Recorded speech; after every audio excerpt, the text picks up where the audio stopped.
Chapter 1I, a humble servant in the outer courtyard, active Atetha system. Mochin, get a panship wooed quickly. In the early morning, at the fourth watch of the hour, within the servant quarters soft la familian uni county, Mochin was la steina dream of beautiful women and luxurious curse when he was suddenly jolted by sharp. Ashiopenedices, have found a outhful boy, his facet ched within sea, shaking him fervently. Brother Imo, hurry up, Steward was furious. Mochin's mind momentarily blanked. Then, Asha BLT boycled in tattered, patched garments, his expression shifted dramatically. Good heavens, Ivy overslept. Without further ado, Herol Doutoft, seized the except from the corner, and as he dow the door. In the courtyard, numerous servant, disciples real reedy bustling gabu. Somewhere a fetching water, others chopping wood, while fewer slicing vegetable sand tending the fire forking. Although as soon had he yet arise, the entire backyard weighs alive with frantic activity. However, in the center of the courtyard stood a middle Gedman with a hawkishness, brandishing gaha pand cursing gashleshadu tatha passing servants. Watery owl doing, Soslo? Ifio delay the master's meal, can you bear the consequences? Damned, move faster. Have a the chicken soup for the ungladius been prepared? At the space, doyao think they can have a breakfast on time? Thes sound soft whip crackling mingled with the pained cry soft teaser vance. Emochin and Xiao Wu exchanged a tremor stealthily blend Eden Tothwood chopping line. Clang. With a single swing, Mo chink evit the log before Hyman Tuo. However, before ye could bring the Xe down for a second strike, a sharp, piercing sound sliced through the air. Crack. Atwameter long whip came crashing down into Emochin's back. In an instant, a searing pain coursed through him, nearly causing Gimp to faint, his festerning gashin. Mochin, don't think ye haven't no to see to you. If I'd a dustly pin tomorrow, don't blame me for being ruthless. Steward lias face suis gramatious nor Ted Codley. Turning swiftly has struck again. Ah, Xiaowa screamed, collapsing to the ground. Wang Xiaowu, you two, Ifio Derito sleepin' again, it'll break your legs. With a whip in hand, Steward lias voice a scold Dan menacing. Xiaowa curladu panagony, his fisconer to din pain, weeping profusely, his fourier Dan bodadrin shed with sweat, rolling gone the ground pleading for mercy, I ain't doit again, ipremise. This wretched man, Mochin seeth inwardly, gritting is Stethan zealant condemnation, not daring to rise in defiancy or Kamato Xiaowu said. This body hein habided was the lowest slave inth lufamally, frailandweek, and intervening in Xiao was behalf wooden li li to hard punishment for ba. Moreover, according to Thelos of Tishin, Ifas lavorito bibi atintodiath be theormaster, the authorities wood not batani. Damn it! Once I find a way to fear, I will maquette lo forthis. Clang! Another swing brought he down. Mochin vindidis tup fury and tuthalog before him, as if it were steward lo himself, cleavage atintwo. At that moment, Akamarasonated. Ding! Congratulations on activating the martial arts master system. A transparent attribute panel suddenly materialized before emotion size. Name Emochin. Cultivation weakest sanewernchik, several I depilatedfic. System level first stage. Martial arts none. Wealth 1 tail. Exchangeable martial arts training progress 1 month. Equipable gear 1. Storage slots 5. Funds required for system upgraded to second stage tintles of silver, needle off gold. Lifespan 39 years. Note duatathi host sever depleted physique. Please increase a the system level prompt lighter plenishy our vitality otherwise. Practicing martial arts sana akin state will on la further deteriorate our condition and shorten your lifespan. Mochin waved a shand, and the transparent panel remains in the air. Herrubbed hises, yet the panel continued to hover before him. In that instant, Mochin was astonished. Goodness, this isn't an illusion? In a heartbeat, he comprehended the system's utility. Silver could be exchanged for martial arts training progress, or it could be used to upgrade the system. 12 a tail soft silver could be exchanged for 8 years worth of training progress, equating to a tail per month. Currently, he had not learned in a martial arts, thus could not make any exchanges. As for the system upgrade, which would expand storage capacity and increase the number of pickable items, Mochin was not overly concerned. What weighed heavily on his mind was the realization that his life span was limitedo 39 Urshini dead tor plenicious vitality without Della. Damn. I never expected Olivian lie till 39. Mo Changermaced, unable to suppress a bitter smile. Fortunately, Hekud restored his depleted vitality through system upgrades, preventing him from becoming Gastat engaged. A glance a day Theoshian hishened, and immediate little appeared before him. Ordinary iron axe. Level non-rank. Equipable conditions. Attribute strength bonus 20. No tint this world, all equipment possesses attribute bonuses. However, non-martial artists cannot fully activate thupins attributes and can only enjoy on a tenth of the equipment's attributes. The host is not subject to restrictions as long as they bind the equipment, they can enjoy the full attribute bonuses so fall gear. In this world, all equipment these attribute bonuses? Mochin's mind stirred, and it turned to look at the exosoft heathers. Among the 4 wood chopping servants, aside from Emochin and Xiaowu, Howara still miners, the Thirtwo, Li Dazwin Genshiryon, Werero Busmanine their mid-30s. Their axe shad been in use for overawed good. Ordinary iron axe non-rank. Equipable conditions. Attribute strength bonus 50. Ordinary iron axe non-rank. Equipable conditions. Attribute strength bonus 90. Special bonus lightweight. Mochin Cieslatup, fixating in Li Dazwang Sax. He discovered an additional attribute on Li Dazwang Sax lightweight. Lightweight duis that me and Theoshizis, Zirtoil Don conserves energy duringus. Mochin felt a twin job deser fourth secondax. Asawood chopping servant, Hinu Kud note escapeth woodshid in the short term. I've called Dakwarethetates, Huud Natan Liganash strength benu soft 90 butyl so benefit from its lightweight attribute, saving him considerable effort. With energy saved, Hekud pursueth their endeavors. Such as practicing martial arts. Rising gat the 4th watch to Copwood, by the time if finna cut and Jana for the day, it's near Linen. After eating, there shard light a meterist before eating to the mountains from her wood. If I don't divisian a thurplin, Ilnavir Haviak and Sido practice martial arts since this lifetime. With that hot, Emochin glanced back at Thestal cursing Steward Liu, suppressing his ambitions and methodically food before him. Get a movie in. If the meals are in Treddy before dawn, don't blame me for being gun-kind. Steward lias out the code throughout the courtyard, causing Galthi servants to tense up, quickening their pace. Finally, when the rooster crowed, all the meals were prepared. The master's family had yet arise. Thought Heezervant's stomach scrolled with hunger, non-where permitted. It was and tuntil the soon begin to climb bin theskithoteladia sandung master soft lufamalated bethir maids, dressing and washing. By the time Emochin and theather servants were nearly ready to it Wazel rea did the 4th watch of Tesnikor. The soon Wazel most directly overhead. Curse it. Waking at 4 in the morning, and it's near Latin, yet no food is served. Despite having been in this world for 3 months, Mochin still could no tadapto such late breakfasts. If they had the luxury of sleeping in Tilton, thought would be anything, but they were absolute lying capable of doing no. Rising before dawn, they had to endure 5 to 6 hours softback breaking labor before they could eat. Noon cowled withstand this. Clang. Mochin, drenched in sweat, gritted his teeth and swung Theoxy down. Duetto his shunger and fatigue, Thelagon Lyris of it a shallow gash. Gurgle, gurgle, gurgle. At that moment, a serious soft protest emanated from his stomach.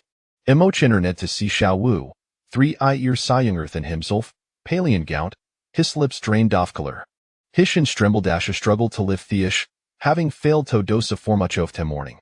Seeing Emochin glance his way, Xiaowu managed a feeble smile. Brother Emo, I really have no strength left.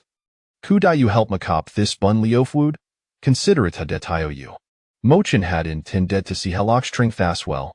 However, up in witnessing Xiao Wu's bald complexion and cracked lips, and recalling how Xiao Wu had often them a helping hand, Evenican got hip for calling Haima wake this morning, Mochin fell topping off compassion. Very well. Leaveth this wood to me rest. With that, Emochin cast a glance at towards Li Dazwang's direction. A spark off determination flash engine he's Isa Shem made his way over. Chapter 2 Securing Thax. Ligay. Li Dazwang Ganshiryang had long complete their tasks and were 8 to knee shade, sipping water and chatting. Up in hearing thickle, both men loop dupe in confusion. Mochin? Legay, Kudaibaro Yurak Sephrament? Mochin crouched down, pointing to Theox Beferly Dajwang. Li Daz Wang was momentarily taken aback. You wish to Boromiax? Mochin odedded with Asmile. Indeed, if fine mine waxasomi way tabre saviand, otedoma Upon seeing Jiraxandal, which appears quite smooth, it hautamite gavada tree. Li Daz Wang exchange day glance with Shurdyong, and Thabathrop Teden till after. You rascal, why not sim plysan down your axishandle? Mochin Sigadan shrugged. The problemis, it current lie lock the strength todoso. Li Daz Wang scoffed and wavidashan dismissively. Take height, it's Merlion oldakes, Uzitis upliace. For Li Daz Wang, the Saxa had served him for near lie 18 years, showing considerable wear, and it was practically worthless. If Mochin wanted tausiat, heckled careless. Seeing Li Daz Wang's nonchalant attitude sparked an idea in Mochin's mind. Brotherly, how abuthus? Ipropos wes wapaxes a loose mine wax, and canuzmi oldone. Mochin presented disakes, hiskazinten selly fixian Li Daz Wang's face. The system hadjust provide dane explanation. Non-warrior skudenli activity third of foppens attributes, meaning fatenly Dazwang shans, theoxi kudenli enhance his strength be 30, and its special attribute a lightweight would be significantly diminished. Therefore, Mochin was confident that Li Daz Wang was soon aware of his extra value. Is there such a benefit? Li Daz Wang sees brightened upon hearing Mochin's proposal, high excitement palpable. Mochin, are ye out truly willing to exchange ixis with him? Ha had long disordane wax a buffet been denied funding by Steward Liu, and was reluctant to ceremony. Thus, ha Hadelways felt that his saxi was not keeteringt. Most importantly, recently, ha had noticed that Theox felt increasing lighter inhibitions, which troubled him. Little did he expect that emotion would proactive lie proposeth this exchangeatumly offer indeed. My old akais practically worthless, and wakais curtainly worth marathami war newtone. Li Daz Wang she arts will led with joy shia jurely accept the except from emotion, swing and jit lightly in the air a couple of time mess before praising. Not bad, indeed. Anawax feel shivi ripper furthus robust heft. Mochin's nuixi was considerably heavier than he soldone, its blader mark a bleicherpan gleaming. Through 80 sensation deli tethys sturdily Daz wanjaminsily. With Aslagrin, Mochin remarked, then it settled, brotherly? Li Daz Wangastala replied, absolutely. Just remember, Mochin, one swap, you mustn't backtrack. He was anxious that Mochin might change his mind in Dreclanthan wax. Mochin assured him, knows con thoughts, ipremise. Li Daz Wang nodded in satisfaction and cheerfully went off to sharpen his newish. Witnessing Thish Nefil Chirung with envy. Mochin, if such opportunity is Sarasi gain, think of Shurgo Ido Wold Likatumakwap. Mochin chuckled, of course. After speaking with Shi Yong, Mochin picked up Li Daz Wang Saki and turned back to Xiao Wu. At that moment, Xiao Wei was exhausted, slumped against wall. Seeing Mochin approach, Hukli inquired, Brother Mo, what doyauni Li Jesaxa for? Mochin glanced back at Li Daz Wang Genshurdyong, then squatted beside Xiao Wu, smiling, oh, it's nothing. Immerly swap a dax with brotherly. Ah. Why Wu Dio went to exchange ixis with him? Xiao Hua was momentarily stunned, looking at attention with urgency. Brother Mo, Li Ji Saxa has been in use first of in Tinari Tinai Irsit severely worn. Why Wu Dio dosa mething so foolish? Motion wavedish and dismissively, chuckling, thut soft no concern toy olit stock hofterai finish shopping wood. With that, he proched the pali off firewood, piketapolog, and set it to prite. Ding! Wu Dio electo bind the ordinary Ironax? The system sprompt coed in his mind. Mochin promptly responded, bind it. Ding! Binding successful. Instantly, as Mochin grasped Li Daz Wang Sax, Heffel Tajer Jo Fiminsa strength coursing through him, event the muscles in his sarmschleit libulging. Moreover, the axe, which had drevious lie fell thievi, no felt the slide a safer, as if you were wielding wooden mallet instead of an Ironax. Is this the effect of heat, tribute enhancement after binding? Mochin's widened, filled with exhilaration. Thuff was not a warrior, binding the equipment allowed him to immediately benefit from Thpin's attributes. His strength surged B90, Antheic Seafolt significant lie lighter. Clang. With a swift swing, Mo Chin brought Theix down, effortless lie splitting Galagaz the Harmantwell. Excellent, Mo Chin exclaimed, brimming with excitement. Tasha began chopping through it. He firewood with renewed vigor. Xiao was read in astonishment, Heisey swide with this best beef. My goodness, brother Mo, how are you so formidable today? Typically, Mo Chin's stamina wasn't light libiter than he sown, often leaving him exhausted after a day's swordhof chopping. Yet today, notably had Mo Chin complete his sown firewood, but the ways also helping Xiao Wu, and he peered to Javi and Pleaner guy left. Xiao Wei was subtly baffled, 3 enormous question marks shovering above his shed. Hess imply could not fathom how Mo Chin had undergone such a drastic transformation. In the blink of an eye, 3 bundles saw firewood were equipped. At that moment, a shootring out not for way, dinner is ready. Both Mo Chin and Xiao Wuzius lit up, and they hurried lie scrambled over. Damn it, I'm starving. During mealtime, Mo Chin and Xiao each held a bowl, clutching 12 steamed buns in their hands, crouched and knocker devouring their food ravenously. One sete finish eatable of fris, that wolf Tim stewed zitty by side yatlun barelto fetch smith porridge. Xiao Yu could no longer contain his curiosity and tugged at Mo Chin's arm, asking, Brother Mo, how did he manage at? Yuri is so strong today winko pingwood? Mo Chinglin dat Xiao using Vius expression and shukished. It's nothing much today ya helped mean durialish. Thus, it transformed my Angeran to strength. This year, he was 15, while Xiao was only 12. Despite the 3-eye age difference, Xiao was a headsure turth in him. Upon hearing Mo Chin's words, Xiao believed him, grinning sheepishly. Brother Mo, you treat me the best and family. If I oversleep next time, I'll be sure to wake you up. Good brother, Mo Chin clasped his halder, Javinjit a heart a pat. Rest assured, Xiao Wu, once I find success, I will ensure you no longer suffer. Brother Mo, it trust ya? Ajanu and Esmal broke he across Xiao Wustardy face. Seeing the sincerity in Xiao was eyes, Mo Chinsolent limest, the Sismer lit the Bijin in Gregarden Jeketment the true marvel loft, martial arts master system hassia townfold. Forda stone nort wozelver coins, heku de exchange 4 months worth of martial arts training progress. This meant the tanny marshaller thuish tolerant could be swiftly cord with silver. Now the twas the true brilliancy of the system. As for the attribute enhancement, the twasmerl ya fetchery these world's weapons, not the system's true advantage. After finishing their meal, Mo Chin and Xiao Wolf and Dasha despoterist. Leaning ga gains da stone pedestal, just as Rasabauto desoff, Li Dazwin Gincher Young approached, pushing a wheelbarrow. Mo Chin, Xiao Wu, time to head up the mountain for firewood. All right, brotherly. Mo Chin replied promptly, springing to his feet and reluctantly pushing wheelbarrow to follow. Chapter 3.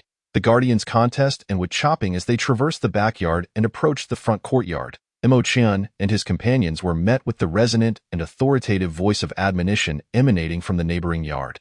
Almost instantaneously, a robust figure of a brawny man, brimming with strength, materialized in Mo Chin's mind. This imposing figure was none other than Wu Baoyin. The captain of the guards. It was said that he also served as the personal protector of Master Lu. As the guardians of the Lu estate, it is our duty to safeguard our master's safety. You all possess some martial prowess, so I shall refrain from unnecessary elaboration. In 1 month's time, the second young master will journey to the capital to participate in the martial examination at the Zhenwu Academy. Any of you who can secure a position among the top 3 in the estate's contest shall become the second young master's attendants and accompany him to the Zhenwu Academy. Wu Baoyin's voice paused momentarily before he continued. By fulfilling this task, you not only stand a chance to earn the favor of the second young master, but you may also receive a reward of 50 taels of silver from the madam. It all hinges on whether you can seize this opportunity. His words ignited a fervor among the guardians. Wow! 50 taels of silver! The excited cheers of the guards resonated like a thunderous applause. All right. We shall exert ourselves to the utmost, brothers, let us fight for it. The Zhenwu Academy awaits us. It will be a grand opportunity for enlightenment. 50 taels of silver, that amounts to 2 years' worth of labor for us. In a month, I shall claim the first place. None shall contest it with me. Upon hearing this, Imo Chen and his 3 companions widened their eyes and halted in their tracks. Heavens, 50 taels of silver. Is it truly that much? Xiao Wu gasped in astonishment. The allure of the martial examination at the Zhenwu Academy did not captivate them. Rather, it was the promised reward of 50 taels of silver that left them in a state of shock.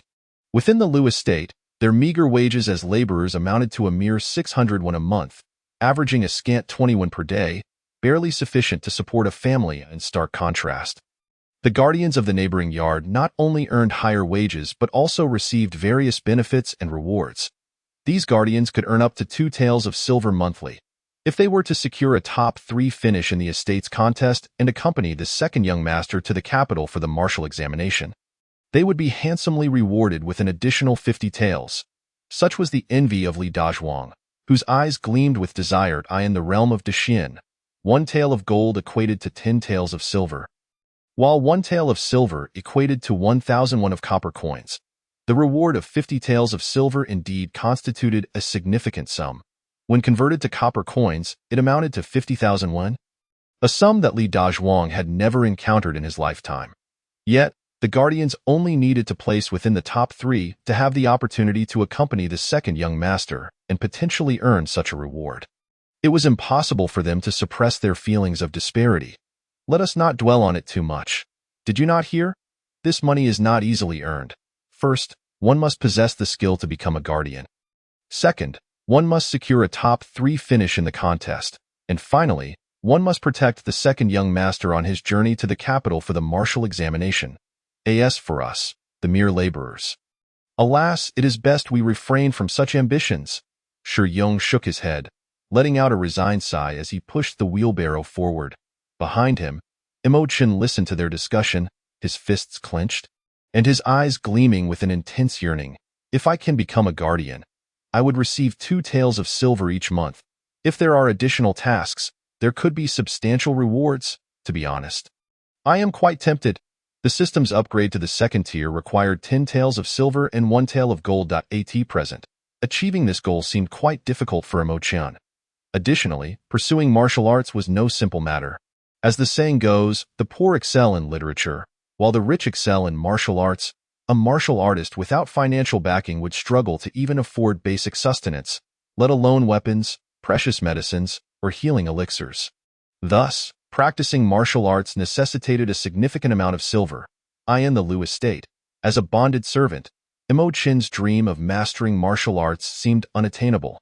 However, upon hearing the words of the guardians, he sensed a glimmer of opportunity. With a martial contest scheduled in 1 month, the guardians would undoubtedly engage in rigorous training to prepare for the upcoming competition. As Imo Chen walked ahead, he pondered silently. It's unrealistic to practice openly, but perhaps I could secretly learn a few techniques. Possessing the martial arts master system, he reasoned that if he covertly acquired some skills from the guardians, he could exchange them for progress in martial arts training with silver. This way, he would neither disrupt his sleep nor his wood-chopping duties, while subtly enhancing his own strength. Once he established a solid foundation in martial arts, he could then seek to apply for the position of guardian, earning 2 taels of silver each month and gaining the chance to leave the estate. Alas, the only drawback at present was that the silver he earned was far too meager to sustain the system's demands. 1 tael of silver could only redeem a month's worth of training progress. This was hardly sufficient for his martial arts aspirations, and Imo Chen found himself in a quandary. Bound by his servitude contract within the Liu estate, he found it nearly impossible to venture out and seek opportunities to earn money. If he were to attempt a clandestine escape from the estate, the authorities would likely issue a notice for his capture that very day. At best, he might endure a severe beating and return to servitude after recuperating. At worst, he could meet a tragic fate, beaten to death and left to become fodder for wild dogs. Of course, there existed the possibility of good fortune, allowing him to evade capture and escape the city. Yet, awaiting him would be the endless perils of wild beasts and mountain bandits. Throughout his journey, Imo Chen's thoughts swirled chaotically. After much deliberation, he concluded that it was prudent to prioritize his survival. With the martial arts master system at his disposal, his future was destined to be extraordinary. For now, he simply needed to endure the solitude and poverty. For one day, he would break free from the shackles of servitude in the Lu estate. As the wheelbarrow rattled along the dirt road, Li Dazhuang, as the leader of the woodpile, turned back to urge. We re nearly at Yunlu Mountain. Let us quicken our pace and rest once we reach the foot of the mountain. All right. Mo Chan and the others responded in unison, hastening their steps as they pushed the wheelbarrow forward. By midday, the sun blazed fiercely. Having recently entered the summer season, the oppressive heat grew increasingly intense. When Mo Chan and his companions finally arrived at the foot of Yunlu Mountain, they were drenched in sweat. With Mo Chan acutely aware of the unpleasant odor emanating from his own body. How I long for a refreshing cool shower, he sighed in exasperation. Xiao Wu looked up and gulped down some water. Panting as he said, a cool shower would be an extravagant luxury. I simply wish for the heavens to send down rain. Li Dawang scolded him. Speak positively. If it rains, we'll be stuck here. In these times, there were no paved roads, and rain would turn the path into a quagmire, making it nearly impossible to traverse without losing shoes in muddy pits. Don't worry, brother Li won't rain today. Mo Chan smiled as he gazed at the sky. That moment, the sky was clear and devoid of clouds. Not only would it not rain today, but the forecast for the following days seemed similarly dry. As they exchanged banter, they picked up their axes and gradually dispersed to chop wood. Clang! Mo Chan swung his axe, and a branch as thick as his arm snapped effortlessly. He hardly exerted any strength to sever what would typically require 4 or 5 blows. Gazing at the fallen branch, a smile crept onto Mo Chan's face. This enhancement feels incredible. At that moment, he felt as if he possessed boundless strength in his hands, and the iron axe felt feather-light. Requiring little effort to wield, this old axe is truly a remarkable tool. It's a pity he has not trained in martial arts to unlock its potential. The enhancement in strength imbued Mo Chan with immense power. While the lightweight attribute allowed him to lift heavy burdens with ease. Unable to resist the urge to test further, he chopped down several more trees, discovering that the axe's performance remained astonishingly consistent. Does this mean that even without martial training, I can rival some martial artists solely through the effects of wielding equipment? He pondered, feeling a sense of possibility. If Li Dazhuang's axe was merely an ordinary iron tool, what astonishing effects might a higher-grade weapon possess? Mo Chin's eyes sparkled with anticipation for the world of equipment. Chapter 4. Secretly learning martial arts, the fierce tiger fist. Before long, Mo Chan filled the wheelbarrow with firewood. Noticing Xiao Wu still sweating profusely as he chopped wood, Mo Chan stepped forward to assist him. Thank you, brother Mo. Xiao Wu expressed his gratitude, visibly moved by Mo Chan's help. Mo Chan smiled gently. We are brothers in hardship. It is only right that we help each other. Indeed, brother Mo. Xiao Wu tightened his grip on the axe, feeling a surge of emotion welling in his eyes. Ever since he had been sold to the Lu estate a year ago, he had never managed to complete his wood-chopping tasks without exhausting himself. Each day was a grueling struggle, and at night, he feared he might not awaken the following morning. Yet now, a newfound hope for the future blossomed within him, a warmth ignited by Mo Chin's companionship. After a while, with Mo Chin's assistance, Xiao Wu's wheelbarrow was also filled to the brim with firewood. Well done, you two. You've chopped quite quickly today. Shi Yong had just finished chopping his firewood, wiped the sweat from his brow, and was preparing to take a short rest. However, as he turned around, he was taken aback to see that Mo Chan and Xiao Wu's unicycles were completely loaded. What a surprise! He exclaimed. Mo Chan plopped down onto the ground, exchanged a knowing glance with Xiao Wu, and feigned exhaustion with a wry smile, saying, Brother Shi, you see our carts filled to the brim, but you haven't witnessed the near-death struggle we endured. Xiao Wu, quick-witted as ever, chimed in, panting heavily, Mo Gu, if one day I work myself to death, please do me the courtesy of collecting my remains. Mo Chan chuckled, no problem at all. When the time comes, I'll erect a tombstone for you that reads Dixin Firewood Chopper, Wang Xiao Wu's grave. Xiao Wu's eyes sparkled with enthusiasm. That sounds splendid, Dixin Firewood Chopper. How imposing! Their playful banter eased Shi Yong's suspicions, and he couldn't help but laugh heartily, teasing, All right, Xiao Wu, with the meager amount of firewood you've chopped, it would be quite embarrassing if you were to collapse from exhaustion. At that moment, Li Dazhuang approached, pushing a cart. "Let us move. We need to get back before dark. If we miss the closing of the city gates, we won't be able to enter." Mo Chan shot a bemused glance at Li Dazhuang, realizing they had barely settled before being urged to leave again. Nonetheless, he was aware that Li Dazhuang spoke the truth. By nightfall, the gates of Yuni County would soon close, primarily to guard against mountain bandits and feral beasts that might venture into town. It would be best to return early and seize the opportunity to train in martial arts. With this thought in mind, Mo Chan gathered his strength and pushed the cart to catch up with Li Dazhuang. That night, the servants' quarters were enveloped in slumber, with snores echoing throughout. The mingling sense of sweat and foot odor made it impossible for Mo Chan, who harbored secrets in his heart, to find rest.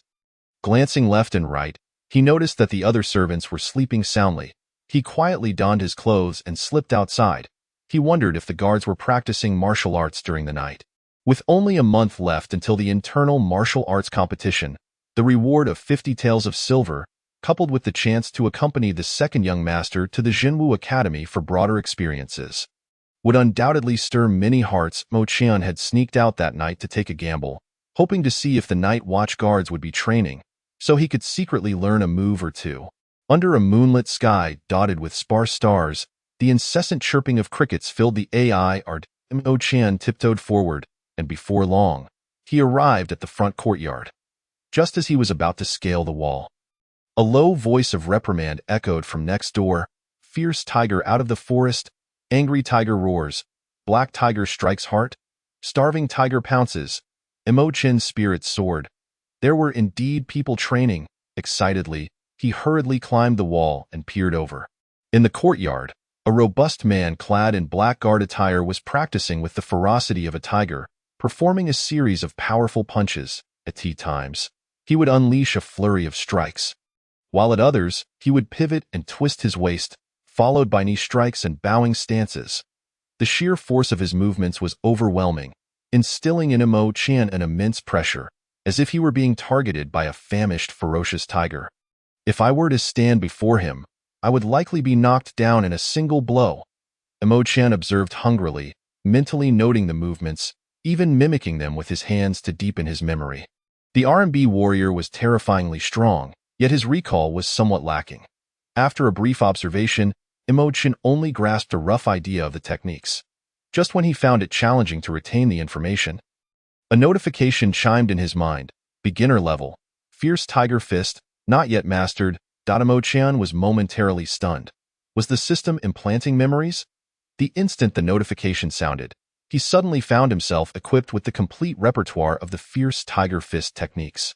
These moves matched precisely with those demonstrated by the burly man in the courtyard. Wonderful. Does this mean I no longer have to painstakingly memorize everything? Mo Chan rejoiced. The ability to have martial arts techniques directly infused into his mind would undoubtedly save him a considerable amount of time and effort. In essence, he had acquired a photographic memory. At that moment, the robust man showed no signs of halting his practice, completing one round and then starting again. Mo Chan, observing the scene, suppressed the urge to open the system panel and continued to watch the man train. He realized he had grasped the techniques, but now he needed to discern any power application techniques as well. Roar! Ha! In the courtyard, the man struck with powerful shouts, occasionally pausing to ponder the correctness of his movements and the angles of his force application. Mo Chan watched intently, hardly daring to breathe, his eyes gleaming with excitement. By combining the techniques with his insights, I can benefit as well. The man practiced the Fierce Tiger Fist 7 or 8 times before finally pausing to catch his breath. I've been training this Fierce Tiger Fist for 3 years and have reached the minor mastery stage. If I can refine the application techniques over the next month and unleash the tiger's intent, I should be able to break through to the major mastery stage. A major mastery level in martial arts would undoubtedly place him among the elite guards. Within the estate, there were 20 guards, but only 3 had achieved major mastery. One was the head guard, and the other 2 were deputies. He was poised to become the 4th. The man couldn't help but grin widely. Once his Fierce Tiger Fist reached major mastery, with his enhanced muscle strength, he would enter the realm of flesh refinement, and his name would surely resonate among the top 3 in the upcoming martial arts competition. He dared not compare himself to the head guard. But he believed his strength was only a notch below the two deputies, excelling in every other aspect. After a short rest, the man resumed his basic stance training. Standing still while coordinating specific breathing techniques and body postures served to enhance one's physique and improve overall health. Prolonged standing practice could strengthen the body, improve digestion, correct posture, and cultivate mental fortitude, among other benefits, including therapeutic effects for mental strain and insomnia. Im-Do-chun crouched behind the millstone, his eyes fixed on the man's movements. Observing the man's steady breathing and rising chest, he realized that this standing and breathing method was likely another form of martial training. As martial arts novels often say, train the muscles and skin externally, and cultivate the breath internally. Was the man adjusting his breath while standing in this posture to cultivate his chi? Im-Do-chun was deeply engrossed and began to mimic the man's breathing rhythm. Suddenly, footsteps echoed from the direction of the servants' quarters. Im-Do-chun's breath caught in his throat, and he glanced back. Without hesitation, he leaped down from the wall and hid behind a nearby millstone. Moments later, a sturdy figure approached, moving stealthily. He scanned the dark surroundings before climbing up the wall. It was him. Im-Do-chun was momentarily stunned upon recognizing the visitor. Chapter 5. The first training session, entering the fierce tiger fist. The newcomer was Shi. Earlier that day, he had sighed and lamented that they had no hope of training in martial arts. Little did Im-Do-chun expect that he would sneak out at night as well. It seemed he too desired to learn martial arts. Im-Do-chun couldn't help but chuckle. Everyone aspired to rise above their circumstances, and he understood that sentiment well. After all, a soldier who does not wish to become a general is not a good soldier. As a robust man in his prime, who would want to spend a lifetime in the woodshed chopping wood? Upon seeing Shi climbing the wall to secretly learn martial arts, Im-Do-chun settled down behind the millstone. It was evident that Shi would not leave anytime soon, and Im-Do-chun had no intention of startling him. Thus, he opened the system panel. Name: Im-Do-chun Cultivation. Incapable of wrapping a chicken. System level: First rank martial arts, beginner level, Fierce Tiger Fist, not yet mastered, Wealth, 1 tail exchangeable martial arts training progress, 1 month equipable gear count, 1 storage slots, 5 required for system upgrade to 2nd rank, 10 tails of silver, 1 tail of gold lifespan, 39 years. Im-Do-chun surveyed the martial arts section of the panel, nodding in satisfaction. This is it. Without further ado, he selected the option to exchange for training progress. System: Exchange for 1 month of training progress. Ding! Exchange successful. Just as the system notification faded, his consciousness was transported into a vast training arena. The arena appeared to be suspended in endless dark chaos. Shaped like an octagon, with a statue of a fierce beast at each of the 8 cardinal points, exuding an intimidating presence, in the center of the arena, Im-Do-chun distinctly saw another version of himself. Tirelessly practicing day and night, on the first day, he practiced the fierce tiger fist, moving awkwardly and stiffly, barely familiarizing himself. By the 5th day, he had thoroughly grasped the fierce tiger fist, no longer forgetting the next move after completing a punch. Though his movements remained sluggish and weak, by the 7th day, he overexerted himself, leaving his muscles sore and unable to rise from bed. By the 15th day, he had been sneaking glances at the training sessions, beginning to correct his movements and gradually discovering the proper sequence and subtle techniques of the fierce tiger fist. On the 30th day, due to his relentless practice and willingness to learn humbly and correct himself in a timely manner, he finally managed to enter the basics of the fierce tiger fist. His strength had significantly increased, however, his wealth was insufficient to cover the costs. The training progress was halted. Note: to continue exchanging martial arts training progress, please earn more silver. Im-Do-chun exited the training ground and opened his eyes. In an instant, he sensed a remarkable transformation within his muscles. His once flabby abdomen now boasted the faint outlines of 4 abdominal muscles. The biceps on his arms had also swelled into graceful curves. Im-Do-chun clenched his fists, suddenly overwhelmed by an urge to deliver a punch powerful enough to shatter a grinding stone. The progress of his martial arts training yielded astonishing results, akin to having practiced boxing relentlessly for an entire month in the real world, despite only a fleeting moment having passed in reality. Having barely grasped the fundamentals of the fierce tiger fist had already significantly enhanced his strength. One could only imagine how fearsome the power of martial arts with internal energy would be. Mo Chen's eyes sparkled with excitement. Although he was still somewhat unclear about the classifications of martial arts realms in Daxian, the words of the guards had provided him with insights into their levels of strength. Achieving mastery in the fierce tiger fist would allow one to enter the so-called flesh refining realm. Those in the flesh refining realm could be considered elite among the guards. This implied that most guards had at most one martial art at a minor level. Not yet entering the flesh refining realm. With my mastery of the fierce tiger fist, if I can find a way to earn silver within a month for further training, it may not be impossible to join the ranks of the guards. The guards, in essence, are the security force of the Liu family. While their combat prowess may not compare to that of true martial artists, they are more than capable of taking on 3 ordinary individuals simultaneously. Becoming a guard would enable him to receive a monthly salary of 2 taels of silver, a significant increase compared to his current situation. My ambitions are modest. I do not dare to dream of competing in tournaments. I merely wish to join the guard team in the short term and escape from the chores of the firewood room. Mo Chen mused, realizing that if he became a guard, not only would his salary multiply several times, but his meals would also improve, and he would have ample time to train in martial arts. Compared to the tedious tasks in the firewood room, the identity of a guard would undoubtedly be more befitting. However, while he had just entered the realm of the fierce tiger fist, another piece of data appeared before him. Lifespan: 33 years. Note: due to the host's severe physical deficiencies, please promptly upgrade the system level to replenish the deficiencies. Otherwise, training in martial arts while in a deficient state will only exacerbate the deficiency and shorten lifespan. This sudden revelation doused Mo Chen's joy from entering the fierce tiger fist realm like a bucket of cold water.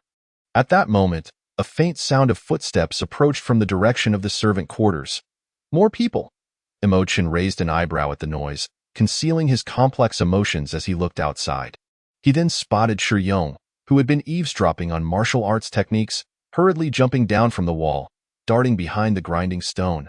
Their eyes met. Mo Chen? Shi Yong was startled, his face a mask of astonishment. Shi? Mo Chen quickly raised a finger to his lips and pulled Shi Yong aside. Let's hide. Shi Yong paused for a moment, then hurriedly sat beside Mo Chen, their backs against the stone mill. Exchanging silent glances, the stealthy footsteps drew nearer. Both Mo Chen and Shi Yong could not help but peek out cautiously. Soon, a frail figure stumbled up onto the wall. Xiao Wu? Shi Yong couldn't help but chuckle. Mo Chen grinned, saying, Shi Gu, do you think Li Gu will come over? Shi Yong's lips twitched as he shook his head, saying, I don't think it's likely. He is the leader among the firewood workers. Earning more than we do, he wouldn't lower himself to sneak a lesson. However, before he could finish his sentence, Li Dazhuang appeared silently. Yet, upon seeing Xiao Wu perched on the wall, Li Dazhuang was startled. What? There is someone on the wall. Despite the moonlight illuminating the night, he could not discern that it was Xiao Wu. Feeling anxious and flustered, Li Dazhuang hurriedly ran behind the grinding stone. Consequently, 3 pairs of eyes locked onto one another. Shi Yong wore a peculiar expression, his eyes filled with complexity. Mo Chen grinned widely, displaying his 16 pearly white. Li Dazhuang stood frozen in place, staring blankly at Mo Chen and Shi Yong behind the mill. Utterly bewildered. Good evening, Li Gu. Are you here for a break too? Mo Chen greeted with a cheerful smile. Li Dazhuang paused, then quickly seized the opportunity to deflect the awkwardness, awkwardly nodding, Aha, yes, I'm also here for a break. Are you all here for the same reason? Yes, we all got up for a break. Shi Yong forced a smile, saying, I drank too much water before bed and almost wet the bed. Ah, ha. The 4 of them laughed awkwardly, their eyes wide as they exchanged glances, none of them having anticipated that they would gather in such a mysterious manner. This was truly awkward, a level of awkwardness that was unparalleled. After a while, it was Mo Chen with his thick skin who broke the silence first. Li Gu, Shi Gu, I think we should stop pretending and go see what's happening. Xiao Wu eagerly nodded, saying, Yes, since we all want to learn martial arts. Let us climb the wall together and discuss it among ourselves. Li Dazhuang and Shi Yong exchanged glances, blushing and feeling embarrassed, eventually nodding in agreement. All right then. Without hesitation, the four of them rushed toward the courtyard wall and climbed over. In the neighboring courtyard, Hong Tiniu stood with his eyes closed, slightly furrowing his brow. Strange. Why do I feel like I'm not wearing any clothes while standing here today? He opened his eyes and checked his attire from head to toe. Although he was indeed dressed, he couldn't shake the feeling of being watched, as if pricked by needles on his back. Forget it. I want to practice tonight. There's no rush in martial arts. I should patrol the area first. After muttering to himself, Hong Tiniku picked up his waist knife and set off to patrol. On the wall, Imo-chan and the others exchanged knowing glances, smoothly sliding down. The guards probably won't practice anymore tonight. Let us hurry back and get some rest, Li Dazhuang called out, and Imo-chan and the others chuckled, nodding in agreement. Soon, under the night sky, the four of them stealthily returned to the servant quarters to sleep. However, Imo-chan was unsure if the others could truly sleep. He only knew that he had achieved his goal, acquiring the entry-level Fierce Tiger Fist. A slight smile curled at the corners of his mouth, and he fell into a particularly sweet slumber. Rise and shine, rise and shine. At the fourth watch of the Tiger Hour, a new day of toil was about to begin. This time, Imo-chan did not wait for Xiao Wu to shout. He flipped over and jumped off the bed. Unlike the usual sluggishness and lack of energy, today Imo-chan felt particularly invigorated, as if infused with boundless strength. Entering the realm of the Fierce Tiger Fist had not only increased his physical strength, but also significantly uplifted his spirits. Imo-chan, brimming with vitality, picked up an axe and headed towards the firewood room. Xiao Wu yawned beside him, clearly exhausted. Oh my, I'm so tired. Imo-gu, how come you're so energetic?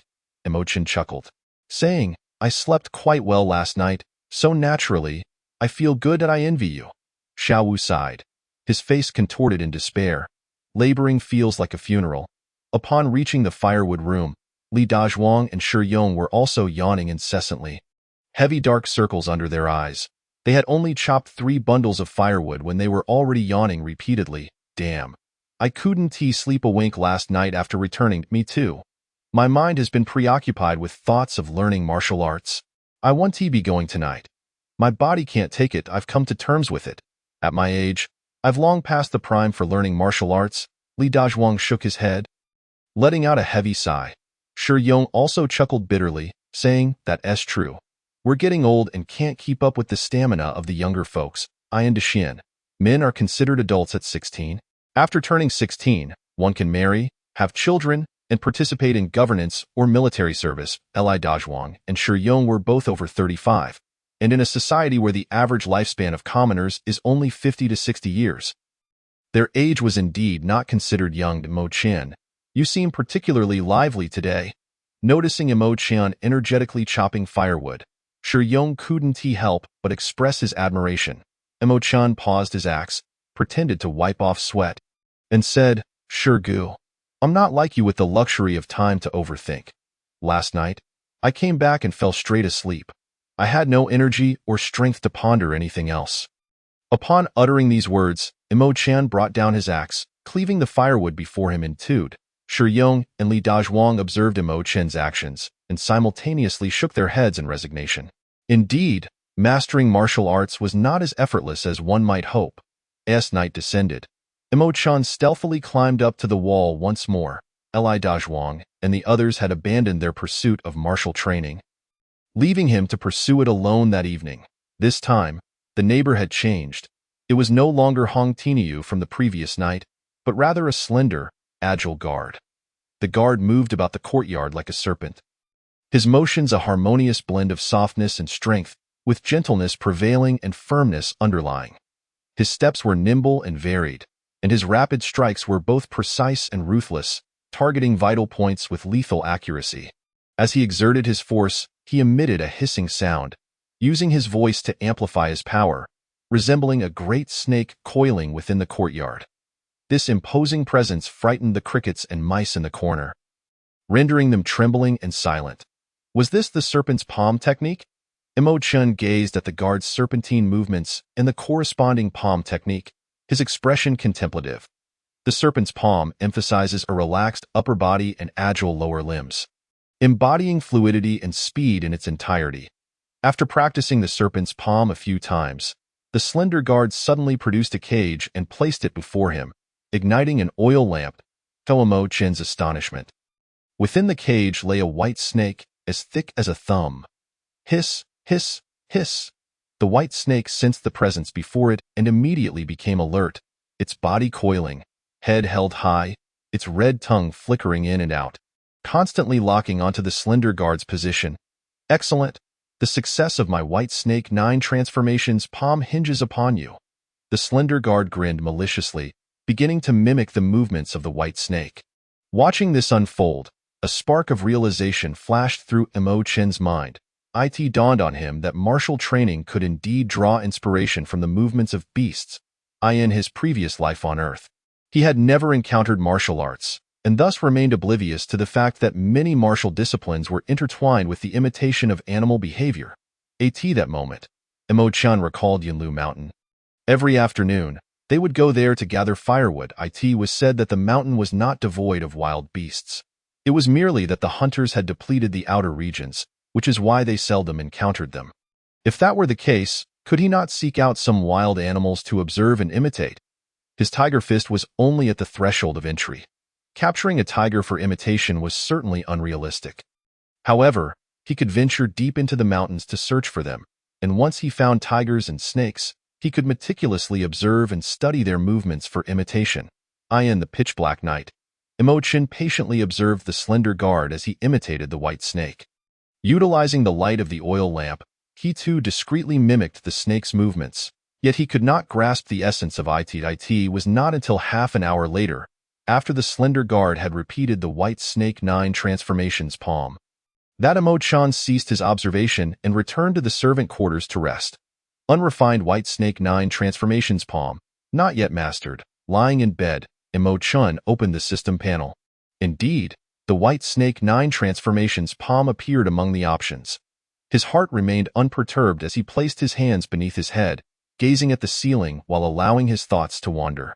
Yesterday he had learned the tiger fist, and today he had acquired the white snake 9 transformations palm, yet regrettably, he currently possessed no money to exchange for progress in martial training. The urgent matter at hand was earning money, accumulating a substantial amount. However, he was constantly under the watchful eyes of Li Dazhuang and Shi Yong, making it difficult to slip away from their gaze.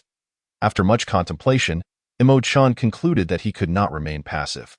He must take the initiative. While he might not understand many principles, as a transmigrator, one truth was abundantly clear to him. If a wealthy person behaves sensibly, they remain wealthy throughout their life. Conversely, if a poor person behaves sensibly, they remain poor for life. Thus, Imo Chen resolved to stir things up. Chapter 7. The abundance of experts within the manor. In the following days, Imo Chen continued to rise energetically at dawn to chop firewood and secretly practice martial arts at night. Over the course of several days, Imo Chen discovered that the guards of the Lu Manor seemed only to know 2 sets of techniques, the Tiger Fist and the White Snake 9 transformations palm. Consequently, after stealthily learning for so long, he too had only managed to acquire these 2 rudimentary skills. As he practiced diligently and listened intently, he began to comprehend the various stages of martial training. The initial stage of martial practice was that of an unrefined martial artist, where practitioners were merely stronger than the average person. However, once a martial technique was mastered to perfection, and the strength and muscle were harmonized, one would enter the first layer of body refinement, flesh refinement. At this point, one could exert the force of a bull, with fists weighing 1,000 pounds. Subsequently, there were the stages of skin refinement, tendon refinement, bone refinement, and blood refinement, each of which posed a challenge to one's limits in various aspects. Body refinement encompassed 5 layers, and he had yet to reach even the threshold of the first layer. Flesh refinement. As Imo Chen chopped wood in the storage room, he pondered deeply. Now, the daily task of chopping wood was no longer a challenge for him. He could effortlessly complete his duties, even finding spare time to indulge in other thoughts. How could he possibly earn money? One evening, as dusk fell, Imo Chen and the others had just returned from Yunlu Mountain after gathering firewood when they heard a hubbub of discussion and gasps emanating from the servant quarters. Out of curiosity, the 4 of them set down their load and gathered around. "Hey, brothers, what are you talking about?" Imo Chen nudged one of the procurement servants, inquiring with curiosity. The procurement servant turned to face Mo Qian and the others. His expression grave as he replied, "Haven't you heard? Last night, the county magistrate's residence was robbed. Not only did the thief steal valuables, but he also killed 2 people." "What? Killed 2 people?" Shi Yong and Li Dazhuang were immediately taken aback. "Quickly, tell us, was the thief caught?" The procurement servant shook his head. If only they had caught him. "The entire county is on high alert today, and the magistrate is furious, ordering that the thief must be apprehended within 3 days. Upon hearing this, Mo Qian and the others realized the gravity of the situation. "So that's why the city gates are under such strict scrutiny, and there are more patrol officers on the streets," Mo Qian said, understanding the situation. He quickly dismissed the matter from his mind and turned back to unload the firewood. Anyone daring to provoke the officials surely would not meet a good end. After unloading the firewood, Mo Qian washed up briefly before approaching the stern Lu Yuan to request leave. "You wish to take 2 days off?" Lu Yuan, seated by the tea table, sipped his tea leisurely while coldly mocking him with a question. Behind him stood a voluptuous woman, smiling as she gazed at Mo Qian, massaging Lu Yuan's shoulders. Recently, Mo Qian had overheard the servants gossiping, revealing that this woman was originally the personal maid of the mistress, Feng Yang, who, due to her advancing age, had been assigned to Lu Yuan as a wife. Lu Yuan had been frequently unable to rise from bed in the mornings, and Feng Yang was the primary reason for this. The servants were grateful to her, wishing for her to exhaust Lu Yuan completely in bed so they could enjoy some leisure time. Mo Qian bowed his head, not daring to look up. "Lu Yuan, the day after tomorrow marks my father's death anniversary, and I wish to return home to burn some paper." According to the original owner's memories, his father had passed away 2 years prior. As for why he had been sold to the Lu Manor, it was due to his uncle's machinations, hoping he could carve out a living there. Upon hearing Mo Qian's words, Lu Yuan did not respond. However, Feng Yang behind him chuckled softly. "This child is quite filial. He will surely be of use in the future." Mo Qian lowered his head and quickly clasped his hands, saying, "Lu Yuan, should you have any orders in the future? I will not hesitate to face any peril." Just a few flattering words. Who among earthlings could not utter such pleasantries? Nevertheless, upon hearing Mo Qian's declaration of facing peril, Lu Yuan's eyes flickered with surprise. He seemed taken aback that such words would come from a poorly educated lad. Lu Yuan regarded Mo Qian with a half-smile, darkly chuckling, "Very well. Since the day after tomorrow is your father's death anniversary, you may return." "Thank you, Lu Yuan." Mo Qian felt a wave of relief wash over him, quickly expressing his gratitude and exiting the room. It was only upon returning to the servant quarters that Mo Qian abruptly realized he was drenched in a cold sweat. Damn it! Those 2 are incredibly adept at concealing themselves. Just moments earlier, upon entering Lu Yuan's room, he had discovered 2 concealed first-tier weapons. One dagger was hidden on Feng Yang's thigh, while a broadsword was tucked beneath the bottom of the cabinet. Willow leaf dagger, first tier, a fruit knife crafted by a certain renowned artisan, regrettably lost in the outside world. Wielding conditions, none. Attributes, sharp, capable of testing food for poison. Cold pool steel blade, first tier, forged from refined steel tempered in the cold pool. It possesses unique effects. Wielding conditions, bone refinement stage, any swordplay technique at the entry level. Attributes, cuts through iron like mud, strength bonus of 120. Mo Qian pondered the attributes of the 2 first-tier weapons, his heart tumultuous with shock. Lu Yuan and Feng Yang possessed first-tier weapons. Could it be that they were skilled in martial arts? Those capable of wielding first-tier blades were undoubtedly not ordinary individuals. Standing before them just moments ago, he had refrained from looking up for fear that they might detect something amiss. Thankfully, he had managed to control his emotions and navigate the encounter. Who would have thought that such a small manor would conceal so many experts? Mo Qian smacked his lips, feeling an intense yearning for the dagger and the large blade before him. Setting aside the formidable cold pool steel knife, renowned for its ability to slice through iron as if it were mud, he fixated on the first-tier willow leaf dagger, which was undeniably a rare gem. Capable of detecting poison in food, it was undoubtedly an exceptional tool for traversing the martial world and surviving in the wilderness. During dinner, Mo Qian pondered for a while and eventually mustered the courage to approach Xiao Wu. "Xiao Wu, I have an urgent matter that requires me to return home the day after tomorrow. Could you lend me the silver you've been saving up? I promised to return it along with interest in a month. Having already taken 2 days off, he intended to use the break to hunt in the mountains and earn some money. Brother Mo, take it. I'm an orphan and currently have little need for money. Xiao Wu responded without hesitation, handing over the hard-earned silver he had saved for a year. Good brother, I will not let you down. Mo Chun said gratefully, wrapping an arm around Xiao Wu's shoulder as he accepted the silver. Xiao Wu chuckled, Brother Mo, you're being too polite. Given that you help me chop firewood every day, it should be me thanking you. Mo Chin's lips curled into a smile, replying cheerfully, as I've said before, we help each other out. Xiao Wu nodded emphatically, yes. Chapter 8. Borrowing money to train. First tier firewood knife. After dinner, Mo Chan sought out Wu Hongbing. The head of the procurement office, Wu Hongbing was Lu's nephew, who, relying on his uncle's status, had secured a lucrative position in the procurement office. Aside from embezzling some silver during daily purchases, he also partnered with local thugs to lend money at interest. Previously, Mo Chan had no dealings with Wu Hongbing, but now, faced with financial difficulties, he thought of him. Upon arriving at the procurement office, he found Wu Hongbing enjoying a drink and some snacks with a servant. Upon noticing Mo Chin's entrance, he smirked slyly.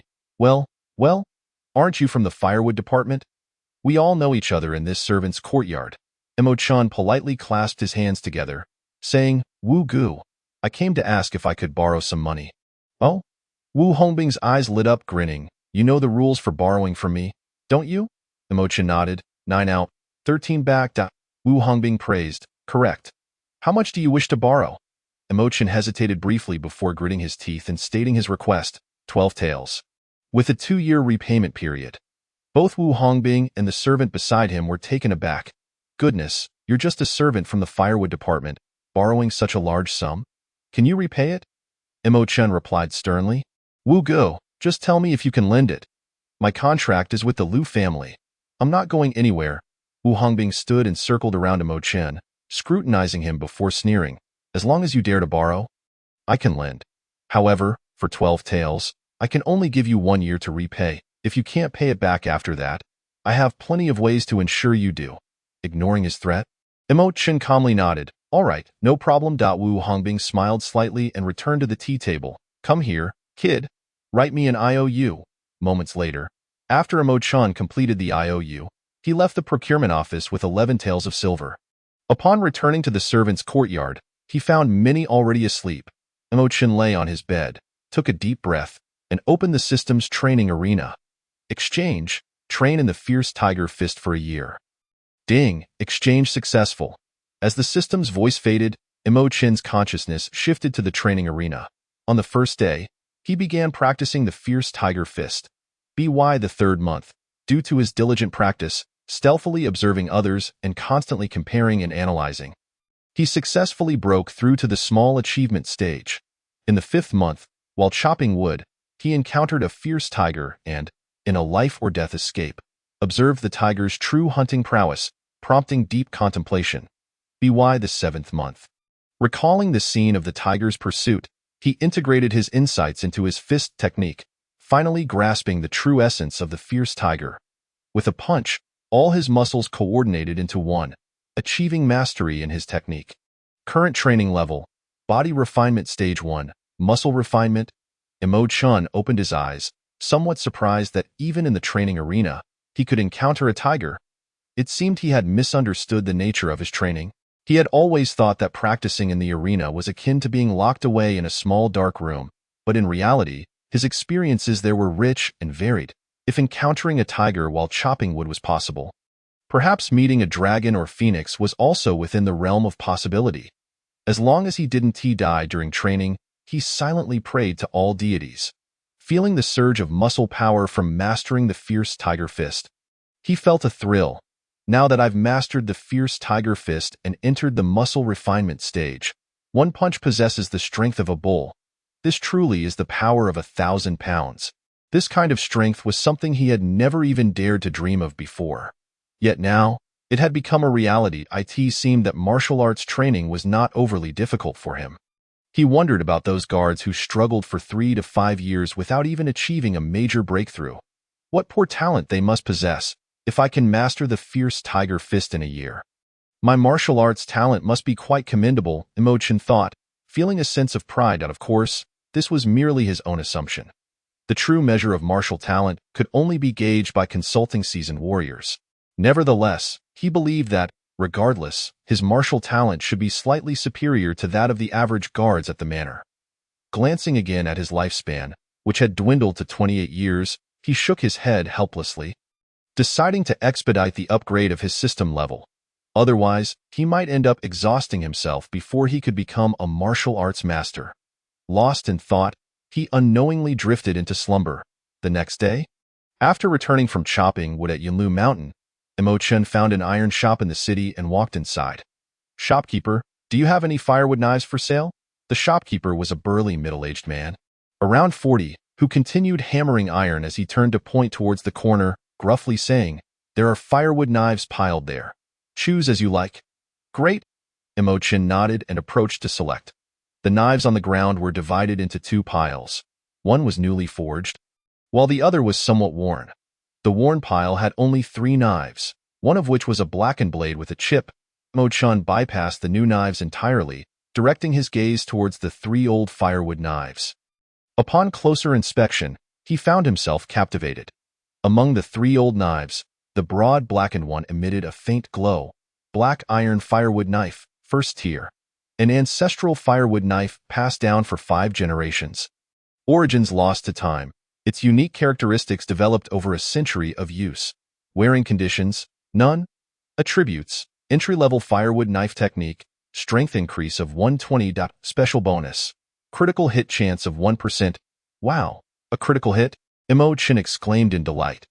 From the mere terminology, he understood the significance of this attribute. A critical hit, as the name suggests, could unleash double the damage during combat. Though the critical hit chance was merely 1%, one could never predict when a delightful surprise might occur. This knife was undoubtedly a small treasure. Besides its inherent entry-level firewood knife technique, it also offered a strength boost of 120, combined with the critical hit. If luck favored him, he might strike with the force of 4 bulls, comparable to a blow from a bone refinement stage martial artist. Suppressing his inner excitement, Imogen took a deep breath and turned to ask, "Shopkeeper, what are the prices for these firewood knives?" Without looking back, the shopkeeper replied, 100 won each. Imogen nodded, aware that ironware in Daxian was not cheap. He had heard that war was looming at the borders, all for the sake of a bountiful iron or vein. And what of these 3 old ones? Imogen gestured towards the nearby 3 worn knives. The shopkeeper glanced back, puzzled. "You want these severely worn ones with chips?" Imogen chuckled wryly. "I'm broke." The shopkeeper nodded in understanding. 51 each. If you want all 3, 141 will do. These old firewood knives had originally been left by farmers as trade-ins for new ones. If no one claimed them, he planned to melt them down for reuse. Imogen shook his head. "I don't need that many. I'll just buy 1, the shopkeeper replied. "Then it'll be 48 won? Just for you." "All right," Imogen agreed readily, paid the sum, and took the black iron firewood knife, leaving the shop to be wide this time. Night had already fallen. Imogen knew the city gates would soon close, so he refrained from attempting to leave the city at night. Instead, he found a secluded alley and eagerly took out the black iron firewood knife. Equip! The black iron firewood knife vanished in an instant. Simultaneously, the system panel popped up. This time, instead of the attribute panel, 5 item slots appeared. 1. Ordinary iron axe, equipped. This was indeed the old axe belonging to Li Dazhuang that was ungraded. 2. Black iron firewood knife, unequipped. Unequipped. As Imogen's thought stirred, a black iron machete materialized in his grasp. With a sudden weight upon his arm, his strength surged dramatically. Simultaneously, a technique for wielding the machete blossomed within his mind. The ordinary iron axe transitioned from a worn state to one of non-usage, accompanied by a countdown timer of 12 hours. This indicated that while he could only equip 1 weapon at a time, he was capable of storing up to 5 weapons simultaneously. Contemplating this possibility, Imogen felt a thrill. Even if he could only switch weapons once every 12 hours, it afforded him boundless opportunities for maneuvering. With determination, he resolved to seek out more entry-level equipment. Such gear possessed extraordinary attribute enhancements. Possessing 5 pieces concurrently would yield a plethora of attribute options. In times of need, he could switch between those that augmented strength and those that increased speed, adapting as circumstances dictated. The mere thought of it filled Mo Qian with exhilaration. Hiding in an alleyway, he discovered further functionalities of his inventory. Beyond merely accommodating spare equipment, it could also hold other items, such as silver coins or small stones from the ground. Was this not a storage space? Mo Qian was pleasantly surprised, unable to contain his joy. A storage space was a legendary artifact, allowing for the retrieval and storage of items at will, freeing him from the burden of stuffing things into his pockets or sleeves. Alas, the space could only hold 5 items, a rather meager capacity. He wondered how many slots would be available after future system upgrades. After thoroughly examining the inventory, he familiarized himself with the strength enhancement provided by the black iron machete before returning to the servant quarters just before the gates of the Liu residence closed. Chapter 9. The human skin mask. That evening, Mo Qian stealthily ventured to the front courtyard to continue his martial studies, with Xiao Wu trailing closely behind. However, upon their arrival, they were startled by a powerful voice. Everyone, stay alert. According to the news from the magistrate's office, the thief has been severely injured under Captain Su's pursuit and may still be hiding within the city if he manages to enter the Liu residence. None of us will escape unscathed. A chorus of affirmations erupted in response, suggesting a gathering of no fewer than a dozen individuals, including the guard captain, Wu Baoyin. The number of people present sent a wave of apprehension through Xiao Wu. Mo Qian's gaze flickered. It seemed that learning would have to wait tonight. Surprised that the thief remained within the city, he declared, "Let us head back to rest." Mo Qian turned to leave, and Xiao Wu hastily followed. Once they reached the servant quarters, Mo Qian veered towards the direction of the latrine. "Xiao Wu, I'm feeling a bit unwell. You should head back to sleep." "All right," Xiao Wu replied nervously, hurriedly returning to his room, fearful of being mistaken for the murderous thief by the guards. Once Xiao Wu was safely inside, Mo Qian paused and swiftly made his way towards the toolshed behind the grinding stone. Just moments ago, he had glimpsed an item radiating a faint yellow glow from within the shed. Human skin mask level. First tier, crafted by a disguise artisan using a special resin. It can easily deceive the eye, altering one's appearance. Wearing conditions: none. Attributes: disguise, speed enhancement 120. Mo Qian stealthily crept along the wall, his heart pounding like a drum as he approached the toolshed. This first-tier human skin mask must belong to the thief. He was hiding inside. According to the guard captain's earlier remarks, the thief had been gravely injured by Captain Su and could not have escaped far. Concealed within the Liu residence was indeed an advantageous hiding spot. Standing outside the toolshed, Mo Qian's muscles tensed, and in his right hand, a black machete suddenly appeared, his eyes sharp with intent. A man must possess resolve, and his gaze must reflect determination. Success or failure rested upon this knight. He was prepared to wager that the thief, wounded as he was, could no longer withstand a lethal strike. He also gambled on the thief's lack of skill, believing that, in his injured state, he would be unable to retaliate effectively. The glow of the thief's boots was not far behind the door. Gritting his teeth, Mo Qian kicked open the door with all his might, summoning every ounce of strength to slash down with the black iron machete. "Who?" A terrified shout erupted from within the tool shed. Mo Qian beheld a figure clad in black springing to its feet, attempting to flee. Yet, as the thief took a step, he emitted a muffled groan and collapsed to one knee. At that moment. "Kill!" Mo Qian shouted, leaping forward, wielding the machete with both hands, slicing downwards. The black iron machete in his grip felt like a soul-binding blade from the underworld, delivering a swift and forceful strike to the side of the black-clad figure's neck. Critical hit! Crack! The sound of shattering bones echoed as tremendous force descended. The black-clad figure screamed in agony, and in the next heartbeat, his vision blurred as his head rolled to the ground in disbelief. He gazed at Mo Qian, clad in the garb of a mere servant, his expression one of confusion, unable to comprehend how such an unassuming figure had discovered him, nor how he could unleash such extraordinary power. Breathless, Mo Qian gasped for air, his body trembling, his heart racing. He stared at the dismembered body of the black-clad figure, filled with dread, A single strike, and he had achieved a kill. How could he have triggered a critical hit with the black iron machete? He had not anticipated such luck. His first act of killing resulted in a critical blow that severed the opponent's head. This was his inaugural experience of taking a life in the past. He could scarcely have envisioned such a horrific and bloody scene. A tumultuous discomfort and a sense of suffocation welled within him. The sensation of killing was indeed unsettling. Yet, he was acutely aware that the thief before him was a notorious murderer, a desperate criminal who had slain 2 others. If he failed to eliminate him in one decisive strike, it would be his own life that would be forfeit. Over here. Quickly. Suddenly, distant shouts echoed from outside, jolting Mo Chen from his thoughts. He quickly seized the black-clad figure's satchel and removed the mask. Hastily retreating. This way. The sounds are coming from here.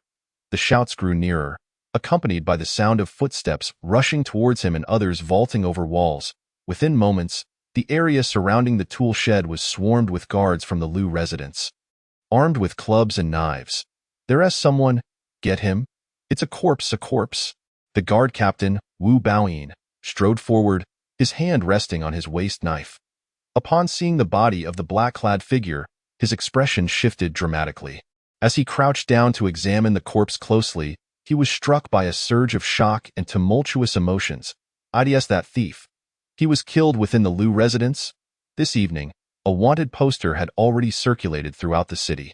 Although the appearance of the black-clad figure did not match the description on the poster, the injuries were identical: severe wounds to the abdomen and a knife wound to the thigh. Gazing at the gruesome scene of the decapitated corpse, Wu Baoyin was astounded, a chill creeping down his spine. Who could have executed such a deed beneath my very nose? Assessing the situation, he immediately recognized that the black-clad figure had fallen victim to a single lethal strike. The severed neck bore a remarkably smooth cut, devoid of any jagged edges. A master. This individual was undoubtedly highly skilled. It was said that the thief had reached the muscle refinement stage, making it exceedingly difficult for an ordinary person to kill him. As a fellow practitioner of the muscle refinement stage, Wu Baoyin understood the capabilities of such warriors intimately. At this level, not only did they possess the strength of consolidated muscle, but their skin was resilient, akin to drumheads, and their speed was akin to the release of a bowstring. Ordinary individuals could not possibly sever the throat of such a foe with a single blow. Yet, witnessing the severed head of the black-clad figure, Wu Baoyin was filled with alarm. Such prowess could only belong to a practitioner of the bone refinement stage. Within Uni County, Wu Baoyin was aware of only 2 individuals who had attained such strength: Captain Su and the second son of the residence. However, as far as he knew, the second son had been absent from the estate for several days. Who could have accomplished this? Was it possible that Captain Su had pursued the thief into the Liu residence? Wu Baoyin silently pondered, his mind a whirlpool of suspicion. He surveyed the area, attempting to uncover any trace of the elusive figure, but found nothing.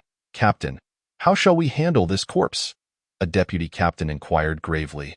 Wu Baoyin cast a glance at the lifeless body of the black-clad figure, his heart still racing with trepidation. First, notify the master. After informing him, we shall decide whether to report this to the authorities. Understood, the deputy captain responded with a bow, hurrying away. Chapter 10. A small gamble for a great reward. That very night, the Liu residents reported the incident to the authorities. Captain Su personally escorted the county magistrate into the residence to examine the body. Preposterous! Utterly preposterous! The magistrate bellowed in fury. This thief must have had an accomplice. One was slain due to a dispute over the spoils, while the other has hidden away with the stolen goods. Pursue! We must apprehend the remaining thief. With those words, the narrative was established. Captain Su and his men sprang into action, conducting a thorough search of the Liu residence.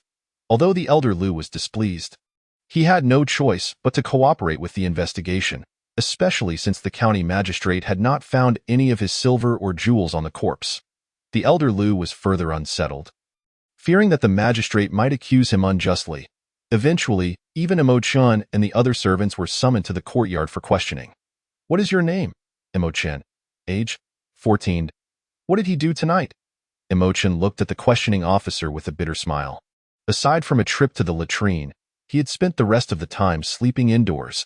The officer cast a cold glance at him and irritably waved his hand, saying, "All right, off you go." A mere 14-year-old child should have no connection to this matter. Understood, Mo-chun promptly replied and obediently returned to the crowd. Turning his gaze towards the constables searching the servant quarters, he then fixed his eyes on the county magistrate in official garb in the distance. After slaying the thief, he had not only obtained a human skin mask but also a package. Both items were currently stored in his system inventory, and as long as he did not reveal them, no one would suspect their presence. The human skin mask needed no further explanation. Mo-chun had directly bound it and placed it in the inventory for safekeeping. The contents of the package, however, were different. It contained 11 ingots of silver and 3 jade artifacts, along with 2 booklets. Upon casually flipping through one of the booklets, Mo-chun's pupils constricted in an instant, and he hastily stuffed both booklets into his inventory. The book recorded the collusion between the county magistrate and mountain bandits for the purpose of human trafficking. Luany. Why would this thief be in your residence? The county magistrate, Yu Hezhong, asked with a piercing gaze. Beside him, an elderly man adorned in fine garments and a tall hat smiled wryly. My lord Yu, you are mistaken in questioning me. I too am perplexed. The thief inexplicably entered my residence while being pursued by the authorities. I have yet to inquire of you, my lord. Why? Yu Hezhong let out a cold laugh. Luany, harboring thieves is a grave offense. Internally cursing the old man, Luany feigned fear. My lord, such words should not be spoken lightly. I have always abided by the law and remained loyal to the court for decades. At that moment, a woman in black, who had been following Yu Hezhong, stepped forward. Enough. My lord Luany is likely unaware of this matter. Luany looked at the woman in black, slightly taken aback. And who might this be? However, Yu Hezhong did not respond but instead turned swiftly, smiling. Indeed, Miss Su, your keen insight surely allows you to discern the wicked. The woman named Su, appearing to be around 17 or 18, wore a fitted black outfit and carried a standard curved dagger at her waist, causing Luany's expression to shift dramatically. Jinwu Academy? Within Jinwu Prefecture, the most powerful force was Jinwu Academy, directly overseen by the Lord of Jinwu Prefecture, tasked with supervising officials and protecting the common folk. It was said that every disciple of Jinwu Academy, regardless of their background, possessed formidable martial skills. They hunted demons and monsters on one side, while on the other, they apprehended corrupt officials, instilling fear in all. Why would a member of Jinwu Academy be in Uni County? Luany felt a tightening in his chest, continually speculating about the intentions of the woman named Su. Yet, she seemed disinterested in him. After the constables had completed their search, she squatted beside the corpse. Her eyes narrowed as she murmured to herself. The neck appears to have been severed by a short blade, with notches and a slight curling of the edge. Who would wield such a damaged knife? Her gaze shifted to the various tools in the tool shed, ultimately landing on an ordinary chopping knife. All right, it's over. You all can return to sleep. After a long night of commotion, the constables finally departed. The town crier struck the gong for the hour of the pig. Wu Baoyin called out, and Mo-chun and the other servants turned to head back to their quarters. Was it truly over? Mo-chun glanced once more at the distant Luany and county magistrate Yu before finally focusing on the black-clad woman, Su. Perhaps sensing his gaze, she cast a nonchalant glance in his direction. Mo-chun quickly averted his eyes, avoiding her scrutiny. Incredible! She was able to detect my attention. Mo-chun merely found her cool demeanor and striking beauty captivating, leading him to steal a few more glances. Little did he know, her perceptive nature had already caught wind of his gaze. Upon returning to his room, all the servants found themselves unable to sleep. Lying on the shared bed, they eagerly conversed, discussing the events of the night. Did you hear? The man who died tonight was actually the thief who stole from the county magistrate. What? How could he have ended up dead in our Lu residence? After listening for a while, Mo-chun lost interest and began to formulate his own plans, resting his hands behind his head. At dawn, I shall leave the city, head to the neighboring Daotai County to exchange for a tael of gold, and then return to a Mo family village. The black-clad man's package contained a total of 110 taels of silver, with 10 taels remaining untouched. I can exchange 10 taels for 1 tael of gold, thus accomplishing a system upgrade. The remaining 90 taels, after deducting necessary expenses, I intend to convert entirely into training progress. As for the 3 jade artifacts, I shall wait until this storm passes before taking action. Indeed, to accumulate wealth, one must be ruthless and bold. Take a risk, and a bicycle may transform into a motorcycle. This time, Imo-chen's gamble paid off, and he was instantly enriched, though the stolen amount might have been a mere trifle to the county magistrate. For him, it represented a substantial windfall. With just 1 stroke, he had gathered enough silver for the system upgrade and still had 90 taels left for martial training. Contemplating this, a smile involuntarily crept upon Imo-chen's lips. In truth, upon discovering the human skin mask, he had already analyzed various possibilities in his mind. Ultimately, based on the snippets of information he had overheard, he concluded that the thief's strength was likely not formidable. Firstly, the thief had been seriously injured while being pursued by Captain Xud. Imo-chen was uncertain of Captain Su's martial prowess, but he understood that a highly skilled individual would not serve as a captain in a poor county. Thus, he deduced that the thief's combat ability was not particularly strong. Secondly, the thief was injured in light of his low combat strength and serious injury. Imo-chen felt he had a 90% chance of ridding the world of this menace. Yes, it was indeed to rid the world of evil. Imo-chen chuckled to himself and summoned the system. System, exchange for 3 years of training progress in the fierce tiger fist. Ding! Exchange successful. In the next moment, Imo-chen's consciousness reappeared in the mysterious training ground. Chapter 11. Entry-level martial arts. In the first year, you continued to practice the fierce tiger fist, honing the essence of the tiger within your punches. In just 6 months, you wielded it with ease, transforming your punches into that of a ferocious tiger. You seemed to grasp something profound, yet the opportunity for a breakthrough eluded you. Thus, you decided to venture into the mountains in search of tigers. In the second year, having lived in the mountains for a full year, you spent each day in the company of tigers, learning their ways, mimicking their movements, and battling them for food. Now, every move you executed embodied the essence of a tiger, and your fierce tiger fist finally reached the pinnacle of perfection. At this moment, your skin had become resilient and tough, impervious to blades, and your flesh akin to bronze. A series of prompts floated before him. Imo-chen gazed at his figure in the training ground, as if witnessing the growth of a young tiger as the years passed. That once innocent cub had grown into the king of the mountains. In the third year, you remained diligent, continuing to study the fierce tiger fist. One day, a thought struck you regarding the breathing technique in standing meditation. You wondered why one could not intricately combine breathing with martial arts. Thus, you began your research and ultimately combined the standing meditation breathing technique, comprehending the entry-level martial art, Overbearing Tiger Celestial Force. Overbearing Tiger Celestial Force, low grade, not yet initiated. What the hell? Entry-level martial arts. Imo-chen's eyes shot wide open. Overwhelmed with joy, indeed, he was a martial arts genius. The fact that he could comprehend martial arts was astonishing. Unable to contain his excitement, Imo-chen continued to invest resources. System, exchange for 3 years of training time in Overbearing Tiger Celestial Force. Ding! Exchange successful. His consciousness shifted once more. The training resumed. In the first year, with the foundation of the fierce tiger fist perfected, you practiced Overbearing Tiger Celestial Force and achieved initiation in just 1 year. A mysterious energy manifested within you, filling you with exhilaration. In the second year, seeking to advance in Overbearing Tiger Celestial Force, you sustained injuries due to your body not being fully refined, unable to withstand the overwhelming power of the mysterious energy.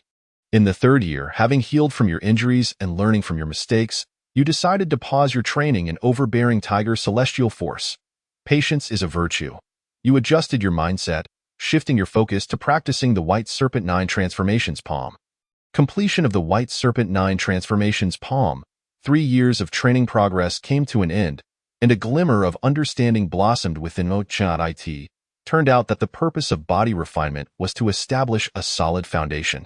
Only with a strong base could one erect a tall building. Overbearing Tiger Celestial Force was an entry-level martial art. The energy he had cultivated within his body was the essence of force. Body refinement at the 5th level, Only upon reaching perfection could one condense this essence. However, Imo Chun had prematurely condensed a strand of essence, which not only failed to aid him but also harmed himself. Body refinement. What I should focus on now is not to aim too high but to solidify my foundation. Upon reaching this thought, Imo Chun once again exchanged for a year's worth of training progress. 3 months later, due to his comprehension of the Bahu Tiangang technique, he was able to draw parallels and make connections, effortlessly breaking through to the minor success of the Bai Shi Jiubian palm at the level of great perfection. At the end of the year, he captured various serpents in the mountains, sparing not even the snake eggs.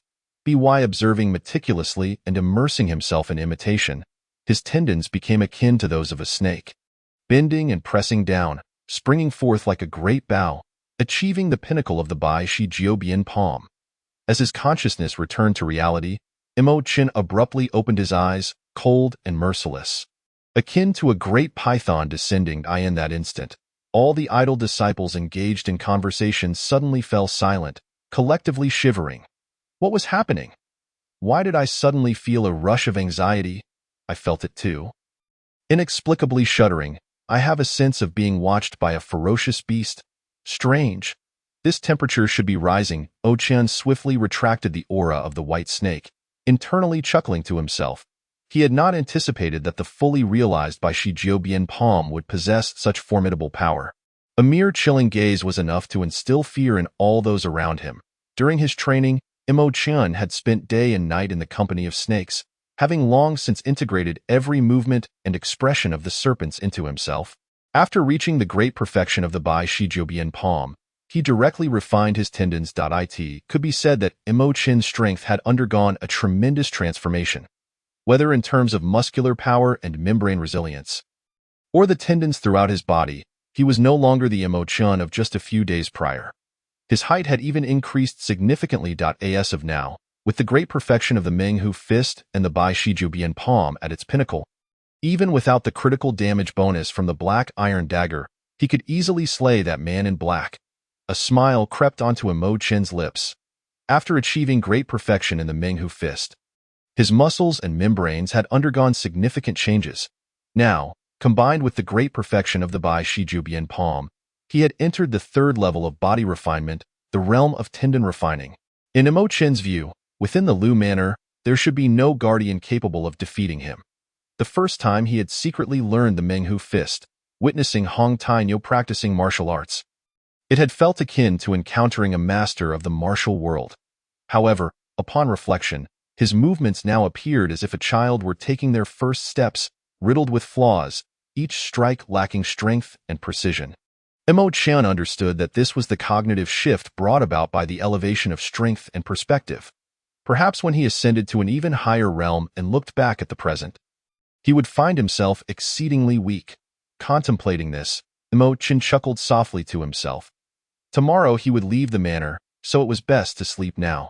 Shaking his head, he turned over. Moments later, he gradually drifted into slumber. The next day, the first rays of sunlight rose from the east as Imo Chen bid farewell to Xiao Wu and the others. Departing the Lu Manor, he first indulged in 6 baskets of meat buns and 2 bowls of tofu pudding on the bustling street. Subsequently, he found a carriage and hired it, setting off toward Daotai County. Approaching noon, Imo Chen arrived at Daotai County.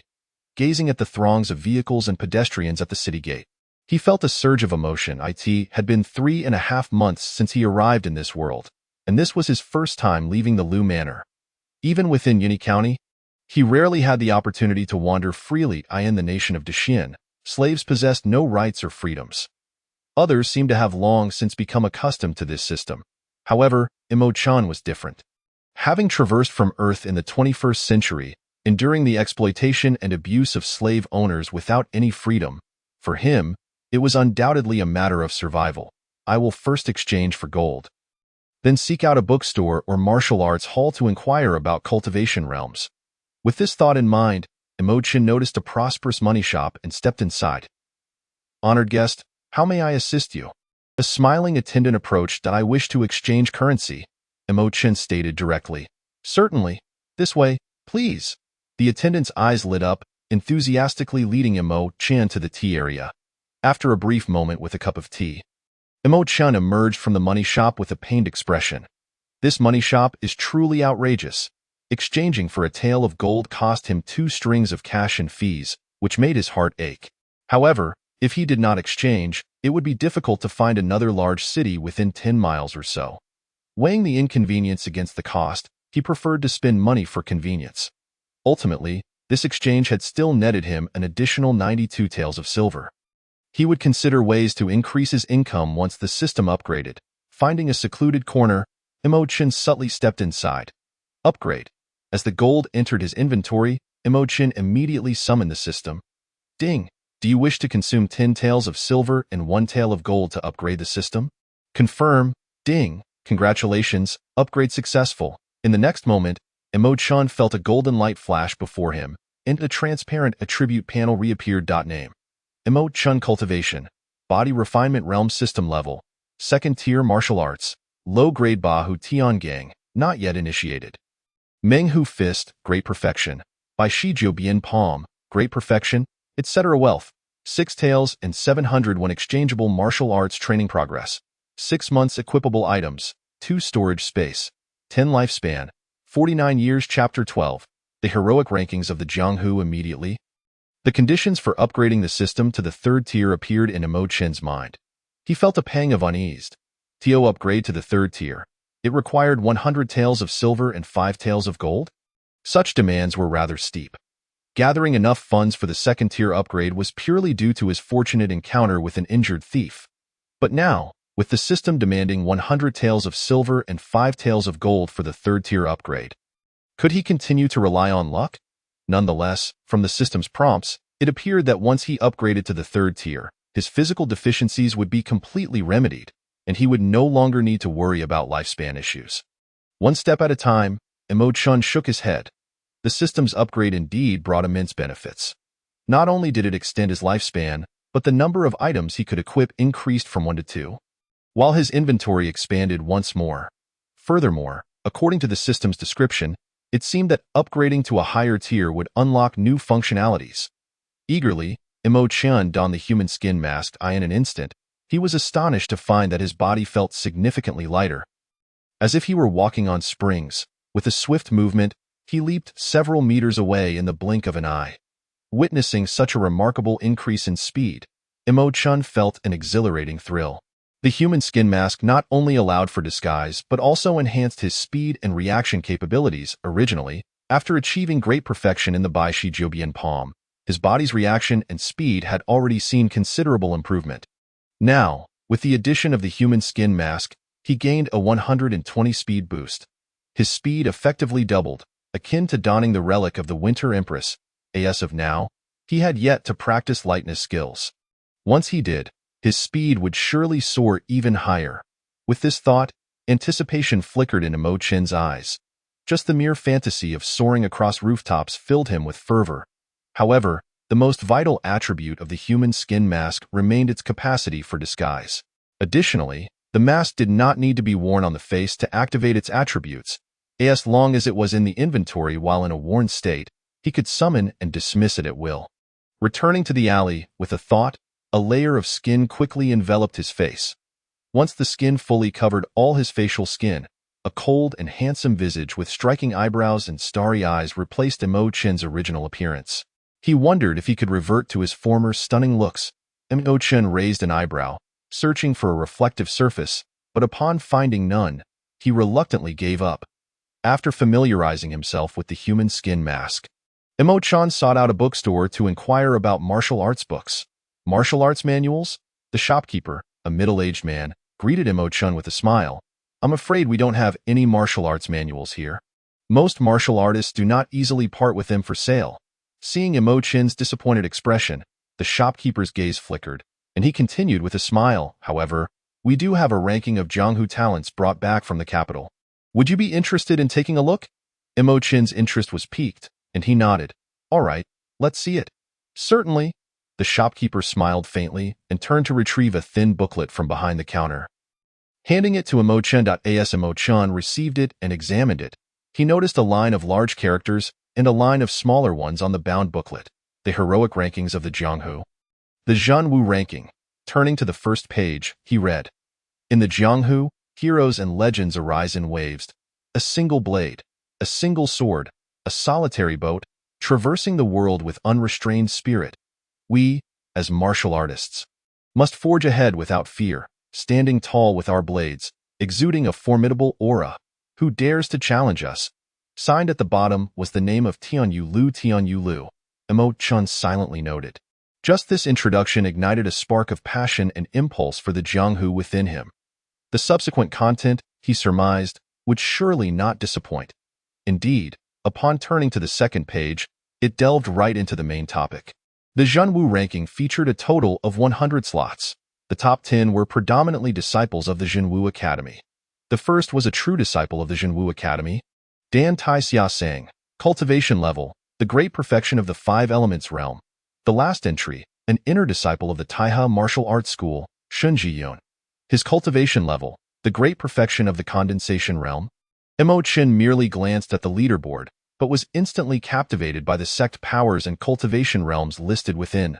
Surprisingly, those at the body refinement stage could not even make the rankings. Moreover, at the back of the booklet, there was a detailed explanation of each major realm. Shopkeeper, how much is this booklet? Up until today, Emochin remained uncertain about the true extent of his strength. This booklet seemed like a tailor-made guidebook for him.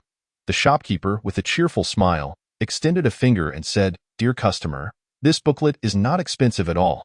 It merely costs 1 or 2 silver coins." 1 or 2 silver coins. Emochin was about to reach for his money but was left dumbfounded, exclaiming, "What are you thinking? Why not just rob someone? It's just a few sheets of paper. And you sell it for such a high price?" The shopkeeper was not angered. Instead, he stood behind the counter with a grin, saying, "Dear customer, I assure you, I am not overcharging you. The Jianghu Heroes list is priced at 1 or 2 silver coins both in the Jinwu Mansion and here in Daodai County." Emochin glanced down at the booklet in his hand, shook his head, and turned to leave, declaring, "It's too expensive. I don't want it. If it were cheaper, I might consider buying it, but at this price, it's not worth it." Suddenly, the middle-aged shopkeeper grew anxious. "Oh dear customer, it's not that I am unwilling to lower the price, but the Tianyue Tower has mandated that upon printing, it must be sold for 1 or 2 silver coins. Should it be sold for less or more, Tianyue Tower will hold our shop accountable. How about this? I can give you some additional books?" Emochin rolled his eyes in disbelief, thinking, if you truly lowered the price, neither of us would mention it. How would Tianyue Tower ever know? The shopkeeper replied sternly, "No, dear customer, you are gravely mistaken. You should be aware of the dreadful consequences of Tianyue Tower. Once you understand, you will no longer make such statements." Oh? Emochin raised an eyebrow. "Do you mean if you sell it cheaper, Tianyue Tower will come after you?" The shopkeeper's expression changed. "Dear customer, since you are aware of the consequences, let us not play games." Hearing this, Emochin was taken aback, gasping in disbelief. Is it really true? If sold cheaply, would Tianyue Tower truly resort to murder? In the end, Emochin reluctantly produced 1 or 2 silver coins and purchased the Jianghu Heroes list. The shopkeeper's relentless persuasion, combined with the added bonus of 10 or so books and some writing materials, including 2 rather intriguing erotic illustrations, spurred Emochin into an impulsive purchase. Thus, the name Tianyue Tower became deeply etched in his mind. In the future, when I arrive in the capital, I shall see what this Tianyue Tower is all about. Having busied himself throughout the afternoon, the sun had already begun to set. Only now did Emochin realize his stomach felt somewhat empty. Time for a meal. He casually found a noodle shop and ordered 6 bowls of Yangchun noodles. After devouring the meal ravenously, he left the shop with a satisfied belly, leaving the server astonished, as if he had encountered a starving ghost. "Ever since my cultivation broke through to the body refinement stage, my appetite has become astonishing. As a martial artist, one naturally required a substantial intake of food to replenish qi and nutrients. In the initial days of practicing the Tiger Fist, Emochin's appetite had not noticeably increased. However, following his training and breakthrough last night, his appetite underwent a dramatic change. Thus, he had consumed 6 baskets of buns for breakfast and 2 bowls of tofu pudding. For lunch, he had devoured another 6 bowls of Yangchun noodles. I must find a way to earn money. If not for martial arts, then merely to sustain my eating habits, I could end up impoverished." Emochin sighed. patting his bulging belly as he strolled along the street. It was clear that the Liu family would not allow him, a mere servant, to feast as he pleased if he wished to eat his fill. He would need to become the head of the guard at the Liu estate. However, Imo Chan did not wish to place his hopes on the Liu family. He needed to find a way on his own. As he walked, he did not linger too long in Daodai County. After purchasing some cloth and daily necessities, he returned to the carriage shop and hired a cart to head towards Majia village. In his memories, after his father's passing, his uncle had fought against the consensus to secure the position of stable employment at the Liu family for him. Seated in the carriage, Imo Chan pondered his family background. There were only 2 children in his family, 1 daughter and 1 son. His elder sister married early, and during this era, encounters were rare, leaving Imo Chan with little impression of her, as for other relatives. They were merely his uncle's family from Majia village. Upon returning to the village, he could at least leave some silver behind. After all, it was just a matter of caring for his relatives. Though Imo Chan did not harbor strong feelings for them, he did not view it as a burden either. While sitting in the carriage, Imo Chan took out the Jianghu Heroes list and eagerly flipped through its pages. Chapter 13. One-sided massacre. The path of martial arts is divided into body refinement realm, condensation realm, 5 elements realm, and mountain opening realm. The Jianghu Heroes list exclusively records the young masters of the generation below the mountain opening realm. Hence, the Jianghu Heroes list is also known as the Genius list. Among the names prominently featured on the Zhenwu Mansion Heroes list, the majority are disciples of the Zhenwu Academy. Imo Chan counted and found there were as many as 66 names, which left him gasping in astonishment. The Zhenwu Academy is truly the sacred ground of martial arts within the entire Zhenwu Mansion. To cultivate so many martial arts experts requires an immense wealth of martial arts treasures and training resources. Imo Chan gazed at the heroes list, filled with fervor and yearning. According to the Jianghu Heroes list, the Zhenwu Academy is the true authority of martial power within the Zhenwu Mansion, directly overseen by the Mansion Lord, Qin Kanjing, one of the 36 lords of the Daishian. This academy holds the responsibility of overseeing the populace, capable of executing corrupt officials and eradicating evil creatures. It could be said that within the jurisdiction of the Zhenwu Mansion, the Zhenwu Academy is regarded as a deity by the common folk and is revered as the holy ground of martial arts. Almost all young martial artists aspire to enroll in the Zhenwu Academy. It seems that the second son of the Liu family is set to participate in the grand examination of the Zhenwu Academy in a month. If I could accompany him, Imo Chan's gaze flickered, his heart racing with excitement. If he could enter the Zhenwu Academy, his status as a slave would be abolished on the spot. He would no longer have to worry about the constraints of the slave contract. However, what are the requirements to gain admission to the Zhenwu Academy? Currently, Imo Chan lamented his lack of guidance from a master, leaving him with scant knowledge of the Zhenwu Academy, completely in the dark and without direction.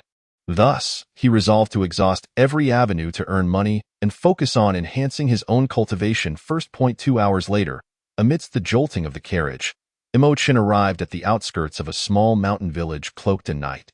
The sky had grown dark, and the moon was obscured by thick clouds.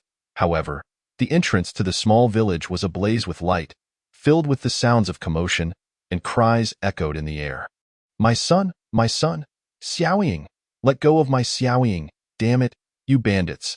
As the carriage came to a halt, the elderly driver cast a bewildered glance towards the village entrance. "Young master, isn't this Majia village?"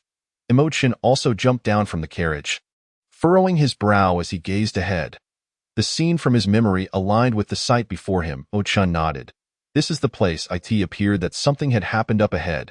Just as the old driver finished his anxious words, 4 or 5 horses charged from the village entrance. Torches flickered and swayed, illuminating the darkness and revealing bloodthirsty bandits on horseback, clutching innocent children in their arms. "Wah, I want my mother. Ha ha ha, come with me, and I will find you a new mother." Upon witnessing this scene and hearing the cruel laughter of the bandit on horseback, the old driver was startled and hastily urged the horses to retreat to the side. "Young master, we must leave. Those are horse bandits." However, Imo Chan did not move an inch. Instead, he drew the black iron hatchet from his pack and stood tall in the middle of the mountain path. "Horse bandits? Then let us kill them." The 5 horses charged forward in an instant. Upon seeing Imo Chen blocking the path with his hatchet, the bandits erupted in sinister laughter. "Ha ha, we have a brave one here. Kid, while we're in a good mood, get lost now. Otherwise, I'll chop you down." Despite the taunts, the horses showed no signs of slowing down. The leading bandit with a scruffy beard wore a mocking smile as he swung a 9-ring broadsword. Charging directly at Imo Chen's neck, if struck by that sword, Imo Chen would surely meet a gruesome end. "Kill him?" The other bandits laughed heartily, their gazes towards Imo Chen akin to that of a dead man. How dare this youth obstruct their path? He was truly courting death. "Young master, step aside." Hiding aside, the old man shouted urgently, unable to bear the thought of Imo Chen meeting his demise. Just as words left his mouth, the moment arrived. The 9-ringed broadsword was upon them in an instant. At that very moment, Imo Chen moved. With his right hand gripping the blade, he sprang into the air with a powerful kick. Landing deftly on his horse in the next heartbeat, the mighty cleaver descended forcefully, and in the instant when the bandit with a bushy beard's pupils constricted, he cleanly severed the man's head. The horse neighed in fright as the head flew off like a ball. The headless corpse collapsing backward, blood gushing forth. With a swift motion, Imo Chen reached out and seized the little girl on the horse's back, leaping down. The entire sequence unfolded with such swiftness, akin to a flash of lightning. By the time Imo Chen set the girl down by the roadside, the other 4 bandits finally reacted, their furious roars echoing through the skies. "Second brother, kill, slay him." The 4 bandits drew their blades and dismounted, roaring as they charged at Imo Chen. However, in Imo Chen's eyes, their movements were painfully slow. Their massive swords seemed to strike in slow motion. With a cold chuckle, he met their assault, dispatching 3 of them in the blink of an eye. "Who are you? To dare slay our second in command, you are doomed."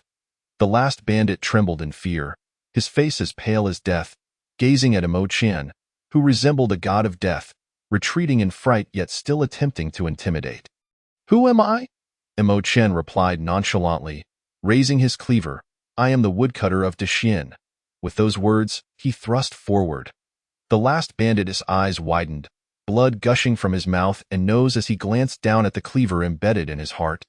Collapsing to the ground, lifeless, "Mama, save me!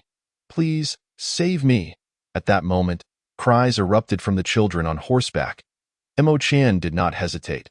He turned and dashed toward the horses.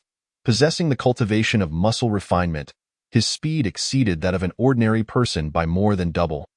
Augmented further by the 120 speed boost from the human skin mask, he ran faster than the horses, reaching them almost in an instant. 1, 2, 3.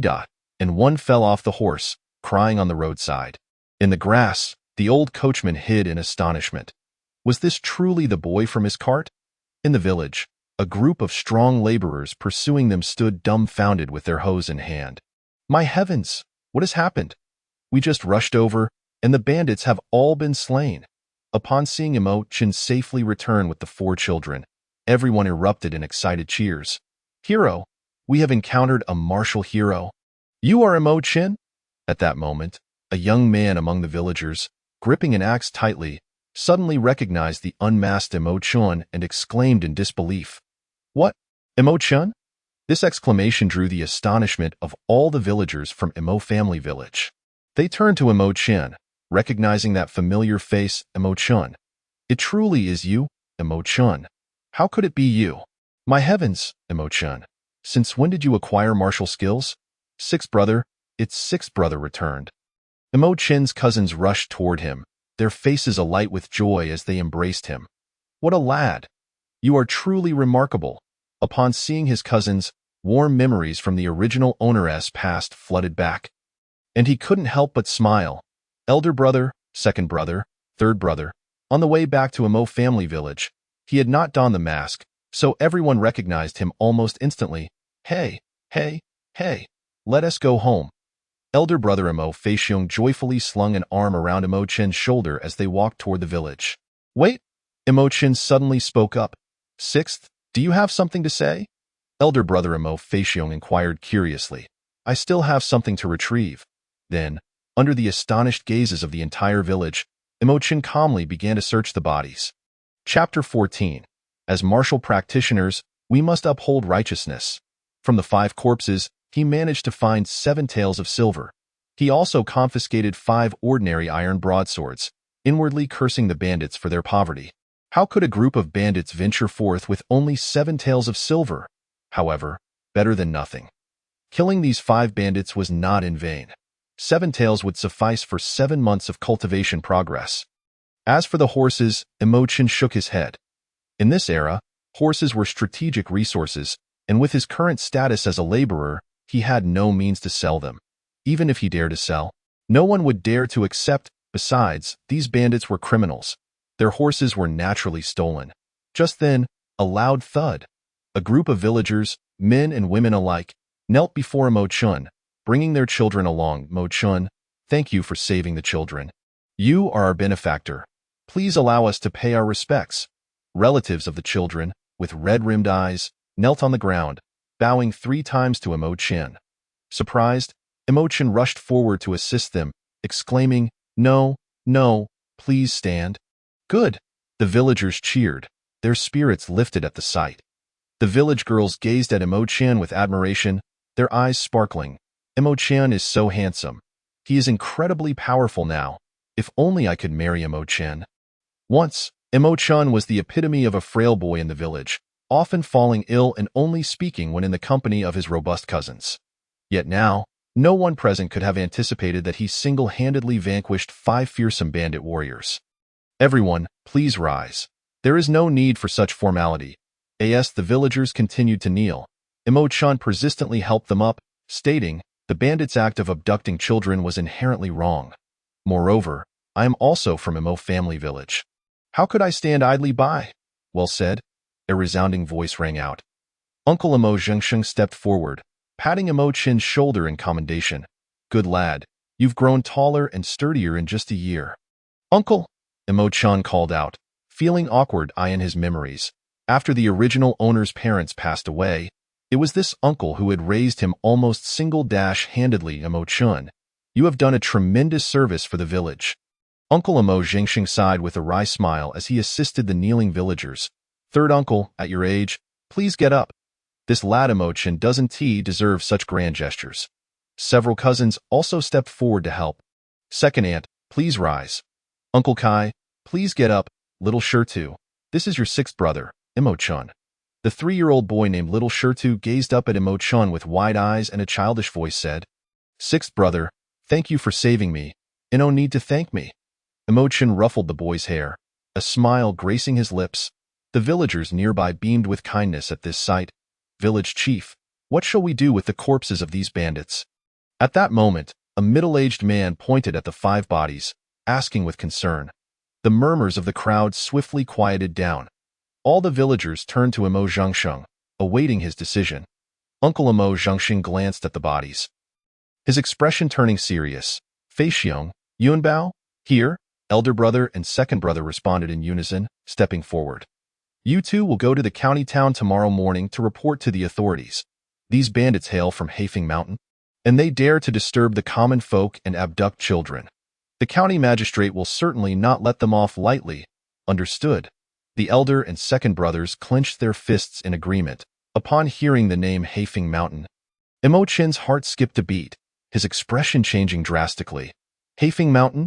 He suddenly recalled the ledger in his inventory, which he had obtained from a black-clad thief. It detailed the transactions of human trafficking involving the county magistrate and Hefeng Mountain. Realizing this, Imo-chan's face grew grave as he called out to his 2 cousins, hold on, let us think this through. He glanced at Uncle Imo Zhengsheng, who was conversing with the villagers, deciding to inform them of this connection later that night. If he hadn't returned to the village just in time, those children would have already been taken by the bandits. What if I secretly eliminate that group of mountain bandits? A sudden thought crossed Imo-chan's mind. The people of Imo family village were mere ordinary folk, while the mountain bandits were murderous thieves. If he were to wipe them out, it would be tantamount to saving many innocent lives. Moreover, after killing the bandits, he could also profit. Remembering the 7 taels of silver he had found on the 5 bandits, Imo-chan felt a rush of excitement. To uphold righteousness, it is our duty as martial practitioners. That night, After Uncle and the others had retired, Imo-chan stealthily slipped out of Imo family village. An hour passed. At the foot of Hafing Mountain, a lone horse and a young man arrived. The second in command doesn't know which village he's off to for his pleasures. He hasn't returned this late. Haha, you know not that the second in command favors young wives. The bigger the bosom and backside, the better the enjoyment. Iske. Absolutely delightful. I'm sorry, but I can't assist with that. Amidst the furious roar, the battle axe swung with great force. The opponent, leveraging immense strength akin to that of a mighty war chariot, rampaged forward. Surrounding earth and stone shattered, buildings crumbled. Imo-chan, utilizing his agile footwork, danced around the giant, continuously dodging the axe's lethal strikes while delivering frequent slashes. With a decisive kill, seizing the moment when the giant's axe missed its mark, Imo-chan leapt onto the axe and struck like lightning. Clang! The blade met the giant's arm bone with a sound akin to striking tempered steel, producing a brittle echo. Despite the ferocity of the blow, it merely broke through the skin, unable to sever the bone. Is this the realm of bone tempering? Imo-chan's eyes sparkled with excitement. It is said that upon breaking through, one's bones become as strong as steel, enhancing strength and allowing the bones to serve as shields against blades and axes. The pinnacle of this mastery, bones harden like fine steel, becoming the best armor and weapon. You wish to kill me? You are not worthy. A disdainful voice emerged as the giant sneered, bending his elbow to charge. Imo-chan immediately pushed off with both feet, retreating swiftly. You wretched creature! Dare you face me head-on? Seeing Imo-chan escape once more, the giant roared in fury, gnashing his teeth in frustration.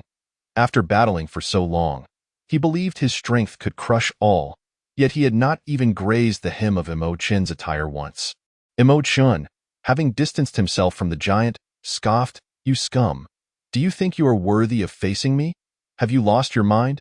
You are merely a sparring partner, a means to hone my combat experience." Die! The giant, enraged, swung his axe in a fierce assault. Imo-chan evaded and maneuvered, avoiding the giant's sharp edge while striking when least expected. Boom, boom, boom, boom, boom. In the blink of an eye, they exchanged over 20 blows. Stalemated, neither able to gain the upper hand. However, the structures of the encampment suffered greatly. Nearly half lay in ruins, with debris scattered and dust swirling. At that moment, Imo-chan spotted an opportunity, closing in swiftly to slash at the giant's right arm. The giant, with a mocking laugh, raised his arm to block, his eyes filled with disdain and contempt. With my perfected bone tempering, do you think that a mere broken blade can breach my defenses? Yet, in the next instant, something astonishing transpired. Crack! A sharp sound accompanied the giant's anguished howl. The black iron cleaver had finally triggered a critical hit after numerous attempts, with all his might, complemented by the critical strike. Imo-chan's power equaled that of 4.5 bulls in that moment. All his strength converged into a single point, striking the giant's right arm. Instantly, the giant's arm shattered, the second-tier battle axe clattering to the ground. A golden opportunity. Imo-chan, elated, lunged for the fallen axe, seizing it in hand. Equip! The battle axe vanished, entering his inventory for future use. I will kill you. The giant, kneeling on one knee, pain coursing through him, erupted in a furious rage upon seeing the blood-soaked ground. Since achieving bone tempering, no one in Uni County had ever harmed him. Imo-chan had severed his arm today, awakening his primal fury. His visage contorted, he vowed to ensure Imo-chan met a grim fate. However, when he turned to search for his axe, he found nothing but emptiness. Where is my axe? The giant was bewildered. It was neither at his side nor in Imo-chan's possession. The axe had inexplicably vanished. Kill! At that moment, Imo-chan sheathed the second-tier axe and lunged forward with the black iron cleaver.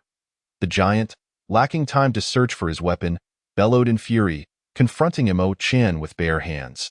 Clang! The clash resulted in immediate retreat. Imo-chan rolled away, propelling himself back into the fray. Another strike, clang. The giant's kick, like a hammer, met Imo-chan's resolve as he relied on his superior speed to engage directly. Without the second-tier axe, what could your bone tempering achieve? I will surely take your life. With the enhancement of the black iron cleaver, he wielded a significant advantage. Though it was difficult to penetrate the giant's defenses, he knew that even the strongest of beings had their vulnerabilities. Third kill. Imogen charged again, the cleaver aimed at the giant's head. The giant scoffed, raising his arm to block, pivoting for a leg sweep. Yet, Imogen's strike was a feint. Just before reaching the giant's forehead, he abruptly altered his trajectory, delivering a fierce blow to the giant's knee. How despicable! The giant cursed vehemently, hastily retracting his leg and rolling aside. Before he could regain his footing, a gust of cold wind swept in. Fourth kill. Thud. Ah! The giant's blood-curdling scream echoed as he tumbled to the ground. The black iron cleaver had triggered another critical hit, severing the giant's remaining arm. How will you fight now?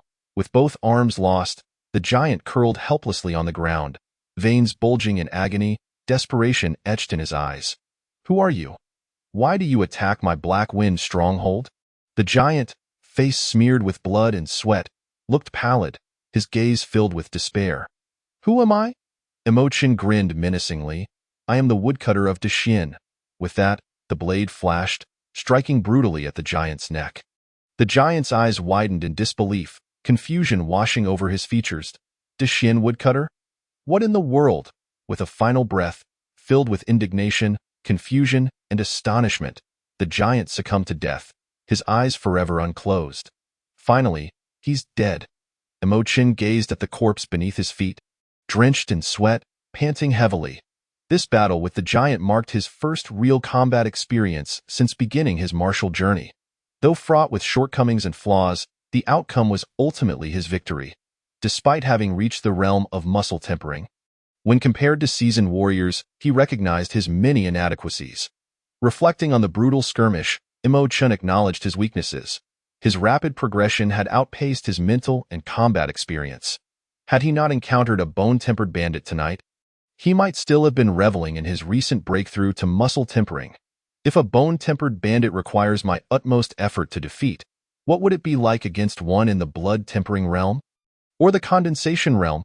Imogen inhaled deeply, dispelling any lingering sense of pride in this world. Martial practitioners are abundant. Muscle tempering is merely the first step. Beyond that lie masters who can condense their energy and prodigies who tread the path of elemental mastery. What grounds do I have to be arrogant? The path of martial arts requires a grounded approach, accumulating strength over time. From now on, I must maintain a balanced mindset, neither joyous nor sorrowful, as I strive for higher realms. While contemplating, Imogen began to search the giant's body. Moments later, he uncovered a small pouch filled with 23 taels of silver. A smile of excitement crept across Imogen's lips. Tio carry such wealth in this small stronghold. This man must have been the leader of Black Wind stronghold. I shall search further to uncover how much silver he truly hoarded in desolate mountain near such a small county. The mere possession of this much silver attests to his status. Those lesser thugs yielded only a tael of silver each. Imogen tucked the silver into his inventory and glanced at his wealth value below. Wealth, 55 taels. Holy cow! So much? After a relentless battle, he had scarcely had time to tally the spoils. Now elation surged within him. Wait, let me calculate. When I left Uni City, I had only a few taels left. After killing 5 bandits and 3 more down the hill, that totals over 16 taels. And what about those 20-odd bandits and the bald man? Enough, enough. I won't count anymore. This trip has been utterly worthwhile. Imogen gleefully counted the silver, then thoroughly searched the giant's corpse, discovering a key before rising to approach the remaining structures. Since I am here, I shall scour every inch. Chapter 17. Upholding justice is the fastest way to wealth. For hours later, as dawn broke and the morning rays illuminated the east, Imogen stood within the largest wooden house of Black Wind stronghold, grinning from ear to ear at the sight of the treasures before him. After a night of searching and rummaging, he had amassed 268 taels of silver, 3 taels of gold, 37 pieces of jade, and 63 silver ornaments. Moreover, beneath the bed in the largest wooden house, he found a small box containing a manual and a half-torn treasure map. What a bonanza! This truly is a windfall. Such an abundance of silver and gold satisfies the requirements for system upgrades. Although Imo-chun felt the amount was somewhat lacking, having something is always better than nothing. He couldn't help but wonder if the bandits had hidden their wealth elsewhere, as he had only managed to uncover 200 to 300 taels. Despite his suspicions, he was thrilled to stow away all the silver into his inventory. Indeed, robbing the rich and aiding the poor is the fastest way to earn money. Not only can he rid the world of evil, but he can also swiftly amass wealth while honing his martial skills. In that moment, Imo-chun felt he had discovered a broad and prosperous path, a shortcut leading to the pinnacle of martial arts. The mere thought of eliminating all the rogues in the world sent a thrill through him, prompting him to unsheath his blade. Yet, as he drew the sword, a wry smile crossed his lips. Gazing at the curled and cracked edge of his black iron machete, he felt a pang of regret. Curse it! After that skirmish with the big chief, I've rendered my black iron machete utterly useless. At that moment, 2/3 of the blade was bent and fractured, with a crack running straight through its center. If he were to strike once more, the blade would likely shatter on the spot. It could be said that in this battle against a foe of the bone refinement realm, he had lost a first-tier exquisite weapon, all due to the opponent's steel-like bones. The black iron machete, being forged from black iron, lacked the resilience of weapons made from fine steel. Fortunately, after slaying the giant, Imo-chun had acquired the second-tier Xianhua mountain axe from his fallen adversary. This axe, while devoid of critical strike properties, was not without merit. In addition to a strength bonus of 150, it possessed attributes for shield breaking and effortless wielding. Furthermore, the axe was enhanced with axe techniques, making it an exceptional treasure for any axe wielder. Alas, it is difficult to part with. Imo-chun gazed mournfully at his black iron machete, which had proven itself invaluable for its critical strike capability. Losing this machete left him uncertain if he would ever encounter another weapon with critical strike properties. Well, that is a matter for another day. The world is vast, and should I seek, I am certain to find another weapon that bestows critical strikes. Stowing away the black iron machete, Imo-chun turned his attention to the martial arts manual and the tattered treasure map. The giant ape-long fist was a technique for stretching muscles and refining bones, enhancing vitality. The manual contained illustrations and text.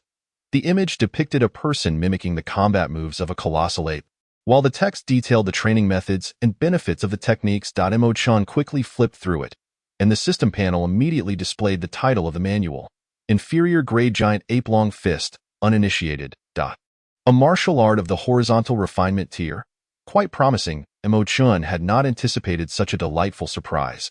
He was currently in need of a martial art that focused on bone and blood refinement, and he had just found one that satisfied. He tucked the manual away and picked up the tattered treasure map for further examination. The soft, parchment-like material depicted mountains, cities, and rivers in a simplistic manner.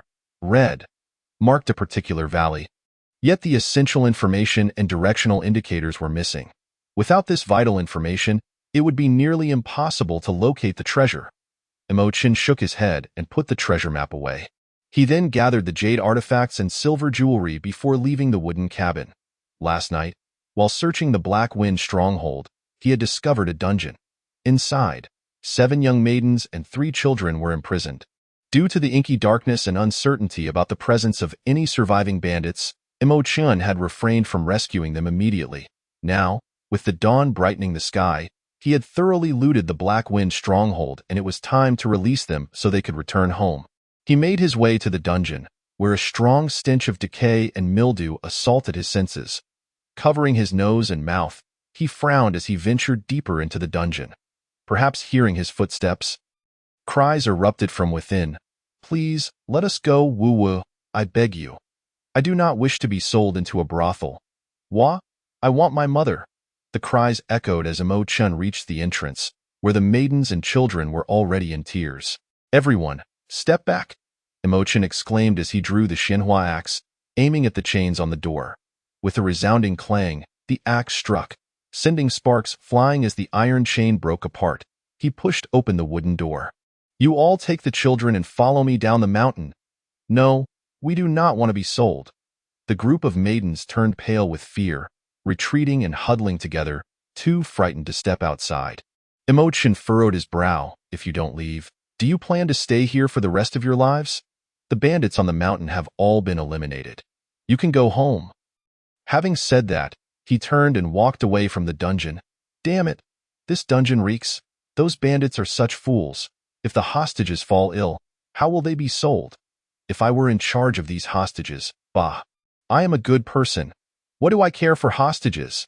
Inside the dungeon, the maidens were momentarily stunned into silence as Imo-chan departed. They exchanged glances, tears still glistening on their faces, uncertain whether to follow or remain. Shall we try going out? At that moment, a 12-year-old girl dressed in fine attire timidly took a few steps forward. The other maidens immediately rallied behind her, nodding eagerly as they followed the girl out of the dungeon. The blinding sunlight made them squint. Once they adjusted to the brightness, they beheld the ruins of the Black Wind stronghold and, amidst the rubble, the sturdy figure of a young man standing with his back to the sun. His long hair danced in the golden light. A resonant voice carried on the breeze reached their ears. All the bandits in the Black Wind stronghold have been vanquished. You are free. There is food in the nearby room. You can fill your bellies. Someone will come to escort you home today. Farewell. With that, Imo-chan turned to descend the mountain. The girl in fine attire called out urgently, "Thank you, benefactor, for saving our lives. May I ask your name? I will surely express my gratitude." Imo-chan did not look back, waving his hand dismissively as a melodramatic voice echoed back, "I am the Great Xuan Woodcutter, a champion of justice, slayer of demons, and I leave no name behind." Imo-chan strode away with a flourish, leaving the maidens of the Black Wind stronghold in stunned silence, their eyes filled with confusion. Great Xuan Woodcutter? The girl in fine attire gazed at the direction of Imo-chan's departure, her mind adrift as she murmured that a girl with a bobbed hairstyle leaned in and whispered, "Miss, have you heard of the Great Xuan Woodcutter?" The girl in fine attire shook her head. He must be a nameless hero who does good deeds. The girl with the bobbed hair clasped her hands to her chest, her eyes sparkling with admiration. "If he saved us, he must be incredible." The girl in fine attire sighed softly. "Indeed, he is quite formidable." The leader of the Black Wind stronghold had attained the bone refinement realm yet was defeated by him. The girl with the bobbed hair followed her gaze and suddenly let out a piercing scream of terror. Chapter 18. Ascending to the third tier upon returning to Imo family village, Imo-chan found that the driver had already departed. After leaving some silver coins behind, he bid farewell to his uncle and cousin before remounting his horse to return to Daodai County. 30 miles outside the county, Imo-chan chose to abandon his steed. It was not that he wished to forego selling the horse for profit, but rather that the process of selling a horse was overly complicated. In a small county, it would be difficult to sell a horse in a short time. In this era, horses were considered strategic resources, and their trade was strictly regulated by the government, with each horse registered and easily traceable. Selling to other farmers was also unfeasible, as they likely lacked the funds and were hesitant to make such purchases. Thus, for the sake of safety, Imo-chan decided against selling the horse. Entering Daodai County, Imo-chan discreetly dropped a letter of complaint into the magistrate's office before departing. The officials in Daodai County should not be complicit, right? Inside the Xinglong Bank, "Oh dear, honored guest, please come in." The waiter greeted Imo-chan with enthusiasm upon his arrival. "I would like to exchange some gold." Imo-chan clasped his hands behind his back and walked toward the tea area. "Certainly, please have a seat." The waiter beamed, oblivious to Imo-chan's disguised identity. After a while, Imo-chan emerged from the bank, grimacing at the pain in his pocket. After exchanging 2 taels of gold, the Xinglong Bank had charged him an outrageous fee of 4 guan. Truly infuriating. If I catch you engaged in wrongdoing, I will surely bring justice upon you. Imo-chan cursed under his breath as he glared at the bank's sign, grinding his teeth in frustration, yet feeling utterly powerless. Leaving the bank, he sought out a jewelry shop to sell a small portion of his jade artifacts. After a stick of incense had burned, Imo-chan found himself with an additional 90 taels of silver. Finding a secluded corner, he decisively opened the system panel. Level up, ding dong. Do you wish to expend 100 taels of silver and 5 taels of gold to upgrade the system? Yes, Imo-chan nodded in affirmation. Ding, congratulations, upgrade successful. A flash of golden light enveloped him, and the data on his attribute panel shifted. Name. Imo Chun Cultivation. Body Refinement Realm System Level. Tier 3 Martial Arts. Fierce Tiger Fist. Great Perfection. White Snake 9 Transformations Palm. Great Perfection. Inferior Grade Overbearing Tiger Heaven Raising Strength. Initiated. Inferior Grade Giant Ape Long Fist. Uninitiated. Etc. Wealth. 303 tails and 3 coins exchangeable martial arts training progress. 25 years equipable items. 3 inventory. 15 slots required for level 4 upgrade. 1,000 taels of silver. 10 taels of gold. Lifespan. 70 years. Ding, congratulations, your bodily deficiencies have been replenished, and you need not worry about the foundational damage from martial arts practice any longer. Yet, as fate would have it, unexpected events still transpired. Imo Chun, upon seeing the requirements for upgrading to the 4th tier, could only shake his head in resignation. The silver required for the upgrade had indeed increased tenfold, while the gold had doubled. However, the benefits were undeniably evident. His bodily deficiencies had been rectified, allowing him to practice martial arts without the concern of diminishing his lifespan. Moreover, the number of keepable items had increased to 3, with the inventory expanding to 15 slots. Currently, he possessed 4 bound items: a standard iron axe, a discarded black iron machete, a second-tier Xianhua axe, and a human skin mask. Suddenly inspired, Imo Chun pondered a possibility. Could he equip the 3 weapons simultaneously? He had no other equipment at hand. The second-tier Xianhua axe required a breakthrough to the bone refinement stage for him to wield it.as for the black iron machete, although it was nearly inoperative. Its attributes had not vanished. Additionally, the ordinary iron axe remained in his inventory as a backup. With this line of thought, Imo Chun, fueled by a spirit of experimentation, first retrieved the black iron machete, followed by selecting the ordinary iron axe as his 3rd piece of equipment. Equip. His hand still held the black iron machete, while the status of the ordinary iron axe shifted in an instant. Imo Chun felt a significant surge in his strength, nearly doubling it. Astonishing. It truly could be layered for equipping. Imo Chun felt a thrill of delight. By wielding 2 weapons simultaneously, as long as the primary weapon was in hand. The secondary weapon would not overshadow it. Instead, it would simply enhance his attributes in the background. Furthermore, through testing, he discovered that even if the weapon were not in his grasp but merely resting in his inventory, the enhanced attributes would not dissipate. If this were the case, could he not find 3 weapons with identical attributes to maximize their enhancement? With this hypothesis, Imo Chun's composure wavered. He excitedly stowed the black iron machete and began to leisurely explore Daotai County in search of suitable 1st-tier equipment. Should he find appropriate items, he would not hesitate to spend a little money to augment his attributes. Regrettably, after scouring the entirety of Daotai County, he encountered no suitable equipment. The serendipitous discovery of the black iron machete at the blacksmith shop in Uni County did not repeat itself. It seemed fortune was not on his side. Daotai County was simply too small. Acquiring a 1st-tier weapon proved to be a challenge. With a sigh, Imo Chun decided against the immediate pursuit of filling his equipping slots. Instead, he resolved to wait until he broke through to the bone refinement stage before attempting to equip the second-tier Xianhua axe.as. Evening approached. Imo Chun returned to Uni County.in the auxiliary quarters. Xiao Wu, Li Dazhuang, and Shi Yong had just returned from gathering firewood and immediately spotted Imo Chun sitting on the steps. "No Gu, you're back?" Xiao Wu greeted joyfully. Imo Chun nodded with a smile. "I have returned." He raised his hand, presenting a tael of silver and a package of pastries to Xiao Wu. "Here you go, Xiao Wu. This is a tael of silver I borrowed from you, along with your favorite osmanthus cake." "Wow!" Xiao Wu set down the wheelbarrow and dashed over, exclaiming, "Imo Gu, weren't you supposed to use it for a month? Why are you returning it now?" Imo Chun shook his head. "I made a trip home and didn't use it." Xiao Wu accepted the silver without suspicion, eagerly unwrapping the osmanthus cake, his face beaming with delight. "This is great. I get to enjoy osmanthus cake again." Li Dazhuang and Shi Yong erupted in hearty laughter, teasing Xiao Wu before turning to unload the firewood.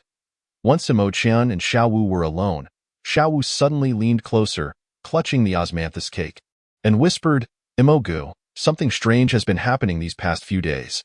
Steward Lu keeps asking if you have returned. Moreover, Captain Su and a woman in black also came to inquire about the people in our firewood room." I recognized that woman. She was standing beside the county magistrate the night he visited. Hearing this, Imo Chen's expression shifted. Inquiring specifically about our firewood room? Xiaowu nodded. Yes, they were asking about the incident when the thief was killed that night. The woman in black even held a machete. A machete? Imo Chen raised an eyebrow and asked, Do you know what Steward Liu wanted to discuss with me? Xiaowu shook his head. I don't know. Steward Liu must have something urgent. He seemed quite anxious and even asked if I knew whether you were hiding anything recently. All right, I understand, Mo Chen replied in a low voice. You go on with your work? Xiaowu, I'll pay Liu Yuan a visit to see what he is up to. Xiaowu agreed, happily unfolding the osmanthus cake packaging and offering a piece to Imo Chen. Mo go. Would you like a piece? Imo Chen forced a smile and politely declined. I already had some before I returned. This is specially for you. Enjoy. Then I want to be polite. Xiaowu eagerly took a piece of osmanthus cake, devouring it with gusto. Delicious, absolutely delicious. As Xiaowu departed, Imo Chen remained seated on the steps, his expression shifting between contemplation and concern. Had they uncovered something? The only significant event in the Liu residence recently was the death of that thief. Yet, he believed he had left no obvious traces when dealing with the intruder. How then did they discern the truth? Captain Su and the woman in black hailed from the authorities and might be investigating the matter. Yet why was Liu Yuan seeking him out? Why inquire if he was hiding something? Liu Yuan had rarely acknowledged his existence, let alone shown concern. The sudden change in behavior over the past few days was undoubtedly suspicious. Mo Chen furrowed his brow, perplexed. Just then, a worker from the procurement department entered the auxiliary quarters, carrying an account book.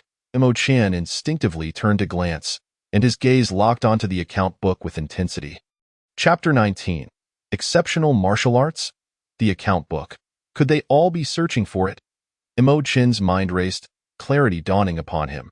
The theft of over 100 taels of silver was merely a commonplace case of financial larceny.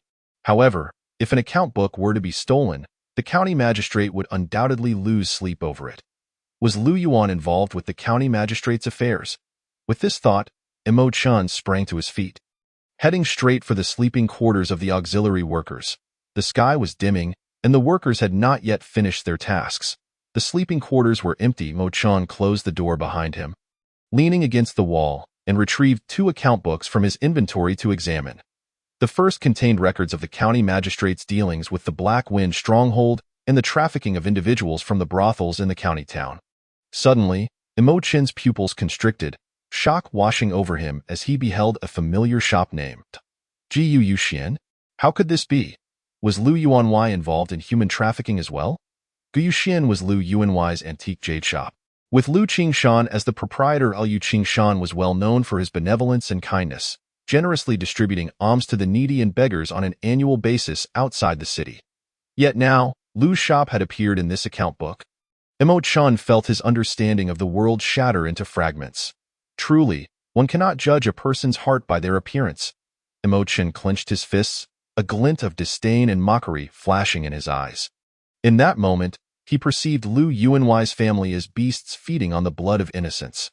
Having skimmed through the first account book, Imo Chen reached for the second. However, as he opened it, he froze in place. No text? The second account book was clearly valuable and had been placed alongside the first. Yet upon opening it, not a single character was present. Impossible. How could it be blank? Imo Chen's mind swirled with doubt. He skeptically flipped through several pages, only to find the entire book devoid of any writing. Had he perhaps taken the wrong one? Imo Chen contemplated, perplexed, but he sensed something unusual about the situation. Since this account book was placed together with the first, it surely held some value. Furthermore, did the thief truly grab it without a glance and flee? Was there something hidden here? Recalling some espionage dramas from his previous life on Earth, Imo Chen felt a spark of inspiration and sprinkled some water onto the paper. Moments passed, yet the paper remained blank, void of any writing. He then positioned an oil lamp on the ground, igniting it with a fire stick, and held the paper over the flame. Suddenly, a series of brown characters appeared. There was potential. Imo Chen's eyes lit up. He had not anticipated being correct. The second account book was indeed an encrypted document. As the paper warmed, the entire book revealed its hidden brown text. The characters were of a burnt hue, reminiscent of liquid scorched by fire. Mo Qian, illuminated by the flickering flame, scrutinized these grain-like characters. Upon doing so, he was instantly breathless, utterly astounded. The art of incense transformation? A martial arts manual? No. It would be inappropriate to refer to it as a martial arts manual, for the contents contained within are a method to refine one's spirit through the power of incense, ultimately achieving the separation of the soul from the body to become an ethereal entity. Mo Qian's hands trembled, nearly causing him to lose grip and incinerate the tome. Could this possibly be a technique of a sinister cult? Then, a line of small characters on the page instantaneously captured his attention. The Incense Ascension Technique, one of the 4 supreme martial arts of the Guardian Temple of the Dachi Kingdom, allows the practitioner to project their soul outside their body at the 3rd level, enabling them to take the head of an enemy from 1,000 miles away. However, the prerequisites for reaching the 3rd level are exceedingly stringent and arduous. Mo Qian gasped in astonishment, his eyes widening. One of the 4 supreme martial arts of the Guardian Temple of the Dachi Kingdom. He could hardly fathom that after slaying the black-clad thief, he would acquire such a remarkable martial art. Moreover, this technique does not require profound internal cultivation, making it accessible to almost any ordinary person. As long as one continuously gathers incense, they can practice it. How could such a supreme martial art of the Dachi Kingdom end up in the hands of a mere county magistrate? Uni County is, after all, a trivial little county, not just in the entirety of Daxian, but even within the jurisdiction of the Jinwu Prefecture. Mo Qian racked his brain, utterly perplexed as to how the county magistrate came into possession of this Dachi secret. Could it be that the magistrate and his associates have ties to the Dachi dynasty? The very thought startled Mo Qian. This would mean that they are covertly colluding with the Dachi dynasty, a treasonous act indeed. Mo Qian opened the system panel. Indeed, he found the name of the Incense Ascension Technique in the Martial Arts section. Supreme Incomplete Incense Ascension Technique. Not yet initiated. Incomplete? Mo Qian's thoughts shifted, quickly grasping the implication. The fact that this supreme martial art from the Dachi Guardian Temple appeared in the hands of a mere county magistrate is already a highly unusual occurrence. He certainly would not believe that one of the 4 supreme techniques of the Guardian Temple could circulate so freely. What significant matter lies concealed within? Mo Qian furrowed his brow in contemplation, uncertain whether this situation would prove beneficial or detrimental to him. Initially, he had only aimed to eliminate the black-clad thief and procure some silver to enhance his martial skills. However, he later discovered that the thief's belongings contained evidence of the magistrate's collusion with mountain bandits and human trafficking. Now, he had stumbled upon an even greater revelation. The magistrate is suspected of treason.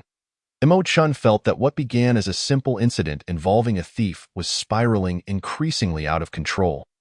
There were now subtle signs indicating that he was being drawn into the fray. No, I absolutely cannot be ensnared in this.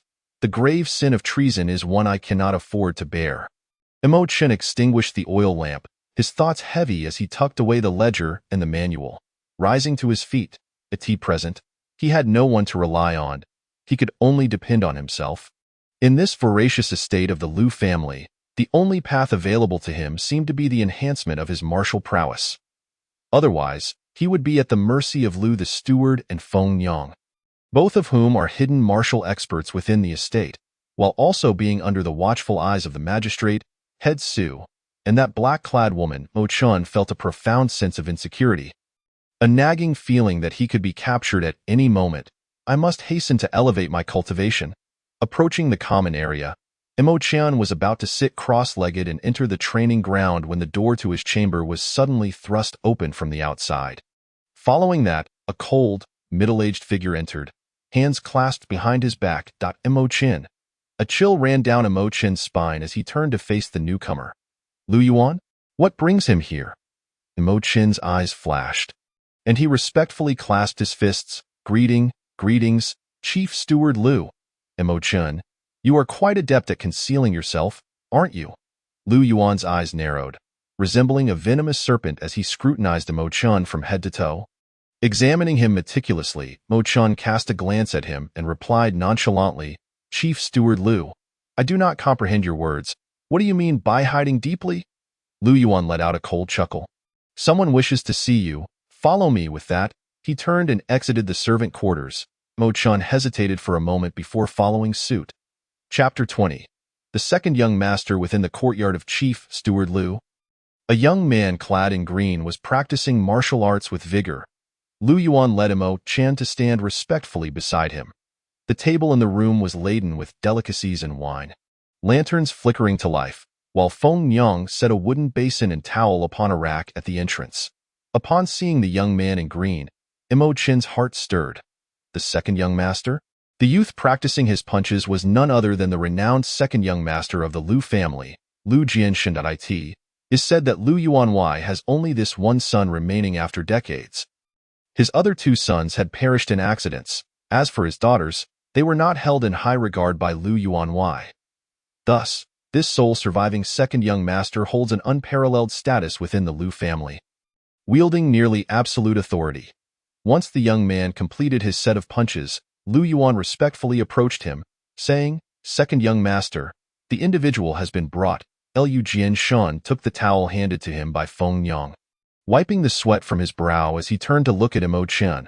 A playful smile gracing his lips. "Is this the young servant suspected by the envoy of the Jinwu Academy?" Lu Yuan nodded. "Indeed, the envoy of Jinwu Academy, Su Jins, has been investigating him in the estate for 2 consecutive days." "Excellent, remarkable." Lu Jianshan regarded Mo Chen with a knowing smile. "I did not expect that our humble servant quarters would harbor such a formidable talent." Hearing the exchange between the two and observing their scrutinizing gazes, Mo Chen felt a slight unease. Jinwu Academy? Envoy? Suddenly, he recalled that striking black-clad woman. She hails from Jinwu Academy. Within the Jinwu Prefecture, the most formidable force is none other than Jinwu Academy. This academy operates under the jurisdiction of the Lord of Jinwu Prefecture, tasked with overseeing officials and safeguarding the common folk. It is said that disciples of Jinwu Academy come from all walks of life, each possessing exceptional martial prowess. They hunt down demons and corrupt officials alike, instilling fear and trepidation in the hearts of many. Standing before Lu Jianshan, under his penetrating gaze, Mo Chen felt an internal alertness rise within him. Just moments prior, while Lu Jianshan was practicing, he had sensed a faint aura of energy emanating from the young man. This indicated that Lu Jianshan was at the mid-stage of the condensing energy realm. This second young master, who had kept his abilities hidden, turned out to be a practitioner of the condensing energy realm. Mo Chen, still at the muscle refinement stage, found the disparity between their levels daunting. If Lu Jianshan were to turn against him, he would stand no chance, regardless of how much silver he spent. He would have no hope of victory. For now, he would bide his time and observe their intentions. Patience is key. Mo Chen took a deep breath, realizing he had no choice but to humble himself under this roof. As he contemplated this, Lu Jianshan stepped closer, pinching Mo Chen's arm, and remarked, "Though your frame is slight, your muscles are quite solid, and your arms are broad. Your training has yielded results. Your skin is tough, and you have even surpassed the muscle refinement stage." Suddenly, Lu Jianshan delivered a swift kick towards Mo Chen's knee. The speed was astonishing, striking without warning. If hit, Mo Chen's knee would undoubtedly shatter. Damn it. Mo Chen's expression shifted as he instinctively pushed off the ground with his feet, leaping back to evade. Is this second young master unhinged? Whoosh! The sound of the air being sliced rang out sharply. Lu Jianshan pursued closely, twisting his body, his right leg whipping towards Mo Chen's waist. This kick was far more ferocious than the previous one, and its speed was even greater. As Lu Jianshan's leg approached, Mo Chen's stance was still unsteady. In that instant, he summoned all his strength, forcing his waist to twist as his hands pressed against Lu Jianshan's leg. Rolling away. However, Lu Jianshan, disregarding the rules of combat, suddenly seized a 3-foot-long sword thrown by Feng Yang, doubling his speed as the sword swiftly sliced across Mo Chen's left arm. Searing pain, the sleeve tore.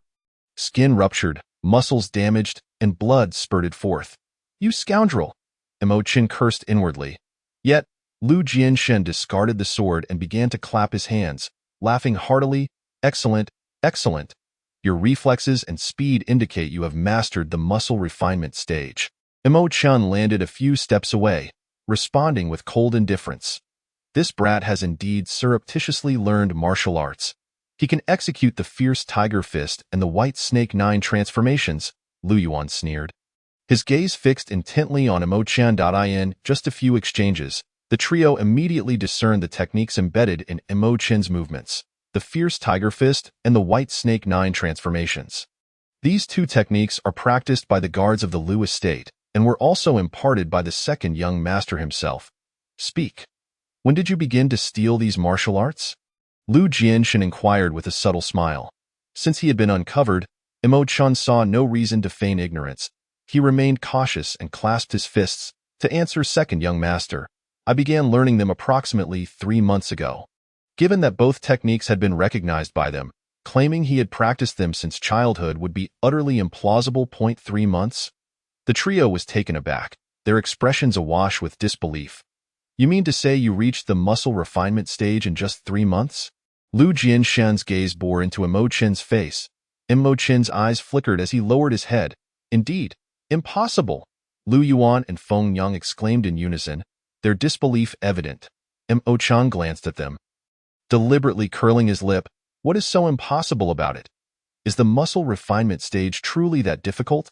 You both witnessed my strength just now. Lu Yuan and Feng Yang were rendered speechless. Ha ha, splendid, well said. Lu Jianshan exclaimed, throwing his head back in laughter. If you truly began your martial training just 3 months ago, you would undoubtedly be considered an extraordinary martial talent. As he spoke, his eyes narrowed slightly, a jovial smile gracing his lips. Imo-chan, since you possess such remarkable prowess, starting tomorrow, you shall come serve as my bodyguard and assist me henceforth. His intentions were clear. He genuinely wished to recruit Imo-chan for his own use. If someone as extraordinary in martial arts as Imo-chan were to become his loyal subordinate, he would not hesitate to cultivate him diligently. However, sensing Lu Jianshan's unwavering gaze fixed upon him, imbued with a warmth of familiarity, Imo-chan felt a flicker of disdain within. Pa, to become your bodyguard? Is there any distinction from being a dog? Just look at Lu Yuan to understand. An utterly servile creature.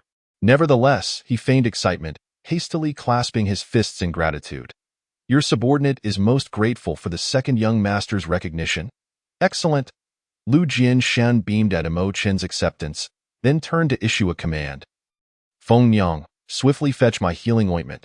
You shall personally tend to young brother Imo-chen's wounds. Yes, Feng Yang replied with a flirtatious smile, casting a glance at Imo-chan before sashaying away. Come, Imo-chan, let us converse and dine inside. Lu Jianshan appeared to be in high spirits as he took hold of Imo-chen's arm, guiding him toward the dining table. Second young master. I cannot. Imo-chen quickly interjected, displaying a demeanor of utmost humility, gesturing for Lu Jianshan to proceed first. Lu Jianshan smiled lightly, not declining, and stepped into the room ahead of him. Moments later, the three of them were seated at the dining table. After a round of pleasantries, Lu Jianshan broached the main topic. Imo-chan, given your formidable skills, I presume you were the one who dispatched those bandits the other day? Imo-chan shook his head firmly. It was not me. Such matters, without witnesses, must never be acknowledged. Oh? Lu Jianshan chuckled, seemingly taken aback by Imo-chen's steadfastness. The special envoy from the Zhenwu mansion has come to investigate you. Do you truly think I am blind and foolish? Yet, Lu Jianshan refrained from exposing the truth, instead turning to Lu Yuan with a smile. Lu Yuan. Lu Yuan promptly stood. Yes, Lu Jianshan casually remarked. I heard Imo-chan was purchased from Imo family village. Indeed, second young master. Lu Yuan replied respectfully. Lu Jianshan smiled faintly, a glint of coldness flashing in his eyes. Since Imo-chan has become my bodyguard, let us supplement the rear courtyard with personnel from Imo family village. Remember, priority must be given to arranging for Imo-chen's family. Lu Yuan grinned, glancing at Imo-chan as he clasped his hands in a bow. Second young master, I assure you that I will not neglect Imo-chen's family.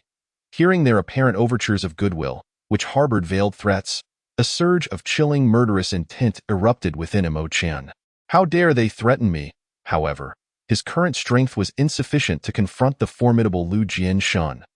Thus, he was compelled to suppress his emotions, donning a mask of gratitude as he fervently declared, Your subordinate is deeply thankful for the second young master's trust. Lu Jianshan, his smile cold and unyielding, replied, Mo Chun, you are now a part of the Lu residence. Naturally, you shall be at my service. If you truly committed that act, I would not mind. All you need to do is present the 2 ledgers. Mo Chan, undaunted, clasped his fists and stated, your subordinate speaks plainly.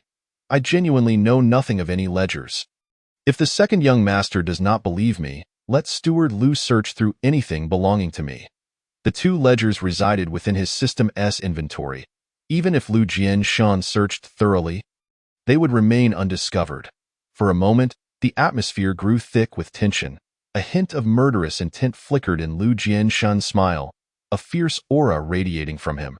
Cold sweat trickled down Mo Chen's back, yet he maintained an impassive facade. Lu Yuan, with a disdainful snort, approached without hesitation, initiating a search of Mo Chen's person. After a brief moment, he arched an eyebrow at Mo Chen and shook his head at Lu Jianshan. Second young master, he has nothing on him. At that juncture, Feng Yang returned, having taken a glance at Mo Chen. She addressed Lu Jianshan, second young master. I have searched the labor quarters thoroughly. There is nothing. Mo Chen shot a glance at Feng Yang, inwardly cursing her treachery. Wasn't she supposed to fetch the healing ointment? Instead, she had gone to search the labor quarters. Ha! Excellent! Suddenly, Lu Jianshan burst into laughter. The menace dissipating as he clapped Mo Chen on the shoulder. Mo Chen, it's even better if you are not involved. Come, let us eat. Do not be so tense. Mo Chen sighed in relief. Thank you for your trust, second young master. However, just as his words left his lips, Lu Jianshan cheerfully instructed, oh, by the way, Lu Yuan, accompany Mo Chen now to retrieve his family. The journey is long, and we have other matters to attend to tomorrow. Do not delay. Lu Yuan promptly clasped his hands together. Yes, I shall go fetch them at once. Upon hearing this, Mo Chen felt a surge of joy swell within him. Excellent. As long as you allow me to leave, I shall never fall into your clutches again. Lu Yuan, at this moment, moved toward the wardrobe, opening it to retrieve a large blade from the bottom. He turned to Mo Chen, his voice cold. Let us go. I will accompany you back. Mo Chen's expression hardened, and he stood, retreating with a cupped fist. Second young master, please take your time. Your subordinate takes his leave. Lu Jianshan, chuckling, raised his wine cup leisurely, watching as Mo Chen followed Lu Yuan out. By dawn, Missouri-chan would no longer exist. Surely, the special envoy from Jinwu Academy would find no evidence against him. He preferred to err on the side of caution than to let any potential threat slip away. Chapter 21. A surge in strength upon exiting the Lu residence. Mo Chen and Lu Yuan both harbored ulterior motives as they headed toward the outskirts of the city. Upon seeing the city gates close, Mo Chen hesitated and turned to Lu Yuan. Steward Lu, how shall we exit the city? Should we wait until tomorrow to go to a Mo family village? Lu Yuan, driving the carriage, chuckled softly. What difficulty is there in that? As he spoke, he glanced at the city defenses, suddenly producing a token from his pocket and approaching. By order of the county magistrate, I must exit the city on urgent business. I kindly request the gates be opened swiftly. Upon seeing the token, the city guards had no suspicion and promptly shouted for the gates to be opened. Witnessing this, Mo Chen felt a surge of scorn but was not surprised. Indeed, the county magistrate and the Lu residents were colluding. The gates rumbled open, and Lu Yuan cast a threatening glance at Mo Chen, who nonchalantly continued to direct the way. The two swiftly plunged into the cloak of night. After approximately 15 minutes, they found themselves in a desolate area, shrouded in darkness. The carriage began to slow, and Lu Yuan frequently looked back, a hint of murderous intent flashing in his gaze. This was the spot. Mo Chen smirked inwardly, issuing a mental command. Exchange. Cultivate the giant ape-long fist. In the remote wilderness, under the cover of darkness, it was the perfect opportunity for murder. Without hesitation, he entered the training grounds to cultivate. In the first year, you mobilized all your muscles and bones, attempting to cultivate. However, you could only advance to the 7th stance before your body could no longer bear it and you faltered. The giant ape-long fist was a purely external martial art requiring no internal energy or chi. According to the description, This technique is a low-grade external martial art comprising 18 stances, each exceedingly arduous, demanding much from the bones and blood. If mastered, it could enhance flexibility and vitality. In the second year, you continued your practice, officially entering the realm of the giant ape-long fist. In the third year, through relentless training, you honed your body's muscles and blood with the giant ape-long fist. As your fists and feet struck, your bones ached unbearably, akin to termites gnawing at you. A pain that was almost unbearable. The giant ape-long fist achieved a minor breakthrough. In the 8th year, after years of training, the sensation of bone discomfort suddenly vanished. You joyfully discovered, without realizing it, that you had broken through to the bone refinement realm. At this moment, your entire skeleton was reinforced, like steel forged through fire, and your strength doubled. The giant ape-long fist also ascended to a new level. Achieving great success. Bone refinement realm? Imo-chan nodded within. Not enough more. The giant ape-long fist was fundamentally a technique for stretching muscles and refining bones. This breakthrough, Imo-chan felt no joy. It was merely a natural progression. Moreover, perhaps he had grown accustomed to the rapid progression within the training grounds. His threshold for joy upon breakthroughs in techniques had risen significantly. Each stance of the giant ape-long fist demanded his utmost effort. Whether in ferocity of motion or the strength required, surpassing what ordinary martial artists could achieve. In the 9th year, you diligently practiced the giant ape-long fist while hunting in the mountains and foraging for ginseng to replenish the vitality consumed through training. In the 13th year, after continuous nourishment, your vitality surged. The giant ape-long fist had become second nature to you, deeply ingrained in your bones, achieving perfection. In the 15th year, you continued to nourish and cultivate. Your blood invigorated through your martial practice, gradually undergoing transformation. At this moment, your blood became viscous, your marrow imbued with immense strength, and your cultivation reached the blood refinement realm. The cultivation concluded, Imo-chan opened his eyes. Feeling the explosive power within him, and excitedly clenched his fist. It seemed that in the next moment, he could shatter the very heavens before him. Is this the blood refinement realm? The 5 realms of body refinement consist of flesh refinement, skin refinement, muscle refinement, bone refinement, and blood refinement. At this moment, he felt an inexhaustible strength coursing through him, brewing between his blood and bones. Moreover, his blood had thickened, and with marrow came tremendous power, signifying his breakthrough to the highest realm of body refinement. Should I now engage in combat with the leader of the Black Wind Band, I could likely shatter his skull with a single punch. Upon entering the blood refinement realm, Imo-chan's entire being was suffused with a sanguine fluid akin to mercury, and the speed at which his bone marrow produced blood surpassed that of ordinary individuals. He gazed at his arm. The flesh that had been torn by Lu Jianxun had miraculously healed, sprouting new tissue, while dark impurities expelled from his skin's pores, as if he had undergone a profound transformation. With his current cultivation, he felt capable of slaying Lu Yuan, who was also at the blood refinement realm. In the depths of the darkness, Imo-chan's eyes suddenly gleamed brightly. With a powerful push of his legs, he leapt forth with the ferocity of a great ape. He had long been prepared.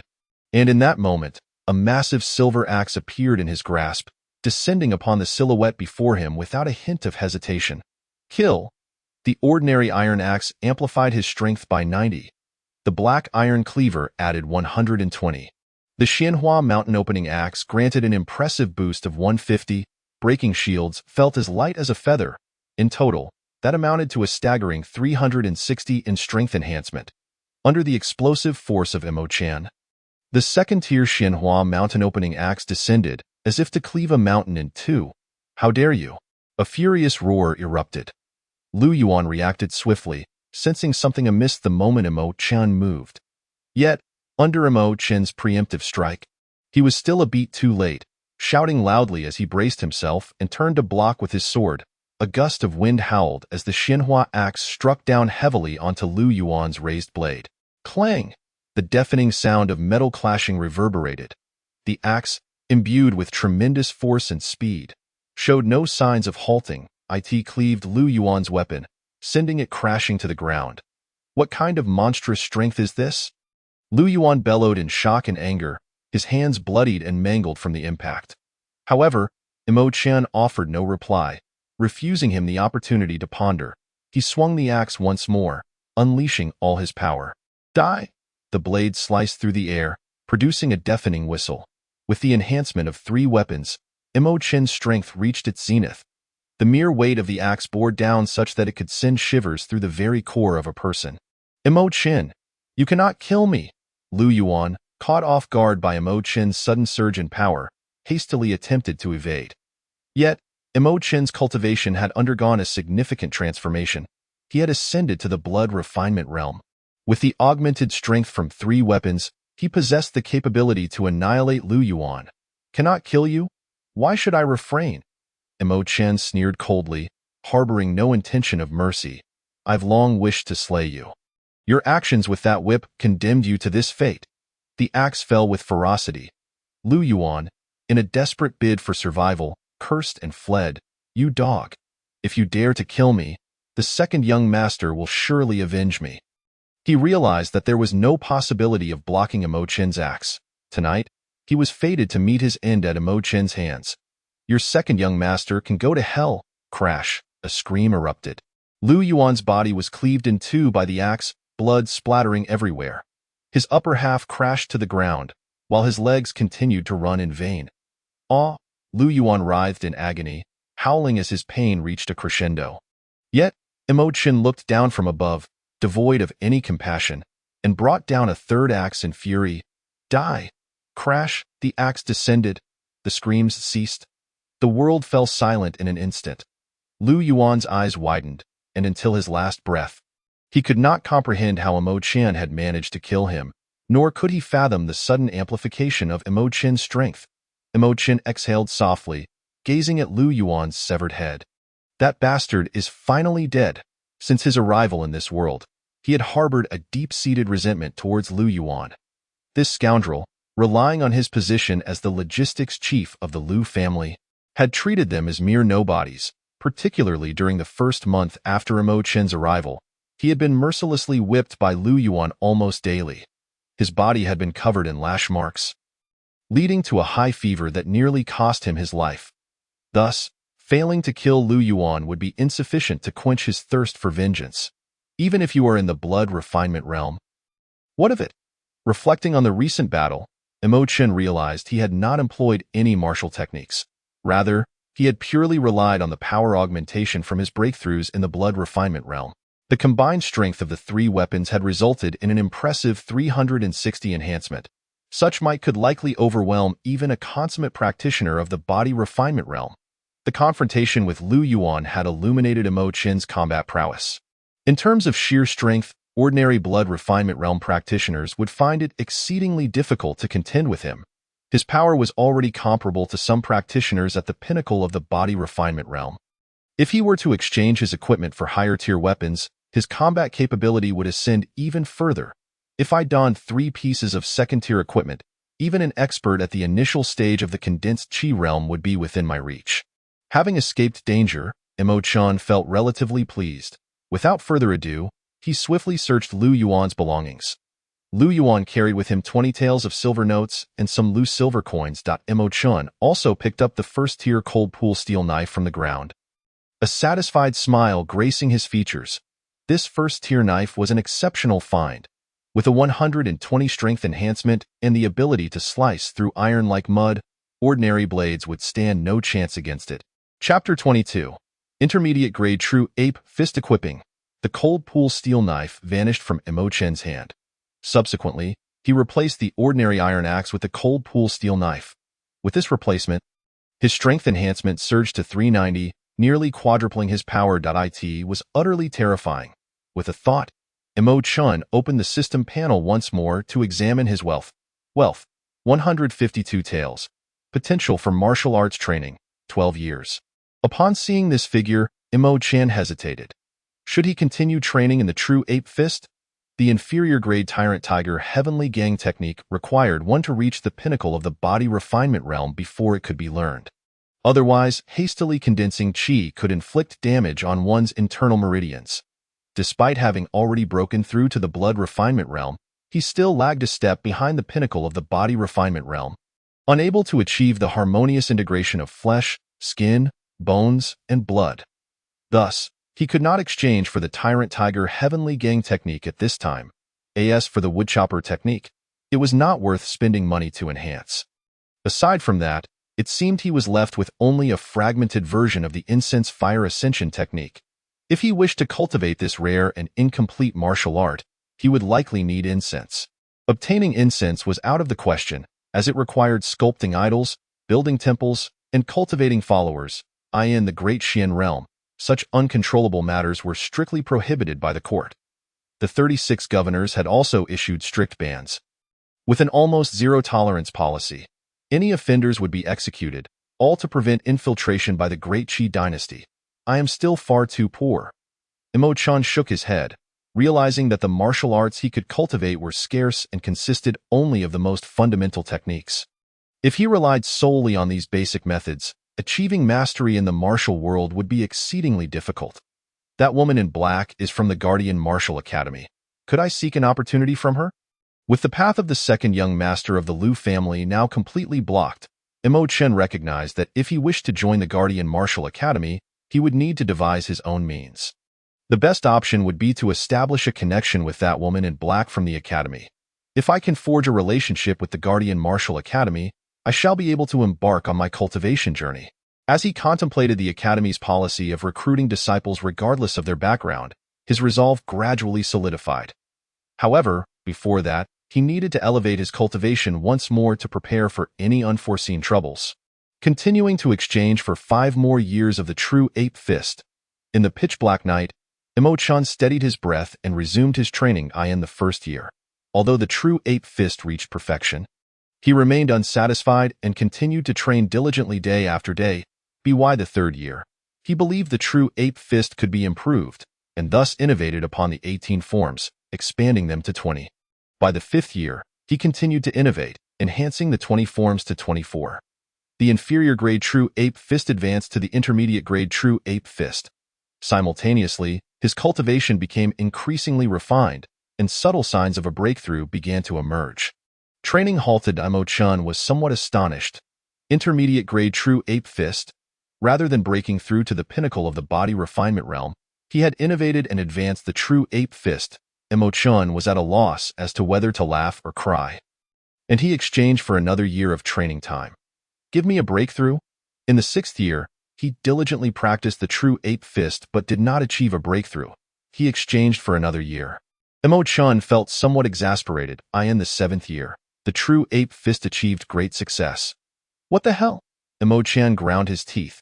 Was breaking through to the pinnacle of the body refinement realm truly this challenging? I refused to believe it.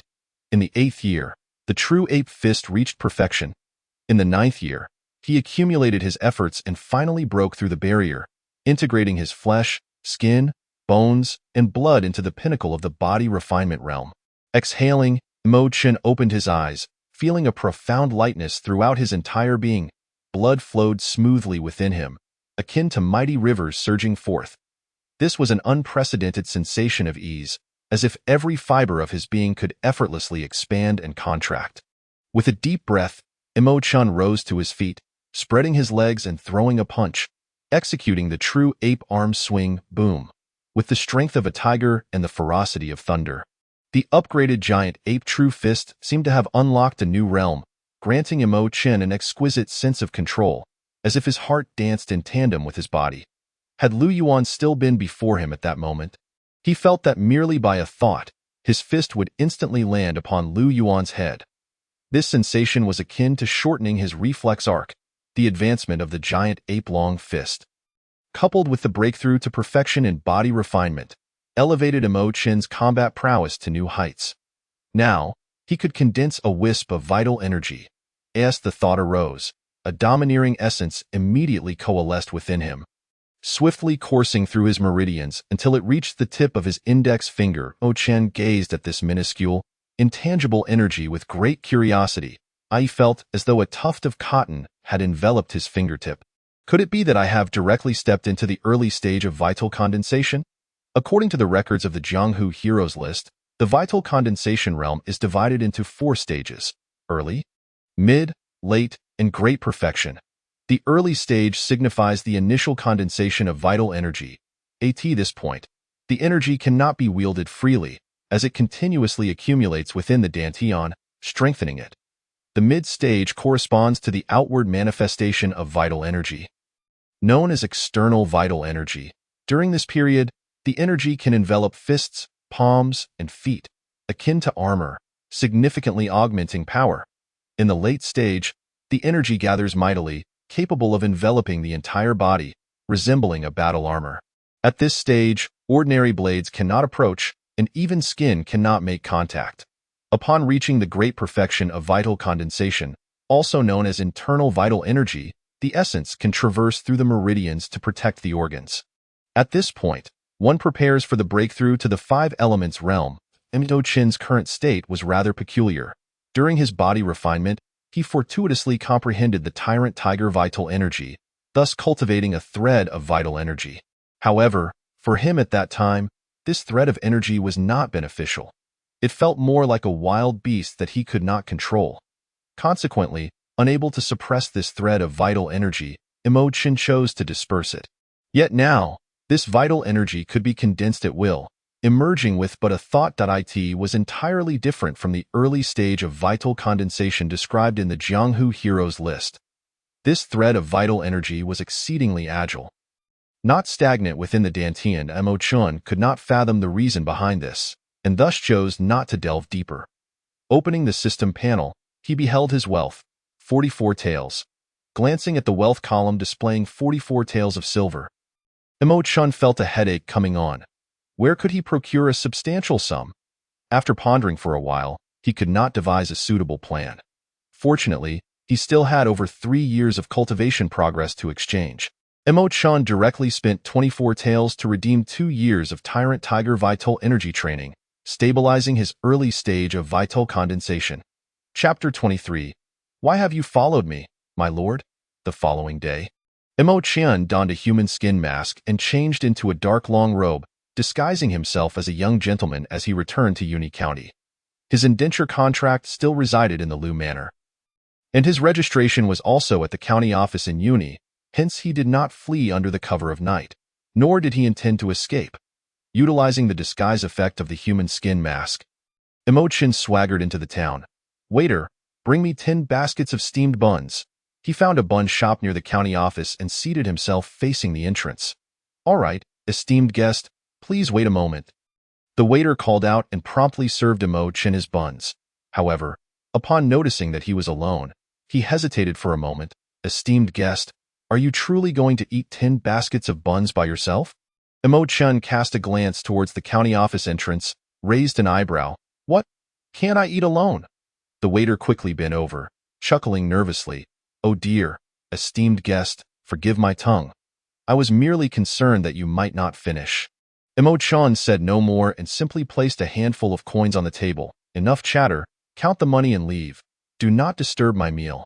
Certainly. The waiter's eyes lit up at the sight of the coins, and he hurriedly counted and departed. Mo Chen glanced at the waiter's retreating figure, no longer speaking, and picked up a bun to devour. The wait was interminable. Mo Chen ate while observing the comings and goings at the county office. He waited there the entire day.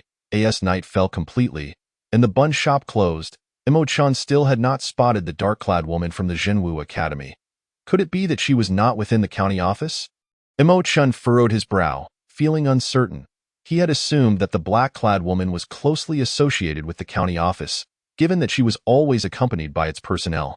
Yet, after waiting an entire day, he had not seen a single soul. Surely she hasn't left Uni County? Mo Chen waited for another hour. Finally, the doors of the county office closed. Mo Chen's disappointment was palpable. Very well, let us head to the inn then. Meanwhile, at the Lu Manor, within the servant quarters, a black-clad woman stood in an inconspicuous corner. She crossed her arms, a blade hanging at her waist, gazing listlessly towards the servant quarters, somewhat exasperated. This Mo Chen? Why is he so troublesome, making me wait for 3 days? She had come once the previous night, only to wait all night without seeing the so-called Mo Chen, a servant from the firewood room. By day, She had inquired about the case of the slain bandits from the other servants in the firewood room. However, they all replied blankly that Imo Chun had already returned, but they had no idea where he had gone afterward. At this point, Su Jintz was utterly speechless. She had visited the Lu Manor continuously for 3 days in search of Imo Chun, yet after 3 days, she had not caught a glimpse of him. I'll wait 1 more hour. I refuse to believe I cannot find him. An hour later, Imo Chun exhaled a deep sigh, stepping out of the fifth and, on the other side, Su Jintz left the Lu Manor in frustration. Clang! As the hour of the dog struck, the air was dry. Caution was advised with fire. On the streets of Uni County, every household closed their doors and windows. The watchman struck the gong, calling out loudly. Imo Chun lifted his eyes to the watchman and then shifted his gaze to the grand red doors of the Lu Manor. Not far off, Yu Jiaxin should still be awake at this hour. A cold glint flashed in his eyes. Until Lu Jiaxin is dealt with, the thorn in his heart would remain. Just then, a shadow suddenly flitted across the rooftop of the Lu Manor, landing lightly in the shadows of the outer wall like a weasel. Imo Chun's expression froze, his brow furrowing. Was someone breaking into the Lu Manor to steal? The figure clad in black did not immediately flee into the night, but lingered in the shadows. Observing for a long time before swiftly dashing towards another wall's shadow, Imo Chun's eyes brightened. Seizing this opportunity, he grasped his axe, eager to act. I've been fretting over a lack of silver. Is this not a fortuitous encounter? He certainly did not wish to let thieves and bandits escape. Moreover, having emerged from the Lu Manor, this thief likely had a bulging purse. What a splendid opportunity. Without a second thought, Imo Chun seized his axe and followed suit. Su Jintz darted swiftly through the darkness, having just left the Lu Manor 3 streets behind when she abruptly halted in an alley. Come out! She called coldly without turning her head. Imo Chun, brandishing his axe, stepped out, somewhat surprised. I didn't expect you to be a woman? The two stood 10 paces apart, and without looking back, Su Jintz replied indifferently. You have followed me all this way. If you have something to say it quickly. Imo Chun advanced a few steps, shaking his head. Nothing to say, but I have one line for you. Hand over everything you pilfered from the Lu Manor, and I might show mercy and allow you to escape. A profound silence ensued. Su Jintz, with her back to Imo Chun, remained silent, though her eyes betrayed a hint of astonishment. She was actually being mistaken for a thief? Was this person a guard from the Lu Manor or a member of a local gang engaging in black market dealings? What? You don't wish to comply? Imo Chun glanced at the axe in his hand, his gaze turning fierce as he coldly snorted. Then do not blame me for being impolite. Let us split it 3-7. You get 3, I take 7. Su Jintz's expression grew even more bizarre. Unable to suppress a smile, she turned to face Imo Chun, her gaze piercing as she approached. You are quite an interesting fellow, but do you truly think you can seize my money? With that, she drew the curved blade from her waist, the moonlight reflecting its chilling brilliance. However, as soon as she finished speaking, Imo Chun's expression shifted dramatically upon seeing the weapon in her hand. Wait, how is it you? The standard-issue blade of the Jinwu Academy Guards. After searching for her tirelessly, he never anticipated meeting her in such a manner. A ponytail, black attire, wielding a curved blade, slender yet poised. This was indeed the envoy from the Jinwu Academy he had been seeking all day. Do you recognize me? Su Jintz raised an eyebrow, her expression laced with suspicion. Imo Chun hesitated for a moment, sensing the vital energy armor enveloping her entire being. Gritting his teeth, he resolved, I'm going for broke. With a swift motion, Imo Chun removed the human skin mask, revealing his true face. Then, he respectfully clasped his hands in a salute. Imo Chun, at your service, envoy of the Jinwu Academy. Su Jintz was momentarily taken aback, her eyes widening in astonishment. What did you say? You are Imo Chun? Goodness. Such fortune comes without effort. I waited for you for 3 whole days, only to be robbed by you in this alley. Unsure whether to consider herself fortunate or unfortunate, Su Jintz felt somewhat speechless.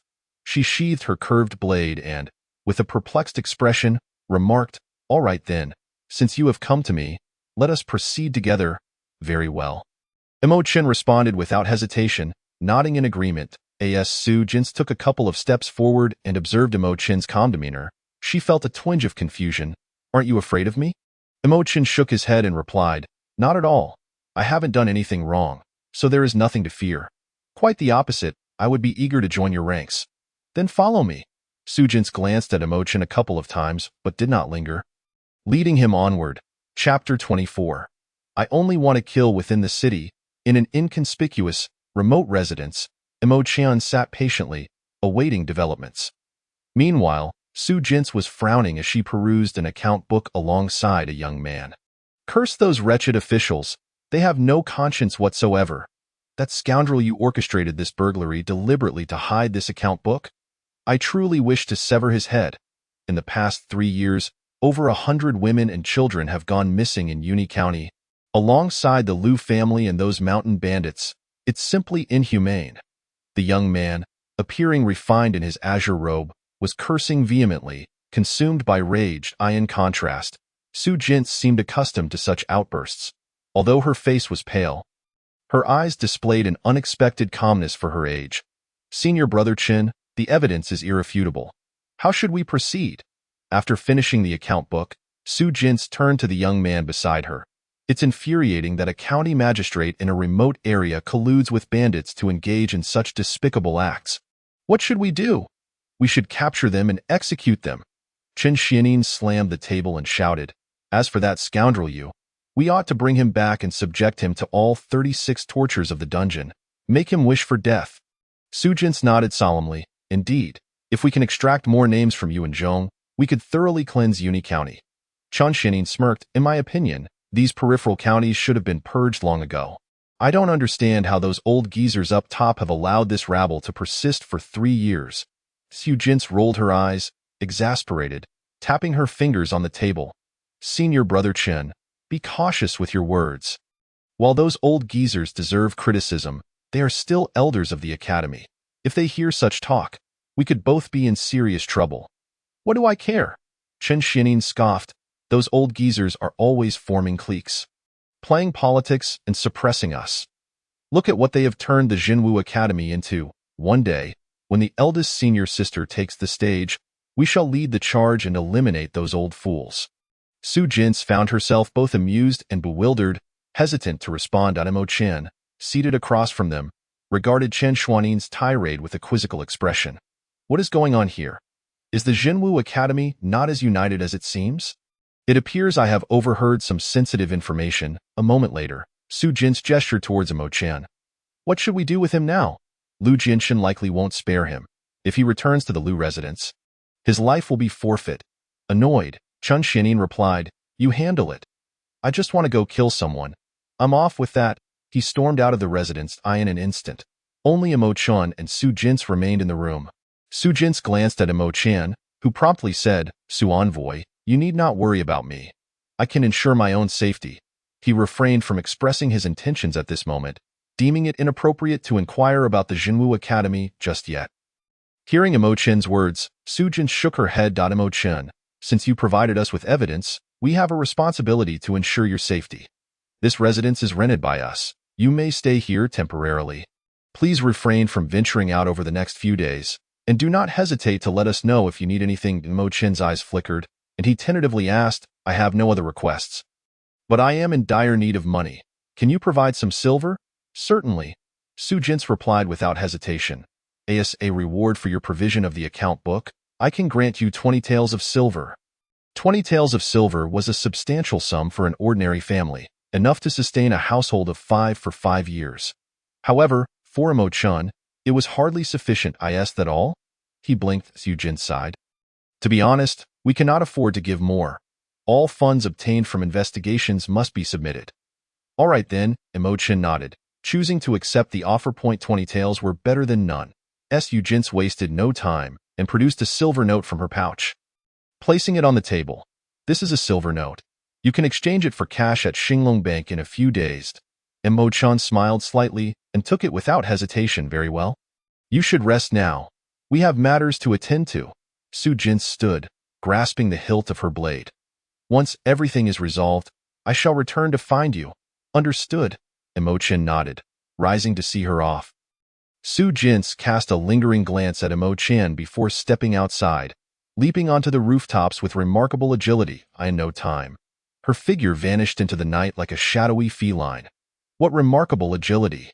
Imo Chan smacked his lips, watching Su Jin's depart, a tinge of envy in his eyes. When will I learn such lightness of foot? That night was destined to be one of unrest. Outside, the wind had risen, causing trees to sway and doors to bang. The moon was swallowed by dark clouds, and the night watchman struck the gong, calling out the late hour. Suddenly, the heavens began to weep, rain cascading down. Kill! A furious roar echoed through the air. Chen Xianin, wielding a blade, clashed with the county soldiers, causing chaos and bloodshed. Elsewhere, at the Liu residence, amid the torrential downpour, two figures clad in black and white stood poised beneath the eaves, one wielding a sword, the other a knife, ready for confrontation.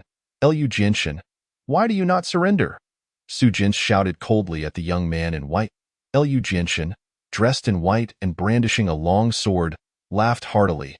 Miss Su, if I were to surrender, would you truly spare me? Su Jins replied icily. I can grant you a complete corpse. Ah, a complete corpse, Liu Jinshan retorted gleefully. Then let me see if Miss Su's blade is truly sharp. As his words fell, Liu Jinshan's figure darted away, fleeing into the distance. Where do you think you're going? Su Jin shouted angrily, pursuing him with great speed.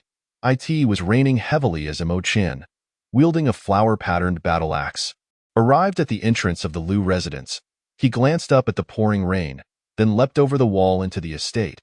He quickly made his way to Liu Yuan's residence, spotting Feng Yang hurriedly packing a bundle, preparing to flee. Who goes there? Hearing a sound, Feng Yang halted, alert. From the shadows, Imo Chan emerged, axe in hand. Aunt Feng, where are you off to? Feng Yang's pupils constricted upon seeing Imo Chan.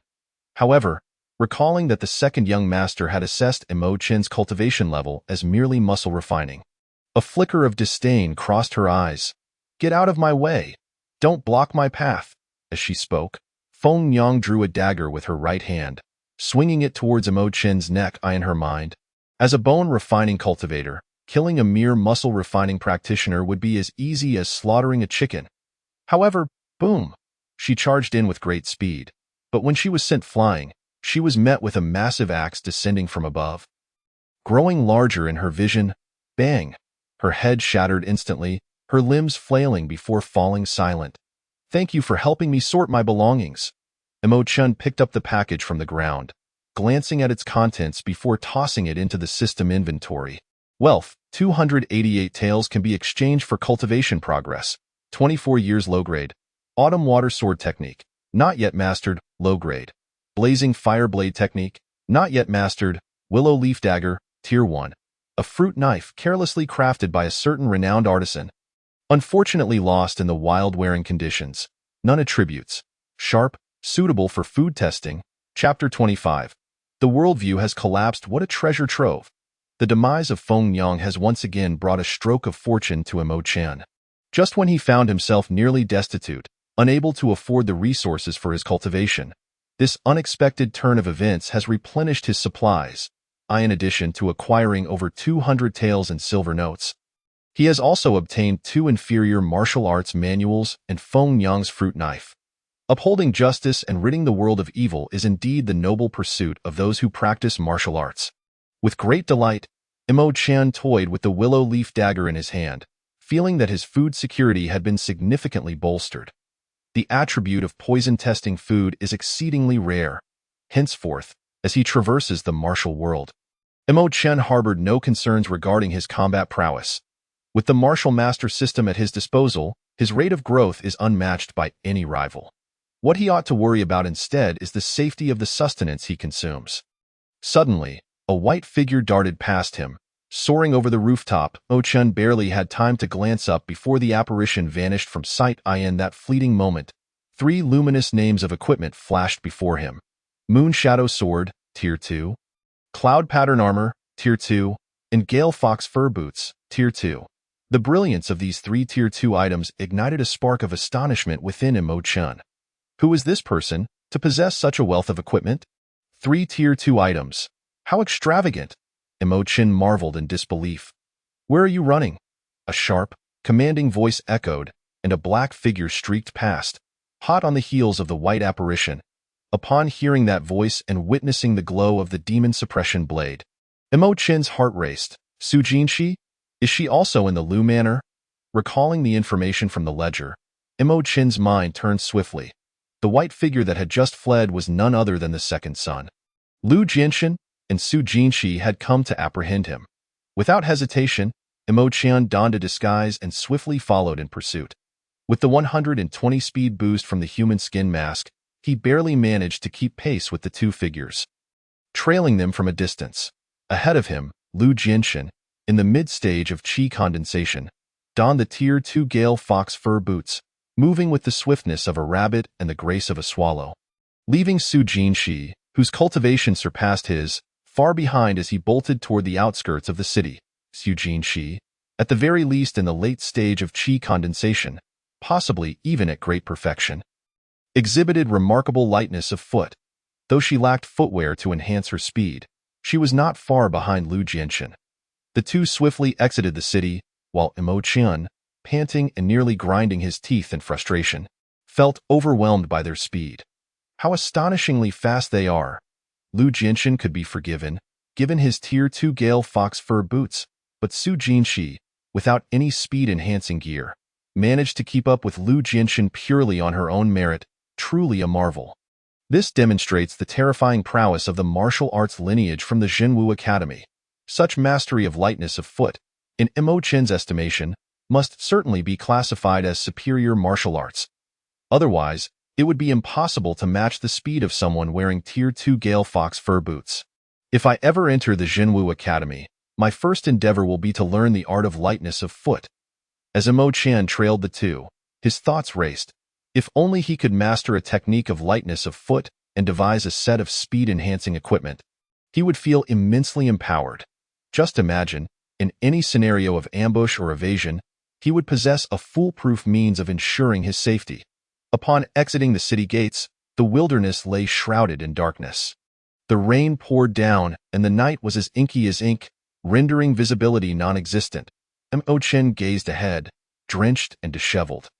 Where have they gone? He had followed closely, yet now, outside the city, he could no longer discern any trace of them. Bound by the limitations of the system's detection range, he could see no glimmers or information regarding any equipment. Driven by curiosity, he ventured forward for another 5 or 6 miles, yet still encountered no sign of life. Just as he was about to turn back in frustration, a thunderous crash resounded from the southern distance. There, Imo Chin swiftly pivoted and moved southward. As he drew nearer, the cacophony of clashing swords and blades reached his ears, accompanied by a mocking, boisterous laugh that reverberated through the AIR.is that all the prowess the Jinwu Academy possesses. Hearing that unfamiliar voice, Imo Chin's expression shifted dramatically. What the hell? There are others. Then, he heard Lu Jinshin's sinister chuckle. Su Jinshi, when there is a path to heaven, you refuse to tread it. When there is no door to hell, you barge in. You have provoked us, so do not expect our mercy. A thunderous command echoed in the air. A blood-red, ringed blade suddenly soared through the sky, seemingly wielded by an unseen hand, and came crashing down. However, in Imo Chin's line of sight, there was clearly no one there. Only a Tier 2 weapon known as the 9-ring Tyrant Lion Blade. Boom! A lithe black figure was sent flying, crashing violently into the mud.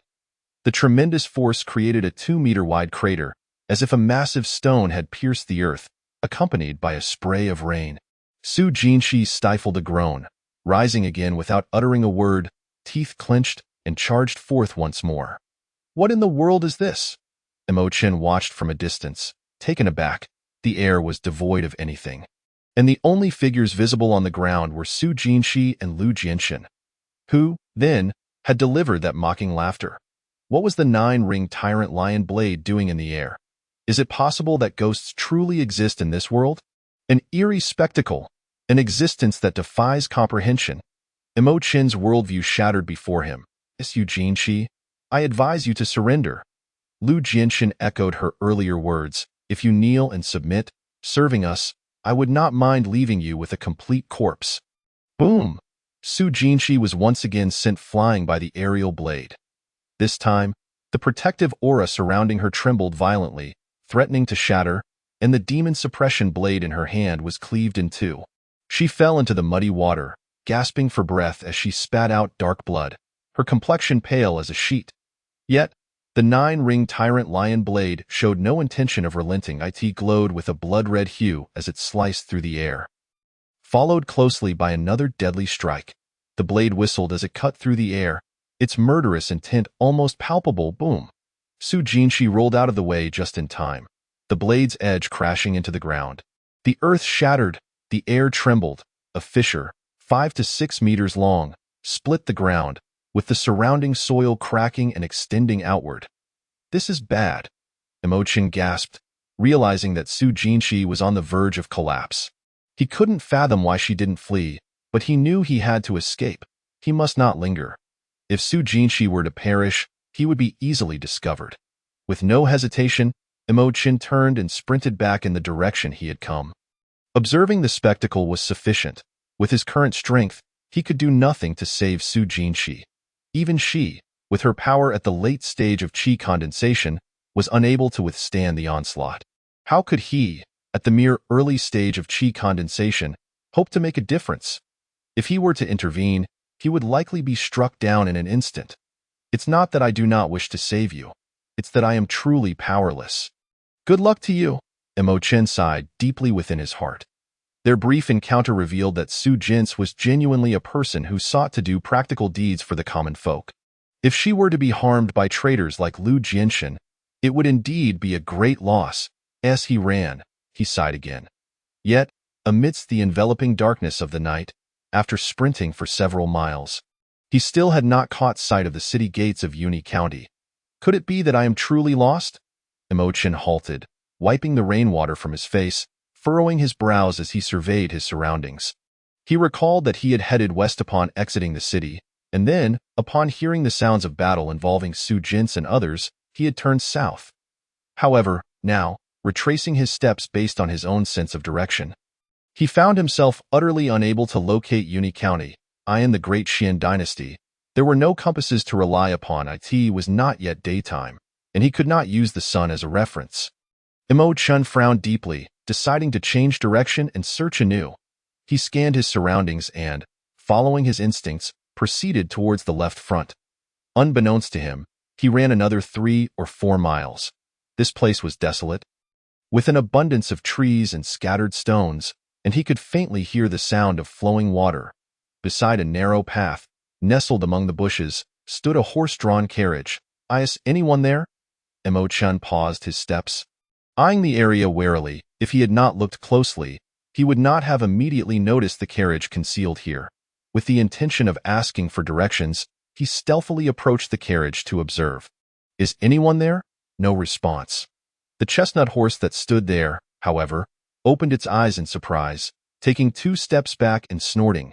Imogen stepped forward once more, gently patting the horse's back, knocking on the carriage window, and calling out loudly, "Hello, is anyone inside?" After a moment of waiting, still no reply. This is rather peculiar. A carriage parked out in the wilderness at this late hour? Imogen decisively lifted the curtain of the carriage and peered inside. Good heavens! Upon seeing this, Imogen's entire body trembled in shock, nearly causing his heart to leap from his chest. Inside the carriage sat a middle-aged man with an eagle-hooked nose, clad in black, sitting cross-legged with wide-open eyes and hands forming seals. Before him stood an incense burner with 3 half-burnt sticks of incense. Observing the peculiar posture of the middle-aged man, Imogen's gaze sharpened. An image suddenly flashed through his mind.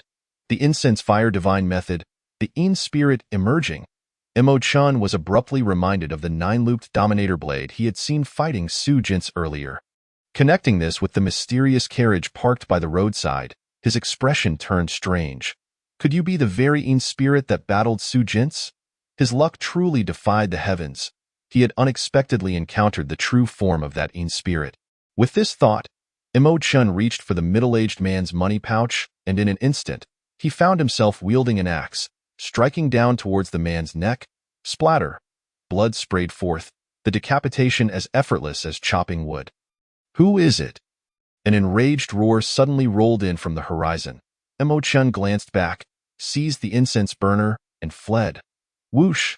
He ran with all his might, not daring to look back, swift as the wind.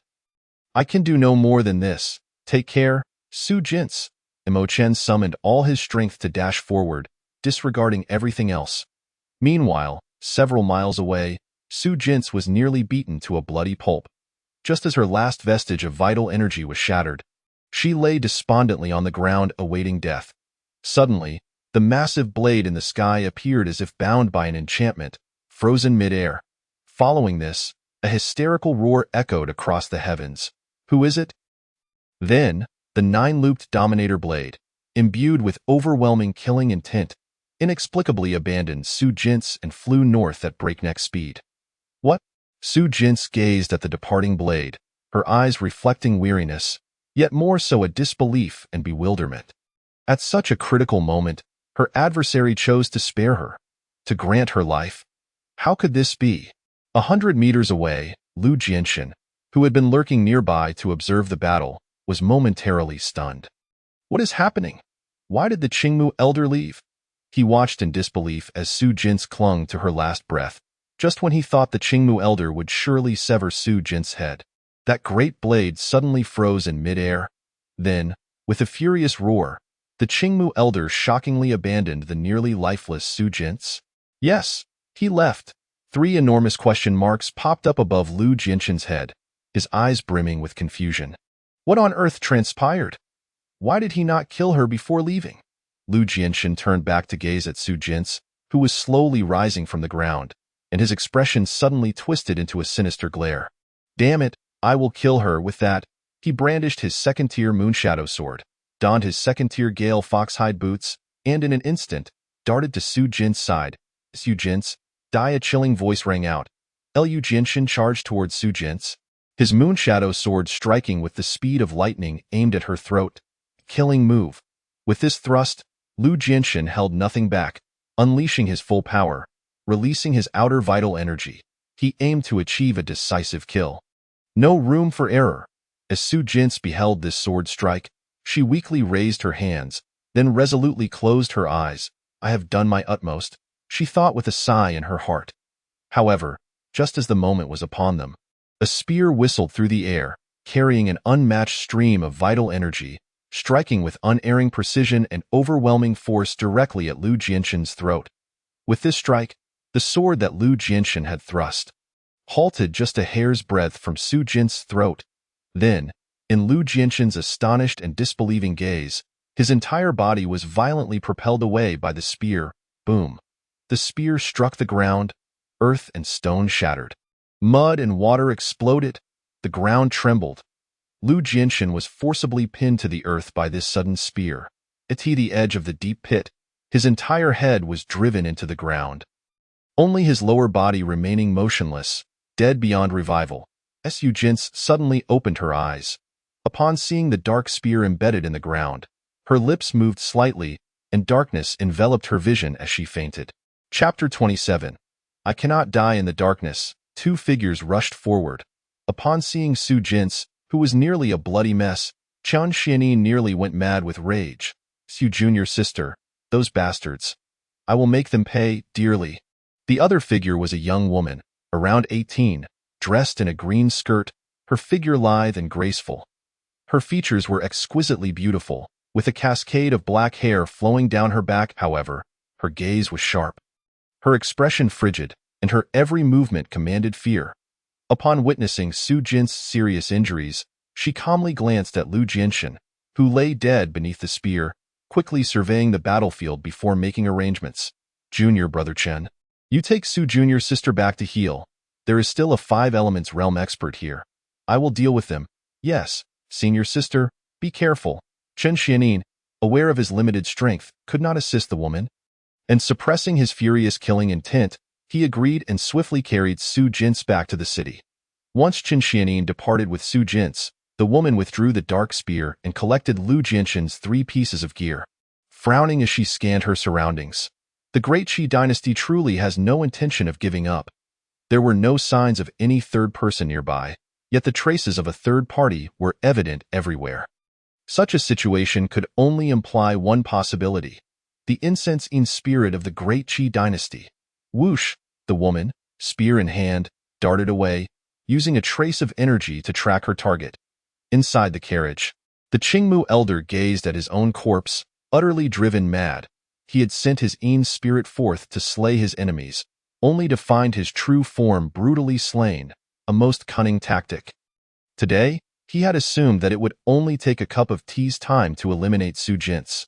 Yet, he had not anticipated that within such a short span, his true self would be easily found and killed. In the desolate wilderness, devoid of any signs of life, which despicable scoundrel could it be? The Qingmu elder gritted his teeth, howling in rage. With his true form dead, his Yin spirit became a drifting leaf, beginning to dissipate. The incense that had protected him was also severed, leaving his Yin spirit exposed, as if stripped bare in the cold. Cursed be you! You even stole my incense burner. If the incense burner had remained, the power of the incense could have temporarily preserved his Yin spirit, allowing him to survive the night in search of salvation.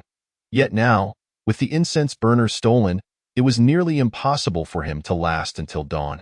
In fact, he now could not even dare to cast spells, for doing so would consume his vital energy, and without incense, it would deplete his very soul.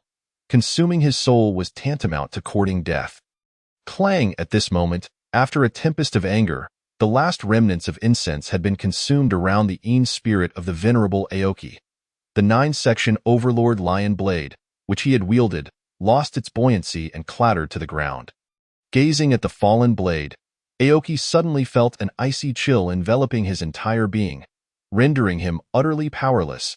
An overwhelming wave of dread washed over him, and panic seized his heart. I cannot die.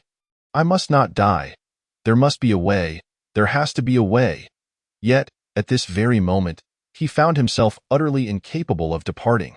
This place was not one where extreme Yin could nurture souls. Without the protective power of incense, his Yin spirit became akin to a lonely ghost guarding its own corpse. When dawn broke, the scorching sunlight would undoubtedly incinerate him alive. Huh? A scent of blood. A woman armed with a spear approached, her nostrils flaring as she swiftly drew near. Upon witnessing the shattered carriage and the lifeless middle-aged man, her expression shifted to one of mild astonishment. Someone had actually slain his true form? A faint trace of incense lingered in the air, a necessity for the Yin spirits of the Great Xuan Dynasty to carry for nurturing purposes. Consequently, the woman quickly deduced the truth. Picking up the 9-section Overlord Lion Blade from the ground, a smirk tugged at the corners of her mouth, and a hint of derision flickered in her eyes. Sensing a wisp of Yin spirit nearby, she thrust her spear with a swift motion. The surge of qi erupted, causing violent ripples in the air accompanied by faint cries of agony. In an instant, that wisp of Yin spirit was obliterated under the overwhelming force of her attack. If one wishes to corrode my Dashuan step by step, they must be prepared for death and annihilation. The woman conducted a brief inspection of the battlefield, showing no lingering attachment, and resumed her survey of the surroundings. Meanwhile, Mo Qian had run some 20 to 30 miles before finally halting within a gorge. Surely that Yin spirit would not pursue him here. He patted his chest, exhaling a sigh of relief, his mind racing with the intricate details of the incense ascension technique. As he had only acquired a fragment of this technique, his understanding of the true power of Yin spirits was quite superficial. The introductory section of the incense ascension technique primarily elucidated the cultivation and nurturing of Yin spirits through the power of incense. Without delving deeply into the specific capabilities attained upon mastering the Yin spirit. Casting a glance at his wealth column, he noted that acquiring the money pouch from the venerable Aoki had increased his wealth by 56 taels. What a poor venerable, to venture out for murder without bringing along several thousand taels of silver. Mo Qian silently counted the coins, bringing his wealth to 344 taels, which translated to 26 years of cultivation progress. This was ample enough for him to practice a low-grade martial art of solidifying qi. He decided to hold off on his cultivation until he returned to Uni County to consult with the people from the martial academy. Su Jin's fate remained uncertain, and Lu Jinshan was likely to flee from Uni County. Mo Chun felt that since the Martial Academy had intervened, there might be a chance to resolve his contract issue. If he could seize the opportunity to join the Martial Academy, he might even learn superior martial arts. Thus, exchanging the 26 years of cultivation progress felt somewhat counterproductive. Money is hard to earn, and hardships are difficult to endure. The Tiger Dominance technique was currently his only low-grade martial art, and spending money on it was certainly not as rewarding as investing in a superior or even an exceptional martial art. With the Martial Academy's upcoming recruitment test in 3 years in mind, he thought that saving some money for the future was indeed a prudent course of action.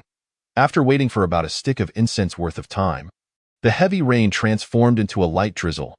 Ochin hesitated for a moment, but ultimately decided to return for a look. This time, he was not overly anxious, instead taking a leisurely pace back along the same route. It took him approximately 2 sticks of incense before he arrived back at the site of the carriage. The area was deserted. The carriage lay in ruins, the chestnut horse dead beside it, and the scene was one of utter devastation. Without his true form, his Yin spirit would likely not survive the night. Ochun surveyed the surroundings, quietly speculating based on the descriptions in the incense ascension technique. It appeared that the true form and the Yin spirit could not be separated for too long. Once the Yin spirit departed the body, it required incense for protection. If he were to take the opponent's incense burner, it would undoubtedly impose great limitations and harm upon their Yin spirit. Having assessed this area, Mo Chun proceeded to the site where Su Jint's had fought. When he found only Lu Jinshan's corpse and no sign of Su Jint's, a quiet sense of relief washed over him. Thankfully, she seemed to have survived. Chapter 28. Chief Senior Sister Lu Jinshan's death was peculiar. His entire body was intact save for a precise rupture at the throat, with no other injuries to be found. The chi had coalesced, leaving no trace of overflow. It was a lethal strike. Lu Jinshan had shown almost no resistance and had been killed by a true master. Mo Chun crouched beside Lu Jinshan's body, observing intently while his mind raced with analysis. It seemed that Su Jint's had received support from others at the Martial Academy. The newcomer possessed formidable skills, surpassing even the solidifying chi realm, reaching the 5 elements realm. Su Jint's cultivation was not insignificant. Her chi had solidified, shielding her entire body. Despite having been repeatedly struck and wounded by the venerable Aoki, she still had the strength to rise and engage in combat, indicating her chi had attained a level of internal solidification. At this stage, a practitioner could utilize their chi to protect their internal organs, marking the true completion of the solidifying chi realm. A martial artist at this level boasted tremendous combat strength, making them difficult to injure, and they would not easily fall to death. This was evidenced by Su Jint's ability to withstand the assault of Yin spirit of the 5 elements realm. Yet now, despite Su Jint's formidable cultivation, she had not been able to catch up to Lu Jinshan, who had been killed. It was hard to believe that the one who struck him down was not a master of the 5 elements realm. Pitter-patter! A light sound of footsteps echoed from behind. It was the sound of shoes splashing in the water. Who? Mo Chin's hair stood on end as he turned to look behind him. 10 meters away stood a cold and stern woman clad in a blue dress, silently holding a long spear. Had she not deliberately made a sound, Mo Chan would not have detected her presence. Are you one of my Dashuan people? Or do you hail from the Great Qi? The woman asked, her gaze indifferent as she fixed her eyes on Mo Chin, her question leaving no room for doubt. Mo Chin's heart raced as he looked at the breathtaking beauty before him. Instinctively swallowing hard, I am from Dashuan, a master. By heavens, he had encountered a true master. The woman's arrival had been so stealthy that he had sensed nothing. Had she chosen to attack him moments ago, he would surely have met his end. Furthermore, a blinding golden light shimmered in the woman's hand. Heavenly Xian Dragon Scale Spear Level, 5th rank, forged from a blend of extraterrestrial meteorites and the scales of the mythical dragonfish. Wielding condition, 5 elements realm, mastery of the Heavenly Xian Unity Spear at a minor level. Attributes: mastery of spear techniques, advanced mastery of the Heavenly Xian Unity Spear, precision, shield breaking, strength bonus, 300, speed bonus, 300, special bonus, spear technique talent, a 5th rank weapon, undoubtedly 5th rank. Imo-chan was utterly taken aback, gasping in shock. What on earth was this woman's identity? Contemplating this, he bitterly smiled, realizing that if she intended harm, escape would be futile. Dashwan people. The woman's gaze carried a hint of scrutiny, yet she remarked, I detect a trace of incense's essence on you. Imo-chan revealed the incense burner from behind his right hand. Are you referring to this? The woman glanced at the incense burner, remaining silent. Mo-chan, feigning innocence, added, I happened to come across a carriage just now, and that middle-aged man didn't strike me as a good person. So I took his head. The woman lifted her gaze, her eyes now reflecting a flicker of intrigue. So it was you who did it? Mo-chan shrugged, explaining, I saw Miss Sue in peril, and my own strength was insufficient to assist her directly, so I decided to do whatever I could. The woman nodded, very well. I accept your reasoning. After saying this, she suddenly unfastened a cloth pouch from her back and tossed it to Imo-chan. The sound of clashing weapons echoed as the pouch landed in front of him. This is your spoils of war. She turned to leave, but after taking 3 steps, she paused, not looking back, and said, I am Dantai Xiaosong, and I owe you a favor. Should you ever need assistance, you may find me at the Martial Academy. She tossed a dragon-shaped jade pendant to Imo-chan, signifying the weight of her words. Imo-chan reached out to catch it, his expression shifting in surprise. You are Dantai Xiaosong? The number 1 on the hero ranking, a once-in-a-thousand-years martial arts prodigy of the Martial Academy, the foremost combatant of the current younger generation, and the chief senior sister of the Martial Academy. The accumulation of such dazzling titles left him astounded, as the person herself stood right before him. Dantai Xiaosong raised an eyebrow and turned back. You know me? Imo-chan shook his head. I know of you, but you do not know me. The number 1 on the hero ranking, from the Martial Academy, Dantai Xiaosong. The woman curled her lip, dismissing it. Those are all mere empty titles. Wait, Imo-chan hastily called after her, taking a few steps to catch up. Since you are the senior sister of the Martial Academy, I have a question I wish to ask. How can one join the Martial Academy, and what are the examination requirements? Dantai Xiaosong turned around, her gaze upon Imo-chan tinged with a hint of perplexity. The inquiries you pose, are they not common knowledge among any martial artist of the Jinwu Academy? Imo-chan was momentarily taken aback. Is it truly known by all the martial artists of the Jinwu Academy? Dantai Xiaosong nodded affirmatively. Imo-chan fell silent, for he had never previously interacted with other martial artists. Even if he had, he would have had no means to inquire. If you wish to join the Jinwu Academy, I can offer you a recommendation. You may arrive at the capital city in half a month to partake in the martial examination. Dantai Xiaosong stated. However, whether you can pass the assessment depends solely on your martial talent. As the chief senior sister, she possessed certain privileges. Imo-chan's eyes brightened as he seized the opportunity to ask, what if my martial talent is extraordinarily rare? Is there a possibility of being directly accepted as a true disciple? Dantai Xiaosong frowned, casting Imo-chan a look of incredulity. The path of martial arts must be grounded in reality. Do not entertain any unrealistic notions. The quality of martial talent is determined by one's foundation and comprehension. Feeling self-satisfied is utterly futile. Dantai Xiaosong felt she had spoken too much this evening. It was time to return to Uni County to conclude matters. Wait, don't leave just yet. Imo-chan, feeling unsatisfied, inquired once more, does the Jinwu Academy possess supreme martial arts? Dantai Xiaosong replied, indeed.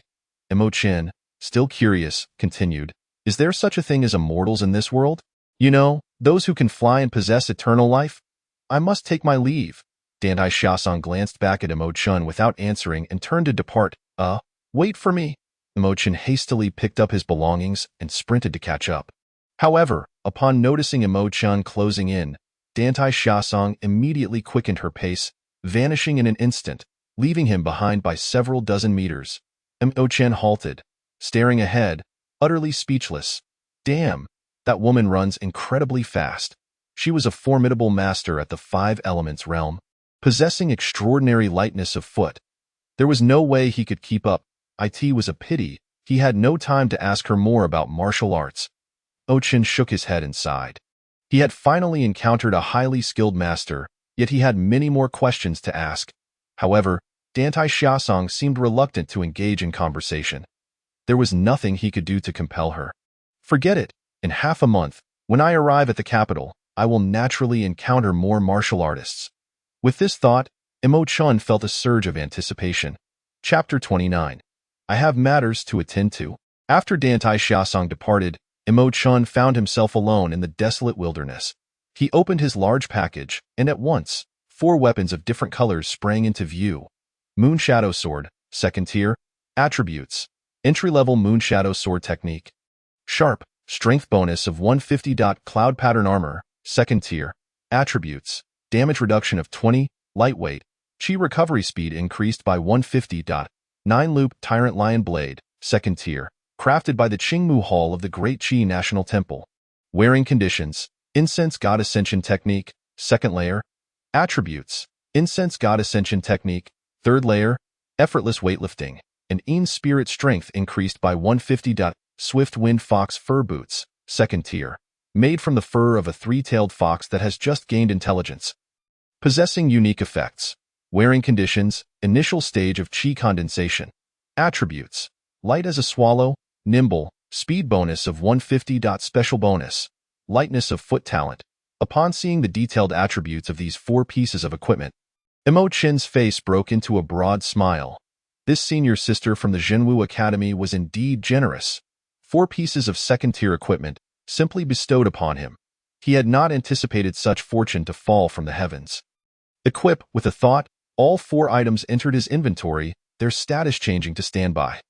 Currently, his system level was 3rd tier, allowing him to equip only 3 items. With the acquisition of these 4 pieces, Imo Chun had yet another combination of equipment at his disposal. The human skin mask provided a speed bonus of 120. The Swift Wind Fox Fur Boots added a speed bonus of 150, and combined with the attributes of light as a swallow, nimble, and lightness of foot talent, his speed now rivaled that of a martial artist at the 5 Elements realm. Previously, Lu Jiaxin, merely wearing a pair of Swift Wind Fox Fur Boots, was fast enough that Su Jinshi could not keep up with his lightness of foot. Now, not only did he possess the Swift Wind Fox Fur Boots, but also the human skin mask. The combined speed bonuses amounted to a staggering 270. The attributes light as a swallow, nimble, and lightness of foot talent were simply exceptional. It was worth it. Absolutely worth it. Imo Chan was elated, repeatedly examining the Swift Wind Fox Fur Boots. This pair of shoes was undoubtedly the finest among all his equipment, an unparalleled tool for fleeing and evading capture. If he could find another speed-enhancing item in the future and learn lightness of foot techniques, Imo Chin's breath quickened with excitement. It was almost unimaginable how fast he would be then. Perhaps even Dantai Xiaosong, a master at the pinnacle of the 5 Elements realm, would not be able to catch him. Anticipation? It was simply exhilarating. After this daydreaming, Imo Chin happily replaced the position of his black iron firewood knife with the Swift Wind Fox Fur Boots. The cooldown time was now 3 hours. Currently, the equipment Imo Chin wore was Xianhua Open Mountain Axe, second tier, Human Skin Mask, second tier, Swift Wind Fox Fur Boots, second tier. His method of wearing these items did not require them to be donned or held. Once selected for equipping, their attributes would automatically enhance him, taking effect immediately. Whoosh! Imo Chan darted forward, the trees that had been 3 meters to his side instantly blurring, falling far behind him. The wind howled, and raindrops pelted his face. This speed is astonishing. Riding the wind filled Imo Chin with exhilaration. It felt as though he were driving a sports car, the thrill of mastering speed and racing igniting his passion. While adapting to this newfound speed, he sprinted in the direction Dantai Xiaosong had departed. Before long, the city of Yuni County came into view. First, I must go to the Lu residence. The death of the second young master, Lu Jiaxin, had ignited in Imo Chin a desire for retribution. However, upon arriving at the Lu residence, he was greeted by a strong smell of blood. The Lu residence, all the guards and servants huddled together in the courtyard, trembling in fear as they beheld the corpses strewn about the Lu family estate. Utterly at a loss, a squad of soldiers and constables were conducting a search of the premises, carting away chests of valuables and loading them onto horse-drawn carriages. 2 young men in black, each wielding a demon-slaying blade, stood guard, their eyes cold and watchful. Anyone daring to approach would find a blade at their throat, demanding their identity. Seeing this scene, Imochen dared not come closer. The Jinwu Academy was personally overseeing the search. If he were to approach and claim silver, it would be tantamount to courting death. With this thought, Imochen turned and departed. There was no returning to the Lu residence.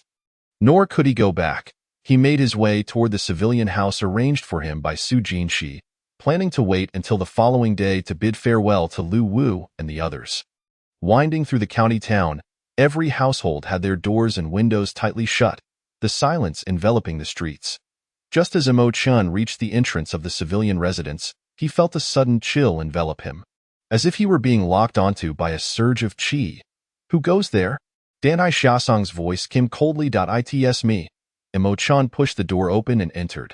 Danhai Xiaosong stared at Imochen in slight astonishment. "It's you?" Imochen clasped his fists in greeting. "Miss Dantai, we meet again." Danhai Xiaosong frowned and asked, "How did you find this place?" She had clearly thought she had shaken him off, yet he had managed to track her down with uncanny precision. Moreover, his speed was astonishing. She had only just arrived here, and he had already followed her. Dantai Xiaosong scrutinized Imochen with skepticism, and no matter how she investigated, he appeared not to have reached the level of qi overflow. In other words, he was at most at the initial stage of qi condensation. Upon hearing Dantai Xiaosong's inquiry, Imochen glanced at the bed where Su Jinshi lay, wrapped like a mummy, and sighed before casually replying, "I actually live here." Danhai Xiaosong scanned the room and asked, "Is this your residence?" Imochen shook his head. "No, it belongs to Miss Su, who allowed me to stay here for my protection." Danhai Xiaosong cast a dubious glance at the unconscious Su Jinshi, her expression reflecting her skepticism, yet she nodded slightly. Suddenly, hurried footsteps approached, and then Chun Xian pushed the door open. "Senior sister, I have news. The entire Black Wind Village has been eradicated." Dantai Xiaosong's beautiful eyes narrowed. "Who is responsible?" Chun Xian reported. According to the rescued hostages, it was a chivalrous man who goes by the name De Xian Woodcutter. "Oh, De Xian Woodcutter?" A strange glimmer flickered in Danhai Xiaosong's eyes, as she found the title rather peculiar. What kind of chivalrous individual would take on the moniker of a woodcutter? Coughed. Imochen cleared his throat, preparing to stand and claim responsibility for the act. However, upon hearing the cough, Chun Xian turned to glance at Imochen and frowned slightly. "If there's nothing important, you should refrain from wandering about. Otherwise, we cannot guarantee your safety." Imochen froze momentarily. Danhai Xiaosong shot a glance at Imochen before turning back to Chun Xian. "All right, you go prepare medicine in the kitchen." "Yes." Chun Xian respectfully withdrew, fully compliant with Dantai Xiaosong's instructions. Imochen shrugged nonchalantly and said to Dantai Xiaosong, "So, Miss Dantai, now you must believe that I reside here." Dantai Xiaosong lowered her head. Remaining silent, Imochen promptly took a seat opposite her. Intrigued, and inquired, "Miss Dantai, you have yet to respond to my previous question. Do deities exist in this world? Have you ever encountered one? Oh, by the way, what is the highest realm of cultivation at the town martial academy? Can one destroy a city with a single slap? Moreover, I happen to be the lumberjack who annihilated the Black Wind stronghold, and my martial arts talent is quite commendable. May I ask you some questions regarding cultivation? I have matters to attend to." Dantai Xiaosong suddenly stood up, leaping onto the rooftop without a backward glance. Vanishing in an instant, Imochen was left in a state of bewilderment, his neck stiff as he turned around. Sensing the faint fragrance wafting through the air, he felt utterly disconcerted. What on earth? Are these questions taboo? He drew out his gleaming silver axe, illuminating his face under the oil lamp. Handsome and dashing, he appeared quite striking. "I'm not unattractive," he mused. Although his looks were slightly inferior to his appearance on Earth, he was undeniably a handsome figure, far from being labeled as ugly. Could it be that Dantai Xiaosong suffers from social anxiety? Chapter 30. Journey to the capital. 3 days later, the entire Uni County was in an uproar. The collusion between County Magistrate Yu and bandits in the human trafficking scandal was exposed to the public, causing a tremendous stir throughout the county. On the streets, Yu Hezhong and his accomplices were confined in a prison cart, paraded through the streets towards the capital for interrogation and execution. As they passed by, the townsfolk cried out in anguish, hurling curses. Yu Hezhong was bombarded with rotten eggs and spoiled vegetable leaves, leaving him disheveled. Kill him, beast. He's nothing but a beast. Return my child. Return my child. Woe is me. My son. The culprit has finally been apprehended. In the crowd, Imo Chen observed this scene with a complex expression, shaking his head with a sigh. I in prosperity, the people suffered. I in demise, the people suffer. Though the villains have been captured, the good victims can never return. Thus, these evildoers truly deserve death. Those like Yu Hezhong, who conspired with bandits, deserve even more punishment. Imogu, once you depart, you likely won't return, will you? Xiao Wu gazed at the convoy as it prepared to leave the city. Reluctantly bidding farewell to Imo Chen smiled, saying, who knows what the future holds? One step at a time. The fall of the Liu family and the downfall of the county magistrate brought evident benefits. Imo Chen's identity as a mere servant could no longer hinder his departure from the Liu residence. Furthermore, with Dan Taixiasang's personal recommendation, he could now freely travel to the capital to participate in the martial examination. And no one dared to restrain him any longer. Xiao Wu, you should remain here in the county and apprentice under the shopkeeper. Once I achieve success, I will surely return for you, Imo Chen advised. Staring intently at Xiao Wu nodded eagerly. Imogu, I will. Wishing you success in passing the martial examination and entering the town martial academy. Good, Imo Chen smiled, patting Xiao Wu on the shoulder before resolutely turning to follow the convoy. Among the procession heading to the capital were not only the prisoners being escorted, but also disciples from various nearby counties who had obtained martial examination slots, totaling over 20 individuals. Upon learning that the town martial academy was transporting prisoners to the capital, these disciples gathered and followed the convoy to the city. Outside the city gate, Li Dazhuang and Shi Yong were among the crowd. Watching Imo Chen trailing behind the convoy, their expressions complex and filled with envy. This kid has truly made a name for himself. Indeed, who would have thought that he could forge connections with the town martial academy merely by secretly practicing for a few days? Sigh, different fates for different people. One cannot compare. Meanwhile, many other servants from the Liu residence stood in the crowd, gazing at Imo Chen's figure with envy. One had anticipated that Imo Chen, also a servant, would receive a martial examination slot from the town martial academy. It was simply astonishing. Wu Hongbing, what will happen to the money Imo Chen owes you? Someone joked playfully. Wu Hongbing recoiled, angrily retorting, get lost. When did Imo Chen ever owe me money? Don't spout nonsense. If anything, I owe him. What identity does Imo Chen hold now? He is undoubtedly a seedling of the town martial academy. Moreover, he had personally witnessed Imo Chen engaging in lively conversation with that exceptionally beautiful envoy today. Such a background was beyond what he could provoke or afford to offend. If he were to incur Imo Chen's displeasure, a single punch could end him, and who would he turn to for an explanation? Wu Hongbing, aware of the unsavory nature of his business, dared not provoke Imo Chen. Hey, have you all heard? That kid is just a servant from the woodshed. Yet somehow he lucked out and received a recommendation slot from Sister Dan Tai. What? A woodshed servant? My sister must have misheard. I heard it with my own ears from the Liu resident servants. There can be no mistake. So he is merely a lowly servant? Many of the martial academy disciples turned to cast strange glances at Imo Chen. What a lowly status. Does he even deserve to accompany us to the capital? Imo Chen, walking at the rear of the convoy, could clearly feel numerous gazes directed at him, as if he were a peculiar sight.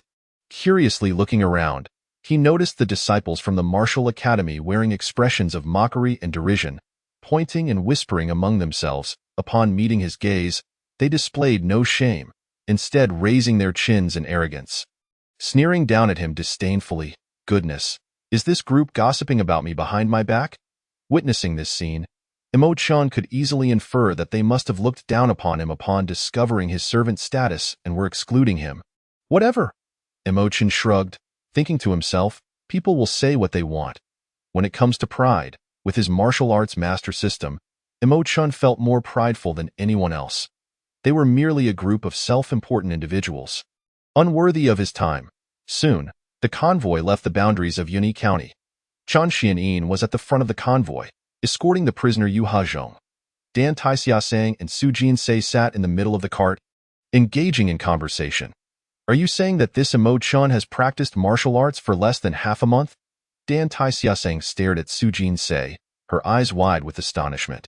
Su Jinsei took a deep breath and nodded earnestly. Senior sister, based on my investigation into the woodshed servants of the Liu residence, Imo Chen indeed had no prior martial skills. I learned this when I spoke with a servant named Shi Yong. He inadvertently revealed that Imo Chen began secretly learning martial arts just half a month ago. Dan Tai Xiasang's brow furrowed in seriousness. So, he transformed from an ordinary person into a condensing Qi realm martial artist in just half a month? Su Jinsei affirmed, yes, initially, I too found it hard to believe.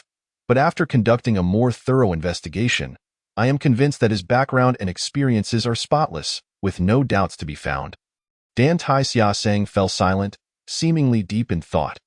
After a moment, she suddenly recalled that when Imo Chen first met her, he had asked whether possessing exceptional talent could lead to becoming a true disciple. At that time, she had thought he was overreaching, sternly advising him, the path of martial arts requires solid groundwork. Do not entertain any unrealistic notions. But now, reflecting on it, Dan Tai Xiasang felt a stirring in her heart. He was not lacking ambition.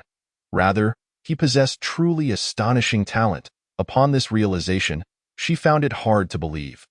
What kind of genius could break through to the condensing Qi realm in just half a month? After all, she too was a genius, currently the top martial arts talent at the town martial academy.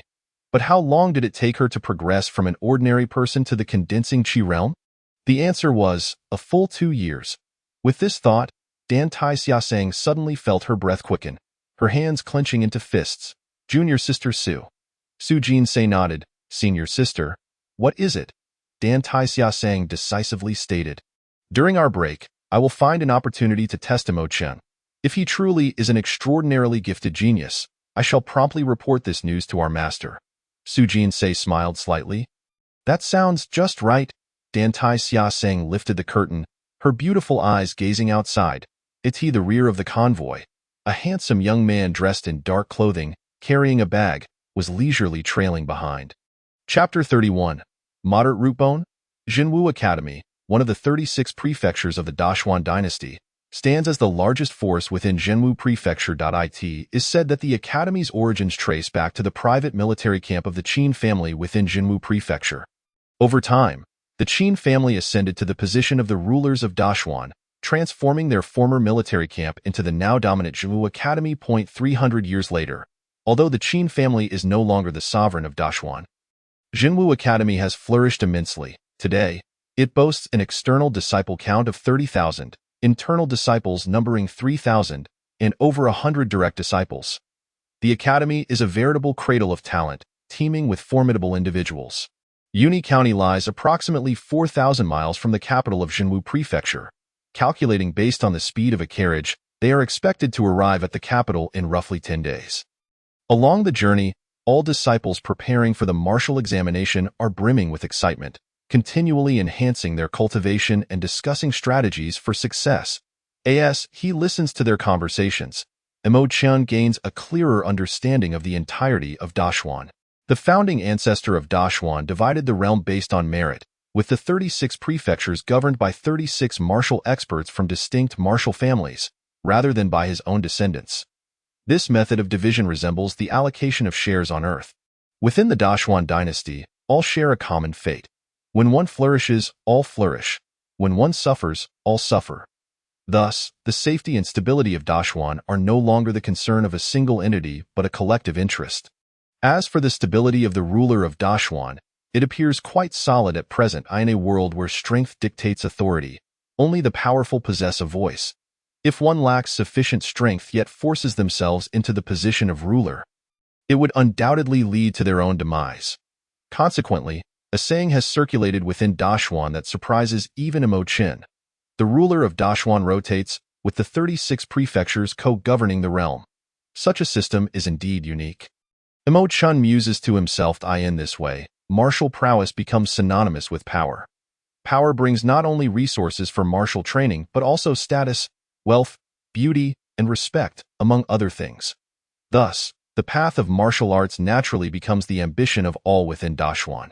Set up camp, pitch the tents, A commanding voice booms from up ahead. The entire caravan comes to an immediate halt, seeking a suitable spot by the roadside to establish their tents. O-chan gazes up at the darkening sky, surveying the surrounding landscape. They find themselves in a desolate wilderness, with no villages in sight. Fortunately, a nearby stream provides a source of water. The external disciples of Jinwu Academy, evidently seasoned in wilderness camping, swiftly erect tents, fetch water from the stream, and start fires to prepare meals. Mo-chan takes down his axe, intending to assist in gathering firewood. Just then, Chan Xianin approaches with a stern expression. Mo-chan, come with me for a moment. Mo-chan pauses, puzzled. Is there something you need? Senior brother Chin? Chan Xianin replies curtly, the senior sister is looking for you. With that, he turns and strides away. Upon hearing that Dantai Xiaosong is seeking him, Mo-chan responds affirmatively and follows closely behind Chan Xianin. The two make their way to the riverbank, walking for another 3 or 4 miles along the water until they reach a clearing where Dantai Xiaosong stands. Her back turned as she admires the scenery. Behind her, a dark spear is embedded at an angle in the ground. Senior sister, I have brought him, Chan Xianin respectfully announces before stepping aside, behaving like a loyal attendant. Dantai Xiaosong turns her attention to Mo-chan. Mo-chan. Her voice is melodious and pleasant to the ear. Dantai Xiaosong, Mo-chan replies with a slight smile, bowing slightly in greeting. Dantai Xiaosong speaks, I heard that you only began practicing martial arts half a month ago? Mo-chan is momentarily taken aback. Who told you that? He recalls never having disclosed the duration of his martial training to anyone. How could she? Oh, wait, he did mention it to Lu Jianxin once. But Lu Jianxin is now deceased, so he doesn't count. Never mind who told me, just answer me. Is it true? Dantai Xiaosong clearly wishes to avoid any circumlocution, her eyes fixed on him. Awaiting a response, O-chan sighs, realizing that his extraordinary martial talent can no longer remain hidden. Dantai Xiaosong studies him, pursing her lips. Chan Xianin, who had been looking down, now raises his gaze in astonishment. He really only started practicing martial arts half a month ago. Dantai Xiaosong suddenly steps forward, placing her right hand on Mo-chan's shoulder. Relax, don't be nervous. With that, her vital energy flows from her fingertips. Swiftly coursing through Mo-chan's meridians, he feels a tingling sensation throughout his body, and before he knows it, Dantai Xiaosong has withdrawn her hand. Dantai Xiaosong furrows her brow, regarding Mo-chan with a hint of confusion. Medium-grade bone structure. You truly aren't lying? Medium-grade bone structure. Mo-chan is momentarily stunned. Dantai Xiaosong elaborates, in martial arts, one's bone structure and comprehension are paramount. Bone structure is classified into 6 grades, inferior, medium, superior, earth level, heaven level, and saint level, with each grade representing an individual's potential for martial cultivation. Mo-chan quickly inquires. So what does it mean for my medium-grade bone structure in terms of potential? He had initially thought his martial talent was extraordinarily exceptional. Goodness, it turns out it's not that remarkable after all. Dantai Xiaosong shakes her head. With your bone structure, you can at most reach the great perfection of the condensing vitality realm. Beyond that, further breakthroughs are unlikely unless you find a miraculous fruit that can transform your very essence or cultivate martial arts that can alter your bone structure. Mo-chan blinks, processing the information. So, my martial path will come to a halt at the great perfection of the condensing vitality realm. Dantai Xiaosong turns away and nods. For centuries, the records in all texts show almost no exceptions. Mo-chan raises an eyebrow. Then, given my bone structure, is there any chance of entering Jinwu Academy? Dantai Xiaosong glances at him. Yes, but you can only gain admission to the external sect. Mo-chan breathes a sigh of relief. As long as he can enter the external sect, there remains a glimmer of hope. However, Dantai Xiaosong's eyes flicker with disappointment. She had initially thought Mo-chan might possess talent exceeding her own, which would have provided her with an ally. Alas, she finds herself let down once more. At that moment, Mo-chan suddenly recalls something and curiously asks, by the way, Dantai Xiaosong, since martial practitioners emphasize bone structure and comprehension. UVE explained bone structure, but what about comprehension? Is there a grading system for that? Dantai Xiaosong shakes her head. No. Comprehension is too enigmatic to categorize into levels. Some individuals with heaven-level bone structures may never break through to the five elements realm, while others with inferior bone structures might achieve enlightenment in a single moment and successfully break through. Chen-S eyes brighten. So, even though my bone structure is merely medium, there is still a path forward. Right? He understands his own circumstances well. The grade of bone structure likely does not apply to him. With the aid of the system, he could surpass the majority of martial practitioners, regardless of any perceived limitations. Thus, he can attribute his rapid martial learning speed to comprehension. Comprehension is indeed an elusive concept, difficult to quantify. Danhai Xiaosong knows that no martial force in the world places their hopes solely on comprehension. After all, comprehension is uncontrollable, while bone structure is evident. Compared to the challenges of selecting disciples based on comprehension, using bone structure as a criterion is the most straightforward and uncomplicated method. Hearing this, Chen-S lips curl into a confident smile. If that's the case, my comprehension must be at the saint level. Dantai Xiaosong and Chan Xianin exchange bewildered glances, their expressions reflecting a mix of disbelief and incredulity. They cannot fathom the source of Chen-S' unfounded confidence. Chapter 32. Exceptional comprehension. Do you not believe me? Observing Dantai Xiaosong and Chan Xianin's speechless expressions, Chen chuckles. Dantai Xiaosong, why don't you test me? Just throw a martial technique or form at me that I've never seen before, and I shall demonstrate to you what it means to possess exceptional comprehension. Talent must be showcased. Sometimes, hiding one's abilities only allows opportunities to slip away. As a transmigrator, Chen fully understands this principle. There are times to conceal one's prowess and times to reveal it. If he still could not discern Dantai Xiaosong's intentions for seeking him out, he would be a fool. The moment she inquired about his martial training, Chen had already surmised her aim, to recruit a genius. Given this, he is determined to seize the opportunity to fight for his future. I believe my comprehension in martial arts is unparalleled. Chen grins, extending a hand in an inviting gesture. Dantai Xiaosong, please, present your challenge. Dantai Xiaosong studies Chen intently, then after a moment's pause, she nods. Very well. Let us see what your talent entails. As her words fall, Dantai Xiaosong exchanges a glance with Chan Xianin, who immediately understands her intent. With a smirk, he steps forward, fists clenched. Boy, you've spoken grandly. Don't sprain your tongue. Watch closely. With that, Chan Xianin begins to demonstrate a set of domineering martial techniques that Chen has never encountered before. This particular set of moves is known as the Bear Demon Fist, one of the top-tier martial arts of Jinwu Academy, reputed to possess the potential to alter one's bone structure upon reaching mastery. Dantai Xiaosong, observing Chan Xianin practicing his punches, offered a nonchalant commentary. Regrettably, this martial art was merely a fragment, barely qualifying as a low-grade technique. Due to its challenging entry requirements, very few individuals at the Jinwu Academy chose to pursue it. Upon hearing this, Chen was somewhat astonished. A fragment of a high-grade martial art? Dantai Xiaosong did not elaborate further, her gaze fixed on Chan Xianin as he continued his practice. Chan Xianin cast a sidelong glance at Chen, a smirk of derision playing on his lips before immersing himself fully in the execution of his technique. Boom, boom, boom.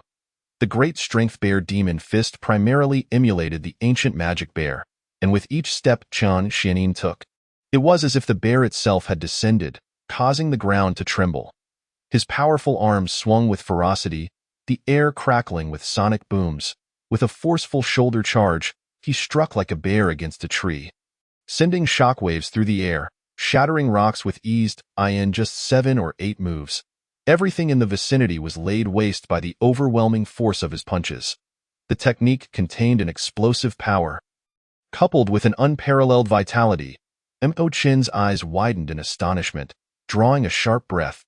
This was the most domineering martial art he had ever witnessed, infinitely more so than the fierce tiger fist. Though both were external styles, one soared to the heavens while the other languished in the depths. Indeed, this was a high-grade technique.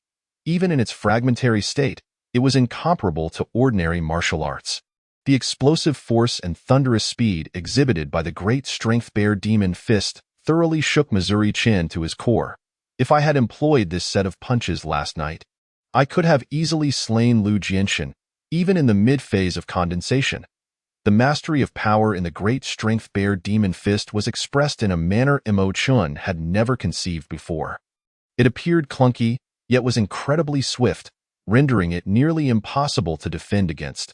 Moreover, the immense vitality exuded by Chen Xianin was astonishing, causing Mo Chen's gaze to burn with intensity. I must learn this technique. The great strength bear demon fist comprises 36 moves, yet only 18 remained in this incomplete form. As Chen Xianin concluded his demonstration and regulated his breathing, he turned to Mo Chen with a cold smile. It's your turn now. Let us see your so-called saint-level comprehension. Dantai Xiaosong stood with her hands clasped behind her back, her beautiful eyes also fixed on Mo Chen, eager to witness his understanding. Very well. Mo Chen snapped back to reality, taking a deep breath, his expression unusually serious. I quite like this technique, so I shall not hold back. Chen Xianin scoffed. You don't actually think you can master this technique after just one glance, do you? The great strength bear demon fist, despite being a fragment, still represents the pinnacle of external martial arts. Moreover, it is exceedingly difficult to learn.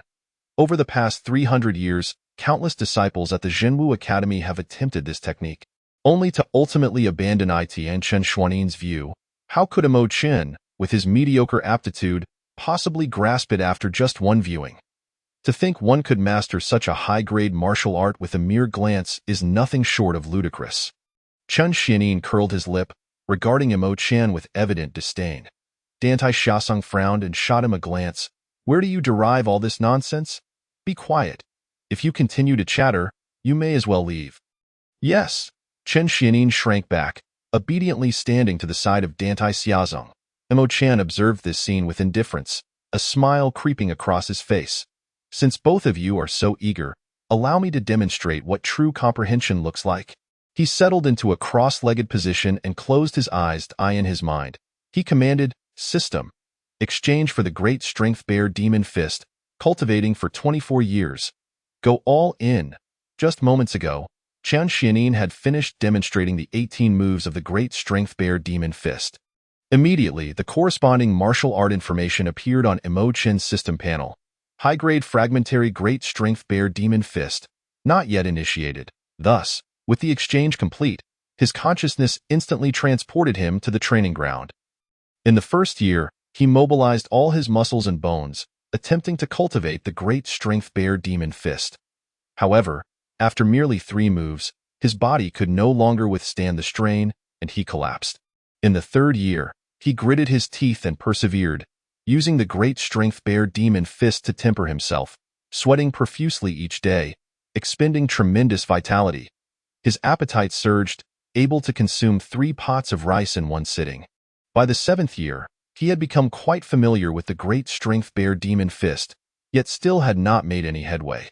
Each time he practiced to the 12th move, his skin would burn, muscles would ache, his tendons would feel taut, and his bones would itch as if being gnawed upon by ants.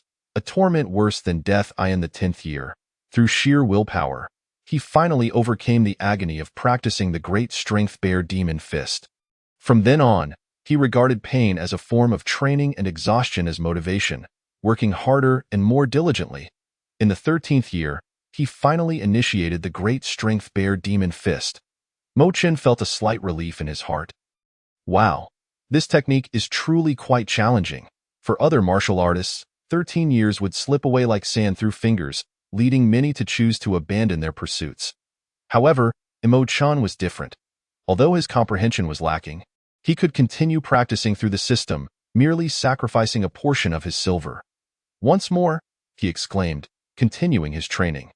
The great strength bear demon fist was, after all, a high-grade external martial art, requiring the mobilization of all muscles, bones, and vitality to execute various high-difficulty moves. Each move in this technique was arduous. Whether due to its peculiar actions or the necessary coordination of vitality, it was not something an ordinary martial artist could achieve. It can be said that the great strength bear demon fist earned its reputation as a high-grade external martial art precisely because it truly alters one's muscles, bones, and vitality. Now, having merely initiated the technique, Imo Chun could already sense the profound impact the Great Strength Bear Demon Fist had on his martial foundation. 17th year. After years of training, the sense of pain diminished significantly. He suddenly realized that, unbeknownst to him, his flesh, muscles, bones, and blood had undergone tremendous transformation. By the 22nd year, he could no longer feel pain. Instead, he felt as if his body had become lighter, his flesh, muscles, bones, and blood significantly strengthened, akin to a rebirth. With his strength doubled, in the 24th year, through relentless effort, he could effortlessly execute all 18 moves of the Great Strength Bear Demon Fist, each strike penetrating to the marrow, each move distinct. High-grade fragmentary Great Strength Bear Demon Fist achieved minor success. As his consciousness returned to reality, Imo Chun suddenly opened his eyes, his gaze electrifying, his spirit surging instantaneously. Under the astonished gazes of Dantai Xiaosong and Chen Xianin, he leaped up from the ground and began practicing the Great Strength Bear Demon Fist as if no one else were present. The magic bear emerges, the eagle bear fights with spirit. The Great Strength Bear stands tall, bear claws like cannons. The strength of the bear surpasses that of the tiger. The magic bear's power can shatter mountains and stones. Imo Chun had never seen a magic bear, but he possessed an advantage that others did not: the martial arts master system simulation, a technique he had never encountered before. This high-grade fragmentary fist art now flowed effortlessly from his hands. Fierce and tempestuous, each of the 18 moves of the Great Strength Bear Demon Fist was executed with precision, as if he had been intimately familiar with the technique all along, unleashing a force that sent shivers down the spine. Witnessing this scene, Dantai Xiaosong was left speechless, while Chen Xuanin's face was a mask of shock, his eyes wide in disbelief. Impossible! They both exclaimed simultaneously, their worldviews nearly shattered by Imo Chun's display. Yet the reality stood before them. As they regarded Imo Chun, formidable and powerful, executing punches with the ferocity of a raging magic bear, Dantai Xiaosong and Chen Xianin could no longer maintain their composure. Their eyes brimmed with incredulity. The Great Strength Bear Demon Fist was already recognized as a high-grade external technique within the Jinwu Academy. Both had practiced it, and Chen Xianin had even cultivated the fragmentary technique to minor success. Thus, he was no stranger to it. Though Imo Chun's power exhibited certain flaws, each of his moves captured the essence of the Great Strength Bear Demon Fist. Each strike was a fusion of flesh, muscle, bone, and blood, a comprehensive tempering of oneself, ultimately achieving a transformative effect. Neither dared to imagine that someone could grasp such a challenging technique after merely one viewing. Is he even human? Dantai Xiaosong and Chen Xianin exchanged glances, both witnessing the shock and disbelief reflected in each other's eyes. Comprehension. Could it be that he truly possesses saint-level comprehension? Both were certain that the Great Strength Bear Demon Fist was a technique reserved for the inner disciples of the Jinwu Academy. Imo Chun, not being an inner disciple and lacking merit to exchange for it, should have been unable to learn this martial art. Dantai Xiaosong had prompted Chen Xianin to present this technique precisely to test Imo Chun. Now, both were left reeling from the shock, questioning their own beliefs. Tio achieved minor success in just a breath's time. Chen Xianin was entirely unaware that he was trembling with excitement. His gaze towards Imo Chun was devoid of any disdain or mockery. Instead, it radiated with a gem-like enthusiasm. The Jinwu Academy was renowned as the gathering place for the most extraordinary talents within the entire Jinwu Prefecture, as well as the highest authority in martial prowess. Their mission was to protect the populace and safeguard the tranquility and harmony of the Jinwu Prefecture. Thus, they had an immense need for martial geniuses. Only through such individuals could they secure a future, and only martial experts could suppress the forces of evil.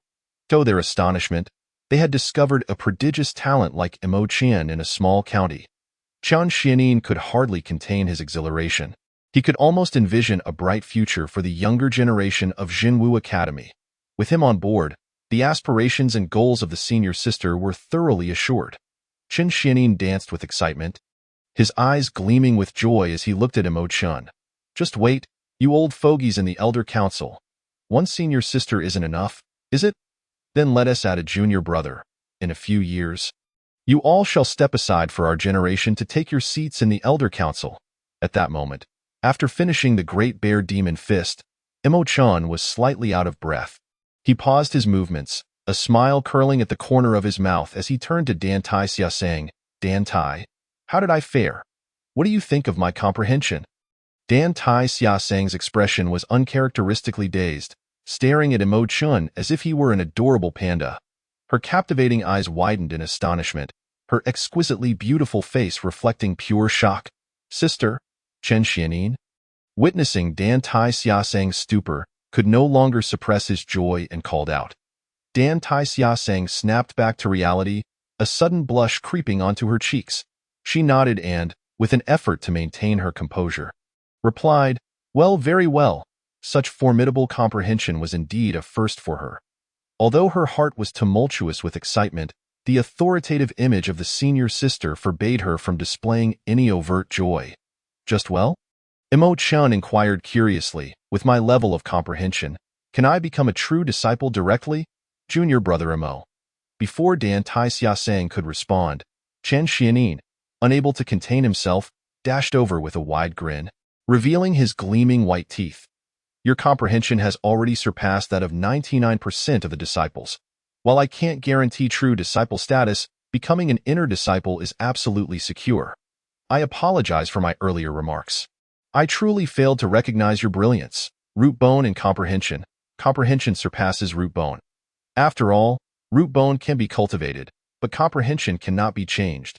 Brother Chin, you are being too generous, Imo-chan replied.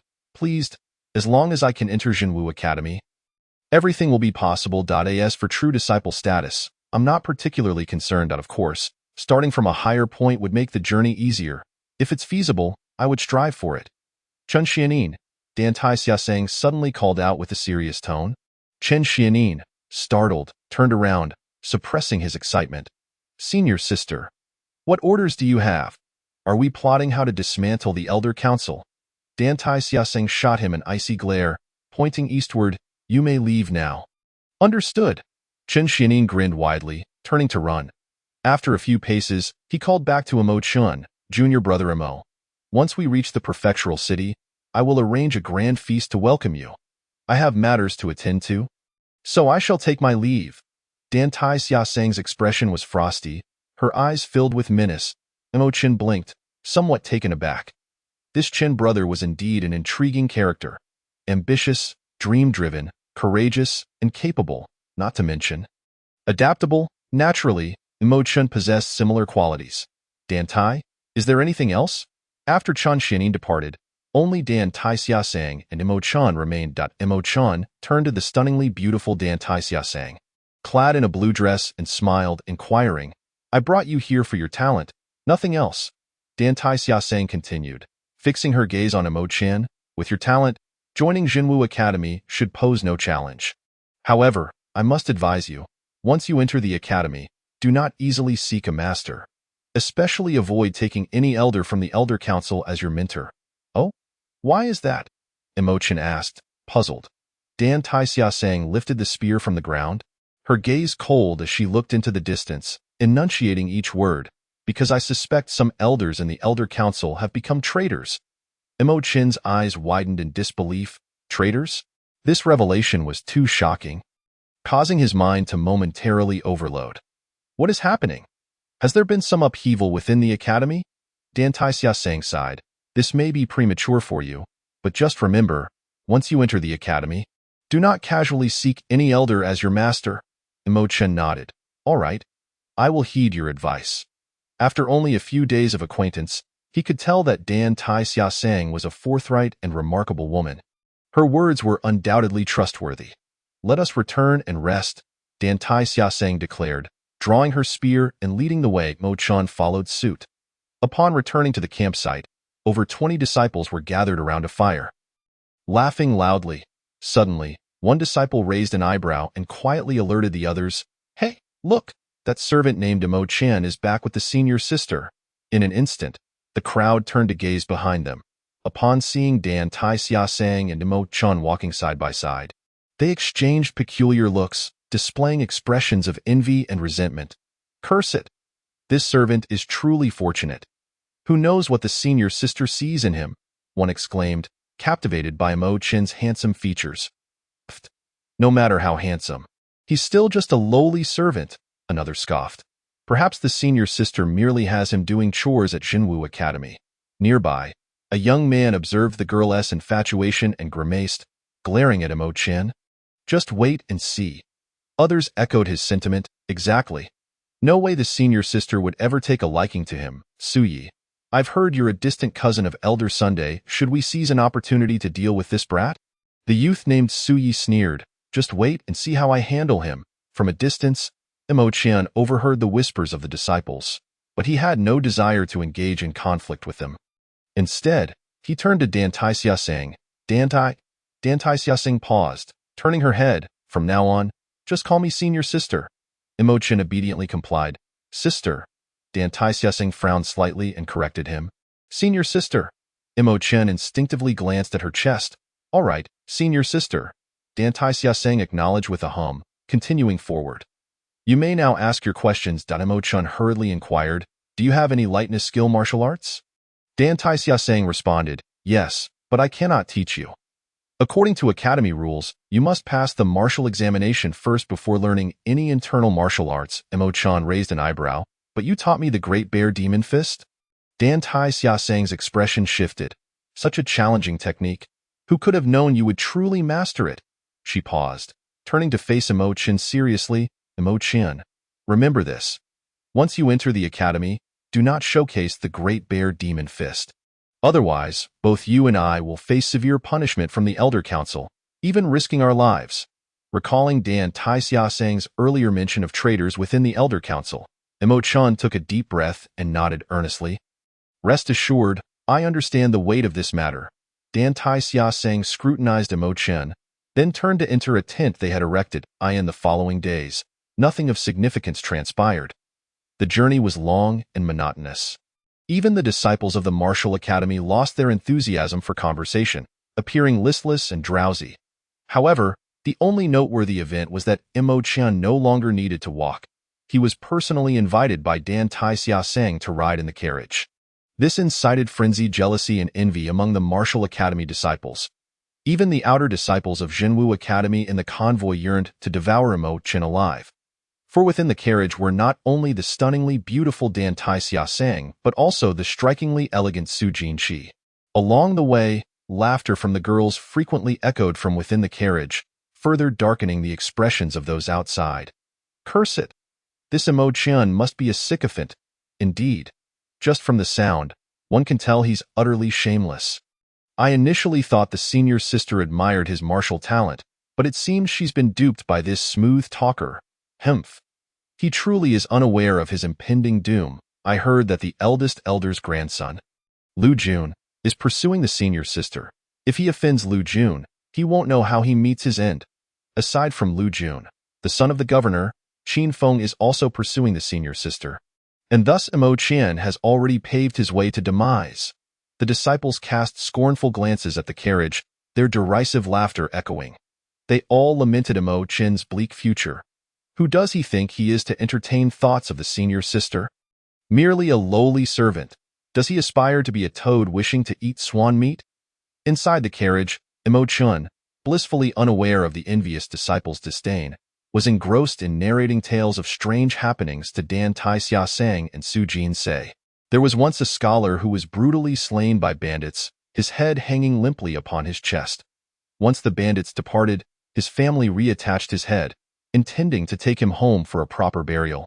To their astonishment, after the head was affixed, a faint breath returned to him, for his throat had not been entirely severed. After a day and a night, the scholar began to moan, and his family fed him broth, eventually nursing him back to health over the course of 6 months. Years later, the scholar sat among friends, sharing jovial tales. When a joke was told, laughter erupted, and he too laughed heartily, only to have the scar on his neck split open during his mirth, causing his head to plummet to the ground, blood spilling forth. The onlookers were horrified, rushing to check on him, only to find he had passed away. His family, distraught, cried out for justice against the joker. Yet the authorities found it difficult to decide in time. They collectively gathered funds to ensure his burial, thus concluding the matter. However, from that day forth, a saying took root in the locality. Whenever anyone heard a humorous joke, they would clutch their bellies and exclaim, "Oh my, you've made me laugh to the point of losing my head." Su Jin-se could not contain her laughter. Dan Tai Xiasang's lips curled upward, finding the story rather amusing. Both women gazed at Imo Chen, amused and intrigued.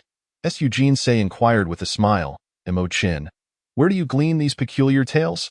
Imo Chen chuckled, "Oh, I merely concoct them for amusement."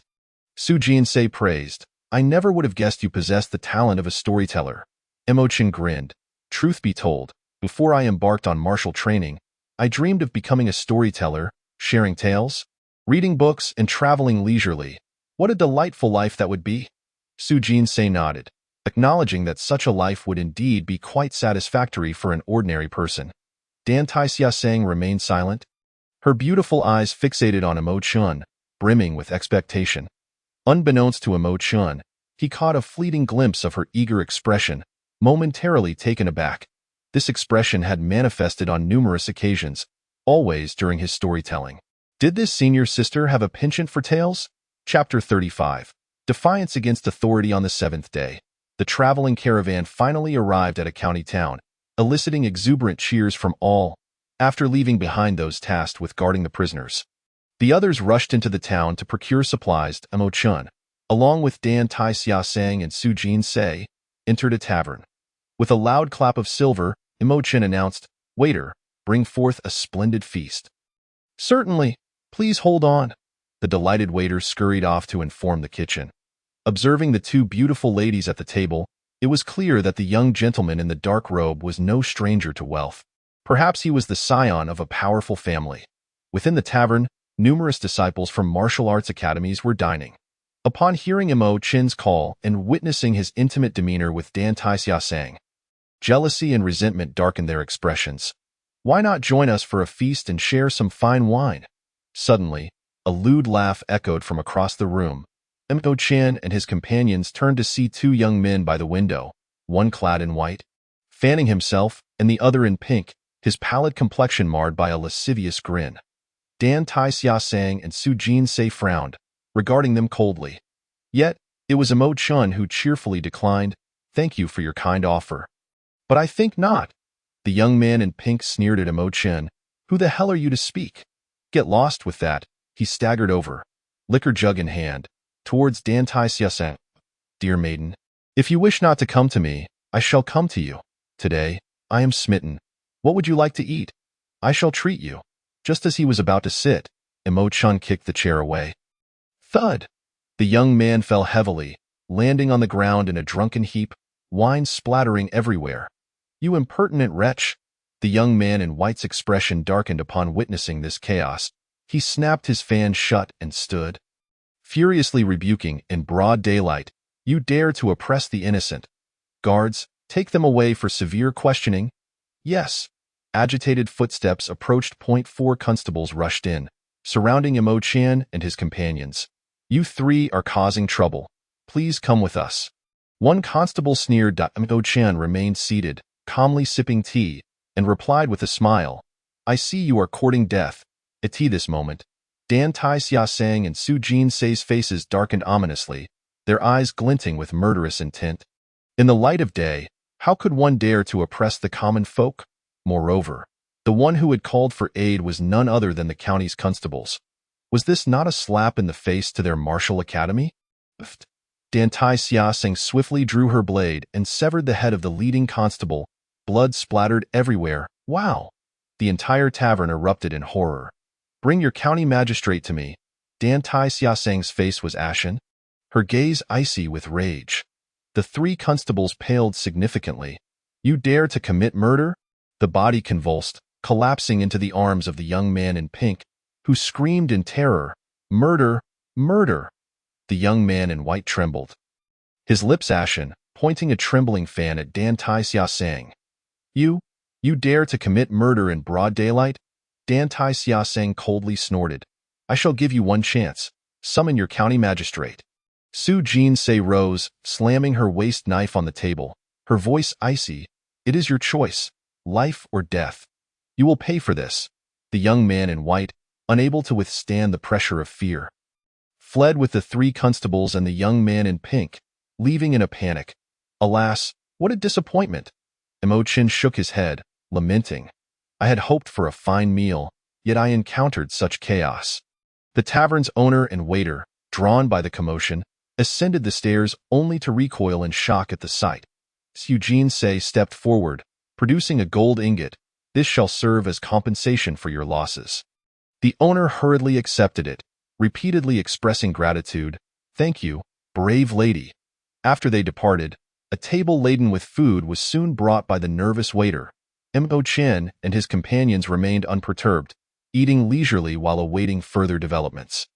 Meanwhile, among the other martial arts disciples, some were so terrified they could scarcely sit, their faces paler than those who had fled. Many had never witnessed death, let alone seen a head severed. How could they possibly eat? A young girl, in fear, glanced at the headless corpse at Imo-chan's feet, her stomach churning violently. The male disciples fared little better, trembling in fear, struggling to maintain composure, swallowing nervously. These were mere trifles, fear not. A disciple named Suyi, observing the fright among others, calmly tapped the table and pondered the situation, casting glances at Dan Tai Sia-sang and Imo-chan. After a brief interval, chaotic footsteps echoed from outside the tavern. In here, capture them! An enraged voice shouted. The murderers are on the 2nd floor. Yes. Amidst the loud shouts, hurried footsteps surged into the tavern. Soon, the establishment was besieged by constables and ruffians, leaving no room for escape. The martial arts disciples were tense, while Imo-chan and his companions remained composed, leisurely setting down their chopsticks and sipping water. Bang! A massive fist slammed onto the table, sending dishes flying. Who was the perpetrator? A burly man, clad in the attire of a constable, glared menacingly at Imo-chan and his companions. Where is the county magistrate? Dan Tai Sia-sang coldly inquired. Trailing behind was the young man in white, wearing a sinister smile. The county magistrate? Who the hell are you to summon my father? Today, none of you shall leave. You vile wretch, I shall ensure your demise. The head constable barked. Seize them. Oh, so you are the son of the county magistrate? Dan Tai Sia-sang remained silent. Imo-chan and Su Jinsei, too, remained silent. It was a disciple from a martial arts academy who spoke up, drawing the trio's gaze. A young man clad in gray, holding a sword, approached with an unperturbed demeanor. He met the fierce gazes of the white-clad youth and the burly constable with a calm smile, declaring, Do you know who is seated here? How dare you defy authority? Bang!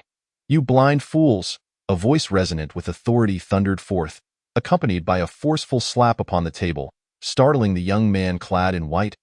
Wow! Brother Suyi is truly formidable, exclaimed a female disciple from the martial arts academy, her eyes gleaming with admiration. Brother Suyi stands as a paragon for our generation. I feel utterly ashamed. Just moments ago, I harbored thoughts of fleeing. Bravo, Brother Suyi! Hearing the chorus of admiration and reverence from his fellow disciples, Suyi felt a surge of exhilaration within, invigorated by their praises. With a swift motion, he landed a firm slap on Imo-chan's shoulder, commanding, Imo-chan, rise and confront me. How could I allow the senior sister to dirty her hands? Imo-chan twitched at the corner of his mouth, casting a peculiar glance at this audacious fellow. Are you out of your mind? If you wish to put on a show, must you drag me into it? Little did he realize, Suyi harbored a secret intent to ensnare him in a predicament. Just then, a resounding crash erupted as a wave of formidable energy surged forth, and the fearsome Captain Wong unleashed a brutal punch upon Suyi's face. In an instant, Suyi was caught off guard, his body sent flying by the colossal fist. He crashed through 3 sets of tables and chairs, shattered the railing of the 2nd floor, and finally plummeted downwards. Devoid of any obstacles to halt his descent, thud.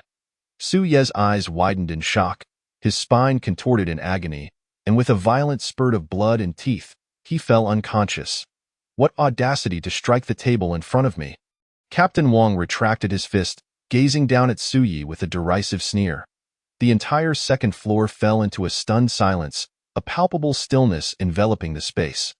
All the disciples of the martial arts academy stood agape, rendered speechless. Su Yi, a practitioner of the blood refinement realm, had been bested by a single punch from his opponent. Chapter 36. Rooting out the weeds.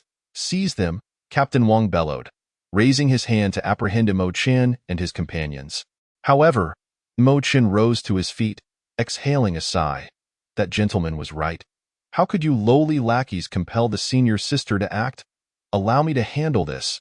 Captain Wang erupted into laughter, taking a menacing step forward. Glaring at Mo Chen as he spat, "Am I giving you face? What kind of wretched creature dares to defile my authority? Get lost." He swung his palm towards Mo Chen's face. Smack, before his hand could even descend. Mo Chen retaliated with a slap that sent Captain Wang careening through the air like a kite severed from its string. The same script, the same outcome. Only this time, Su Yi fell to the first floor, while the fearsome captain was hurled out the window, crashing heavily onto the street below.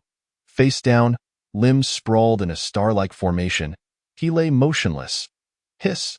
A collective gasp resonated as all the constables turned their astonished gazes toward Mo Chen, their faces etched with disbelief. How is this possible? Captain Wang was a condensing Qi realm expert.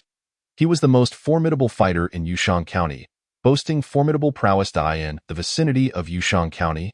Not a single bandit had ever escaped his pursuit. In essence, Captain Wang embodied the law itself. Apart from the county magistrate, even other officials and ruffians dared not cross him.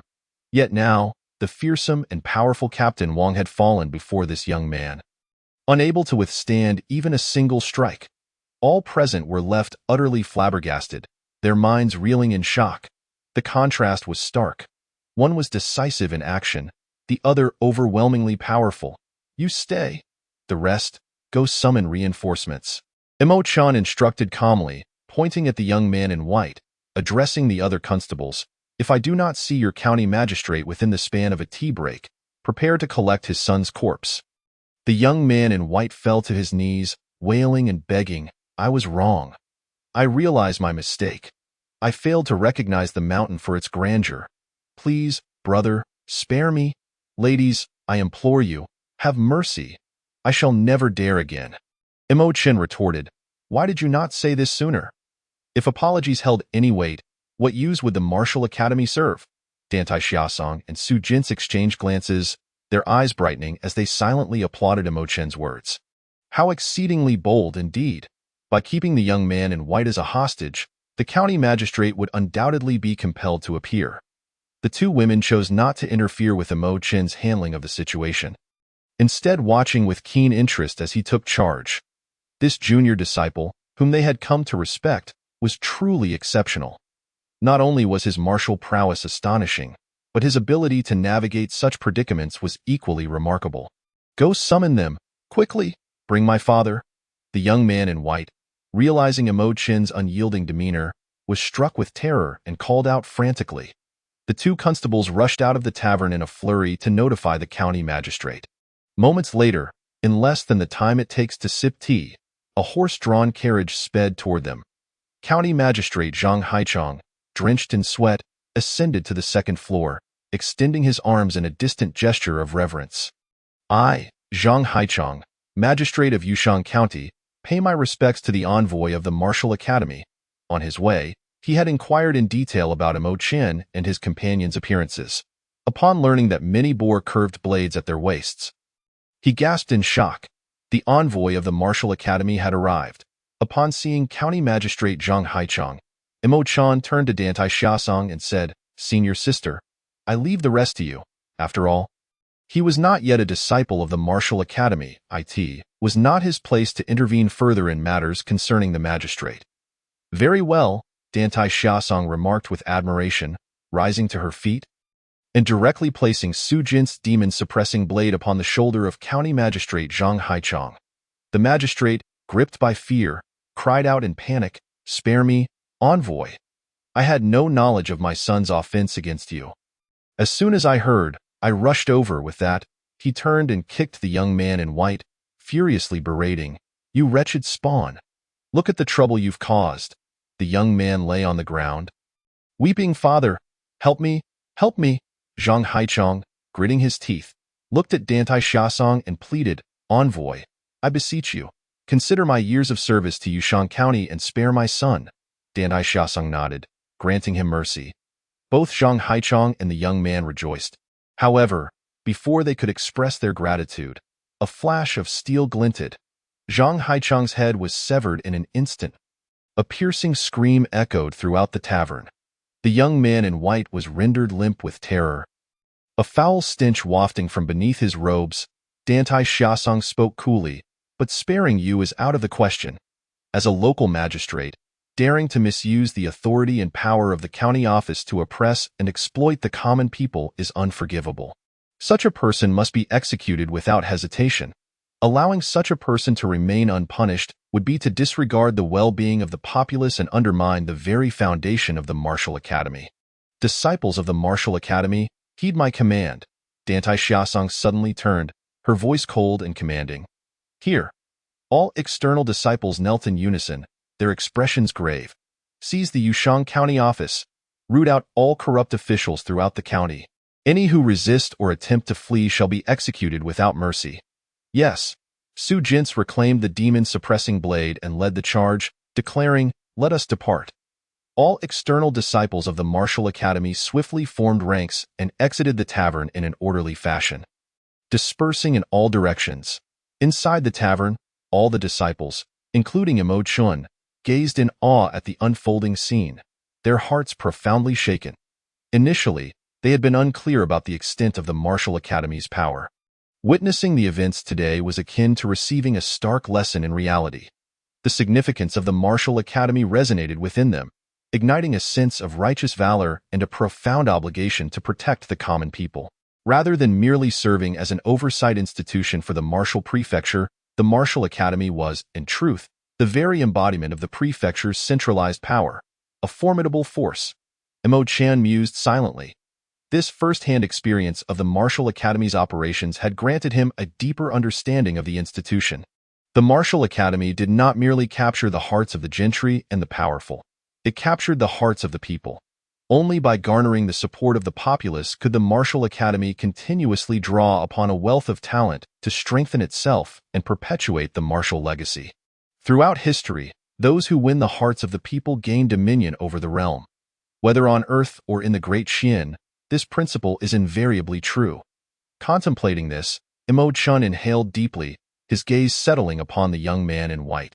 With a swift motion, he severed the young man's head, seizing the hair and tossing it out the window, eliciting gasps of shock from the onlookers below. Dantai Xiaosong abruptly turned to Imo Chen. He flashed her a smile, stating, One must eliminate the roots. What purpose does allowing such a scoundrel to live serve? Dantai Xiaosong frowned, replying, I have promised to spare his life. Imo Chen shrugged, retorting, You may have pledged to spare him, but I have not. Do not glare at me. I am not yet a disciple of the Martial Academy and am not obliged to follow your orders. Dantai Xiaosong felt her frustration boiling over. Observing Imo Chen's casual demeanor, she silently clenched her teeth, vowing to remember this debt. However, she also recognized the validity of his argument. To allow the roots of evil to remain would only lead to their resurgence. Moreover, in the case of such a vile character who abducts women and oppresses the common folk, he must be eradicated. Chapter 37. The emergence of the dragon. The events in Yushan County can merely be regarded as a minor interlude during the journey. The caravan paused in Yushan County for a mere 2 days before resuming its trek towards the capital city. Along the way, more than 20 disciples from the Martial Arts Academy set aside their lethargy and began diligently practicing their martial arts in preparation for the upcoming martial examination. Meanwhile, Imo Chen found himself somewhat idle. Each day was spent either recounting stories to the two ladies or pondering ways to earn money. Poverty weighed heavily upon him, upon arriving in the capital. His foremost task would undoubtedly be to devise a means of acquiring some funds. The training of the mighty bear demon fist had depleted his scant savings of over 300 taels of silver. Should he be required to engage in martial training at this moment, he would find himself utterly incapable of doing so.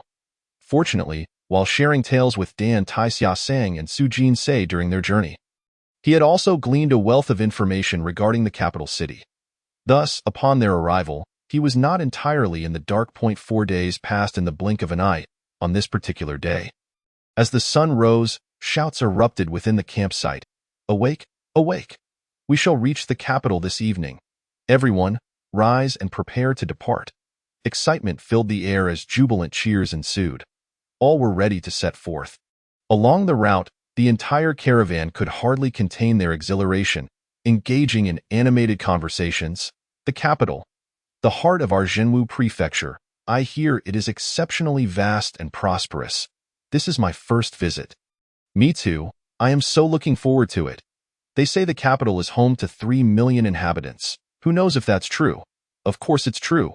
Besides the permanent residents, it also attracts merchants and tourists from all corners of the nation. 3 million is an underestimate. It must be at least 5 million. Wow! Our county town has only a few tens of thousands.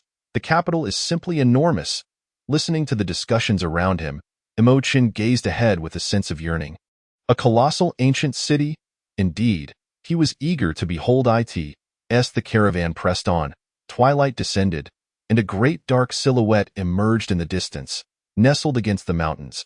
As they drew nearer, the thoroughfare became increasingly bustling with vehicles and pedestrians. All passers-by could not help but gaze longingly ahead, their eyes gleaming.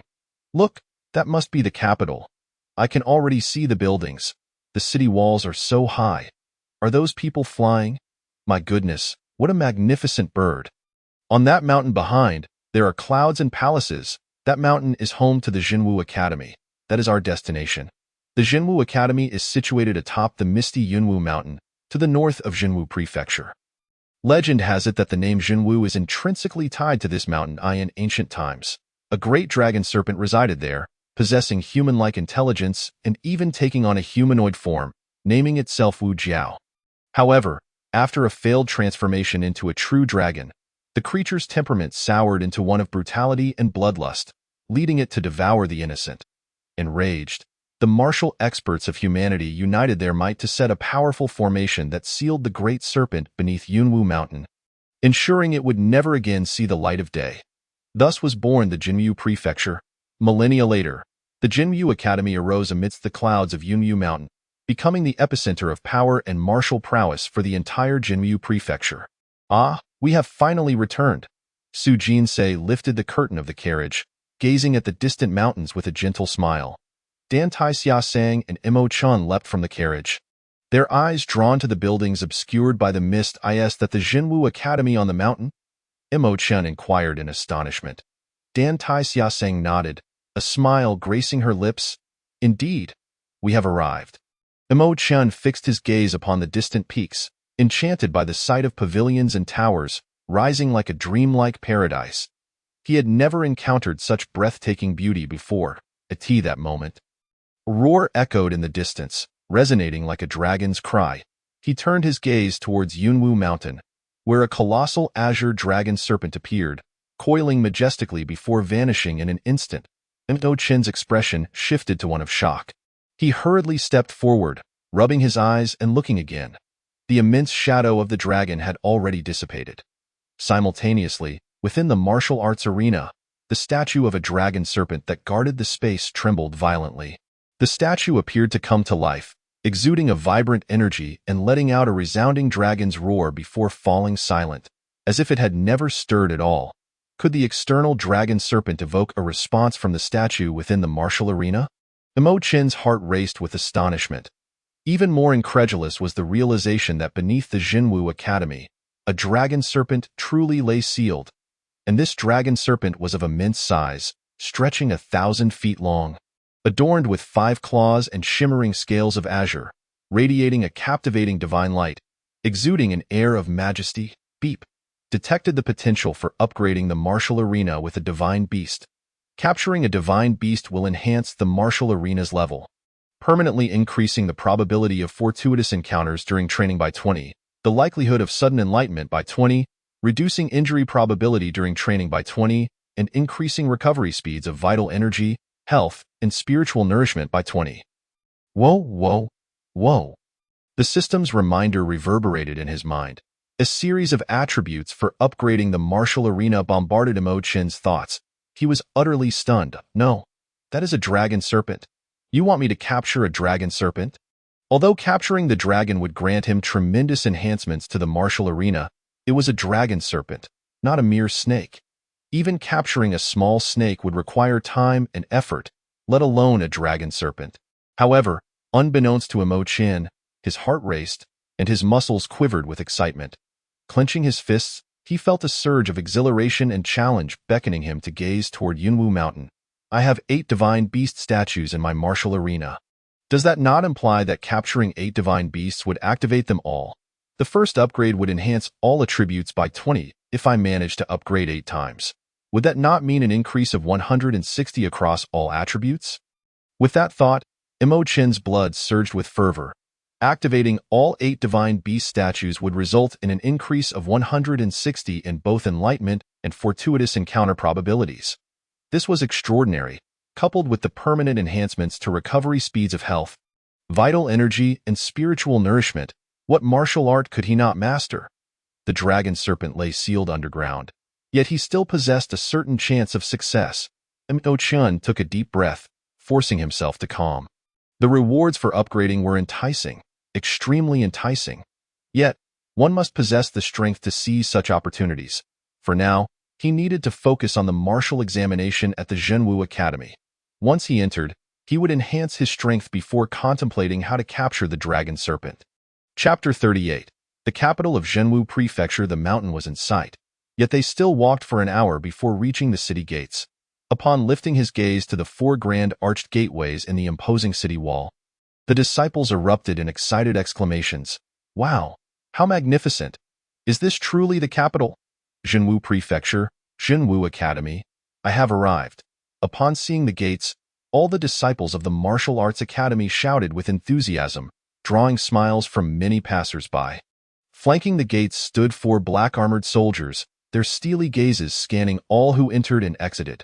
Passing through the gateway, a wide thoroughfare unfolded, leading directly into the heart of the city. The road was bustling with pedestrians and vehicles, wide enough to accommodate multiple horse-drawn carriages side by side. As the sun set, darkness enveloped the sky. Bright lanterns illuminated the ancient buildings within the city. The entire West Gate Street of Zhenwu Prefecture was ablaze with light, teeming with people and vibrant energy. Steamed buns, freshly steamed buns, lodging, quality rooms available. In the brothels of Huayuan, exquisite ladies await. Come here for a night of revelry. The clang of gongs echoed through the air as a burly man with a bushy beard struck a bronze gong. Bellowing, forming teams. Tomorrow morning, we will gather herbs in the Yunwu mountain range, led by a master at the peak of the condensing vitality realm. We need 3 more individuals. Come forth if you are above the condensing vitality realm. On the opposite side of the street, a young man with a longbow called out, hunting in the depths of Yunwu Mountain, seeking the inner cores of spirit beasts. We need 1 more warrior at the condensing vitality realm. Meanwhile, a middle-aged man waved a flag, advertising, high prices paid for elixirs. Following Dan Taixiasang and Su Jinsei into the city, Imo Chen was awestruck by the bustling scene. Within this city, there were so many masters at the condensing vitality realm. Moreover, the abundance of first-tier weapons left Imo Chen in awe. Compared to the capital, their Yuni County felt like a remote mountain village. Residing in Yuni County, he felt akin to Lu Lao Lao entering the Grandview Garden, his eyes overwhelmed by the sights before him. Imo Chen, what do you think? Does it not seem spectacular? Su Jins, with a smile, inquired. Imo Chen glanced at her and nodded, exclaiming, how magnificent! This is my first encounter with such a bustling and vibrant ancient city. During his time on Earth, he had witnessed modern megacities. Yet in comparison to this astonishingly grand ancient metropolis, he found the modern cities to be far less impressive. Constructing such an ancient city must have been an exceedingly arduous task. Imo Chen recalled the Great Wall he had seen in his past life, which, as the tales went, was built entirely by human labor, resulting in countless fatalities. Indeed, the construction of Zhenwu Mansion was exceptionally challenging. Su Jins turned her head to look at Imo Chen and explained. However, This magnificent city was not built in a day. It has undergone centuries of evolution. The peak of the mansion's glory was 300 years ago, when the Lord of Dashwan arrived at Jinwu Mansion. At that time, with a mere command from Senior Qin Min, countless warriors participated in the city's construction. Thus, we have the present-day Jinwu Mansion. Mo Chen, enlightened, replied, I see. Su Jin smiled slightly and continued. The permanent population of Jinwu Mansion reaches as many as 3 million. The martial arts examination held by the Jinwu Academy every 3 years attracts over 2 million people from the entire mansion, all eager to partake in the festivities and commerce. What you see now is not the norm throughout the year. Mo Chen listened attentively, while the disciples of various martial arts academies behind him were also straining to hear Su Jin's explanation. Dantai Zaisang, dressed in a flowing gown with long hair cascading down her back, carried a 5th-tier Tianqian dragon scale spear. Walking gracefully at the forefront, Mo Chen continually surveyed the shops along either side, noting a plethora of establishments selling a wide array of goods. Despite the encroaching darkness, throngs of people continued to bustle in and out of the shops, engaging in transactions. In the distance, towering buildings illuminated by lights stood tall, while women waved red ribbons, enticing customers in the lively street. The night market was alive with the glow of 1,000 lanterns, and high-rise buildings echoed with the laughter of patrons. Mo Chen, inspired by the scene before him, recited a poem that depicted the nightscape of Yangzhou during the late Tang Dynasty. A splendid poem. Suddenly, applause rang out beside him. Turning to look, he saw an elegant young man in a white long robe approaching slowly. This young man, around 20 years old, with a curved blade hanging at his waist, smiled and praised. I never expected that Dantai's sister would return from a remote county with such a talented scholar. Mo Chen looked at the newcomer with curiosity, but Dantai Zaisang and Su Jin's expressions darkened, their faces turning icy. Step aside. The young man in white smiled slightly and winked at Dantai Zaisang. Dantai's sister, there's no need to wear such a cold expression upon seeing me, is there? Dantai Zaisang unsheathed her Tianqian dragon scale spear, aiming its tip at the young man's throat, and coldly stated, I will count to 3 if you do not leave. We shall battle to the death. Ha ha. The young man in white laughed heartily, unfazed, as he gently pushed the spear tip aside. Dantai's sister, your straightforward nature remains unchanged. I admire it, he continued. I shan't disturb your enjoyment of poetry today. We can gather again another time. After saying this, he turned back to Mo Chen, flashing a smile and a wink. Little junior brother, I truly appreciate your poetic talent and hope we can share tea and discuss poetry together in the future. Mo Chen could only manage a forced smile without responding. The only reply to the elegant young man was the tip of Dantai Zaisang's spear. Ha ha, Dantai's sister, I shall take my leave for now. We can converse in detail once you return to the academy. With a final hearty laugh, the young man melted into the crowd, disappearing from sight. Who is he? Mo Chen could not help but ask out of curiosity. Dantai Zaisang, infuriated, remained silent as Su Jin interjected. He is Lu Jun, the direct grandson of the Grand Elder of the Jinwu Academy, and one of the suitors for the senior sister. Oh?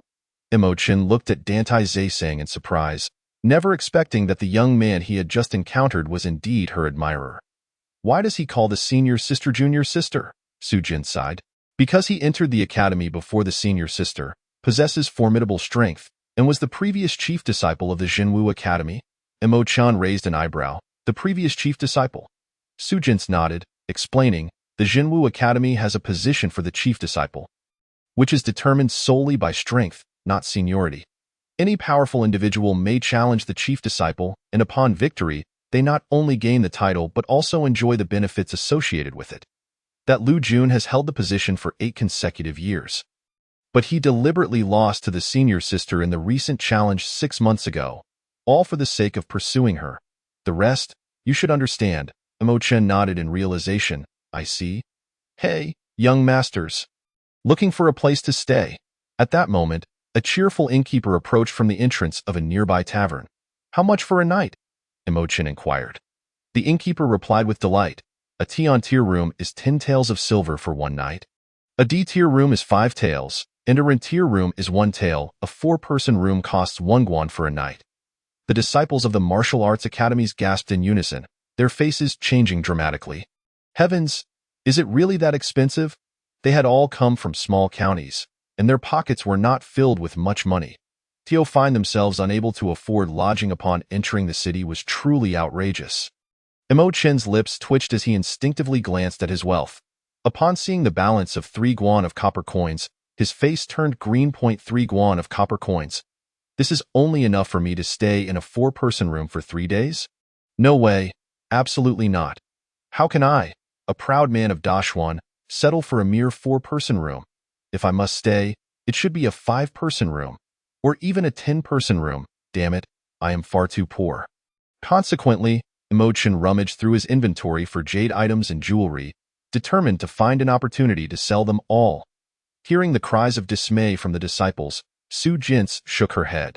The prices are indeed steep. I would recommend that you all consider pooling your resources to rent a house temporarily and then return it after the martial arts examination. The disciples of the Jinwu Academy did not need to stay outside, as they had their own accommodations within the academy. Imo Chen, follow me. I will arrange your lodging. Suddenly, Dantai Zaisang, with her spear on her back, turned to Imo Chen and stated coolly. Imo Chen was momentarily taken aback. Behind him, the disciples of the martial arts academies were glaring daggers at him, as if they wanted to tear him apart. Goodness! The senior sister is being far too kind to this servant. Why is it not me? The eyes of all the disciples were filled with envy and hostility towards Imo Chen, their teeth gritting in resentment. Chapter 39. I am fair and impartial and do not enjoy rounding up. These disciples of the martial arts academies were utterly oblivious to Imo Chen's insight. Thus, in their eyes, he was merely a sycophant who had risen to prominence. After all, throughout the journey, the carriage had been filled with Su Jin's laughter. The martial arts disciples were quite discontent, glaring at Imo Chen, wishing they could confront him and slap his face for being a flatterer. Lowly servant. What skill is it to curry favor? Hemph, Su Yi. With his head wrapped in bandages, hid behind the crowd, grumbling sourly. The other disciples of the martial arts academies echoed their disdain. Indeed, perhaps he won't even pass the martial arts examination. The academy's assessments relied on innate talent and comprehension. Not mere words, damn it, even if it were by words. I am better than that servant. My maidservant blushes and gasps when I flatter her. They would never dare utter such words before Imo Chen. For he had displayed his might at the tavern in Yushan County, sending the initial stage Ninggang Realm Captain Wang flying with a single slap. Thank you, senior sister. You are truly magnificent. Imo Chen, realizing the situation, immediately expressed his gratitude with delight. Saving on lodging expenses felt like a windfall from the heavens. However, his flattering words only drew the ire of the martial arts disciples. Sycophant, you will inevitably perish by your own flattery. Imo Chen paid no heed to their remarks. Let us go. Dantai Zaisang glanced at Imo Chen, readjusting the Tianqian dragon scale spear on her back, leading Su Jin's and Imo Chen away. With their leader gone, the disciples felt a sense of unease. Su Yi coughed a couple of times, stepping forward with his bandaged head, and said, Everyone, the lodging costs are exorbitant. Why don't we discuss how to rent a house? The disciples regained their focus and agreed. All right. As they traversed the bustling streets, Dantai Zaisang led Imo Chen and Su Jin's to a shop named Dantai Jewelry. Upon seeing the name, Imo Chen felt a stirring in his heart. Just then, Dantai Zaisang's voice rang in his ears. Imo Chen, this is my shop. You can stay in the back courtyard before your martial arts examination. While speaking, Dantai Zaisang summoned the shopkeeper to give instructions. The shopkeeper, a middle-aged man named Liu, upon hearing Dantai Zaisang's directions, greeted Imo Chen with a beaming smile, exclaiming, Ah, it is young hero Imo. I have long admired you. Please, follow me. I will personally show you to the guest rooms. Imo Chen cast a glance at Dantai Zaisang and Su Jin S. Eugene Say smiled and said, Go ahead. You have the remaining time to engage in your own activities. My senior sister and I must return to the academy. I will arrange for someone to bring you some martial examination materials. Make the most of the last half-month to prepare diligently. Dantai Zaisang's eyes sparkled like a clear spring, bright and transparent. We will be waiting for you at the Jinwu Academy, and we hope you will not disappoint us. Imo-chun couldn't help but smile, reassuring them, rest assured. I will certainly not let you down. Dan Tai-siasing nodded and, with Su-jin-se, left the jewelry shop in succession. Young Master Imo, this way please, Lu Zhonggue greeted with a beaming smile. Gesturing for him to follow, Lu Zhonggue, I apologize for the intrusion during this period, Imo-chen replied politely, following him into the courtyard. The backyard of the jewelry shop was spacious, at least in Imo-chen's eyes. Ample enough to accommodate over 20 people. Lu Zhonggue arranged for him a fine guest room and instructed the attendants to bring 3 dishes, a soup, some snacks, and hot water, before heading off to tend to the shop. After washing up and enjoying a hearty meal, Imo-chen lay back on the bed, his hands supporting his head, finally revealing a semblance of comfort and contentment. After a month and a half of travel, he could finally enjoy a good night's sleep. With such thoughts, he had yet to ponder how to earn money before he unknowingly drifted into slumber. Chirp, chirp, chirped in the morning. Warm sunlight streamed through the windowsill. Unknown birds chirped merrily at the eaves. Imo-chen opened his eyes, momentarily startled by the unfamiliar surroundings of the guest room, before realizing he was in the city of Zhanwu-fu. Having dreamt throughout the night, he nearly lost the distinction between dream and reality. In his dream, he had returned to Earth, amidst towering modern skyscrapers, bustling highways, and flowing automobiles. He found himself in an office, frantically trying to make a phone call, only to discover that he could not get through no matter how hard he tried. Zhuangzhou dreamed of a butterfly, and the butterfly dreamed of Zhuangzhou. I now struggle to discern whether my experiences on Earth were merely a dream. After a moment of daze, Imo-chen suddenly sat up in bed and took a deep breath. No. Since I have come to this world, I must live well here. The martial examination of the Zhenwu Academy. Imo-chen's eyes sparkled with determination as he got up to wash, eat, and subsequently sought out Lu Zhonggue. Lu Zhonggue, could you assess the value of these jade artifacts and silver ornaments? Imo-chen laid out all the jade items he possessed on the table. Lu Zhonggue surveyed the pieces with a glance, shaking his head as he quoted, Young Master Imo, the craftsmanship of these jade artifacts and silver ornaments is rather mediocre. Altogether, they may only be worth 249 taels of silver. Considering the young lady's favor, I can round it up to 250. Upon hearing this, Imo-chen's eyelids twitched, and he waved his hands in exasperation. No, please, don't, Lu Zhonggue. I value fairness and justice. I do not appreciate rounding up. I insist on 249, not a single coin less or more. Are you jesting? 250. Do you think I am in such dire need of that tael? Even if I were, why not make it 251 instead? Imo-chen's words left Lu Zhonggue momentarily bewildered. Before he recovered and respectfully exclaimed, Young Master Imo possesses a commendable sense of integrity. It truly merits our admiration. Imo-chen smiled slightly, providing no further explanation, and they reached an agreement for the transaction. These jade artifacts and silver ornaments had originally come from places like the Black Wind Stronghold. He knew Lu Zhonggue was not deceiving him. He felt content with the 249 taels. Upon completing the transaction, Imo-chen took the silver note and headed outside. Lu Zhonggue, I will take a stroll. No need to prepare lunch for me at noon. Very well, Lu Zhonggue nodded with a smile. Courteously seeing Imo-chen off. He stepped out of the Dan Tai jewelry shop. The vibrant hustle and bustle once again left Imo-chen in awe. Candied haws, delicious candied haws, steamed buns, selling steamed buns. The night market was ablaze with lights and revelry, teeming with life, while the daytime market was filled with vendors and throngs of people. There are so many people, even more than at night. Imo-chen marveled as he walked into the crowd.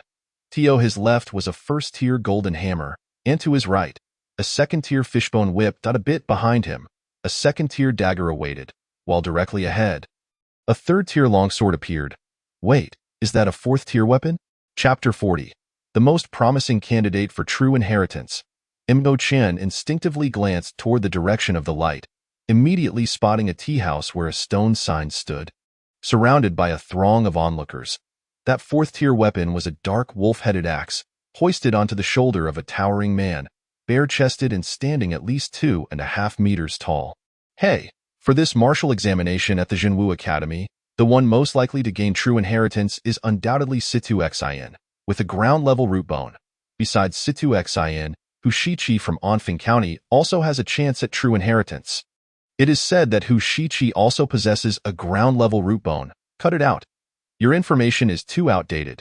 Yesterday, an outsider merchant relayed news that a heaven-level root bone prodigy has emerged in Liangshan County. Are you kidding? A heaven-level root bone? Is that for real? Of course, it's real. It's a heaven-level root bone. Heard that this prodigy is named Ruan Tianjing, and at just 15 years old, he has already reached the initial stage of the five elements realm. My goodness, that training speed rivals that of Dan Tai Xiasang. Who says otherwise? He is on track to break into the mountain opening realm before 20. Here it comes, here it comes. Today's latest news for the martial examination disciples. A young servant stepped out of the tea house, smiling as he affixed a paper filled with names on the stone sign for the crowd to see. Everyone, this is the latest news. The tea house has opened betting, and the odds are set. Please place your bets quickly. Good. A cheer erupted as many in the crowd brightened up and began to applaud. The martial examination of the Zhanwu Academy occurs every 3 years, and each time, someone walks away with a fortune. Betting for a chance at a windfall is a customary event every 3 years. Betting is available? Mo Chen, intrigued, squeezed into the crowd to look at the stone sign. First place, Ruan Tianjing, heaven-level root bone. Son of a wealthy merchant from Liangshan County, he displayed astounding talent from the age of 6 when he became a disciple of the Qianjun Martial Arts School. At just 15, he broke through to the initial stage of the five elements realm. Expected to challenge the mountain opening realm by 20. True inheritance disciple odds are 1 silver for 101. 1 silver for 101? That's a 1. 0.1 odds ratio. Reflecting on the conversations he had overheard, Mo Chen mused inwardly. Ruan Tianjing possesses a heaven-level root bone, so it goes without saying that countless people are optimistic about his admission to the Zhanwu Academy as a true inheritance disciple. Hence, the odds are quite low. Second place, Situ Xin, ground-level root bone. 16 years old, at the pinnacle of the condensation realm. True inheritance disciple odds are 1 to 1. Mo Chen noted, with the comparison to Ruan Tianjing's heaven-level root bone. Situ Xin's odds have shot up. Third place, Hu Shiqi, ground-level root bone. 17 years old, late stage of the condensation realm. Known for his innate strength, but rarely seen. True inheritance disciple odds are 1 to 2. Despite both being ground-level root bones, the disparity in odds was striking. Mo Chen shook his head. Just as he was about to continue examining Hu Shiqi's detailed introduction, his peripheral vision suddenly caught sight of his own name. His expression turned to one of astonishment. Sixth place, Mo Chen, root bone unknown. 15 years old, initial stage of the condensation realm, a servant in the woodshed of a certain official's residence in Yuni County, who, by chance, learned martial arts. Encountered by Dan Tai Xiasang while she was handling a case in Yuni County, she took a great interest in him, allowing him to accompany her all the way to the capital. Suspected to possess remarkable martial talent, having defeated a condensation realm captor with a single strike. Possibility of entering the inner door is minimal, but the chance of true inheritance disciple is unlikely. Odds are 1 to 5. Mo Chen's eyes lit up. My odds are 1 to 5. His heart raced like a drum, and he fished out the silver note, eager to make a move. If I bet 200 taels, wouldn't I win back 1,000 taels? The allure of 1 to 5 odds was irresistible. Mo Chen had never felt that his name could carry such value. However, after regaining his composure, he put the silver note away. Within the Zhanwu Academy, true inheritance disciples have only just exceeded 100 in 300 years, implying that each martial examination averages around 3 true inheritance disciples. If no suitable genius emerges, they may even choose not to admit anyone. As Mo Chen gazed at the list filled with names of exceptional root bones, he felt a tinge of anxiety. Why root bone is merely of average quality. Will I be stuck at the bone inspection checkpoint? Throughout his journey, he had inquired a great deal about the martial examination from Su Jinsei and was informed of the procedures involved. The martial examination consists of 4 stages. The first stage is the virtue and character assessment. Those lacking in virtue are barred from entry. The second stage is the bone inspection. It verifies root bone quality and confirms its grade. The third stage is the comprehension assessment. It evaluates talent, and selects the most promising candidates. As long as one passes the third stage, they may enter the Zhenwu Academy as an outer disciple. Particularly exceptional candidates may directly enter the inner door. The fourth stage is the combat assessment. It tests courage and endurance, evaluating reflexes and adaptability. Only by passing the fourth stage can one aspire to achieve true inheritance.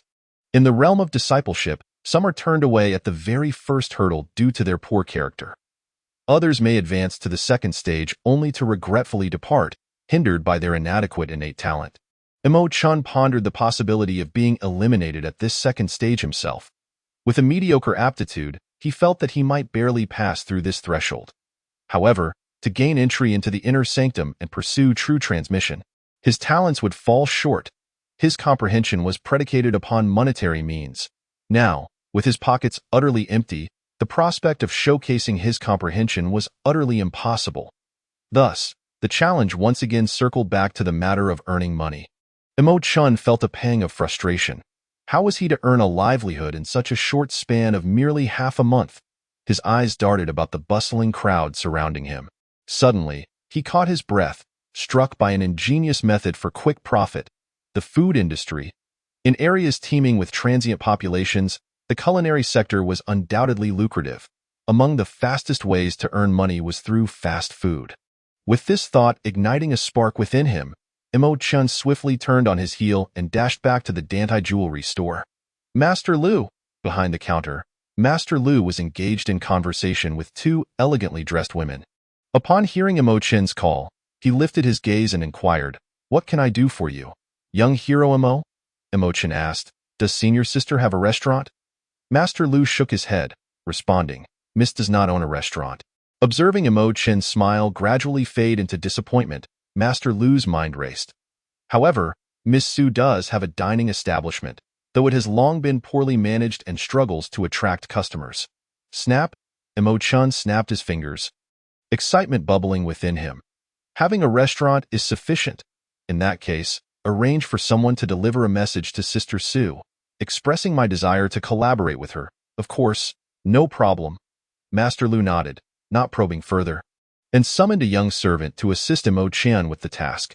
After a cup of tea had passed, Imo Chun completed his letter, conveying his intentions to collaborate on the dining venture with Su Jin's, and dispatched the servant to deliver it by afternoon. The servant returned, bringing not only a letter of agreement from Su Jin's, but also some introductory materials regarding the Zhenwu Academy. Excellent. Imo Chun was elated upon reading the letter. Within it, Su Jin's expressed no expectations for her restaurant and encouraged him to do as he pleased. She informed him that even if profits were made, he need not share any with her. Only a portion of the rent would suffice. While Su's sister's intentions were kind, he knew he must maintain his principles and boundaries. Imo Chun chuckled softly, his mind resolute against the notion of monopolizing the profits. The letter stipulated a 50-50 split, so it would be 50-50. He promptly tidied up and set off for the address mentioned in the letter. Chapter 41. The ultimate luxurious supreme package, Su Jin's restaurant, was situated in a location that was neither particularly good nor bad. Although it deviated from the main thoroughfare of the capital and the densely populated city gates, the location was still decent enough, with a sufficient flow of patrons. The restaurant spanned over 300 square meters across 2 floors, with the first level encompassing approximately 150 square meters, capable of accommodating over 100 diners simultaneously. Upon Imo Chun's arrival, he was taken aback to find the door ajar, revealing only 3 patrons seated on the first floor, consuming unremarkable noodle dishes that yielded minimal profit. "Master," Imo Chun called out in confusion. Behind the counter, a young man who had been dozing abruptly opened his eyes and turned his gaze towards Imo Chun. "Aha!" The young man yawned rhythmically, languidly inquiring, "What would you like to eat, esteemed guest?" Imo Chun furrowed his brow and asked, "Are you the manager?" The young man lazily nodded, eyes still half closed. "Indeed, that would be me." Imo Chun was momentarily speechless. He had initially assumed the figure behind the counter was merely a waiter, only to discover he was the restaurant's manager. It was rather absurd for a manager to be dozing off at the entrance while leaving the door ajar. It was no wonder the business was struggling. With this thought in mind, Imo Chun wasted no time and produced the token and letter from Su Jin's. From this day forth, the management rights of this establishment belong to me. I expect your full cooperation." The young man took the letter and token, momentarily stunned, before hastily stepping out from behind the counter, bowing respectfully. "I did not realize a distinguished guest had arrived. I hope for your understanding. Since it is a directive from the young lady herself, we shall cooperate fully." "Good," Imo Chan smirked, relieved to find no resistance from the staff. Upon deeper reflection, it was understandable. In the Great Xuan Dynasty, slavery and servitude contracts were legal. Typically, the managers and cooks in such establishments were affiliated with one another. Should they defy Su Jin's orders, it would undoubtedly be tantamount to courting disaster. Thus, they dared not betray their mistress or create trouble for her guests. "Let us first inspect the kitchen," Imo Chan insisted, instructing Meng Huai to lead the way, and the duo entered the back kitchen. Upon arrival, they were met with a scene mirroring that of the front. 2 chefs and 4 young assistants were all fast asleep, the sound of their snoring reverberating through the air, each louder than the last. One particularly rotund chef, after a loud snore, took an unusually long time to catch his breath, just as Imo Chan struggled to stifle his own breathing. The hefty chef suddenly jolted awake, snorting back to life. "Good heavens!" Almost suffocated from merely taking a nap, Imo Chan shook his head, feeling quite exasperated. Could such a group truly fulfill his aspirations? Bang! Meng Huai suddenly slammed his palms down on the table, startling the kitchen staff into a frenzy. The 2 chefs and 4 young assistants sprang to their feet, bewildered, gazing in confusion at Meng Huai and Imo Chan. "Manager Meng, what is the meaning of this?" Meng Huai's expression hardened as he declared, "I am here to announce that, effective immediately, we are all to cooperate with young Master Imo as per the young lady's orders. Anyone who defies this command shall face the young lady's wrath personally." "Yes," they replied in unison, their expressions turning serious.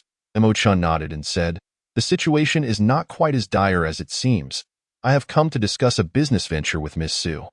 Whether or not this endeavor can succeed and satisfy your young lady depends entirely on your willingness to cooperate with me." Upon hearing Su Jin's name mentioned, the staff's spirits lifted, and they chorused, "We will ensure the task is completed." "Excellent." Imo Chan's eyes gleamed with determination as he produced the menu he had prepared in advance. "Here is the menu I drafted. First, procure the necessary ingredients. And then I will teach you how to prepare the dishes. We shall commence operations bright and early tomorrow." With that, Imo Chan handed the menu to Meng Huai. As Meng Huai glanced down, his expression shifted in surprise upon seeing the items listed: braised pork, braised lion's head meatballs, crispy meat, stir-fried shredded meat, braised eggplant, home-style tofu, and stir-fried zucchini. The ingredients listed were available in the Jiangwu capital, though the methods of preparation were unfamiliar in the Dashuan region.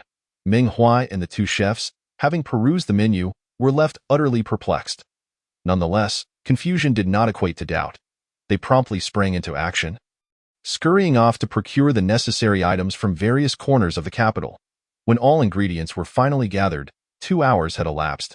Imo Chan had already prepared 4 dishes and placed them on the table. "I noticed you have some seasonings in the kitchen, so I made a few dishes for you all to sample," he explained, handing out chopsticks. Having honed his culinary skills during his past life on Earth, he effortlessly crafted the dishes, and the exquisite presentation left the kitchen staff in awe, their mouths watering. Meng Huai and the others gazed at the aromatic dishes before them, unable to suppress their salivation. "How delicious!" Imo Chan exclaimed. "It pairs even better with rice." Thus, the 4 dishes were served with a large bowl of rice, devoured ravenously by the 7 patrons, leaving not a single drop of broth behind. By nightfall, Imo Chan personally instructed the 2 chefs, who were diligently learning. The 4 young assistants tirelessly prepared the ingredients needed for the following day, and the 8 of them, including Imo Chan, geared up to face the challenge ahead. The next day, bright and early, Imo Chan arrived at the restaurant. The 2 chefs were already busy cooking according to his recipes. After observing for a brief moment, Imo Chan nodded in approval, as expected of professionals. They grasped the essence immediately. With merely 13 days remaining until the martial examination at the Jinwu Academy, the influx of people into the capital is bound to increase exponentially. Just yesterday, as they arrived, numerous individuals were already seen erecting tents on the outskirts of the city. It is said that in 7 days' time, The open grounds outside the capital will be completely occupied. Consequently, securing a meal will become a significant challenge. Therefore, our fast food will undoubtedly sell out. After we prepare the dishes, we will serve them in large wooden basins, elegantly arranged on tables outside the shop. Patrons will be instructed to queue, pay in advance, and then proceed to dine within the establishment. Ming Zhonggui, please hang the price sign we made yesterday at the entrance, establishing uniform pricing. The top-tier luxury supreme package of 3 meats and 5 vegetables is priced at 1 yuan per serving. The luxurious package of 2 meats and 3 vegetables is 600 yuan per serving. The all wishes fulfilled Marshall package of 2 meats and 1 vegetable is 300 yuan per serving. The ultimate tasting package of 1 meat and 1 vegetable is 100 yuan per serving. What? Too expensive? No, you failed to comprehend this business model. Our fast food caters to tourists, reaping substantial one-time profits. Practitioners of martial arts are either wealthy or noble, and common folk cannot afford to train. Furthermore, rarity generates value. Do you understand? Our offerings are unprecedented, a first-time experience that will surely attract patrons. Additionally, procure a new batch of simple tables and chairs. So when the crowd swells, we can set up as much as possible outside the shop. Also, acquire a gong for announcements. Although Mo Chen spoke with great conviction, the 7 others, including Ming Huai, exchanged incredulous glances. Unable to believe his words, they felt a sense of unease, perceiving Mo Chen's pricing as fanciful and unrealistic. Who would be foolish enough to pay 100 yuan for a meal? Chapter 42. Thank you. Big brother. The matter of profitability and the potential for earning more to fund martial training weighs heavily on Mo Chen's mind. Despite the exorbitant pricing of the fast food, it remains affordable for ordinary folks if they grit their teeth. Compared to the cost of lodging, our meal prices are remarkably lower. After all, the current flow of people in the capital is immense, and the citizens' income is high, with a plethora of wealthy individuals. If we can seize this wave of opportunity, substantial profits should follow. It would be splendid if there were bandits or mountain thieves in the vicinity.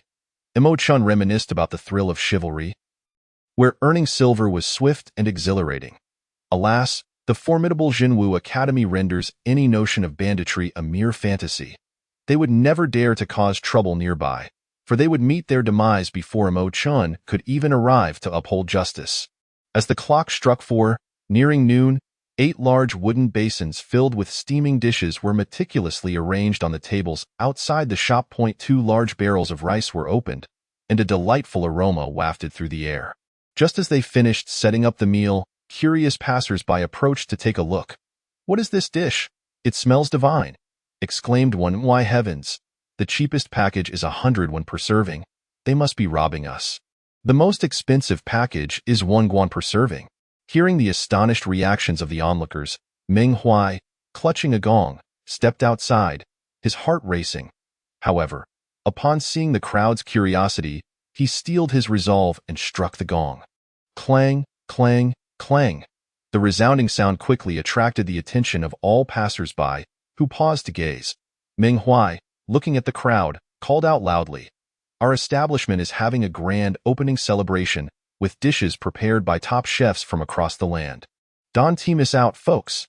If it's not delicious, you don't have to pay." The number of onlookers continued to swell, with gasps of disbelief echoing. Top chefs from across the land? Goodness, this establishment has gone mad. Charging a guan for a meal? At that moment, Mo Chen, disguised as a young man, emerged from the crowd. With his hands clasped behind his back, he scoffed. "What nonsense about top chefs! I must taste this fare that commands such an outrageous price. I'll be the judge.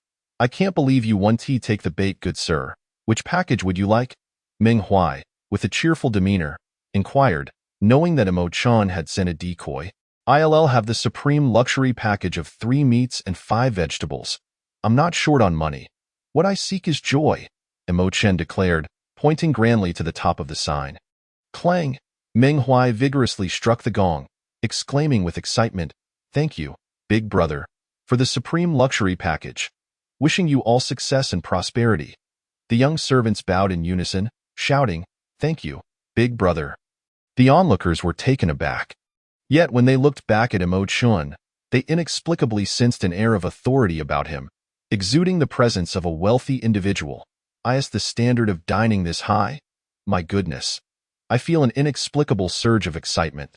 Mo Qian, maintaining an aloof demeanor, carried a tray laden with food to a table outside and sat down to dine publicly. Ladies and gentlemen, I shall be the first to sample these dishes. If they are unsatisfactory, I shall demolish this establishment, Mo Qian proclaimed boldly, addressing the surrounding onlookers with a smirk. Excellent. Our big brother is impressive. The crowd cheered, caught up in the spectacle, chanting for Mo Qian. Now, observe closely. Mo Qian once again gestured, then picked up his chopsticks, pointing at the braised pork. Let me taste this dish, Meng Huai eagerly chimed in from the side. Big brother, this dish is called braised pork. It must use the finest pork belly, undergoing 18 intricate cooking processes over 3 hours to prepare a single pot. This is one of our Supreme's signature dishes. You have excellent taste. Supreme's signature dish? Let me see. With all eyes upon him, Mo Qian slowly picked up a piece of braised pork and leisurely placed it in his mouth. Suddenly, he froze for a moment before dramatically exclaiming, By the heavens, this is incredibly delicious. Without waiting for the onlookers to inquire further, he began to devour the dish voraciously. Heavens! This is exquisite, absolutely delightful. The braised pork melts in the mouth, bursting with flavor. This crispy meat is phenomenal, worth every one. Money can't buy my happiness. I am thoroughly satisfied. I used to eat utter rubbish, witnessing Mo Qian's exaggerated eating speed and the stark contrast in his demeanor. The crowd was left dumbfounded. Is the food truly that delectable? As Meng Huai observed the puzzled expressions of the onlookers, his resolve wavered, and he immediately shouted, 101 for a tasting price. You won't suffer losses or be deceived. Don't wait until the price rises and regret it. At that moment, a portly man, seeing Mo Qian enjoying his meal, could no longer contain himself and stepped out of the crowd. Calling, I'll have one, Meng Huai asked. What package would you like, good sir? The portly man hesitated for a moment before deciding. I'll try the tasting package. Very well. Meng Huai struck the gong forcefully, announcing, Thank you, big brother, for the exquisite tasting package. The young servants shouted in unison, Thank you, big brother. The portly man turned around to find all the onlookers gazing at him with expressions of surprise and envy. This was the first time he had been the center of attention. Unbeknownst to him, a sense of exhilaration surged within, filling him with a sense of grandeur. This feeling greatly satisfied his vanity, and he walked with his chest puffed out, his back straighter than ever. Big brother, here is your package. Please take it. With Mo Qian leading the way, the portly man felt no resistance in taking the tray. He feigned indifference and, like Mo Qian, sat down outside the shop. Braised pork? I must try it. The portly man picked up his chopsticks, skeptically taking a piece of braised pork and placing it in his mouth. The moment he tasted it, his eyes widened, and his expression transformed. Gulp! The portly man swallowed the braised pork in one go, eagerly picking up his bowl and devouring it joyfully. Big brother, how does it taste? Is it good? Asked a passerby nearby. Delicious? Truly delicious. The flavor is extraordinary. Innkeeper, bring me another tasting package. The portly man mumbled, giving a thumbs up and continuing to eat without pause. A young servant assisted the portly man with his additional order. Meng Huai, smiling broadly, shouted again, Is there another big brother willing to give it a try? I assure you, you won't regret it. The delicacies of this world are such that once tasted, you will crave more. 2 more individuals hesitated before pushing through the crowd. I'll have one. I want to try. As time progressed, an increasing number of individuals joined in to partake in the culinary delights, a chorus of astonished gasps. Praises and exclamations of shock resonated throughout the air. The classic home-cooked dishes, such as red braised pork and crispy meat, made their debut at Dashuan, akin to a dimensional blow that instantly captivated the palates of all diners present. Passers-by indulged to the point of gluttony, wishing they could swallow their tongues in delight. Chapter 43. This is faster than robbing banks. Goodness! How can this be so fragrant? How on earth is it made? Incredible! I thought it was a scam, but it truly is delicious, unprecedentedly delectable. So delicious it's explosive. I've never tasted such fragrant cuisine. Indeed, this chef has traveled the world. With such culinary skills, they surpass even the renowned Piaxianglu of Fuching. Absolutely. It's worth every coin.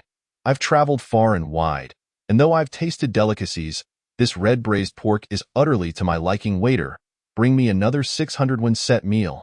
As time passed, when noon approached and the streets were bustling with people seeking dining establishments, the two-story restaurant was completely filled, with even the makeshift tables and chairs outside occupied. Meng Huai and his 6 companions were in a frenzy of activity. The turnover rate of the establishment was astonishing. According to Mo Chen's calculations, in just 1 hour, the combined seating inside and outside saw a turnover of a staggering 4 times, accommodating 600 patrons in total. Subsequently, Meng Huai and Mo Chen took charge of collecting payments and ringing the bell to attract more customers. Expressing gratitude to the benefactor, 2 young attendants were responsible for serving the food, while another 2 tidied up tables and utensils, guiding guests and maintaining order. Meanwhile, the 2 chefs diligently replenished dishes in the kitchen and washed the utensils. By the time it was around 3 in the afternoon, the number of patrons gradually dwindled to around 20. The 7 of them, along with Mo Chen, were utterly exhausted, slumped in their chairs, faces weary. Mo Xiao, I am truly impressed. Your methods are unprecedented, rare in this world. I never expected diners to be so enthusiastic. Meng Huai gasped for breath, wiping sweat from his forehead, giving Mo Chen a thumbs up in admiration. Mo Chen chuckled heartily while sipping tea. This is just the beginning. In a few days, there will be even more people from Fuching, and we will be busier than ever if we had more hands. I would even consider sending some of you out to sell. No, please don't.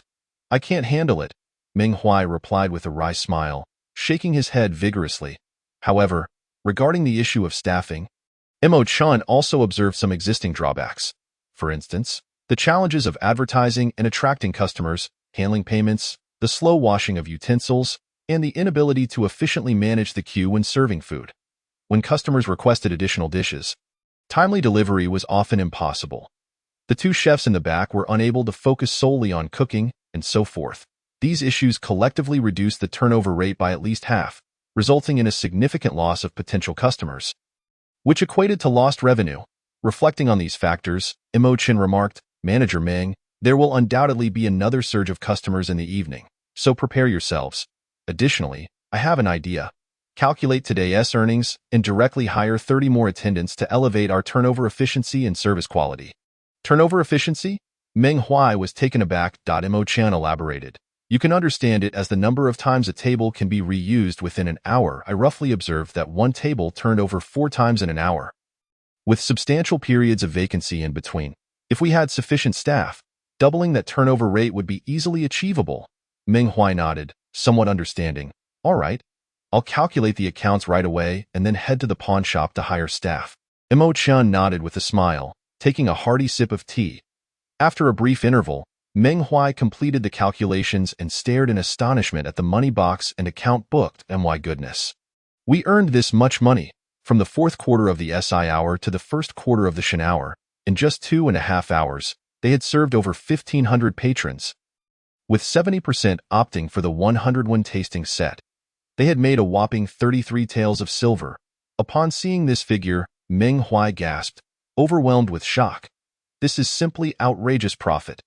It's worth noting that the cost of the 100 won tasting set, comprising 1 meat and 1 vegetable dish, amounts to a mere 21. Selling it at 100 won nets them an 81 profit. Moreover, the real profit comes from the 600 won luxury set meal and the exclusive supreme set meal. This was something Meng Huai had never fathomed. Do wealthy patrons truly disregard the price of their meals? Do they purchase the supreme set meal with their eyes closed? This is quicker than robbery. Meng Huai was both amused and exasperated. Robbery carries risks, while running a restaurant poses none whatsoever. Mo Chen observed the income.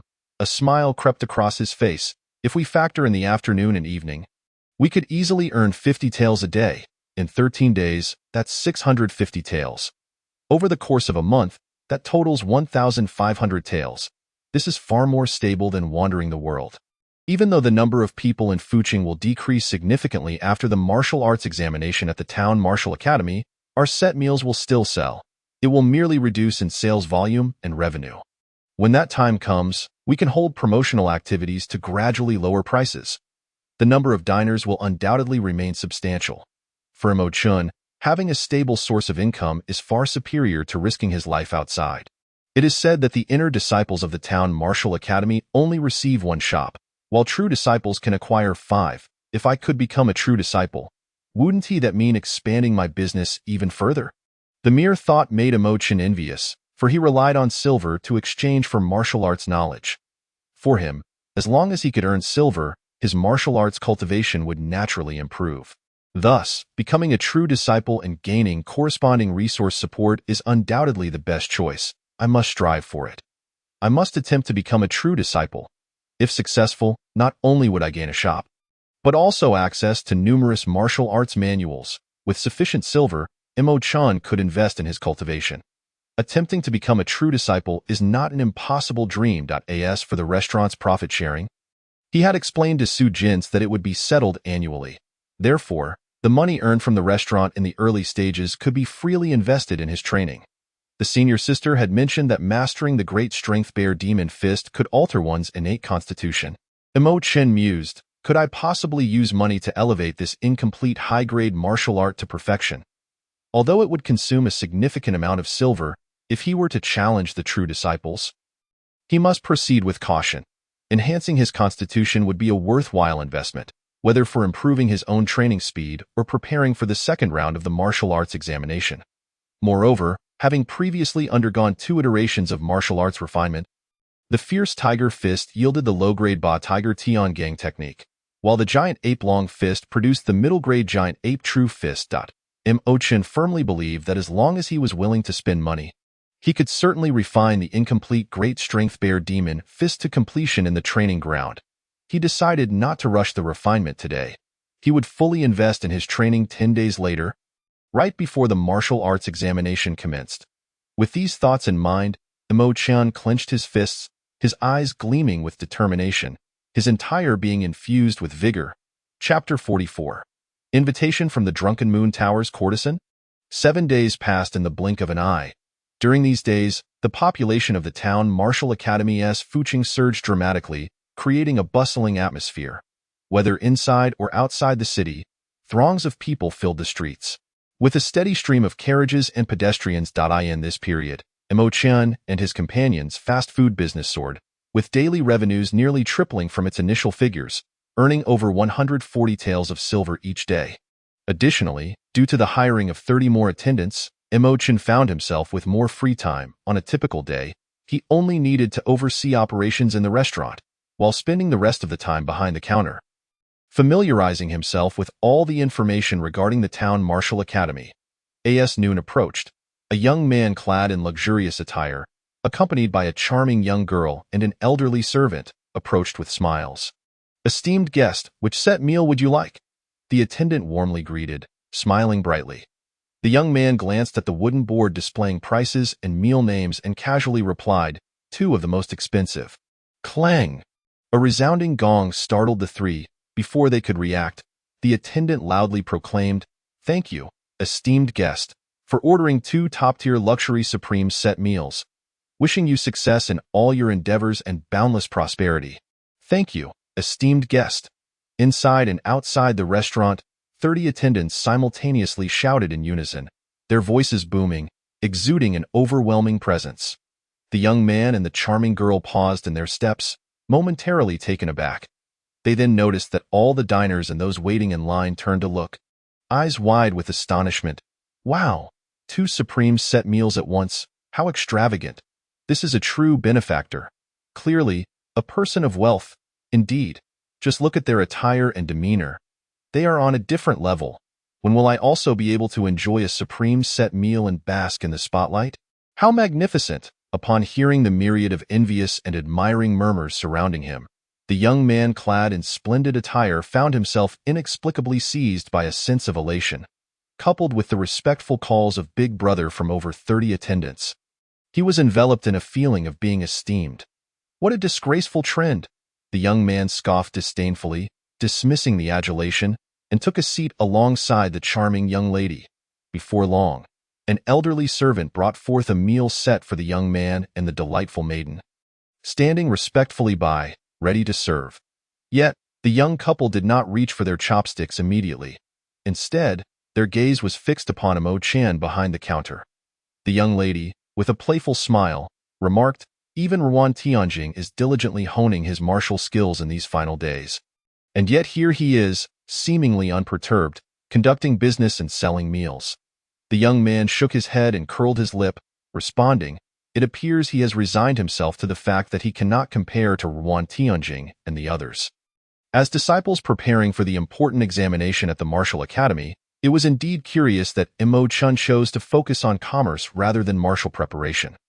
This amusing anecdote quickly spread among the disciples of the martial academy, with many declaring that the servant recommended by the senior sister lacked ambition and was merely a naive, impoverished youth. However, when it came to discussing the meal sets sold by Mo Chen, the disciples unanimously praised them, exclaiming that the dishes were indeed delicious and uniquely flavorful, leaving one utterly captivated.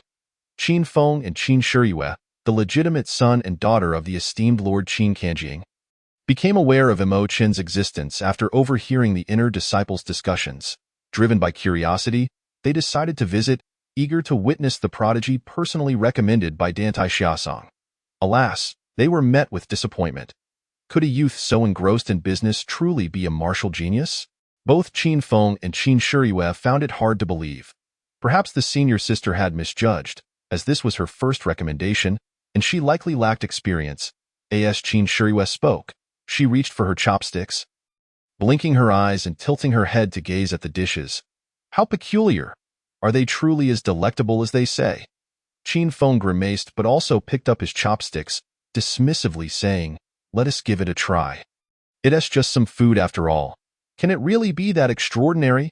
I have tasted countless delicacies from all over the Great Xuan." With that, he placed a piece of braised pork into his mouth.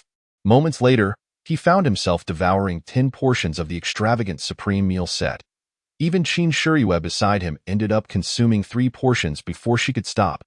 Qin Feng let out a satisfied burp, closing his eyes in contentment as he leaned back in his chair. It must be said, despite Mo Chen's apparent lack of dedication to martial training, his culinary skills were truly impressive. He had not enjoyed such a delightful meal in ages. And today's feast brought him immense joy. "Brother, weren't you just scoffing at their food? How did you end up eating 10 portions? Qin Shiyue glanced at her brother's protruding belly and stifled a giggle. Qin Feng's face flushed with embarrassment. I looked down upon his lackadaisical approach to martial training, not the food itself. Just as Qin Shiyue was about to retort, Qin Feng quickly interrupted her, shifting the topic. "Find an opportunity to send an invitation to Mo Chun, so he can meet with a few talented individuals and ignite a spark of ambition within him. Shouldn't he continue to laze about, lest he tarnish Xiaosong's reputation during the martial examination?" Upon hearing this, Qin Shiyue understood her brother's affection for Mo Chun and chose not to press the matter further, merely nodding with a smile. "Very well. I can also provide him with some medicinal pills, but as for the cost, I'll cover it." Qin Feng rolled his eyes, casting an exasperated glare at his sister. Qin Shiyue burst into laughter, applauding her brother's suggestion. Thus, after the 2 siblings departed, Mo Chun, who had been reading behind the counter, soon received an invitation. "Young Master Mo, someone has brought you an invitation." Ming Huai, displaying a hint of envy, entered with a young servant clad in green. "Oh, an invitation for me?" Mo Chun pondered, slightly perplexed. For aside from Dantai Xiaosong, Su Jintze, and Chen Xianin, he hardly knew anyone else in the capital who could possibly be inviting him. The young servant approached with a cheerful demeanor, presenting the invitation with both hands. "Young Master Mo, I am from the Zuiyu Tower, and on behalf of Miss Yunxi, I am here to invite you to a banquet tonight. Young Master Wan Tianjing, Young Master Situ Xin, Young Master Hu Shiqi, and others will all be present, and we hope you can grace us with your presence." Mo Chen paused, taken aback. Zuiyu Tower? He had heard of its renown during his brief stay in the capital. It was said to be the most luxurious establishment in the entire martial mansion. with the 4 renowned courtesans possessing beauty akin to celestial beings, and the top 10 courtesans each possessing their own allure. Rumor had it that the clientele of Zuiyu Tower comprised the wealthy and influential, making it nearly impossible for ordinary folk to even cross its threshold without substantial power. Moreover, Miss Yunqi was said to be the foremost among the 4 courtesans. Renowned for her unparalleled beauty, attracting numerous affluent patrons willing to spend lavishly on her. Yet, how could such an esteemed establishment and a top-tier courtesan extend an invitation to a mere nobody like him? Emo Chun felt a wave of confusion wash over him. I must inquire, why would Miss Yunqi invite me to a banquet when we are not even acquainted? The young servant, with a wry smile, shook his head. Young Master Emo, I am unaware of the specifics. I merely deliver the invitation. Very well, Emo Chun nodded, not wishing to burden the servant further. He retrieved 20 coins, handing them over. Thank you for your trouble. Please enjoy a drink on me. The servant's face lit up with joy as he eagerly accepted the coins, bowing repeatedly in gratitude. Thank you, young Master Emo. Thank you. Emo Chun smiled, rising from his seat. All right, you may return now. I shall attend the banquet tonight. The servant expressed his thanks once more, retreating 3 steps before turning to leave in excitement. Observing this, Meng Huai remarked with a hint of concern, Young master, you needn't have rewarded the servant. Delivering messages is part of his duty. Emo Chun turned to him with an amused smile, shaking his head, opting not to elaborate further. Chapter 45. The stars surrounding the moon that afternoon. News of the banquet hosted by Miss Yunqi at Zuiyu Tower for the martial examination prodigies spread like wildfire, in no time. All eyes in the capital were drawn to Zuiyu Tower. As it pertained to the selection of the next true disciples and inner disciples, numerous businesses and families weighed the pros and cons, sending representatives to show their support and seek alliances. As night fell, Zuiyu Tower was abuzz with activity, filled with distinguished guests. In the grand hall on the first floor, numerous patrons sat around a circular stage in clusters, toasting and sharing merriment. On the second floor, many nobles enjoyed drinks while embracing lovely maidens, secretly observing the unfolding events below. I dare say, this time the position of true disciple will undoubtedly belong to Ruan Tianjing. That is self-evident. There is hardly anyone in the capital who is unaware of Ruan Tianjing's name. Indeed, his innate talent is truly astonishing. Another remarkable figure, Dantai Xiaosong. Speaking of Dantai Xiaosong, it brings a smile to my face. I heard she used her recommendation quota to personally endorse a servant named Emo Chun. This servant, upon arriving in the capital, not only neglected his martial training, but even ventured into the restaurant business. I've heard of that too. It's said this servant is quite adept in business. Could it be that Dantai Xiaosong specifically invited him as the manager? Impossible. Why would Dantai Xiaosong give her recommendation to a mere manager? That's true. That servant is indeed quite the oddity. The prodigies participating in the martial examination had yet to arrive, yet they had already become the focal point of conversation, particularly Ruan Tianjing and Emo Chun, who stood in stark contrast to one another. One hailed as a peerless genius, the other ridiculed as a merchant servant. Just then, a servant outside called out, "A distinguished guest has arrived, young Master Situ." Instantly, the entire hall fell silent, followed by a thunderous uproar as half the guests rose to greet the entrance. We pay our respects to young Master Situ. A youth clad in a dark robe, his hair elegantly tied back, descended from a grand carriage. Upon seeing the crowd, he clasped his hands in greeting, laughing heartily and returning their salutations. What merit do I possess, Situ Xin, to warrant such a warm welcome? Please, no need for formality. Young Master Situ, please. The crowd engaged in enthusiastic conversation as they accompanied him inside. However, they had barely settled when the servant outside once again announced, "A distinguished guest has arrived, young Master Ruan." In an instant, the entire Zuiyu Tower, from the first to the second floor, was filled with guests rushing towards the entrance. Quickly, young Master Ruan has emerged from seclusion. My goodness, young Master Ruan has finally made his appearance.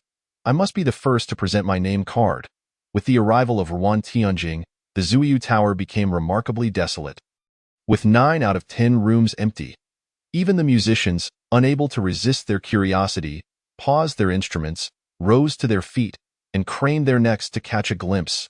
Beside Situ Xian, the once vibrant crowd suddenly turned their backs, leaving him in a state of neglect. Standing in the vast hall, Situ Xian gazed at the emptiness around him, then turned to behold Ruan Tianjing, surrounded by admirers like a moon among stars. A twitch graced the corner of Situ Xian's mouth, his cheeks stiffened, and his hands unconsciously clenched into fists. Damn it! What a stroke of misfortune! At that moment, unexpectedly, a large hand, akin to a fan, slapped him on the shoulder. Situ Xiong, how have you been? A booming laughter resonated, causing Situ Xian to turn in astonishment to see a towering figure behind him, standing at an impressive 2 meters and 5 centimeters. Hu Shichi? The giant nodded. Indeed, that's me. When did you arrive? Situ Xian asked, his face a mask of confusion. He recalled that he hadn't seen this fellow when he entered, nor had he heard the servant announce his name. But now, how had he suddenly appeared at his side? The burly giant Hu Shichi sighed, shaking his head. I arrived right after Ruan Tianjing, yet despite my imposing stature, that crowd was blind to my presence. Situ Xian's eyes widened in disbelief, and then he erupted into laughter, clutching his belly. Ahahaha. You're even worse off than I am. At least he had been acknowledged upon entering. In contrast, Hu Shichi had slipped in so quietly, unnoticed. The irony was that, despite his considerable size, he stood out like a crane among chickens, yet under Ruan Tianjing's shadow, he seemed to vanish entirely. This comparison eased Situ Xian's heart significantly, prompting him to laugh uncontrollably. Ha ha ha, this is too amusing. You truly are unfortunate. Unable to contain himself, Hu Shichi punched Situ Xian playfully on the shoulder, chiding, You rascal. Don't laugh too hard. You're in no position to mock. Let us go. My brother in misfortune, let us share a drink with that. He pulled Situ Xian along in search of a seat. Ha, let us go. Situ Xian agreed joyfully, still chuckling as they found a place to sit and chat over drinks. After a moment, as the crowd dispersed, a youth clad in crimson robes, adorned with a golden crown, entered the hall amidst a throng of admirers. Upon spotting Situ Xian and Hu Shichi, he approached with a smile. Cupping his hands in greeting, Situ Xiong, Hu Shtong. Situ Xian and Hu Shichi grunted in response, reluctantly rising to acknowledge him. Ruan Xiong, Ruan Tianjing, unfazed, grinned amiably as a newcomer. Why not join your 2 elder brothers at the same table? Just as Situ Xian and Hu Shichi were about to decline, they caught sight of countless eyes watching them from the hall, and with a resigned smile, they nodded in agreement. Ruan Tianjing returned a subtle smile, taking a seat across from them and pouring himself a drink. By the way, have you 2 seen Mo Chen? Situ Xian and Hu Shichi shook their heads simultaneously, indicating they had not. He hasn't arrived yet? Ruan Tianjing raised an eyebrow. In truth, he was most eager to meet Mo Chen that evening. Upon his exit from seclusion, he had heard of Dan Tai Xiasong recommending Mo Chen for consideration in the capacity of chief disciple, and thus he was curious about this servant who had caught the attention of the esteemed senior sister. Have either of you encountered Mo Chen? Ruan Tianjing pressed on, unwilling to relent. Situ Xian and Hu Shichi shook their heads once more. However, an idea struck Situ Xian. I've heard some rumors. It seems he has opened a restaurant in the city, and reportedly, business is thriving. Hu Shichi added. I've heard the same. Friends from my hometown who came for the martial arts examination all recommended I try his set meals. Ruan Tianjing nodded. If that's the case, Mo Chen seems to be quite an interesting individual. In truth, he felt a tinge of disdain. After all, he was merely a lowly servant, unworthy of comparison with those of their stature. Just then, a servant's loud proclamation echoed from outside. A distinguished guest has arrived, young Master Mo. All the patrons turned in unison, their expressions a tapestry of intrigue. Chapter 46. Miss Yunqi. Who is Dan Tai Xiasong? The current chief disciple of the Zhenwu Academy, the #1 on the heroic rankings. 3 years ago, she showcased her extraordinary talent and claimed her rightful place as a true disciple. Even today, despite still being at the pinnacle of the 5 elements realm, no one dares to underestimate her or challenge her authority. However, the arrival of Mo Chen stirred some unease among the gathered crowd, casting a shadow of doubt on their perceptions of Dan Tai Xiasong. A distinguished guest has arrived, young Master Imo. Upon hearing the servant's announcement, not a single person in the hall stood to welcome him.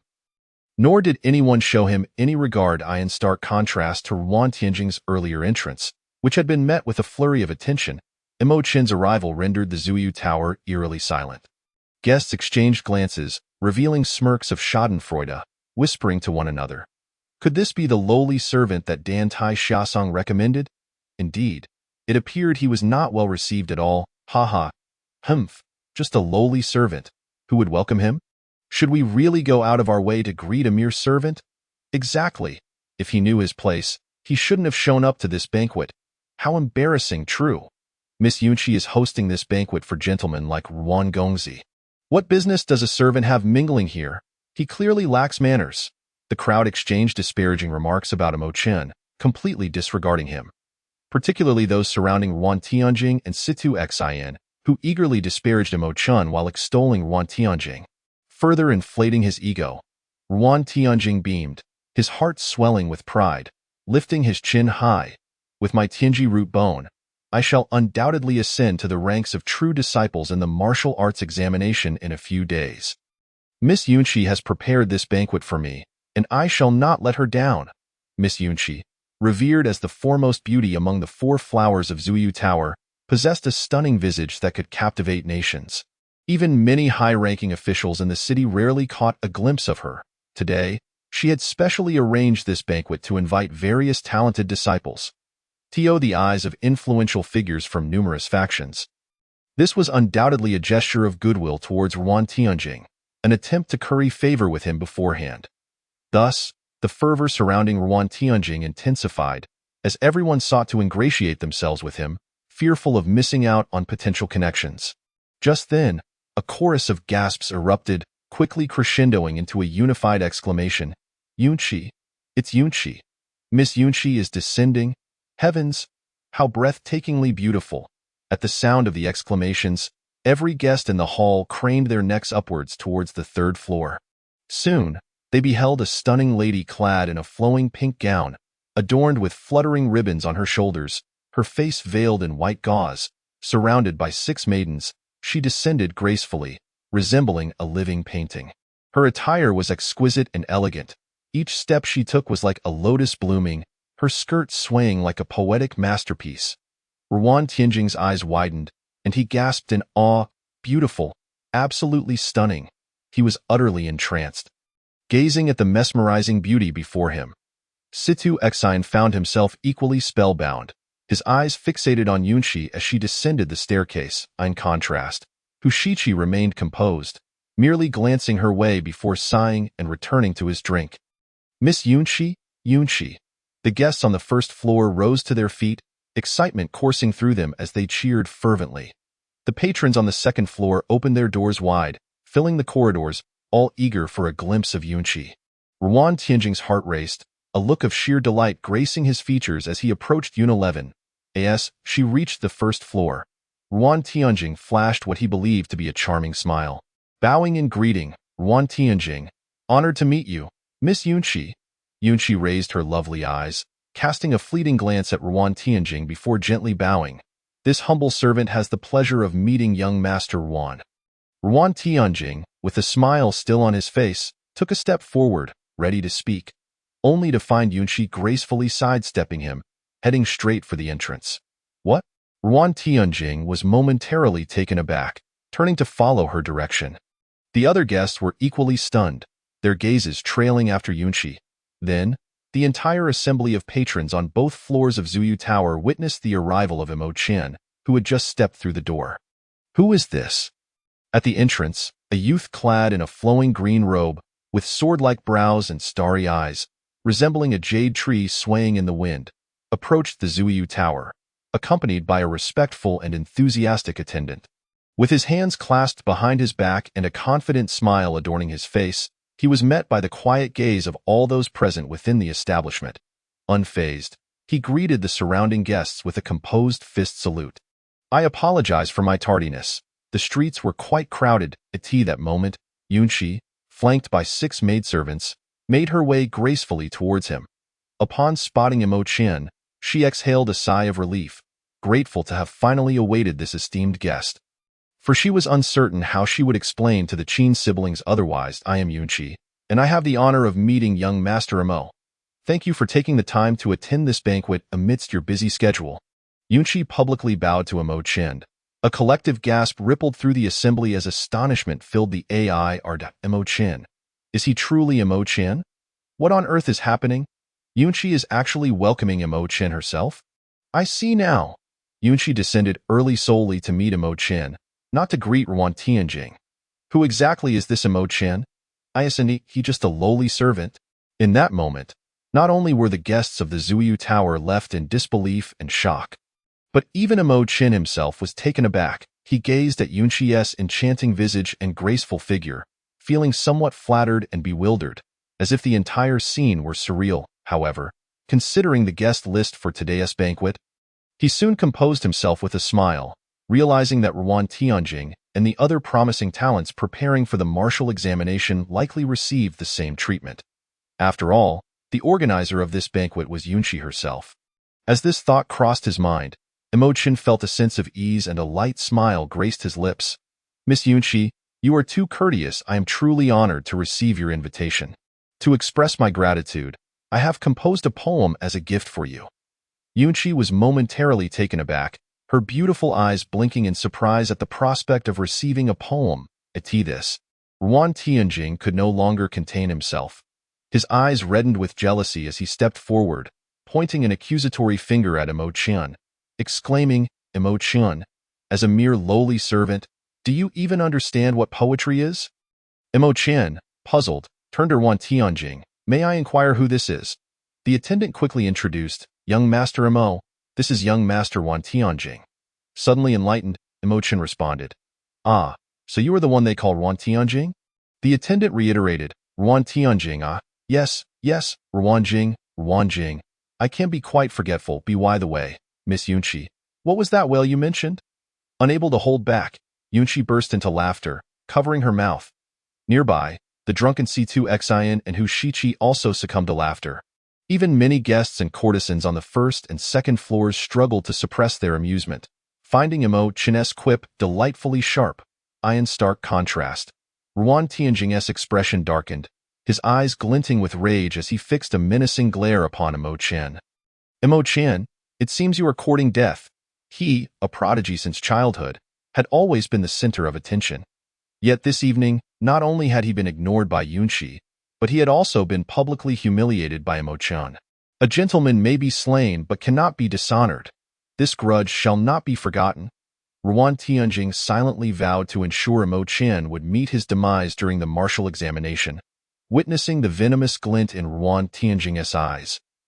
Amo Chen felt disdain within. No wonder the first trial of the martial examination at the Jinwu Academy assesses a warrior's character. It seems many here possess little virtue. Some may be endowed with talent yet oppress the weak, offering no benefit to society. Disregarding Ruan Tianjing, Amo Chen cheerfully took a scroll from the attendant and unfurled it. Miss Yunqi, please have a look. The scroll cascaded down like a waterfall, capturing the attention of all present. As those nearby leaned in to read the verses aloud, clouds adorn garments, flowers mirror beauty, spring breeze caresses the railing, dew blossoms abound. Were it not for the sight atop the mountain of jade, one would rendezvous beneath the moon at the Yao Terrace. Yunqi was momentarily stunned, her expression betraying her surprise as her beautiful eyes widened. This poem, a wave of astonishment, swept through the Zuyu Tower once more. As many influential figures present, who appreciated poetry, marveled at the exquisite composition. This poem is simply breathtaking. I have a premonition that it shall make waves throughout the Daxuan. Make waves throughout the Daxuan? Is it truly that remarkable? Indeed. You may not comprehend poetry, but with this piece, Yunqi will undoubtedly rise to fame. By the end of the martial examination, her name will echo throughout the Daxuan. Is this poem truly so formidable? Yunqi, already moved by the poem's essence, felt her eyes glistening with tears as she listened to the crowd's exclamations. She had spent 13 years in the Zuyu Tower, striving to become the foremost courtesan. Yet her fame was insufficient beyond the 36 prefectures of Daxuan. However, Tonight's poem could very well propel her name far and wide, so that whenever the lines clouds adorn garments, flowers mirror beauty were recited, her name would be remembered. With this realization, Yunqi stepped forward, gingerly accepting the scroll from Imo Chen, her nose tinged with emotion as tears fell. I am deeply grateful for this precious gift. Originally, she had merely been fulfilling her duty to host the banquet for her employer, Qin Shiyue, but now she was overwhelmed with surprise and gratitude towards Imo Chen. What Imo Chen had given her was far more than a mere poem. It was a transformative opportunity. With the poem's spread, her name would surely transcend the city and resonate throughout the Dashuan. I am delighted that you like it, Miss Unileven. Imo Chen stood with his hands clasped behind his back, chest out, a subtle smile gracing his lips. Exuding an air of sophistication, it was merely a poem, he thought to himself. I have many more stored in my mind. Only by sharing them can their true value be realized. May I invite you to take a seat? Young Master Imo, I shall perform a dance for you, and afterwards, we can converse on the third floor. Yunqi said sweetly, her lips curled in a coy smile. Her autumn-like eyes were fixed on Imo Chen, as if she were drawing him closer. At this moment, nearly every man cast envious and spiteful glances at Imo Chen. The third floor, where Miss Yunqi resides, a place of intimate allure. It is said that she is still a maiden. Could she be preparing to wed tonight? Alas, why couldn't I be the one to compose this poem? As the lamentations echoed, the music began to play. Amidst the tinkling of the guzheng, Yunqi gracefully ascended the stage, her captivating eyes gazing affectionately at Imo Chen as she shyly began to dance. Her pink skirt swayed, petals swirling around her, as mist rose and an ethereal aura enveloped her. When the 6 maidservants joined her, every guest within the Zuiyu Tower was entranced by this enchanting spectacle, their souls captivated. So beautiful. C2 Xian gazed adoringly at Yunqi, who resembled a butterfly. Hu Shichi remarked. She is indeed beautiful, but her backside is too small, not suitable for bearing children. What do you know? C2 Xian shot Hu Shichi a disdainful glare. Do you even understand what a woman is? Have you tasted the essence of a woman? Hu Shichi chuckled. Even if I haven tea. I know Yunqi is a woman you cannot possess. C2 Xian's face darkened as he fell silent. Meanwhile, Ruan Tianjing's expression was already twisted with rage, his gaze fixed upon Imo Chen as though he wished to kill him. Since Imo Chen's arrival, he had been utterly ignored. This was something he, as a prodigy, could never tolerate. Imo Chen? Very well. Since I embarked on the path of martial arts, no one has ever considered me a stepping stone. Ruan Tianjing rose in anger and stormed off. He, a man of heavenly roots, would seize the opportunity of the martial examination to vindicate the humiliation he faced today. As the dance concluded, the hall erupted in cheers and thunderous applause. Young Master Imo, did you enjoy my performance? Yunqi asked shyly, a smile gracing her lips. Imo Chen clapped enthusiastically, offering praise. Indeed, indeed. Miss Yunqi, you are truly a beauty, akin to a celestial being descended to earth. He realized that there was reason behind the ancient emperor's folly. With such beauty and grace, he too would gladly become a foolish ruler. Yet, such rebellious thoughts remained unspoken, confined to the depths of his mind. Yunqi smiled at his words, gracefully bowing. I invite you to follow me upstairs, where I shall personally pour a drink for you in gratitude. Very well, Imo Chen replied with a cheerful smile, rising to follow Yunqi as they ascended the stairs. Behind them, the guests of Zuiyu Tower lamented and grumbled. And soon, many began to harbor feelings of discontent towards Imo Chen. The poetry path is one of pretentiousness. This Imo Chen truly is a worthless individual indeed. In the grand realm of Daxian, where martial prowess reigns supreme, the populace of the 36 prefectures holds the practice of martial arts in high esteem. However, a certain Imo Chen, a mere servant with no aptitude for martial arts, has resorted to dubious practices. Such individuals deserve to be expelled from the city. With the emergence of his poetry, how many aspiring warriors will be swayed by this insidious influence? The envious words dripped from the lips of many young nobles from various factions, who were oblivious to the envy and jealousy lurking in their own hearts. These individuals, while vociferously disparaging Mo Chen's verses, secretly yearned to claim them as their own, wishing to usurp Mo Chen's place and bask in the limelight at the Zuiyu Tower, hoping to elicit a smile from a fair maiden. Alas, such fortune is rarely bestowed upon the likes of them. Thus, a frenzy of jealousy erupted among the crowd as they witnessed Mo Chen ascend the stairs with Yuan Shi, prompting Ruan Tianjing to storm off in anger. The gathered throng, seething with disdain, rose in a huff and departed one by one, muttering curses. Mo Chen? Humph, merely a lowly servant. When the martial examination arrives, let us see how he flaunts himself then. Meanwhile, the invited prodigies clenched their teeth in silence, their fists tightening with determination. How fortunate for us to be mere embellishments to Mo Chen's singular brilliance. If that is the case, during the martial examination, we shall trample you beneath our feet. Chapter 48. A superior constitution? This evening's banquet was destined to stir hidden currents. Even if Mo Chen had not composed poetry, the mere act of Yuan Shi personally welcoming him had already incited resentment among countless individuals within and beyond the city. Such is the nature of this world. A person of humble stature is deemed unworthy of possessing anything precious. If you gain something we cannot, it is your fault. There is no fairness to be found. Who, after all, made you weak? On the third floor, Mo Chen followed Yuan Shi into her chamber. The round table was already laden with an array of delicacies and fine wines. At some point, the white veil that had adorned Yuan Shi's face fell away, revealing her exquisite countenance, now tinged with a delicate blush. "Young master, please take a seat," she said. Mo Chen gazed at Yuan Shi, smiled and nodded, settling beside the table.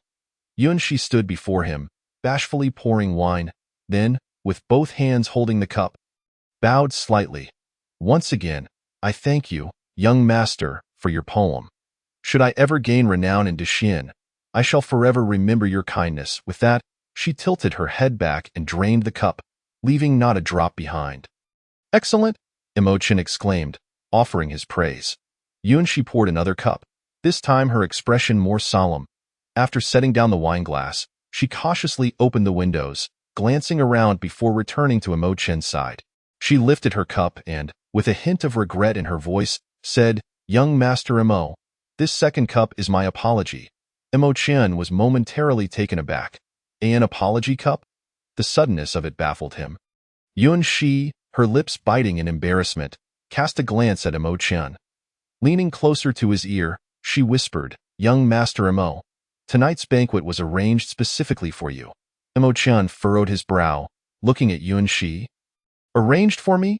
Yuan Shi pointed upward, then lowered her head in guilt, her fingers nervously twisting the hem of her garment. "You wrote poetry for me, and I feel deeply indebted. I do not wish to continue deceiving you." Mo Chen's heart stirred, and he understood fully, letting out a deep sigh. "So that was it. I had wondered why a mere servant like myself would suddenly receive such an invitation. It turns out someone was orchestrating this from behind the scenes." A sardonic smile crept onto his lips as he fixed his gaze on Yuan Shi. "Now, do tell me, what is the full story? What are your intentions?" Yuan Shi offered a wry smile, explaining, "Young Master Mo, we harbor no ill will. That person merely fears you are too engrossed in the culinary trade, neglecting your martial training, and thus risking the reputation of Miss Dan Tai. Consequently, they instructed me to host this banquet, inviting many talented individuals to ignite your competitive spirit." At this point, she retrieved a small white porcelain vial from a nearby cabinet. "Young Master Mo, this contains 3 yuan gangdan, prepared for you by Qin. These pills are immensely beneficial for martial artists at the condensing gang stage, aiding you in swiftly solidifying your gang qi and breaking through your bottleneck." Upon seeing the vial in Yuan Shi's hands, Mo Chen raised an eyebrow and took it. "Yuan gangdan?" This was the first time he had encountered such medicinal pills. A smirk tugged at the corners of his mouth. "Qin?" He had an inkling of who was behind this. With the surname Qin, they were likely concerned about me tarnishing the reputation of the senior sister. Who else but Qin Feng? Having spent several days in the prefectural city, Mo Chen had picked up on some gossip surrounding Dan Tai Xiaosang. It was rumored that his senior sister had 2 devoted admirers. One was the grandson of the Grand Elder, Lu Jun, and the other was the son of the prefect, Qin Kanjing, what luck. Just 9 days after arriving in the prefectural city, I find myself the object of attention from both of these sycophants. On the first night, he encountered Lu Jun, who praised his poetry and suggested a future tea gathering to discuss verses. Tonight, he fell victim to Qin Feng's machinations and inadvertently offended numerous talented disciples. All of this was due to the connection with Dan Tai Xiaosang. Mo Chun could hardly contain his exasperation, forced to endure their antics. Fine, fine. If this is how you wish to play, then I shall show you who will ultimately emerge victorious. In the span of 7 days, the restaurant's total revenue had reached an astonishing 900 taels, complemented by Mo Chin's own 249 taels, converted into training time that amounted to 95 years. With this thought, Mo Chun rose and prepared to return to the back courtyard of the Dan Tai Jewelry for training. "Young master, where are you going?" Yinshi inquired in alarm. Mo Chun shot her a cold glance. "Of course, I am going back to rest. Am I to sleep with you?" Yinshi's face flushed crimson, and she lowered her head. "If young master wishes to stay, I shall attend to you dutifully." "Not a chance." Mo Chun shook his head, his demeanor calm. "I am not one to impose upon others." Yunshi's face turned pale as she looked up at Mo Chun, who had already opened the window and vanished in the blink of an eye. In that moment, Yunshi felt an inexplicable sense of loss, as if she had let go of something profoundly significant. They mock my madness, yet I laugh at their inability to see. Mo Chun departed from the Zuyu Tower with a sardonic smile. Upon returning to the back courtyard of the Dan Tai Jewelry, he immediately summoned the system and entered the training arena. Exchange. Superior grade fragmented great strength bear demon fist, training for 90 years. Ding, exchange successful. The system's voice resonated, and Mo Chin's consciousness was swiftly transported to a training arena shaped like a bagua, guarded by 8 divine beast statues. In the first year, you mobilize your entire physique, tempering and honing the great strength bear demon fist. In the third year, you exhaust your energy daily, pushing your body to the brink, discovering that your flesh, bones, and blood undergo further transformation. In the 7th year, you venture into the wilderness, observing the habits of black bears, mimicking their movements, striking their cubs to provoke their fury, and through combat with bears, continually refining the great strength bear demon fist. In the 15th year, through extreme training, your physical endurance strengthens. After years of battling bears, you evolve 2 new techniques, seamlessly integrating them into the great strength bear demon fist, which now boasts 20 techniques. In the 20th year, through relentless study, the great strength bear demon fist evolves to include 4 new techniques. The 18 techniques of the great strength bear demon fist have now advanced to 24 in the 32nd year. As you diligently practice the 24 techniques, you experience an intense itch in your bones. This time, the itch penetrates deep into your marrow, causing you to writhe in agony, yet you find no relief. You utilize various iron sands, stones, and sticks to alleviate the itch through striking, cold water, and fire. But the discomfort remains unbearable. In the 37th year, having grown accustomed to the pain of the bone itch, you persistently practice, refusing to stop until your flesh is bloodied. One day, the itch suddenly vanishes, replaced by an unprecedented sensation of coolness coursing through your bones. You attain clarity, and after 37 years of training, your constitution finally undergoes a transformation, elevating to a superior grade constitution. Superior grade fragmented great strength bear demon fist, 24 techniques achieved. Your constitution has been upgraded to a superior grade. With a sigh of exhilaration, Mo Chun opened his eyes, feeling an immense thrill. Indeed, the great strength bear demon fist could alter one's constitution. After all those days of running a restaurant and selling fast food, this moment had been his ultimate goal. The transformation brought about by the great strength bear demon fist would yield a qualitative change, not only accelerating his cultivation speed but also enhancing his chances of becoming a true disciple. It was a double-edged sword, one of the most rewarding martial arts. Onward, Mo Chun pressed forward, his consciousness returning to the training ground. He continued to refine the great strength bear demon fist. Chapter 49. Heavenly Grade Constitution. Hunyuan Bear Demon Bone in the 44th year. As you persist in refining the great strength bear demon fist, you add 4 new techniques, bringing the total from 24 to 20-8. In the 50th year, Through your relentless efforts, 5 additional techniques are integrated, advancing the total from 28 to 33. The complete Great Strength Bear Demon Fist is within reach. In the 53rd year, you encounter a bottleneck, hindered by the singular nature of your martial arts, which plunges your refinement into stagnation, resulting in years of no progress. In the 55th year, you once again encountered the black bear, emptying your mind to observe and contemplate in the midst of your observations. You found yourself unconsciously gesturing. A profound understanding blossomed within you, leading to a natural evolution of the Great Strength Bear Demon Fist into 36 forms, perfectly completing this incomplete martial art. Superior Grade Incomplete Great Strength Bear Demon Fist. Promotion: Superior Grade Great Strength Bear Demon Fist. In the 59th year, the Superior Grade Great Strength Bear Demon Fist, Great Perfection, saw your innate bone structure undergo yet another transformation. However, you were still distant from the Earth grade bone structure. In the 64th year, seizing upon a fleeting insight, you continued to evolve the Great Strength Bear Demon Fist, astonishingly adding 4 more forms. You were amazed to discover that the potential of the Great Strength Bear Demon Fist had not yet reached its limit and could still be further developed. In the 70th year, the Great Strength Bear Demon Fist evolved to 46 forms. Your flesh, muscles, bones, and blood underwent tremendous changes. A sensation of bone itch surged within you, and gritting your teeth, you persevered through a self-torturous regimen of martial training, causing the surrounding mountains to shatter and trees to splinter. It was as if a demon bear had emerged.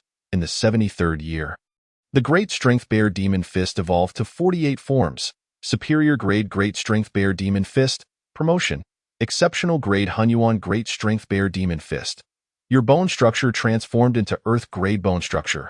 In the 82nd year, the Exceptional Grade Hunyuan Great Strength Bear Demon Fist, Great Achievement, brought forth another wave of bone itch, this time feeling as though your entire skeleton was being mercilessly squeezed and kneaded by a colossal force, inflicting unbearable agony. The itch penetrated to the very marrow. You would wager that this was a pain and itch unlike anything you had experienced in 2 lifetimes, and in that moment, you even contemplated ending your life to escape such excruciating torment. In the 87th year, the sensations of bone itch and pain persisted for 5 long years, during which you drifted through each day, unaware of how to endure.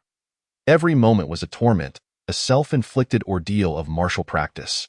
Finally, on this day, the overwhelming pain and itch abruptly vanished, and a colossal force erupted from the depths of your marrow. Your vitality surged like a demon bear. Your height increased by a full inch, your bones cracking and popping as your bone structure underwent its 3rd transformation. Exceptional Grade Hunyuan Great Strength Bear Demon Fist, Great Perfection, transformed your bone structure into Celestial Grade bone structure. Named Hunyuan Bear Demon Bone. The current martial arts evolution has reached completion and further development is impossible. Remaining training progress, 3 years. Automatic settlement completed. Mo Chun opened his eyes once more, a wave of ecstatic joy flooding his heart. Celestial Grade Bone Structure. Hunyuan Bear Demon Bone. He had never imagined that after accumulating silver for such a long time, he would ultimately elevate his bone structure by 3 levels in one fell swoop. Bone structure, in simpler terms, refers to a person's inherent skeletal and muscular framework. Whether one is suited for martial arts can be readily discerned by examining the bones. Generally, those fit for martial arts possess naturally resilient and broad bones, which is why martial artists are often robust and powerful in stature. Celestial Grade Bone Structure offers enhancements far beyond that of average bone structures. It is the distinction between a steed of great speed and an ordinary horse. Once my bone structure was elevated to superior grade, my rate of martial evolution significantly increased. Now that my bone structure has ascended to celestial grade, my training speed is likely to multiply several times over. A superior grade Great Strength Bear Demon Fist has elevated my bone structure to superior grade. The transition from superior to exceptional grade directly elevated my bone structure to earth grade. Now, achieving exceptional grade at great perfection has brought about a monumental transformation in my bones, resulting in the breakthrough to celestial grade bone structure, the Hunyuan Bear Demon Bone. The gains from this round of training for Mo Chun are nothing short of remarkable. This evolution took a full 87 years. and if added to the previous 24 years of minor achievement in the Great Strength Bear Demon Fist, it totals 111 years. Emo Chun took a deep breath. The average lifespan of a person scarcely reaches 70 years. Yet, in the blink of an eye, he had achieved the evolution of a martial art that elevates bone structure to exceptional grade in 111 years. Fortunately, he possessed the martial arts master system. A common martial artist would likely never dream of altering their bone structure in a lifetime.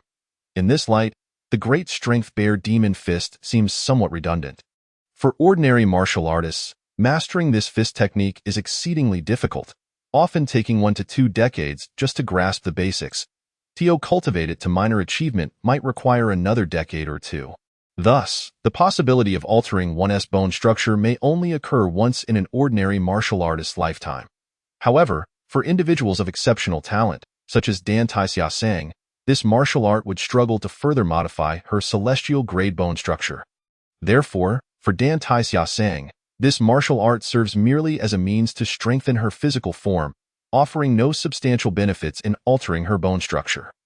The Great Strength Bear Demon Fist may be superfluous for others. Yet for me, it is a treasure. As long as Emo Chun can generate wealth, the more such martial arts he acquires, the better. He desires as many as possible. By amassing wealth, he can elevate such martial arts to lofty realms. Once his bone structure rises, coupled with the training progress exchange from the martial arts master, his speed in martial practice will surpass countless prodigies, in the future, should he gain entry into the Martial Preservation Academy's Scripture Pavilion. Contemplating this, a smile of anticipation crept upon Emo Chun's lips. If I enter the Scripture Pavilion of the Martial Preservation Academy, I will surely master all the top-tier martial arts, while evolving the Great Strength Bear Demon Fist. He encountered a bottleneck due to a singular understanding of martial arts. Therefore, enriching his knowledge of martial arts will greatly benefit his training. Emo Chun opened the system panel. Name: Emo Chun. Cultivation: initial stage of condensed energy. System level: Tier 3. Martial arts: Fierce Tiger Fist, Great Perfection. White Snake 9 Transformations Palm, Great Perfection. Inferior grade Overbearing Tiger Celestial Energy, Entry level. Intermediate grade Giant Ape True Fist, Great Perfection. Exceptional grade Incomplete Incense Fire Divine Method, not yet entered. Exceptional grade Hunyuan Great Strength Bear Demon Fist, Great Perfection. Wealth: 105 taels. Exchangeable Martial Arts Training Progress: 8 years. Equipable items: 3. Item slots: 15. Required for Tier 4 upgrade: 1,000 taels of silver, 10 taels of gold. Alas, although my bone structure has transformed into Hunyuan Bear Demon Bone, this martial art cannot be utilized to condense energy. Thus, his internal martial cultivation has not increased. Only his physical body and external martial arts aspects have improved. With 8 years remaining, should he invest in other martial arts to test the limits of his bone structure? The exceptional grade Hunyuan Great Strength Bear Demon Fist is purely an external martial art and has not allowed him to break through his realm, leaving Emo Chun in a state of hesitation. However, after much contemplation, he decided against it. With only 5 days until the martial examination, the restaurant's earnings had nearly been exhausted by him. 105 taels of silver invested in training translates to merely 8 years, making it challenging to evolve a martial art to great perfection. However, investing in the restaurant to procure ingredients is a different matter, as it can yield more silver for his training in 5 days. When the day of the martial examination arrives, I will withdraw all my silver for exchange. Having made his decision, Emo Chun felt a sense of satisfaction. Lying on his bed, he envisioned the future and unknowingly drifted into a pleasant dream. Chapter 50. The martial examination begins. Ding ding ding. In the blink of an eye, 5 days had passed. On this day, at the early morning hour, the sky was clear and cloudless. As Emo Chun rose from his slumber, he heard the resonant sound of a bronze bell echoing from the distant cloud mist mountain. He stepped out of his room, leaped onto the roof, and gazed towards the source of the bell's toll, a smile of excitement blossoming in his eyes. The martial examination had finally arrived. As the resounding bell reverberated throughout the entire city, countless disciples participating in the martial examination exited their homes, converging from all directions towards the foot of Cloud Mist Mountain.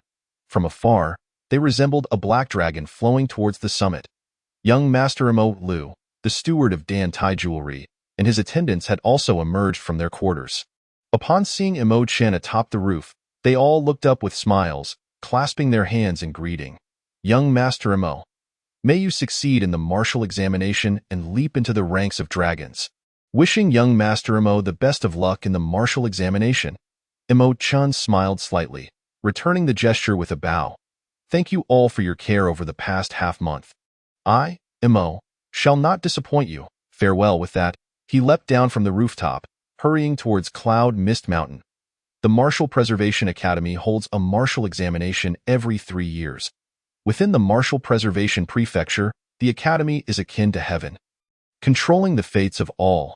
For 300 years, countless talented youths have joined the Martial Preservation Academy, achieving fame and success. Shichi, do you have confidence in competing for the position of true disciple? On the road to Cloud Mist Mountain, there were numerous martial artists. Situ Exine took a deep breath, feeling somewhat anxious. Shichi, ever brash, shook his head and said, the position of true disciple. I never even considered it. My only goal is the inner sect. As long as I pass into the inner sect, I will be satisfied. Situ Exine cursed inwardly. You fool, how can the inner sect compare to true disciples? Gaining entry to the inner sect only allows one to learn intermediate martial arts. To access superior martial arts, one must earn enough merit for exchange. However, true disciples can select superior martial arts upon entering. Moreover, the treatment within the academy for the two is worlds apart. Anyone with a modicum of sense knows the vast difference between the two, aware of the disparity, but what can be done? Shichi scoffed. With someone like Ruan Tianjing possessing celestial grade bone structure, those elders probably won't even glance our way. Situ Exine replied. Besides the elder council, there's also the prefect. The prefect has a vacancy for a true disciple. If he favors you, you might directly be listed as a true disciple. Shichi shot him a sidelong glance, dreaming, are we? With exasperation boiling within him, Situ Exine found himself in a state of utter helplessness, akin to a scholar confronted by soldiers.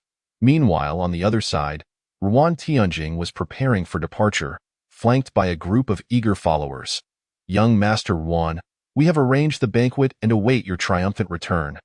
This time, you shall undoubtedly be included among the true disciples. Ruan Tianjing chuckled heartily, clasping his hands in salute. Esteemed friends, anticipate my good news. The crowd erupted in cheers, bidding farewell to young Master Ruan. In stark contrast, Su Yi and the disciples of the Martial Arts Academy had endured a rather dismal few days.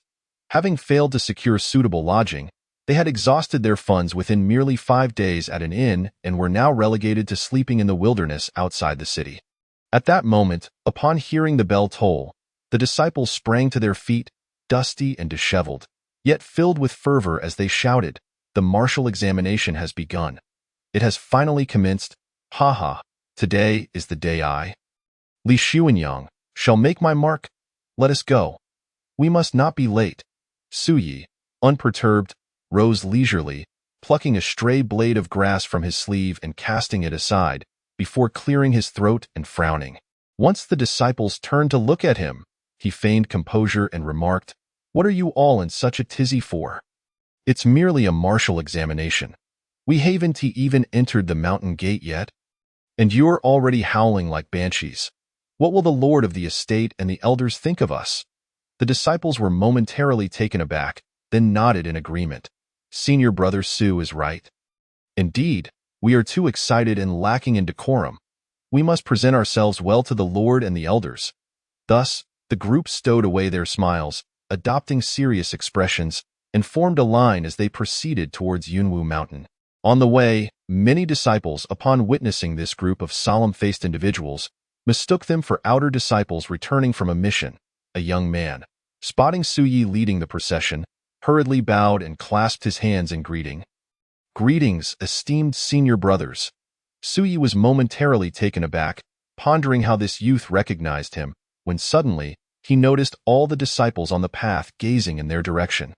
His heart raced, and with a stoic expression, he nodded slightly, then, he continued to lead the group forward.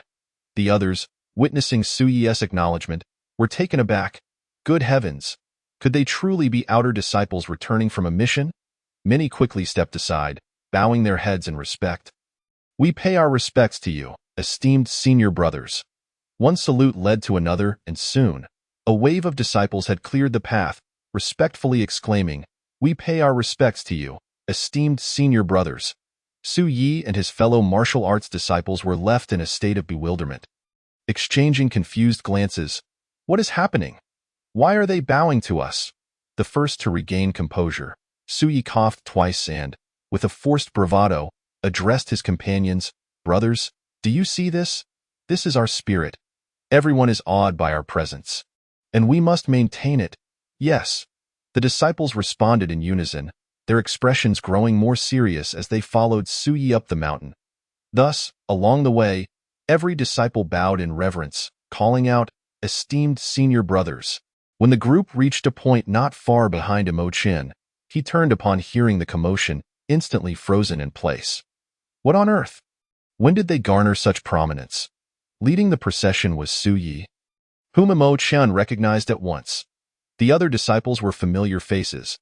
Although their interactions had not been harmonious, Imo Chin had traveled alongside them for nearly half a month and remembered their appearances. At that moment, Su Yi, with a grave expression, raised his gaze and, in an instant, locked eyes with Imo Chin. "Greetings, esteemed senior brothers." Imo Chin smiled knowingly, mimicking the gesture, and bowed deeply. Su Yi and his companions were taken aback. Utterly flustered, Imo Chin. At this juncture, even the slowest among them understood the predicament they faced. If Imo Chin were to expose their true identities now, they would likely face a severe beating from the crowd. "Senior brother Su, please." Imo Chin stepped back, clearing the path. Su Yi, in a panic, quickly gestured, "No, no, senior brother Imo, please." With a slight smile, Imo Chin patted Su Yi on the shoulder. "Very well. We are, after all, kindred spirits. Let us proceed together. The mountain path is crowded and difficult to navigate. Su senior brother, you lead the way." Su Yi, with a woeful expression, whispered in desperation, "Imo Chin, please don't put me in a difficult position. We are caught in a predicament." Imo Chin chuckled, his tone teasing, "If you do not lead, I shall immediately expose your true identities. Please, don't." Su Yi frantically waved his hands, as the examination was about to commence, and he had no desire to be hindered by injury. "Then lead well." Imo Chin grinned mischievously, sending a chill down Su Yi's spine. With a bitter smile, he nodded, re-establishing his serious demeanor and leading the way forward. "We pay our respects to you, esteemed senior brothers." The respectful salutation resounded once more. Soon, under Su Yi's leadership, Imo Chin arrived at the gates of Jinwu Academy. "Wow! Are those the disciples of Jinwu Academy? They are quite imposing." Upon entering the plaza, a sea of people and a cacophony of voices filled the air. Countless candidates, filled with excitement, gazed at the inner and outer disciples maintaining order, eagerly discussing among themselves. Following their gaze, Imo Chin observed a line of young disciples clad in gray, swords at their waists, their expressions stern, standing in disciplined formation before the candidates. To the edge of the high platform stood disciples in black, weapons at the ready, exuding an aura of deadly intent. In Jinwu Academy, outer disciples donned gray attire, inner disciples were clad in black, while true disciples wore whatever they preferred. As Imo Chin scrutinized the disciplined ranks of Jinwu Academy's disciples, Su Yi approached with a sheepish grin. Eager to enlighten him, Imo Chin glanced at him with amusement, nodding in acknowledgement. Su Yi continued, "Do you see the man at the center of the high platform?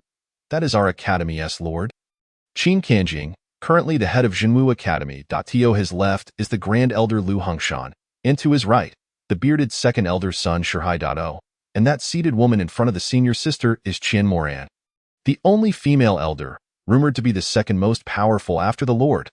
Imo Chin was taken aback, looking at Su Yi as if seeing him for the first time.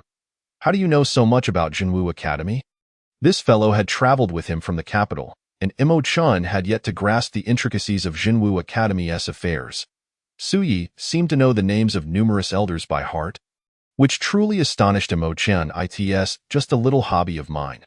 I enjoy gathering information." Su Yi chuckled lightly, explaining, "I possess only average martial talent, and my participation in this examination is merely a stroke of luck to broaden my horizons.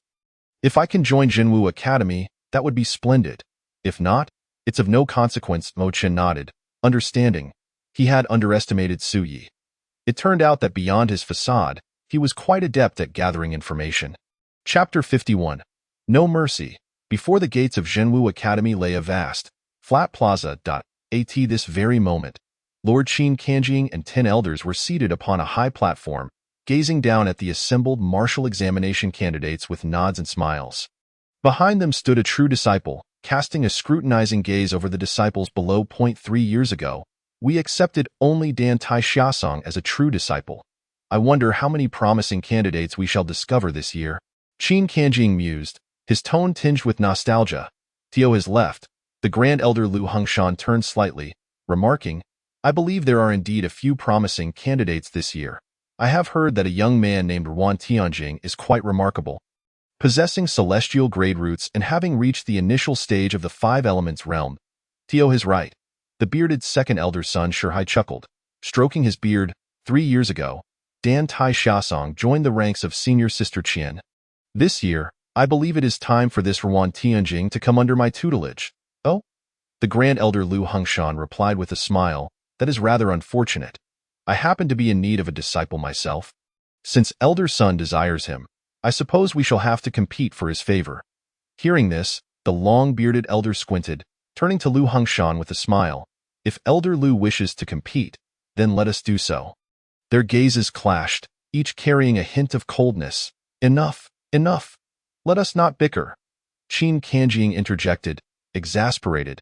The examination has yet to commence, and you 2 old fellows should settle down. The other elders exchanged knowing glances, their expressions laden with unspoken meaning. At this moment, the white-clad woman seated in front of Dan Tai Xiaosong, Qian Moran, suddenly smiled brightly at Lord Qin Kanjing. Lord, if I recall correctly, you are also in need of a true disciple. Are you not? Upon hearing this, Qin Kanjing slightly nodded. Indeed, I am in need of a disciple. Ever since Xuanji departed for the imperial capital, I have found myself temporarily without one. The woman in white, undeterred by the furious gazes of Elder Lu Hongshan and Elder son Shihai, mischievously suggested, in that case, I believe the Lord of the Manor could seize this opportunity to select a suitable candidate for mentorship and nurture them diligently. Qin Kanjing glanced at Elder Lu Hongshan and Elder son Shihai, shook his head and sighed. I shall refrain from joining the fray. Both Lu and Sun are currently lacking disciples. It would suffice for me to wait until the next session to make my choice. Upon hearing this, both Lu Hongshan and Sun Shihai felt a wave of relief wash over them and bowed in gratitude to Qin Kanjing. Thank you, Lord of the Manor, for your consideration. Qin Kanjing nodded with a smile and gestured forward. The hour has arrived. Let the assessment officially commence. An elder clad in green who had been waiting on the sidelines stepped forward, his voice booming. The hour has arrived. The assessment officially begins. His powerful voice resonated throughout the venue. Astonishing Mo Chen, who noted that no amplification device had been employed yet the sound traveled for miles without fading. What kind of technique is this? Could it be a form of vocal enhancement? With a single commanding shout, silence fell over the entire arena. On the stage, the elder in green, his gaze sharp, surveyed the gathered disciples with a cold smirk and produced a list, announcing loudly, the first round assesses moral character. The names of those eliminated are Wang Shitu, Lu Ashui, Zhao Tianyan, Li Zhengsheng. One name after another was read aloud. The disciples awaiting the martial examination were left in shock, their eyes wide in disbelief. What in the world is happening? The martial examination has only just begun. How can there already be eliminations? One youth, filled with indignation, shouted, How can I be eliminated? This is unjust. The examination hasn't even started yet. There must be foul play. Suddenly, a robust young man erupted in anger. He had arrived in the capital with great anticipation and had waited over half a month. Now, just as the examination commenced, he was told he had been disqualified. He was furious and could not accept this outcome, believing himself to have been intentionally eliminated by the elders of the Jinwu Academy, convinced of a conspiracy. Unjust, you say? The elder in green turned his cold gaze upon him. a sardonic smile playing upon his lips. Zhao Tianyan, you entered the capital having committed murder and violated innocent women. What right do you have to question this process? Seize him. No mercy? Yes. An inner disciple clad in black swiftly approached Zhao Tianyan. Eye in the face of Zhao's terrified expression, a flash of steel gleamed, and with a sickening sound, his head fell from his shoulders. Blood splattering across the ground, a collective gasp echoed through the crowd, causing many disciples to scream in fright and retreat hastily, creating an open space amidst the throng. Is there anyone else who dares to voice discontent? The elder in green looked down from the stage, his eyes icy, his tone laced with malice. The disciples, trembling in fear, lowered their heads, their faces pale, unwilling to meet his gaze. Some even stealthily began to slip away down the mountain, abandoning the assessment altogether. If there is no one else dissatisfied, I shall continue with the announcements. The elder's eyes flicked toward those attempting to escape, a barely perceptible smirk gracing his lips before he resumed reading the list. Zhu Mingzhu, Zhao Tianlu, Wu Qiankuan. These individuals truly are foolish. The martial examination at Jinwu Academy actually begins the moment one registers. Sui shook his head, seemingly unfazed by the unfolding drama, maintaining a calm and collected demeanor. Mo Chan, upon hearing this, felt a stirring in his heart. So, the first round assessing moral character is conducted in secret. Would his righteous deeds be exposed? After mulling it over, he reassured himself, for he had acted in good conscience and could face whatever came with equanimity. After a stick of incense had burned, the list was concluded. The elder in green set the document aside and stepped forward, proclaiming the second round. Bone assessment. Then, from the side of the platform, 16 elder figures clad in green emerged. Each robust and uniform, standing in a line at the foot of the platform. Following the arrangements made by the outer disciples, Mo Chan and the others approached the elders one by one for their bone assessments. Low-grade bone structure, not qualified. Medium-grade bone structure, barely passing. High-grade bone structure, qualified. Name? Li Yu, good. Follow the outer disciples to the third round. Yes. In the span of a tea break, the 16 elders disqualified dozens of disciples. These individuals walked away with bitter smiles. Disappointment etched on their faces as they descended the mountain. Witnessing this, Mo Chan felt a sense of relief. Thankfully, he had altered his bone structure in advance, or he too would have faced disqualification under such scrutiny. As he pondered this, he glanced up at the platform and met the worried gaze of Dantai Xiaosong, who subtly shook her head. Mo Chan was uncertain of her meaning, but speculated that she must have devised another plan to ensure he remained at Jinwu Academy. She remains unaware of the drastic changes to my bone structure. A smile crept onto Mo Chan's face as he resolved to surprise Dantai Xiaosong later. At that moment, a sudden exclamation rang out from the front. Shortly thereafter, one of the assessing elders shouted excitedly, "Heaven-grade bone structure. It is indeed heaven-grade." A stir swept through the platform as Qin Kanjiang and the 10 elders turned their attention to the disciple being assessed below.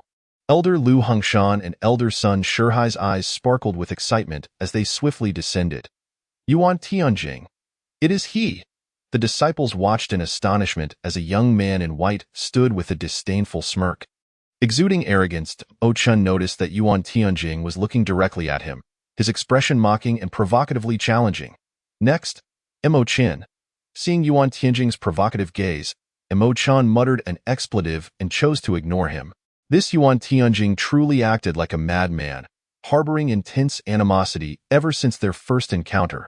Mo Chan found it baffling, convinced that such a person must possess an extraordinary talent tempered by a fiery temperament. At that moment, both Elder Lu Hongshan and Elder Sun Shihai arrived beside Yuan Tianjing, placing their hands on his shoulders for examination. After a brief moment, expressions of satisfaction spread across their faces, accompanied by faint smiles. As expected, heaven-grade bone structure. Lu Hongshan laughed heartily, addressing Yuan Tianjing. Yuan Tianjing, I am the Grand Elder of Jinwu Academy. If you can barely pass the next 2 rounds, I shall take you as my true disciple. Elder Sun Shihai, not to be outdone, chimed in with a grin. Yuan Tianjing, would you care to directly become my disciple? You dare to make such bold claims, Elder? I shall not be outdone, Lu Hongshan shot back, his gaze turning cold. Sun Shihai smirked, who said I wish to disrupt the rules. I am merely inquiring. He must still pass the subsequent challenges. You, Lu Hongshan, are enraged. I could claim him as my own right now. Elder Sun Shihai's laughter rang out. Little Yuan, the Grand Elder already has a biological grandson. Joining his tutelage may not be advantageous for you. As for me, I have no heirs. I would treat you as my own child. Lu Hongshan. Lu Hongshan's voice turned icy. What of having a biological grandson? A true disciple is as dear to me as my kin, and I will nurture you with all my might, Sun Shihai countered. Though you say that, how can you ensure absolute fairness? Boom. A loud crash echoed as Lu Hongshan's aura erupted. His eyes filled with the spirit of battle. Sun Shihai responded in kind, their energies clashing. And the two were on the verge of combat. Enough! A cold snort interrupted them. A powerful hand of energy separated the two elders. Qin Kanjing, his expression stern, chastised. You two elders are bickering in front of all these disciples. What kind of example is this? Return to your places and await the outcome of the 4th round. Understood. Lord of the Manor. Lu Hongshan and Sun Shihai bowed simultaneously, their gazes meeting briefly before both coldly snorted and returned to their seats. Qin Kanjing then turned his attention to Yuan Tianjing, speaking gently. Yuan Tianjing, you may continue with the examination. Jinwu Academy shall ensure that no pearl is left in the dust. Yuan Tianjing quickly bowed in respect. I shall heed the Lord of the Manor's command. Very well. The assessment continues. With a command from Qin Kanjing, the 16 elders resumed the bone assessments. At the foot of the platform, Yuan Tianjing turned back, a triumphant smile on his face as he proceeded to the 3rd round. As he passed through the crowd, he deliberately raised an eyebrow at Imo Chen, tauntingly declaring, Oh, is that not Imo Chen? Have you finished chopping wood today? Imo Chen, dismissive, curled his lip at the foolishness before him, exclaiming, What an imbecile! Good dogs do not obstruct the path, so be gone. Everyone can hurl insults, but I could verbally annihilate you. Yuan Tianjing halted abruptly, fury igniting within him, and clenched his fist, declaring, Imo Chen, are you courting death? Imo Chen regarded him with a playful glint in his eye and replied with a grin, Indeed, I seek death. Do you dare to lay a hand on me, coward? You dare? Yuan Tianjing's rage nearly erupted, for Imo Chen exhibited a complete disregard for martial decorum, launching direct and crude insults. He longed to shatter Imo Chen's teeth with a single blow. Yet, upon noticing the elders atop the platform, he suppressed his overwhelming fury and sneered, You little brat, you truly are a contemptible lackey. I hope your talent is as resilient as your tongue with that. Yuan Tianjing stepped aside, casting a distant gaze at Imo Chen, a cold smirk gracing his lips. In his heart, a scheme was already brewing. The moment Imo Chen faced elimination, he would seize the opportunity to eliminate him and satisfy his vendetta. He glanced at Imo Chen amidst the crowd, a venomous smile creeping across his face, eager to witness what sort of potential a lowly lackey possessed. Imo Chen, noticing Yuan Tianjing's distant scrutiny, scoffed disdainfully, thinking, This arrogant fool, so brash yet so foolish, will inevitably face my righteous vengeance. The bone examination continued apace. Under the swift scrutiny of the 16 elder figures clad in green, the number of individuals in the square dwindled. Half of them progressed to the 3rd stage, while the other half were directly eliminated. By the time Imo Chen advanced, only a little over 100 remained in the square. Atop the platform, Qin Kanjing shook his head in disappointment, muttering, This year's cohort seems to feature only Yuan Tianjing as the sole wielder of heavenly bones. Elder Lu Hongshan sighed, Indeed, it is a lamentable decline. In over 20 years at Jinwu Academy, we have produced merely 4 individuals with heavenly roots. Truly, talent is withering. Elder Sun Shihai remained silent, yet his gaze fixed unwaveringly on Yuan Tianjing. The only heavenly root of this cohort was a prize he was determined to claim. At that moment, the next contestant was called Imo Chen. The elder's voice rang out, capturing everyone's attention. It's Imo Chen, the lackey recommended by the senior sister. Here he comes.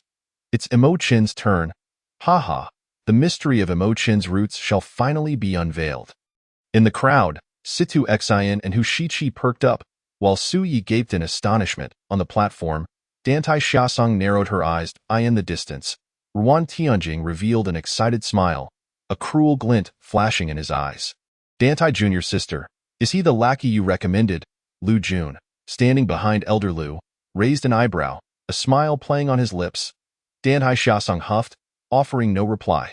Qin Feng, positioned behind Qin Kanjing, cast a glance at Lu Jun, derisively remarking, "Some people truly cannot keep their mouths shut. With all this talk of lackeys, one might think you were above everyone else." Lu Jun squinted at Qin Feng, sneering, "I wasn't addressing you. So why are you interjecting?" Qin Feng feigned innocence, turning with surprise. "Oh, Lu Jun, did I mention your name? No, wait. It seems I wasn't even speaking to you. Is your hearing impaired?" Lu Jun frowned, about to retort, when Elder Lu Hongshan's stern voice cut through. "Enough. Behave yourselves." Qin Kanjing also turned, displeasure evident as he reprimanded. "You too. Speak out of turn again, and you can return to your studies." Seeing the warning in the eyes of the two elders, Lu Jun and Qin Feng exchanged glances, snorted in disdain, and chose to ignore one another. However, amidst their squabble, all the elders' gazes were now fixed upon Mo Chen. "Since he is Dantai Xiaosong's disciple, let us observe together." As Qin Kanjing's words fell, he regarded Mo Chen with keen interest. Disciple pays respects to the elders. Mo Chen stepped forward, bowing to the elder responsible for the examination. "Ah." The elder nodded, gesturing, "Step forward and stand at attention." "Yes," Mo Chen complied. Taking a step forward and standing still, "I will examine your bones." "Relax and do not resist," the elder instructed, placing his hands on Mo Chen's arms and thighs, kneading and probing. Moments later, Suddenly, the elder's gaze faltered, disbelief widening his eyes as he stared at Mo Chen. "Your bone structure is indeed rather peculiar." He had never encountered such resilient and explosive skeletal structure. As he pressed, his strength could not even budge Mo Chen's bones. The elder's expression shifted between uncertainty and astonishment, prompting him to employ internal energy for a more thorough examination. However, the moment he did, a thunderous sound erupted. The elder's energy was violently rebuffed by the formidable force emanating from Mo Chen's bones, causing him to stagger back 2 steps before regaining his balance. "Excellent." Witnessing this, the elder's anger dissipated, replaced by an ecstatic grin as he burst into laughter. "Heavenly bone! Another with heavenly bone?" The crowd erupted in a frenzy of exclamations. The square alive with astonished gasps. On the platform, Qin Kanjing and the 10 elders stood abruptly, their minds reeling in shock. "What? Another with heavenly bone?" Dantai Xiaosong's beautiful eyes widened in disbelief, her face a mask of astonishment. "How is this possible? I personally examined Mo Chen's bone structure. It was clearly of average quality. How could it be heavenly bone? Surely the examining elder must be mistaken. Good heavens, another with heavenly bone. This is extraordinary. Wait, I know Ruan Tianjing possesses heavenly bone, but this Mo Chen as well?" Mo Chen. He is the lackey personally recommended by senior sister Dantai. Ruan Tianjing's expression morphed into one of incredulity, his smile fading as if he had bitten into something foul. Heavenly bone? What a jest! Impossible. How could a lowly lackey possess heavenly bone? This must be a mistake. It cannot be. In that moment, Ruan Tianjing's composure shattered, panic setting in as his expression soured, as if he had swallowed fly in the crowd. Situ Exine was left dumbfounded. Hu Shiqi's eyes sparkled with envy. Su Yi gawked, swallowing hard.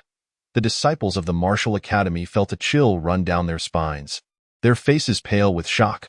What the hell? This Mo Chen has concealed his true nature far too well. Bang! On the platform, the elder and the second elder could no longer contain themselves, leaping forward to Mo Chen's side. Whoosh! Following closely were Dantai Xiaosong, Qian Muran, Qin Feng, Lu Jun, and Qin Kanjing. As the elder placed his hand on Mo Chen's shoulder and channeled his energy, his expression transformed into one of awe, his body shaking as he gasped. What a magnificent vitality! Such overwhelming explosive power! It exceeds even Ruan Tianjing's prowess by a third. Qin Kanjing's heart raced as he placed his hand on Mo Chen's other shoulder, his energy swirling. his eyes sparkling with astonishment. The Hunyuan bear demon bone. How could this be? 300 years ago, the head of the Qin family, Qin Min, defeated the Great Xuan tyrant. That tyrant was born with the Hunyuan bear demon bone. This event was meticulously recorded in the Qin family genealogy, beyond the knowledge of ordinary folk. Yet, as the current head of the Qin family and the ruling leader of Zhenwu Academy, Qin Kanjing understood the terror of the Hunyuan bear demon bone. Had it not been for the joint treachery against the Great Xuan tyrant, even 4 Qin Min would not have been able to claim the throne. Heavenly bones also possess tears. Inferior heavenly bones cannot be compared to superior ones. And Imo Qin's Hunyuan bear demon bone is undoubtedly of the highest caliber. Imo Qin. Qin Kanjing suddenly exclaimed, hands resting on Imo Qin's shoulders, his tone filled with anticipation. Are you willing to become my disciple? Chapter 53. The unwavering commitment of the ruler.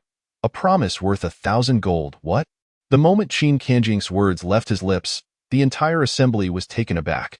The ruler of Zhenwu Academy, a figure revered like a deity in the hearts of all the citizens of Zhenwu, had just expressed his desire to take Imo Qin as his disciple. Elder Lu Hongshan and Elder Sun Shihai immediately stepped forward, hands clasped, exclaiming, Ruler, Sun Shidi and I each have a disciple at this moment. You needn't intrude. Indeed, ruler, you just stated you would wait until the next cohort to select disciples. How can you go back on your word? Lu Hongshan and Sun Shihai glared in indignation. You scoundrel. Just moments ago, you promised to wait until the next cohort to select disciples, yet in the blink of an eye, you toss your promise aside as if it were worthless. Is this how you conduct yourself as ruler? What of your integrity? Has it been consumed by dogs? Upon hearing their protests and witnessing their eagerness to argue, Qin Kanjing paused. Did I ever say such a thing? Lu Hongshan and Sun Shihai exchanged exasperated glances. The other elders could hardly suppress the twitching of their lips, struggling to restrain their urge to comment. Lord, it seems you are quite forgetful, Sun Shihai remarked with irritation, his mind filled with expletives. You publicly stated it, and all the elders heard it, as did the younger generation. Surely, you wouldn't go back on your word. Lu Hongshan's expression darkened, his face akin to charcoal. Indeed. Lord, you must adhere to your word and not go back on it. Sun Shihai chimed in hastily in this matter. A brief understanding was reached between him and Lu Hongshan as they jointly opposed Qin Kanjing's attempt to claim Imo Qin. Senior sister, did I truly make such a promise? Qin Kanjing turned to the white-clad Qian Moran, inquiring with confusion.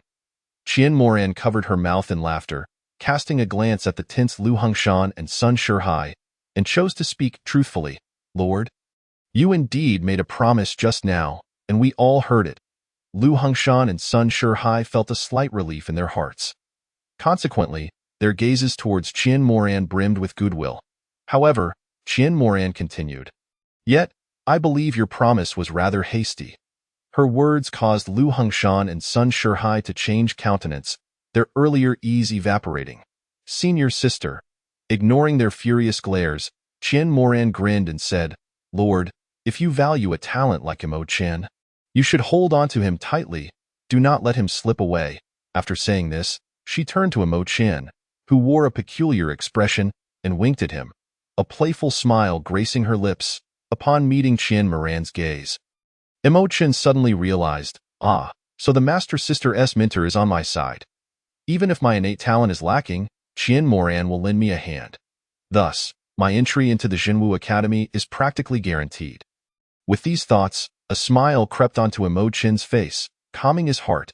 Yet at that moment, 2 furious voices rang out simultaneously. Qian Moran. Hearing her words, Lu Hongshan and Sun Shihai were incensed, glaring at her with fiery eyes. Their teeth gritted, they shot daggers at Qian Moran, wishing they could take up arms and send her flying. You troublemaker. The one who thrives on chaos. How utterly detestable. Seeing Qin Kanjing nod slightly, appearing contemplative. Lu Hongshan and Sun Shihai grew anxious and immediately exchanged glances with the other elders nearby. Upon seeing the 2 men's looks, the other elders stepped forward in unison, cupping their hands in a gesture of persuasion. Lord, please grant the Grand Elder and Elder Son another chance. Witnessing everyone advance to plead. Qin Kanjing clasped his hands behind his back and threw his head back in laughter. Enough, enough. Look at how tense you all are.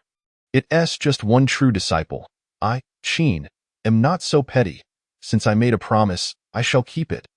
This Imo-chun, let him be yours. Excellent. Lu Hongshan and Sun Shihai rejoiced, both cupping their hands in gratitude. Thank you, Lord, for your generosity. Your promise is as unyielding as iron. The other elders echoed in unison, praising, Lord, you are magnanimous. Qin Kanjing laughed heartily, turning his attention to Imo-chan, and spoke robustly. Imo-chun, both the Grand Elder and the Second Elder are unparalleled masters in our Jinwu Academy. Each of them would make an excellent mentor for you. Henceforth, regardless of whom you choose as your teacher, you must dedicate yourself wholeheartedly to your studies and pursue the profound path of martial arts. Upon hearing Qin Kanjing's earnest words, Imo-chan's expression grew solemn, and he clasped his fists in respect, saying, Disciple will heed the Lord's teachings. Very well. Qin Kanjing smiled gently, patting Imo-chan on the shoulder before turning back to the elevated platform. Everyone, the rules of our Jinwu Academy's martial examination must not be broken. We shall wait until the 4 trials are completed before formally accepting disciples. With this, all the elders responded in unison and returned to the platform. Imo-chan, Lu Hongshan lingered behind, smiling warmly as he patted Imo-chan's arm, saying, Good lad. I didn't expect you to possess heavenly roots. What a delightful surprise. Imo-chan quickly bowed, replying, Greetings, Grand Elder. Sun Shihai, witnessing the exchange, laughed heartily. Imo-chan, the position of my true disciple is yours. Do not disappoint your teacher. He had evidently forgotten about his earlier promise concerning Ruan Tianjing. Sun Shihai, you scoundrel. Lu Hongshan could no longer contain himself. Pointing an accusatory finger at Sun Shihai, you already accepted Ruan Tianjing earlier. Must you now compete with me for Imo-chan? Get as far away as you can. Do not force me to fight you to the death. Sun Shihai scoffed, casting a sidelong glance. What of it? The Lord has stated that Imo-chan may choose either of us as his mentor. Do you wish to monopolize him? Have you considered Imo-chan's own wishes? Imo-chan's extraordinary roots were evident upon inspection, clearly surpassing Ruan Tianjing by 2 tiers. Such talent, they would never allow to slip away. They must secure him for themselves. Lu Hongshan raised an eyebrow, suppressing his anger as he turned to Imo-chan. Sun Shihai also fixed his gaze on Imo-chan. Both men's eyes were filled with anticipation, their faces gradually adorned with benevolent smiles. Imo-chan, as a gentle voice rang out, Imo-chan quickly cleared his throat and smiled wryly, saying, Elders, I sincerely apologize, but I just passed the 2nd trial of bone assessment, and there is still the 3rd trial awaiting me. Might I request that you defer your decision until after I complete the tests? Lu Hongshan and Sun Shihai nodded amiably in agreement. Certainly, of course. Lu Hongshan wore a beaming smile, resembling a parent coaxing a child. Go ahead, hurry along. We are in no rush. Sun Shihai also patted his chest reassuringly. Imo-chan, rest assured. Even if you do not pass the next 2 trials, I will guarantee your admission to the academy, and you will be under my tutelage. Imo-chan, both amused and exasperated, repeatedly expressed his gratitude, saying, Thank you, Grand Elder, for your kindness. After uttering these words, he eagerly headed toward the 3rd trial. What an absurd situation. I haven't even passed the trial of comprehension yet. How can I choose a master? Imo-chan mused inwardly as he walked. Compared to innate roots, what truly set him apart was his comprehension. Until he unveiled this powerful advantage, hastily selecting a mentor would surely result in setbacks. Moreover, Qin Kanjing had nearly taken him as a disciple earlier, which piqued Imo-chan's interest. The head of the house, the actual ruler of Jinwu Academy, and the highest-ranking master in the Jinwu house. Should he choose Qin Kanjing as his mentor, it would undoubtedly surpass being mentored by Lu Hongshan or Sun Shihai. And Imo-chan recalled the words of Dantai Xiasong. Once inside the academy, do not easily take a master. Especially avoid any of the elders in the council. Among them, there are traitors. Contemplating this, he glanced back at Dantai Xiasong, who was observing him with keen eyes at that moment. The girl's brows were slightly furrowed, as if she were on the verge of speaking, her skirt and hair billowing in the gentle breeze, exuding both valor and grace. She seemed to wish to converse with Imo Chan privately. Yet with the Grand Elder and Second Elder before her, and Qin Feng and Lu Jun behind, she hesitated to interrupt him. She must be pondering my innate roots, Imo Chan thought with a slight smile, guessing at Dantai Xiaoseng's concerns. Thus, he raised his hand, signaling her with Anoka gesture, and called out, "Senior sister, rest assured, I will certainly remember your words and not disappoint your expectations." After this, he departed with a flourish towards the trial of comprehension. Behind him, Dantai Xiaosong stood momentarily stunned, contemplating Imo Chin's retreating figure. After a moment, she lowered her head and raised her right hand, pinching her thumb and index finger together, while lifting her middle finger, ring finger, and pinky, wearing a look of perplexity. What could this gesture possibly mean? Chapter 54. Exceptional quality, incomplete, the sorrow of eternal Zhan mountain rivers. In the martial world, the selection of disciples places great emphasis on innate roots. After all, innate roots can directly identify genius, while comprehension is elusive and difficult to grasp. The third trial of Jinwu Academy is the trial of comprehension. The goal, naturally, is to select those with exceptional understanding and not let any gem slip through the cracks, striving to unearth the potential of these disciples. Upon arriving at the side of the square, Imo Chan was immediately greeted by an outer sect disciple clad in gray, who approached with enthusiasm. "Imo Shixiang, congratulations on becoming a true disciple." The outer disciple wore a slightly ingratiating smile, cupping his hands in congratulations. Imo Chan smiled gently, responding politely, "This brother, you flatter me. I have yet to pass the assessment, so I should be addressing you as Shixiang. Oh, by the way, what should I call you?" "Shixiang," the outer disciple hurriedly replied. In response to Imo Shixiang, "My surname is Yin. You may call me Yin Quan." Imo Chan nodded. "Yin Quan Shixiang, very well, I shall remember." Yin Quan immediately beamed, cupping his hands. "Imo Shixiang, once you enter the academy, should you have any requests, I will certainly go through fire and water for you." Imo Chan smiled and nodded, indicating he would not hesitate to seek Yin Quan's assistance if needed. In the midst of their conversation, the two individuals arrived at the entrance of a cavern. The mouth of the cave was vast, resembling a natural grotto that had been modified. At the very center of the entrance, a crystal-clear brook flowed gently, tracing the contours of the misty cloud mountain as it meandered downwards. Upon sighting the cavern, Imo Chan expressed his curiosity. "Senior brother Yin, is the third trial of the martial examination held within this cavern?" Yin Quan respectfully replied, "Indeed. This cave is said to have been personally transformed by Lord Qinmin when the Jinwu Academy was founded 3 centuries ago. Inside, there are murals carved by Lord Qinmin himself, which serve as a method to assess the comprehension of martial artists." "Oh? Murals?" Imo Chan exclaimed, astonished. Can murals truly be utilized to gauge comprehension? Perhaps sensing Imo Chan's bewilderment, Yin Quan smiled and explained, "Brother Imo may not be aware, but these murals were created by the Great Xuan tyrant. Although he was exceedingly brutal, he was also an extraordinarily gifted martial arts prodigy. He crafted these murals, integrating hundreds of martial arts styles to promote them throughout the Great Xuan, aiming to select those with exceptional comprehension. These martial arts are categorized into 6 tiers, ranging from ordinary to supreme, and it is said that one even incorporates the Great Xuan tyrant's own transcendent martial art. Sadly, even now, very few have managed to grasp the supreme martial arts from these murals, let alone that transcendent style of the Great Xuan tyrant. However, once the governors of various regions recognize their utility, they preserve them rather than destroying them, ensuring their legacy endures to this day. At this moment, Imo Chan comprehended fully.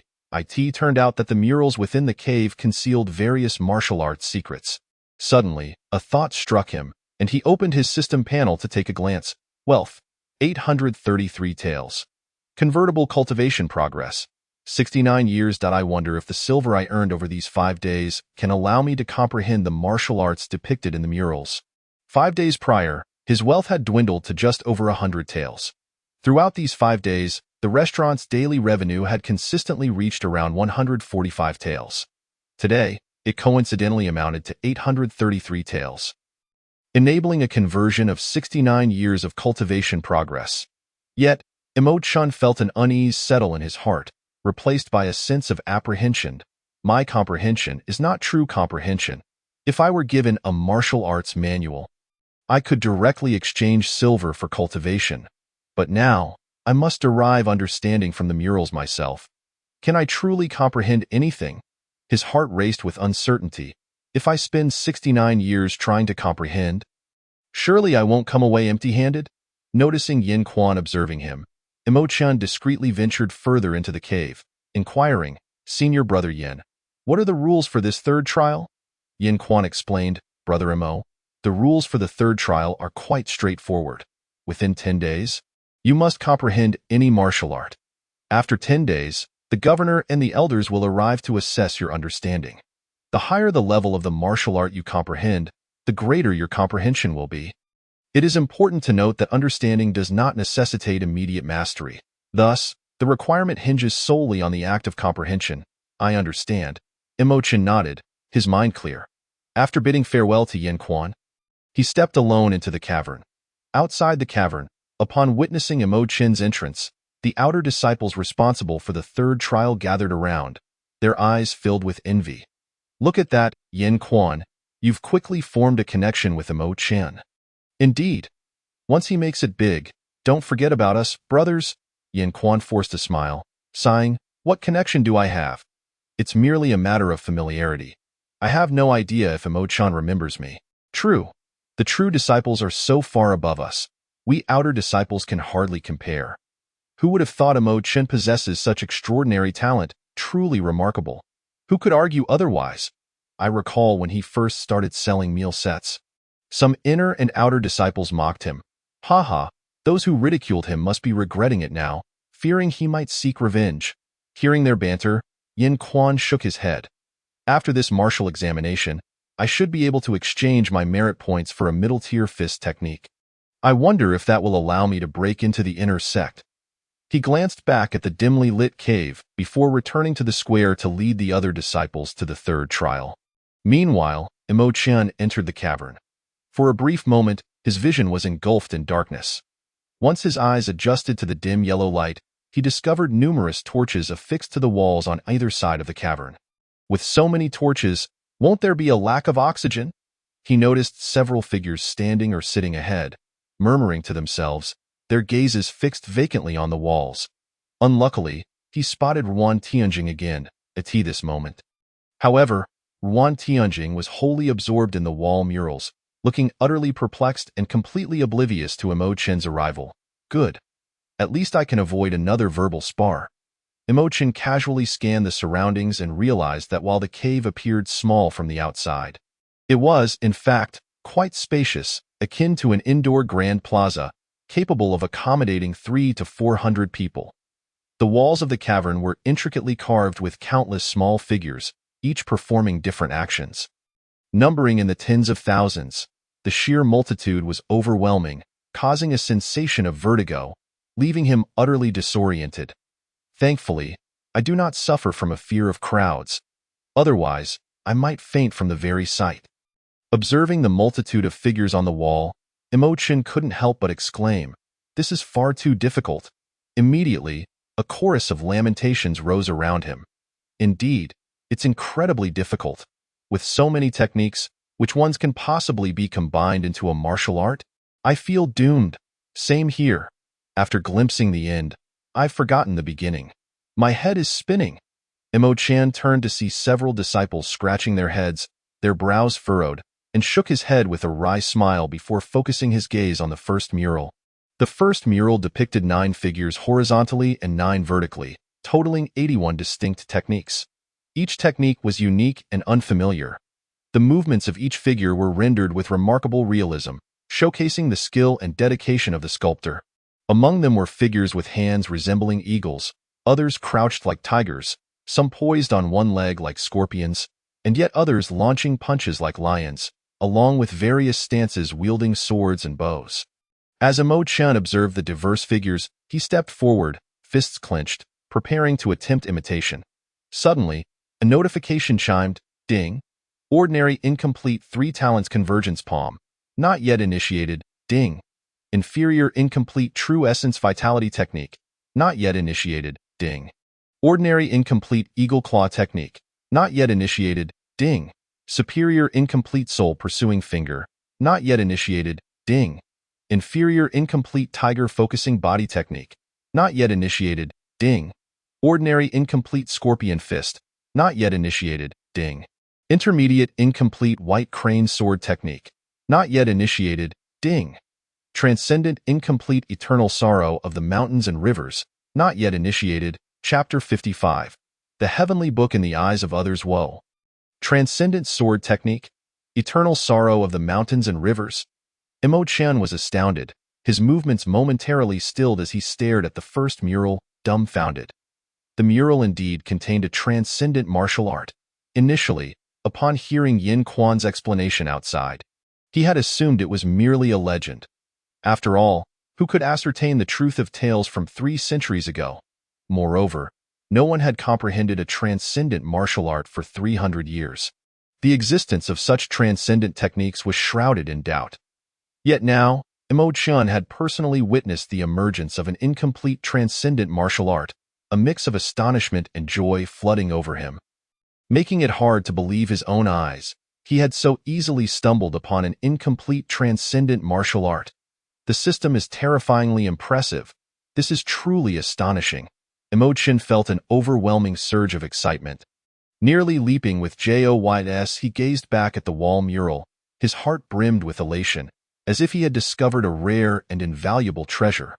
The entire cavern was filled with murals. What he currently beheld was merely the first of many, with over 10,000 murals awaiting his exploration. If he were to view them all, would it imply that hundreds of martial arts could be recognized by the system? Would it mean that all these martial arts could be gradually completed, and he could perfectly comprehend the entirety of each martial art? The thought sent his heart racing, his eyes shining with excitement, sending chills across his skin. If all the manuals could be completed, it would be akin to emptying an entire repository of knowledge. What was most crucial was that these murals harbored a supreme martial art and a transcendent martial art. Should he succeed in completing both martial arts and cultivate them to perfection, merely imagining it made him want to awaken from this dream with a smile, resisting the urge to burst into laughter. He opened the system panel, eager to examine the details of this transcendent sword technique. However, what he received were 3 enormous question marks, accompanied by a system prompt. System prompt. Current cultivation level is too low to view this type of martial art. Please elevate your cultivation level to the mountain opening stage before attempting to view. Mo Qian paused for a moment, stunned. Wait, there are cultivation restrictions? To access the Kaishanjing realm, one must meet specific requirements. This realm transcends the 5 elements realm and is said to be extraordinarily unique. Mo Qian has yet to glean substantial information about it. However, contemplating the supreme caliber of this sword technique, coupled with its remarkably distinctive name, Mo Qian chuckled quietly and chose not to dwell on it further. After all, it will eventually belong to me. There is no need to rush. The 3rd level presents itself as a treasure yet to be unearthed. I shall first complete the exploration of this treasure. With this thought in mind, he ceased his waiting and eagerly advanced towards the murals. To others, the murals of the 3rd level appeared as inscrutable as celestial scripts. Yet, to him, these murals were strikingly lucid. This is the remarkable aspect of an exceptional talent, ding.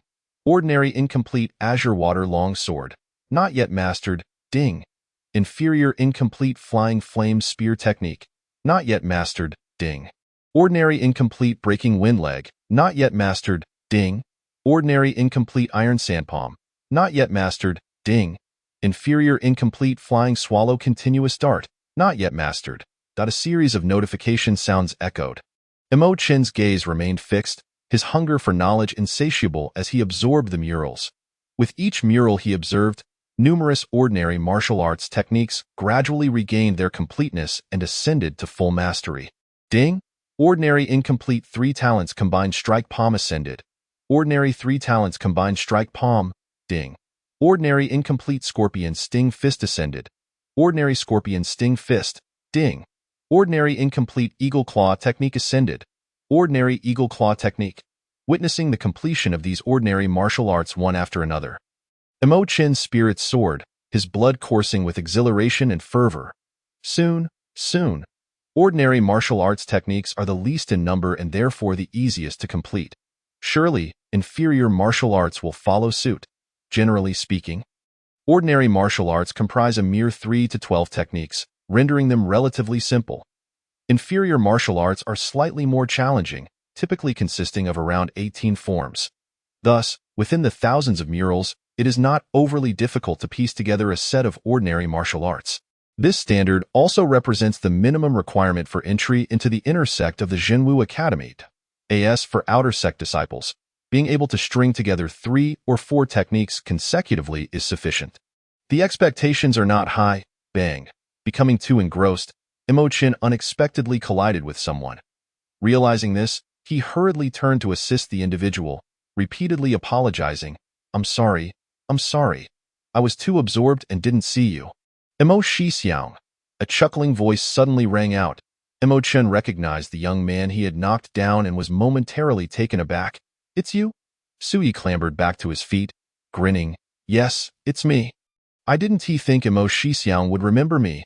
Imochen couldn't help but chuckle. How could he forget? They had just been conversing moments prior. By the way, are you hurt? He was now imbued with the formidable strength of the Hunyuan Shoma bone.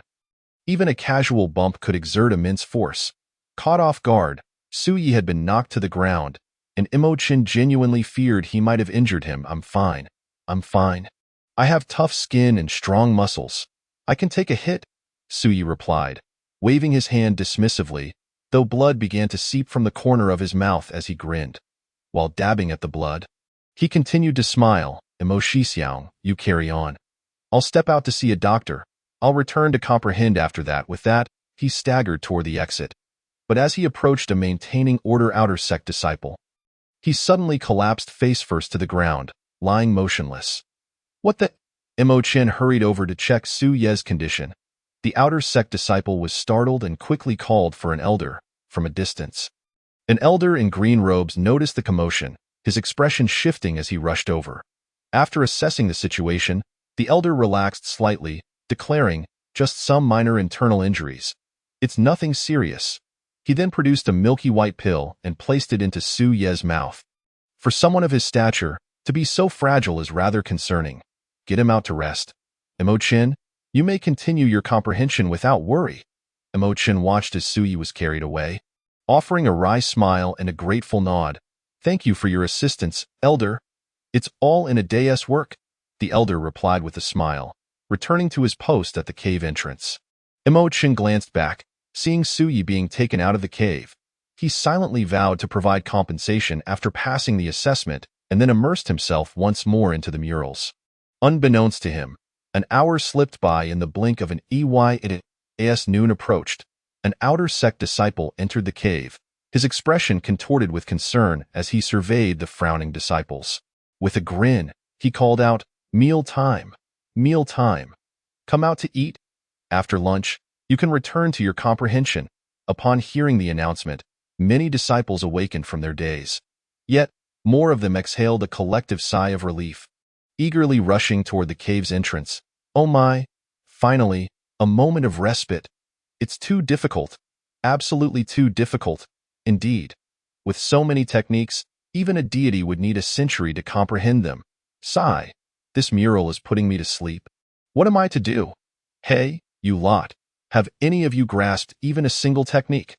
Let us share insights. Observing the anxious murmurs among the disciples, the outer sect disciples maintaining order exchanged glances, their eyes gleaming with schadenfreude. This is just the beginning. They can't handle it on the first day. They still have 9 days ahead of them.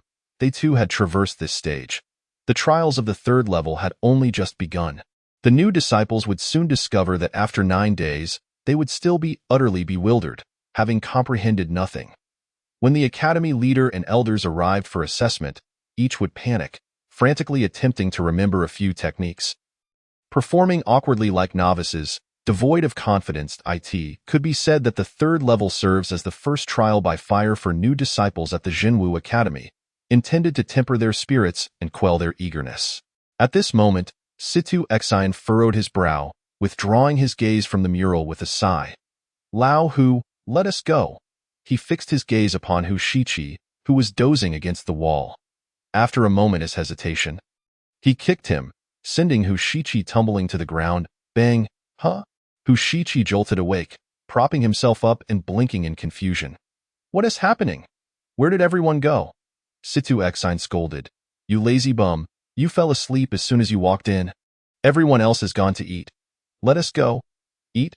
Hushichi's eyes lit up as he sprang to his feet, exclaiming, Let us go, let us go. I'm starving. Situ Exine could only smile in resignation, somewhat envious of Hushichi's carefree attitude. Just then, as they made their way toward the cave entrance, they noticed a figure still engrossed before the murals, eagerly and intently studying them. Emo-chan? Situ Exine and Hushichi exchanged astonished glances, both recognizing the surprise in each other's eyes. Could it be that he has already comprehended something? Situ Exine speculated in uncertainty. Hushichi nodded, an envious glint in his eyes, given his unwavering focus. He must have grasped some opportunity. Situ Exine inhaled sharply. Having a heavenly grade constitution was one thing, but such a strong comprehension ability is remarkable. Hushichi pointed toward another corner, gesturing, There's another one. Situ Exine turned to see Ruan Tianjing, who was gritting his teeth, his expression grave as he fixed his gaze upon the mural. Occasionally, he cast a glance at Emo-chan, then returned to the mural with renewed determination. It seemed he was intent on surpassing Emo-chan in this third level, unwilling to be outshone. Situ Exine merely glanced once before discerning the disparity between the two. Ruan Tianjing would not prevail. It was apparent from their demeanor who had gained insight and who had not. Comprehension is a profound and elusive matter, not merely attained through hard work. Situ Exine and Hushichi shared a knowing smile before exiting the cave. As the number of disciples dwindled, the outer sect disciples maintaining order, along with the supervising elder, gazed in astonishment at Emo-chan and Ruan Tianjing. Were these two truly so engrossed on the first day? Chapter 56. The Dragon Elephant Diamond Warding Demon Ceremony. In the past, there had been disciples within the third level who diligently sought to comprehend and achieved high-level martial arts. Yet, never had any disciple been so thoroughly immersed on the very first day as to neglect their meals. Upon realizing it was Emo-chan and Ruan Tianjing, both possessing heavenly grade constitutions, the outer sect disciples shook their heads. Even with such innate talents, they could hardly expect to gain anything substantial on the first day. 3 years prior, Dantai Xiaosong also possessed a celestial grade root bone, yet it was not until the third day that she experienced a moment of enlightenment, dedicating herself to her studies. In contrast, Emo-chan and Ruan Tianjing sought to grasp something from the very first day, a feat they deemed utterly impossible. However, bound by duty and regulations, they refrained from interfering with the disciples in the cave, merely casting a few glances before redirecting their attention. After the burning of an incense stick, many disciples returned from their meal. Astonished to find Emo-chan and Ruan Tianjing still engrossed before the murals. Goodness! I recall they hadn't left when we went out. How is it that upon our return, they have resumed their efforts? They exclaimed, feeling a pang of shame. Are they truly more gifted than us, and even more diligent? Suddenly, a wave of guilt washed over the group, prompting them to hastily immerse themselves in the understanding of the murals. Goo goo goo!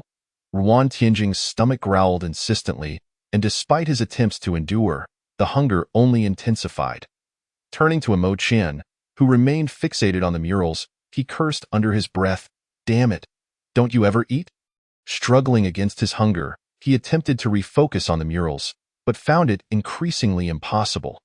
After a moment, noticing the growing number of returning disciples, he could no longer bear it. With a darkened expression, he shot Emo-chan a glance and stormed out of the cave. Ding! Ordinary incomplete scattered mantis leg, not initiated. Ding! Medium quality incomplete illusory sea sword, not initiated. Ding! Low quality incomplete 9 shallow 1 deep staff, not initiated. Ding! Exceptional incomplete dragon elephant diamond subduing demon classic. Promotion. Exceptional dragon elephant diamond subduing demon classic. Excellent. Upon hearing the system's notification, Emo-chan was overwhelmed with joy. This exceptional martial art had finally been completed. What a relief. The reason he had not joined his peers for a meal was solely because of this exceptional martial art. from the initial incomplete 13 forms to the explosive completion of 29 forms midway. And finally, just before mealtime, it reached 44 forms. Unable to contain himself any longer, Mo Chen hastily completed the Dragon Elephant Diamond Subduing Demon Classic.at last. Diligence bore fruit. In this moment, the Dragon Elephant Diamond Subduing Demon Classic successfully ascended to a complete. Exceptional martial art. Mo Chen grinned widely, eagerly opening his attributes panel to examine the introduction of this exceptional martial art. The Dragon Elephant Diamond Subduing Demon Classic is divided into two parts. The upper section focuses on internal cultivation, detailing methods for refining and operating the vital energy, with a condensation speed several times that of medium-quality martial arts. The lower section pertains to external techniques, enhancing one's defense and strength, allowing one to wield the power of a dragon and elephant upon reaching minor completion. Achieving great perfection grants one the strength of a 9-dragon elephant, rendering bones and sinews impervious to harm, with vitality capable of vanquishing demons and monsters. It is indeed formidable. Previously, I possessed only a method for refining vital energy, namely the low-quality Bahu Tian Gang Jinx. Now, I find I need not cultivate this low-quality martial art any longer. The Bahu Tian Gang Jinx was an unexpected gain during my exploration of the fierce Tiger Fist. However, at that time, my cultivation was insufficient. I was merely at the body refinement stage, and my physical strength could not withstand the dominance of vital energy. Thus, this low-quality martial art remained unpracticed. Later, after breaking through to the condensation stage, I fortuitously encountered Su Jin's and Dantai Xiaosong. Consequently, despite a lack of funds, Mo Chen chose to invest his limited resources into showcasing his talents, hoping to secure a place in the Jinwu Academy. The martial examination at Jinwu Academy primarily emphasizes martial talent and future potential, rendering the current level of martial prowess comparatively less significant. Reflecting on his stagnation at the initial stage of the condensation realm, a smile crept across Mo Chen's lips. However, the upcoming 4th challenge is rumored to involve actual combat. I could exchange all my progress from 69 years of cultivation, since my last practice of the Great Strength Bear Demon Fist, which elevated my root bone to a celestial grade. I have longed to test my root bone with silver. Yet, with the martial examination imminent, I have restrained my impulses, intending to assess the specifics of the examination before making a decision. Now, with no other concerns, I can fully commit to enhancing my cultivation. With this thought, Mo Chen focused his mind and swiftly entered the martial arena. Exchange, Dragon Elephant Diamond Subduing Demon Classic, cultivating for 69 years. Ding, exchange successful. The system prompt echoed. In the martial arena, Mo Chen began his training. In the first year, you practice the upper section of the Dragon Elephant Diamond Subduing Demon Classic, initiating the condensation of vital energy. Due to your celestial grade Hunyuan Bear Demon Bone, mastering this technique comes effortlessly, and as you refine it, vital energy rapidly fills your Dantian. At the beginning of the second year, your Dantian, nurtured by the abundant vital energy, becomes resilient and solid. With a mere thought, the vital energy emanates from your body, enveloping your hands and feet like protective gauntlets, significantly enhancing your combat prowess. Your cultivation breaks through to the mid-stage of the condensation realm. By the end of the second year, your mastery of the upper section of the Dragon Elephant Diamond Subduing Demon Classic deepens, and as the vital energy continually strengthens your Dantian, your accumulation of vital energy grows immensely. At this point, the vital energy gathers mightily, enveloping your entire body like armor, rendering ordinary blades and swords ineffective. Your cultivation breaks through to the late stage of the condensation realm. In the third year, you gain complete control over your vital energy, directing it through your meridians to envelop your internal organs, gradually protecting them. Henceforth, internal injuries will be exceedingly rare. Your cultivation breaks through to the great perfection of the condensation realm. So fast? Mo Chen was astounded. Despite his prior suspicions, he had not anticipated achieving great perfection in the condensation realm within such a brief time. Indeed, with a celestial grade root bone coupled with an exceptional martial art, the cultivation process felt akin to riding a rocket. The condensation realm presented little difficulty under the influence of these two factors. Progressing felt effortless. But what of the five elements realm? Mo Chin's lips curled into a smile, his heart brimming with anticipation. The five elements realm, as the name suggests, involves the cultivation of metal, wood, water, fire, and earth. In the human body, these five elements correspond to the five internal organs: heart, liver, spleen, lungs, and kidneys. The heart corresponds to fire, the liver to wood, the spleen to earth, the lungs to metal, and the kidneys to water. By utilizing vital energy to stimulate and nurture these organs, a martial artist can develop extraordinary abilities. For instance, nurturing the heart increases vitality, causing the face to glow and extending lifespan by 30 years. Nurturing the liver grants night vision, rendering darkness no longer an obstacle. Nurturing the spleen significantly enhances muscular strength, sharpens speech, and accelerates the absorption of medicinal properties. Nurturing the lungs allows pores to open and close at will, enabling breath control underwater and heightened sensory perception. Nurturing the kidneys results in further evolution of bones, enhancing density and strength, while granting acute auditory perception, enabling one to discern sounds from 1,000 meters away. In summary, upon breaking through to the five elements realm, the body undergoes tremendous enhancement, birthing abilities that transcend ordinary humans. Recalling the introduction to cultivation realms provided by Su Jintz a few days ago, Mo Chen pondered. If I advance this rapidly, will it astonish them? Yet, considering the extraordinary insight he was about to showcase, he felt reassured that a genius should indeed tread an unconventional path. With this thought, he wasted no time and re-entered his cultivation. Chapter 57. The Roar of Dragons and Elephants in the Fourth Year. You continue your training, directing vital energy to the heart and attempting to nurture it. Due to your robust Hunyuan bear demon bone, your physique is formidable, and the heart encounters minimal resistance or risk of damage, resulting in a successful nurturing process.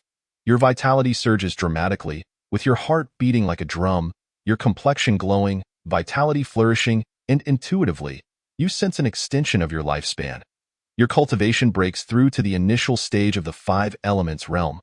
In the fifth year, while nurturing the heart, you also allocate vital energy to the liver, encountering similar ease and achieving success. At this moment, you notice a slight fatigue in your eyes.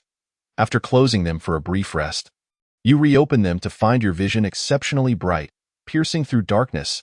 Henceforth, night will no longer obstruct your sight. In the sixth year, the nurturing of the spleen is successful, resulting in a further surge in muscular strength and increased saliva production. You consume a vitality-nurturing pill, and its potency rapidly assimilates into your body, augmenting your vital energy once more. Your cultivation breaks through to the mid-stage of the five elements realm. In the seventh year, the nurturing of the lungs is successful, allowing your pores to open and close at will. At this point, you no longer rely solely on your nasal passages for breathing. Your entire body can breathe freely, enhancing your sensory perception so that even the slightest fluctuations in the air are immediately detectable. In the eighth year, the nurturing of the kidneys is successful, resulting in a transformation of your bones, increased hardness and thickness. Unbeknownst to you, your physique becomes more imposing and your height increases by another inch. Simultaneously, your auditory perception sharpens, enabling you to hear sounds from 1,000 meters away with remarkable clarity.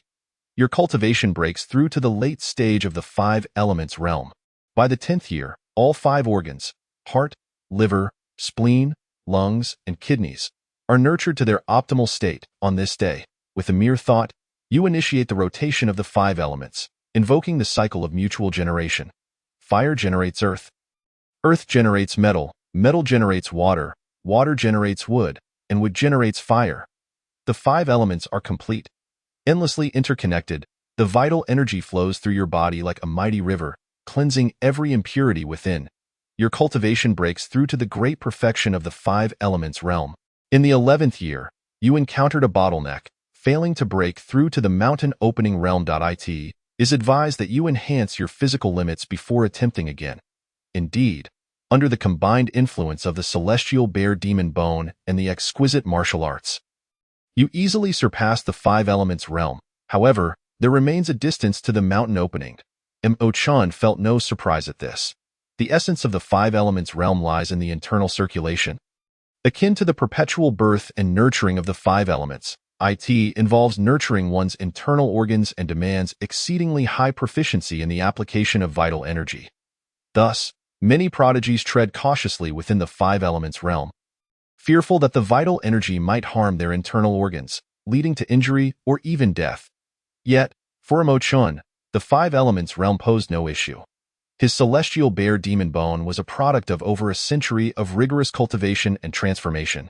The relentless honing of his physique, blood, and bones rendered Mo Chun impervious to the tyranny of vital energy. With the cycle of the five elements established, henceforth, my utilization of vital energy will be as effortless as extending a finger. With precise control, feeling the surging vital energy within his body, Mo Chun attempted to unleash it. Enveloping himself entirely, he discovered that his vital energy had thickened to the point of near tangibility. This vital energy armor, when met with force, could very well shatter the vital energy armor of those at the pinnacle of the five elements realm. Curiously, Mo Chun extended his arm. Upon closer inspection, the vital energy armor of the five elements realm was nearly visible to the naked eye. The surrounding vital energy resembled a transparent heavy armor, wrapping his entire being from head to toe. Impenetrable, moreover, this vital energy was both immensely strong and radiant. Intermingled with Mo Chun's abundant and vigorous life force, in the eyes of the malevolent entities, he must now appear as a blazing sun.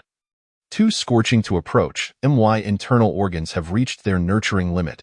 To advance further, I must once again elevate my physical limits, refining my body to the ancient dragon elephant form to enable further nurturing.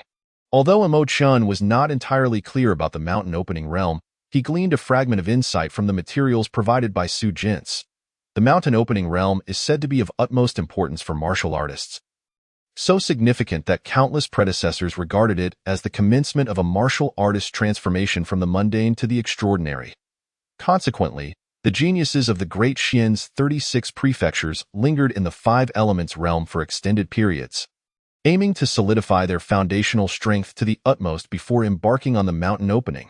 For some reason, Mo Chun suddenly recalled the words of Dantai Xiaosong, who had advised him to tread the path of martial arts with grounded determination. Devoid of any unrealistic aspirations, the corners of Mo Chun's mouth curled slightly. It seemed that this senior sister was subtly influencing others with her own attitude towards martial arts. As the chief disciple of the Zhenwu Academy and the top-ranked genius on the Jianghu hero list, Dantai Xiaosong's influence was undeniable. Furthermore, her cultivation was indeed formidable. It was said that she had remained at the pinnacle of the five elements realm for 3 to 4 years. A prodigious talent with a heavenly root. Her prolonged stay at this level clearly indicated her dedication to accumulation. Currently, my cultivation progress still requires 58 more years. I must continue to cultivate the latter part of the Dragon Elephant King Kong Suppression Sutra. Mo Chun dispelled his thoughts and immersed himself once more in his practice. In the 11th year, you began to cultivate the Dragon Elephant King Kong Suppression Sutra, Part 2. From the very first day of training, you understood that this was a body refinement technique even more formidable and tyrannical than the Great Strength Bear Demon Fist. Unlike the purely external practice of the Great Strength Bear Demon Fist, the Dragon Elephant King Kong Suppression Sutra, Part 2, refines the body using vital energy, progressively elevating the flesh and blood to the formidable heights of the ancient dragon elephant, with difficulty nearly doubling. You realized that this martial art could not be mastered swiftly. It required prolonged and meticulous effort. Thus, you settled your mind, delving deeply into the techniques to refine your being. In the 12th year, you employed vital energy to hammer your own body, akin to a blacksmith forging iron, striking continuously, each blow precise and steady, and your body was gradually undergoing transformation. In the 19th year, you entered the threshold of the exquisite Dragon Elephant King Kong Suppression Sutra, Part 2. In the 27th year, you broke through to minor success.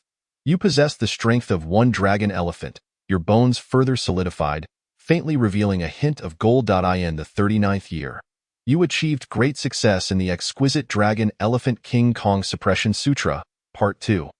You wielded the power of 4 dragon elephants. In the 57th year, you finally brought the Dragon Elephant King Kong Suppression Sutra, Part 2, to the pinnacle of completion. This moment, your entire being radiated with golden light.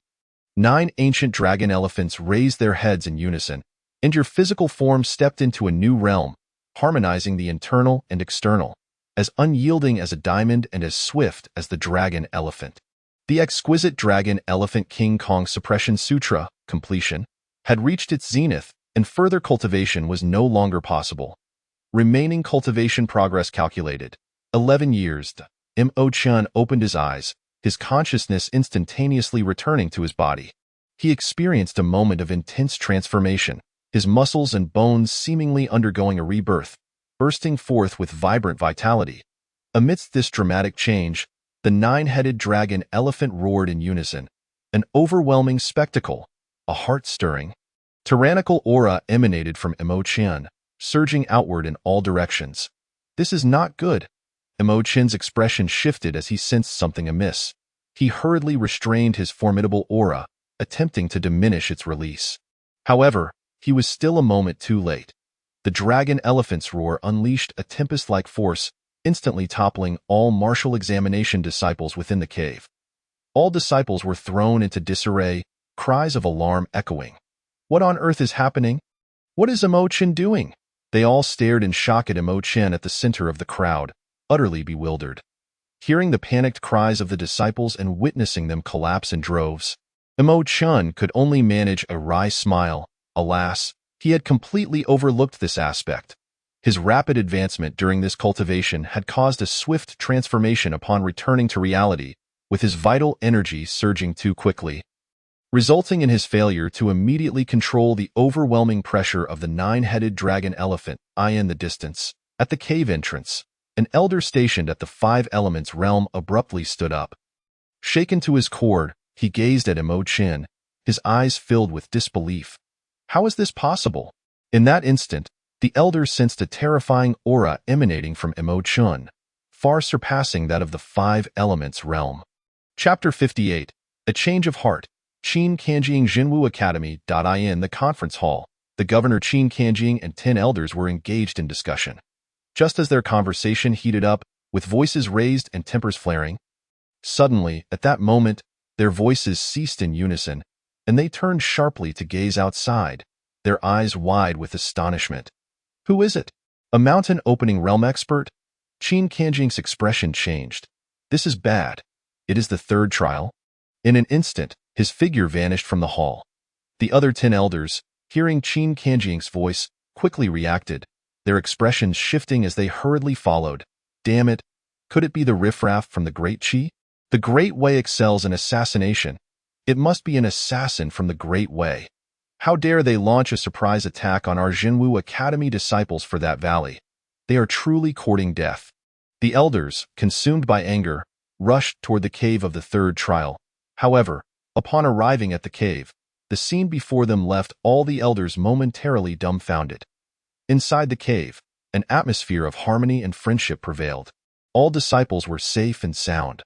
The first to arrive, the governor, was seen patting Mo Qian's shoulder, laughing joyfully towards the heavens.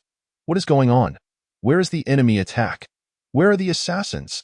Qian Moran looked puzzled, blinking her beautiful eyes and turning to inquire of the other elders. The faces of the other elders were awkward, each one completely unaware of what had transpired. That aura just now felt somewhat unfamiliar. Why was there no commotion upon arrival? The outer disciples maintaining order at the entrance, upon seeing the elders arrive, immediately bowed respectfully, greeting. Disciples greet the esteemed elders. The elders nodded in acknowledgement. Lu Hongshan glanced towards Mo Qian's direction, then turned to the bowing outer disciples, asking, I inquire of you, what transpired just now? Why did a powerful aura emanate from here? The other elders, upon hearing this, fixed their intense gazes upon the outer disciple.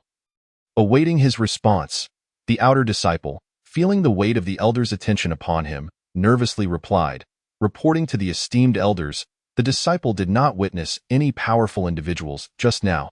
I only know that Mo Qian suddenly released an overwhelming aura that knocked all martial examination disciples to the ground. What? Mo Qian? The elders were taken aback. Yes, it is indeed Mo Qian. Fortunately, Elder Bai inquired earlier. None of the disciples were injured.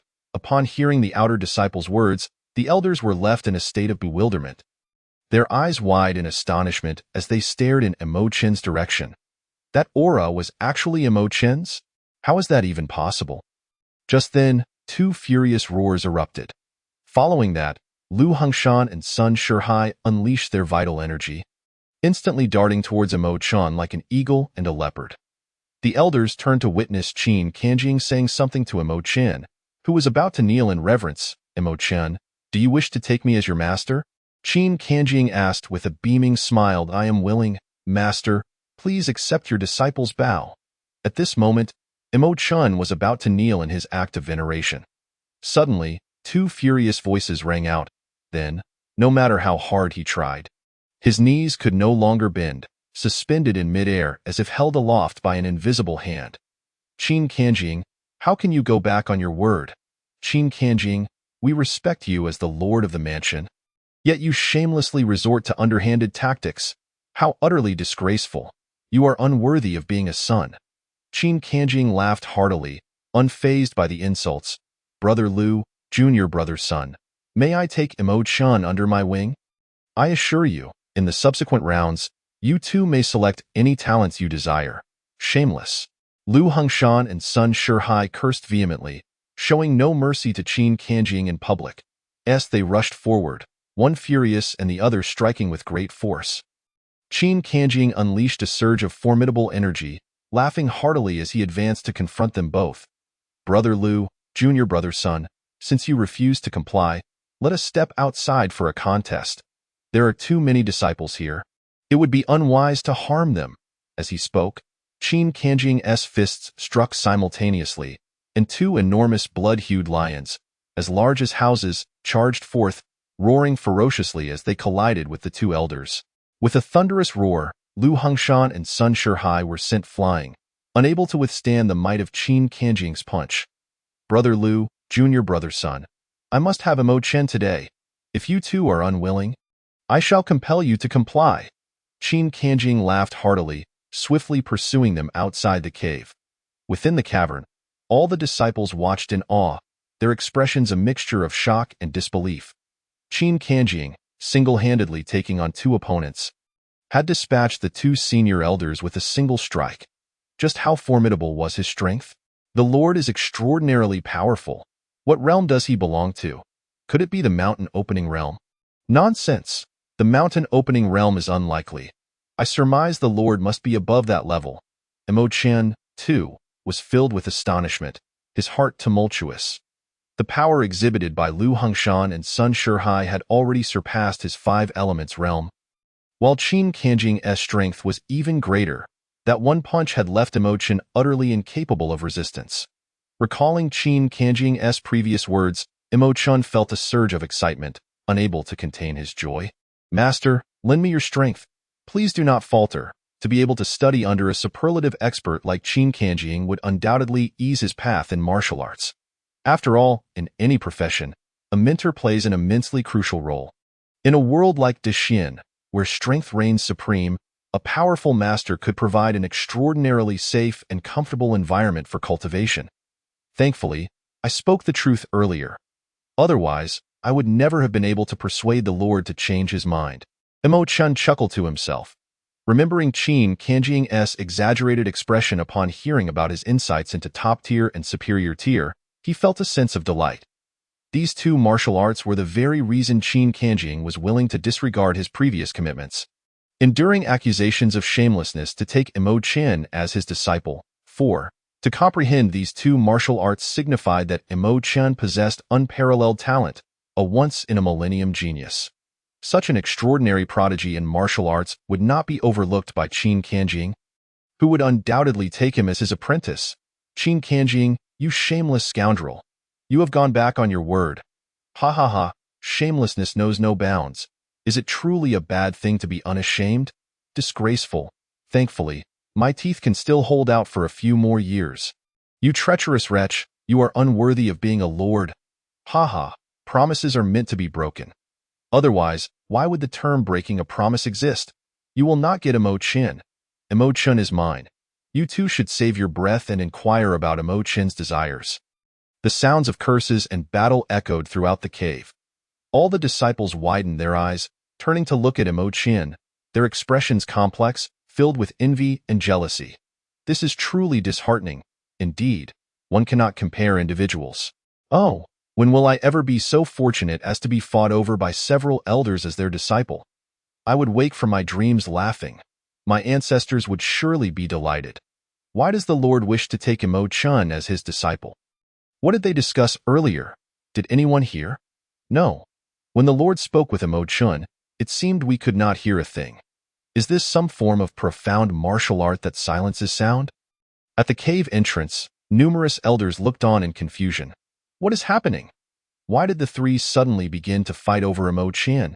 Indeed, just moments ago, we sensed the presence of a powerful figure approaching. And now they are quarreling over Imo Chun? Hadn't he, the Lord, already made a promise to the Grand Elder and Second Elder?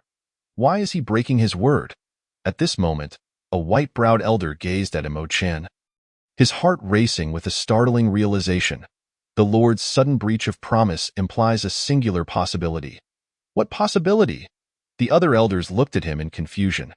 The white-browed elder narrowed his eyes, taking a deep breath, and stated, "This possibility is that Imo Chin not only possesses a heavenly grade root bone, but also an extraordinarily powerful comprehension." The other elders frowned simultaneously, comprehension dawning. Comprehension? Many felt a stirring in their hearts, collectively gasping in shock. This possibility indeed holds merit. Seeing the attention shift toward Imo Chun, the white-browed elder's gaze gleamed with confidence as he declared, "Consider this, if Imo Chin did not possess extraordinary comprehension, why would the Lord suddenly break his promise and stealthily take him as his disciple? Are you suggesting that someone has caught the Lord's eye?" The elders gasped, realizing the implications. The Lord would rather endure scorn than let Imo Chin slip away, indicating Imo Chin's comprehension is exceptionally rare and extraordinary. Upon hearing this, the elders' eyes sparkled with excitement as they turned their attention toward Imo Chin, who was encircled by the disciples, their hearts aflame with ambition. Indeed, the Lord did not covet Imo Chin before, nor did he do so later, yet he suddenly rushed to claim him. What could possibly attract the Lord to breach his promise? Cough, cough. I wish to confirm something with Imo Chin. Please wait a moment. Suddenly, a slender elder approached Imo Chin with a sly grin. I have something I wish to inquire of Imo Chin as well. Another elder chuckled awkwardly, making his way toward Imo Chin. I merely wish to have a brief chat with Imo Chin. What is your purpose? Hey, we are on the same wavelength. I also want to chat with Imo Chin. In the blink of an eye, 6 out of the 8 elders had gathered around Imo Chin, leaving only Chin Moran and the white-browed elder smiling without approaching. Seeing so many elders come to him, Imo Chin, puzzled, clasped his hands in respect, saying, "Disciple greets all esteemed elders." One elder, grinning broadly, asked, "Imo Chin, have you considered taking me as your master?" Imo Chin was momentarily taken aback. Taking a master? The other elders' eyes brightened as they rushed forward. Imo Chin, take me as your master. I promise to provide you with the finest cultivation resources. Imo Chin, take me.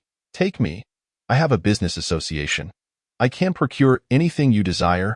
Imo Chin, my martial prowess is unrivaled at the Zhenwu Academy. Take me as your master, and I shall make you the #1 on the hero ranking. Get lost. If you are the strongest, then what of the Lord? What of junior sister Qian? What of the Grand Elder and Second Elder? Looking at the throng of elders eager to claim him as their disciple, Imo Chin found himself both amused and bewildered. This lineup of potential masters is rather formidable. Are the Lord and the Grand Elder, Second Elder aware of these elders' underhanded tactics? Meanwhile, the other disciples, witnessing this scene, were utterly dumbfounded, collectively breaking down. Even the outer disciples maintaining order couldn't help but twitch at the corners of their mouths, gazing at Imo Chin with a strange expression. Did Imo Chin save Xian in his previous life? This is far too extravagant. Chapter 59. Allow me to guide you, my disciple. All of you. Get lost. A thunderous voice reverberated, filled with exasperation, amusement, and a hint of authority. As soon as the voice faded, Qin Kanjing's figure appeared in an instant point. One could hear a series of muffled grunts as 6 elders were kicked away. 5 sent flying and 1 scrambling in a panic. Who dares to covet my disciple? Qin Kanjing bellowed, his voice booming with vigor, as he strode directly to Imo Chen. Smiling warmly, Imo Chen, from this day forth, you are my disciple. Imo Chen discreetly glanced at Qin Kanjing's panda eyes, not daring to speak or inquire. He immediately knelt, exclaiming, disciple pays respects to master. Qin Kanjing, with his panda eyes, laughed heartily, very well. Excellent. Once Imo Chen rose from his bow, Qin Kanjing, with a kindly demeanor, stated, Imo Chen, today we shall establish our master-disciple bond. After the martial examination, I shall hold a formal apprenticeship ceremony for you. I shall heed master's command. Imo Chen bowed deeply, his attitude earnest and respectful, though a smile crept onto his lips. Finally, he had entered the Zhenwu Academy. More astonishingly, he had become the true disciple of the lord of the Zhenwu mansion. Imo Chen, with your strength, there is no need for you to participate in the 4th round. Qin Kanjing was exceedingly pleased with Imo Chen's respectful demeanor. With a grand gesture, he bestowed upon Imo Chen a token inscribed with the character Qin, stating, from tomorrow onwards, you may come to see me at any time. Your martial arts training has been brief. Allow your master to guide you. Imo Chen's heart soared with joy. Having just reached the pinnacle of the 5 elements realm, he truly needed someone to illuminate his path. Otherwise, he would remain utterly perplexed about how to navigate the arduous journey of cultivation ahead. Very well, continue to comprehend the murals. I have other matters to attend to. So I shall not disturb you further, Qin Kanjing declared cheerfully, clasping his hands behind his back, humming an unknown tune, and confidently striding out of the cave of the 3rd trial, his eyes resembling those of a panda.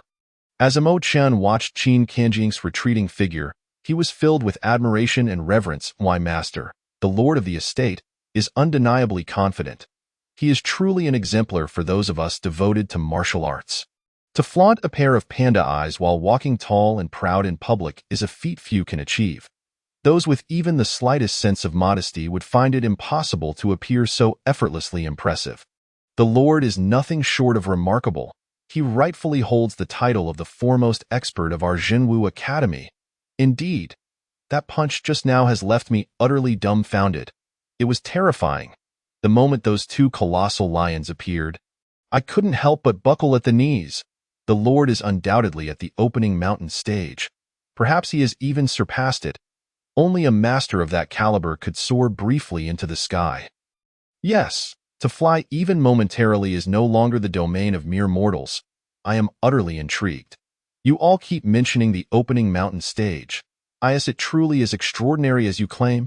The more than 400 disciples who had passed the 2nd trial gathered in clusters, animatedly discussing their experiences, the cave resonating with a cacophony of excitement, each heart racing with thoughts of the recent spectacle. After all, they had just witnessed a battle among 3 formidable masters. For the newly admitted disciples of Zhenwu Academy, it was indeed a challenge to maintain their composure in such a tumultuous atmosphere. In the midst of the chatter, Ruan Tianjing stood at the back of the crowd, his expression twisted with resentment. Fists clenched, he glared at Imo Chen, his eyes seething with malice and envy. This should have all been mine. Imo Chen's appearance had completely eclipsed him, stealing the attention of everyone present. Although both shared a heavenly grade root, Ruan Tianjing felt as if his own was utterly inferior compared to Imo Chen's. The attitudes of elders Lu Hongshan and Sun Shihai had shifted entirely in favor of Imo Chen since his bone examination, rendering Ruan Tianjing an afterthought. This was unbearable for someone who had always been the center of admiration and praise. Throughout his life, he had prided himself on being a prodigy, only to face continual setbacks after encountering Imo Chen in the capital, losing all his glory and attention, relegating him to a mere shadow. This he could not tolerate. He was unwilling to accept that a lowly servant could usurp everything that was rightfully his. Imo Chen, you wait. One day, I shall trample you beneath my feet. Ruan Tianjing's gaze turned cold, a sinister smile creeping upon his lips as he vowed silently. In contrast, on the other side, Situ Xian and Hu Shiqi maintained an extraordinarily calm demeanor. Being sought after by the Lord and numerous elders to become disciples suggested that Imo Chen possessed exceptional insight. Hushichi lounged lazily on the ground, smacking his lips. Indeed, without genuine skill, the Lord and the others would never engage in such a fierce competition. Situ Xian inhaled deeply, gazing in Imo Chen's direction, and suddenly proposed, "Old Hu, do you think we should consider aligning ourselves with Imo Chen?" Hushichi's expression shifted, as if struck by a revelation. "Are you suggesting we become his aides?" Situ Xian turned to him, nodding solemnly. Once accepted as a true disciple, one gains access to vast resources for cultivation. Each true disciple can recruit 2 aides and 10 guards. For Mo Chun, the established inner sects might hesitate to affiliate with him. But we are different. Having traversed the martial world, we understand which paths are worth taking and which are not. A thoughtful expression crossed Hushichi's face, revealing an unexpected shrewdness for someone of his build. After a moment, he nodded. "You're right. If we can become Imo Chen's aides, it would certainly be far more advantageous than struggling alone." Both of them hailed from humble backgrounds. Had it not been for fortuitous circumstances leading them onto the path of martial arts, they would likely remain mired in the depths of society. The nobility had elevated them, making them acutely aware of the importance of aligning with a person of influence. With Imo Chen's ascension to becoming the Lord's true disciple almost a foregone conclusion, seizing the opportunity to become his aides would undoubtedly benefit both him and them. Upon hearing Hushichi's agreement, Situ Xian declared, "Then it is decided. Once the 3rd trial concludes, we shall seek an opportunity to approach Imo Chen." However, Hushichi chuckled, crossing his arms and leaning back against the wall, closing his eyes. "You rascal!" Situ Xian shook his head in exasperation, feeling utterly powerless against this fellow who had chosen to recline in the farthest corner of the cave.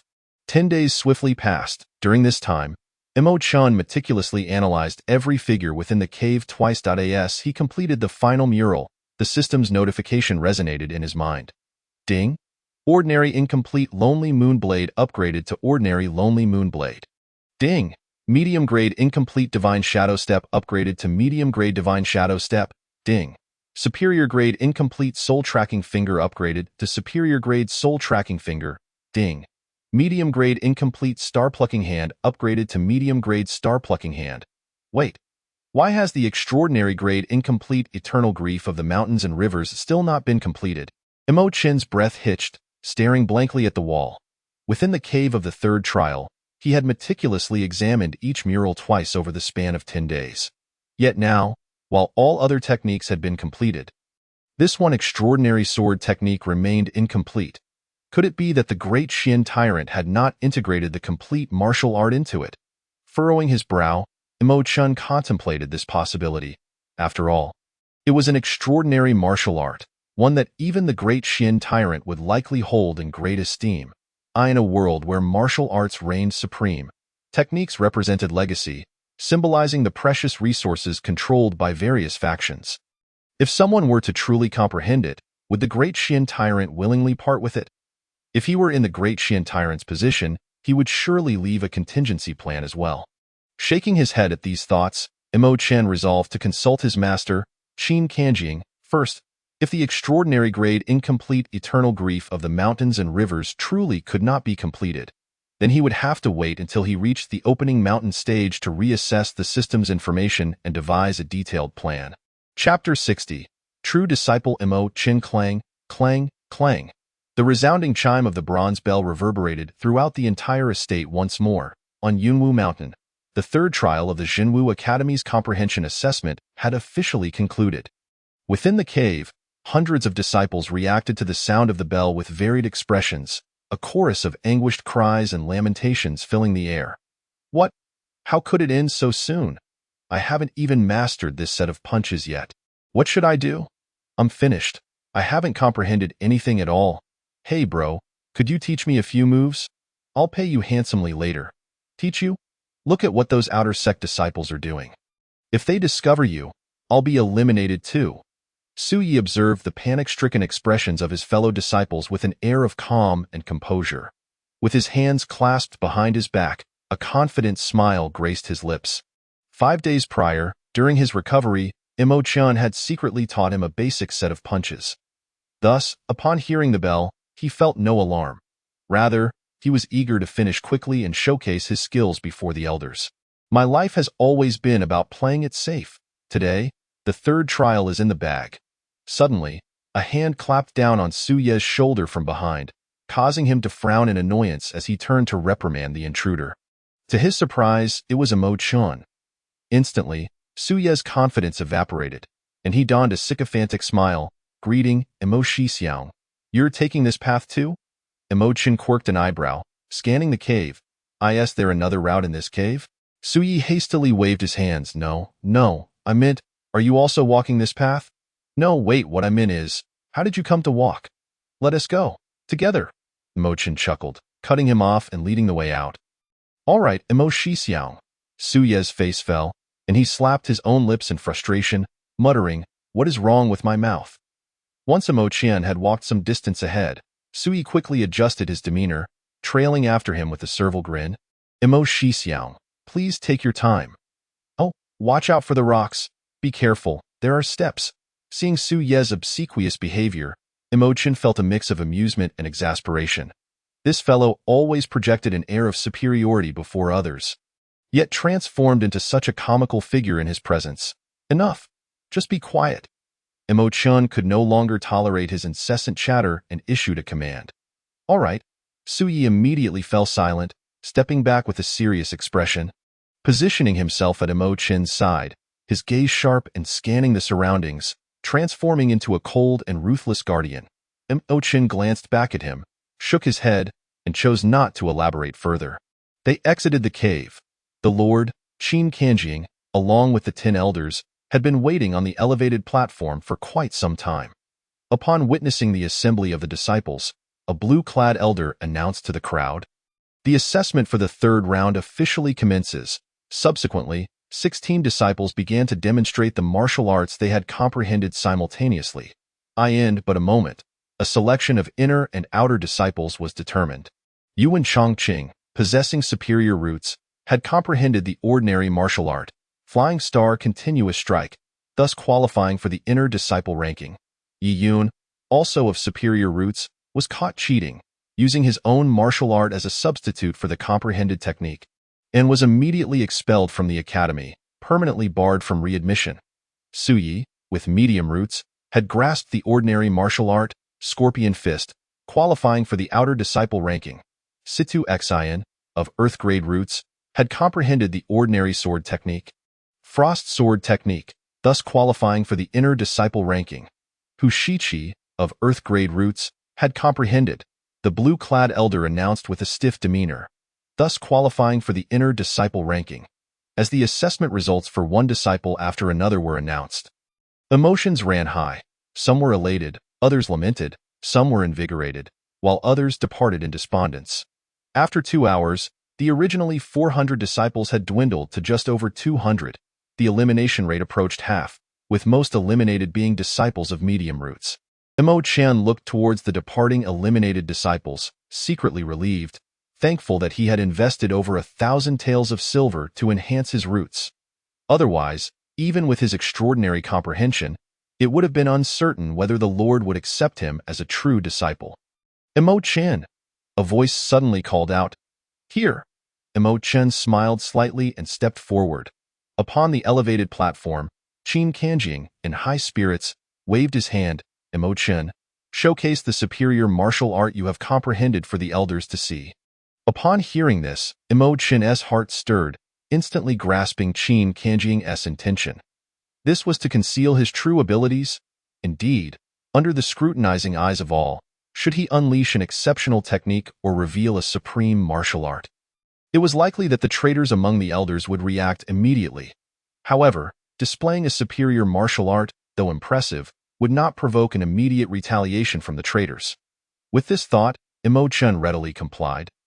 Aligning his posture, his aura shifting to one of sharp intensity, then, he pinched his fingers, and his vital energy surged forth, propelling his body like an arrow towards the wooden dummy.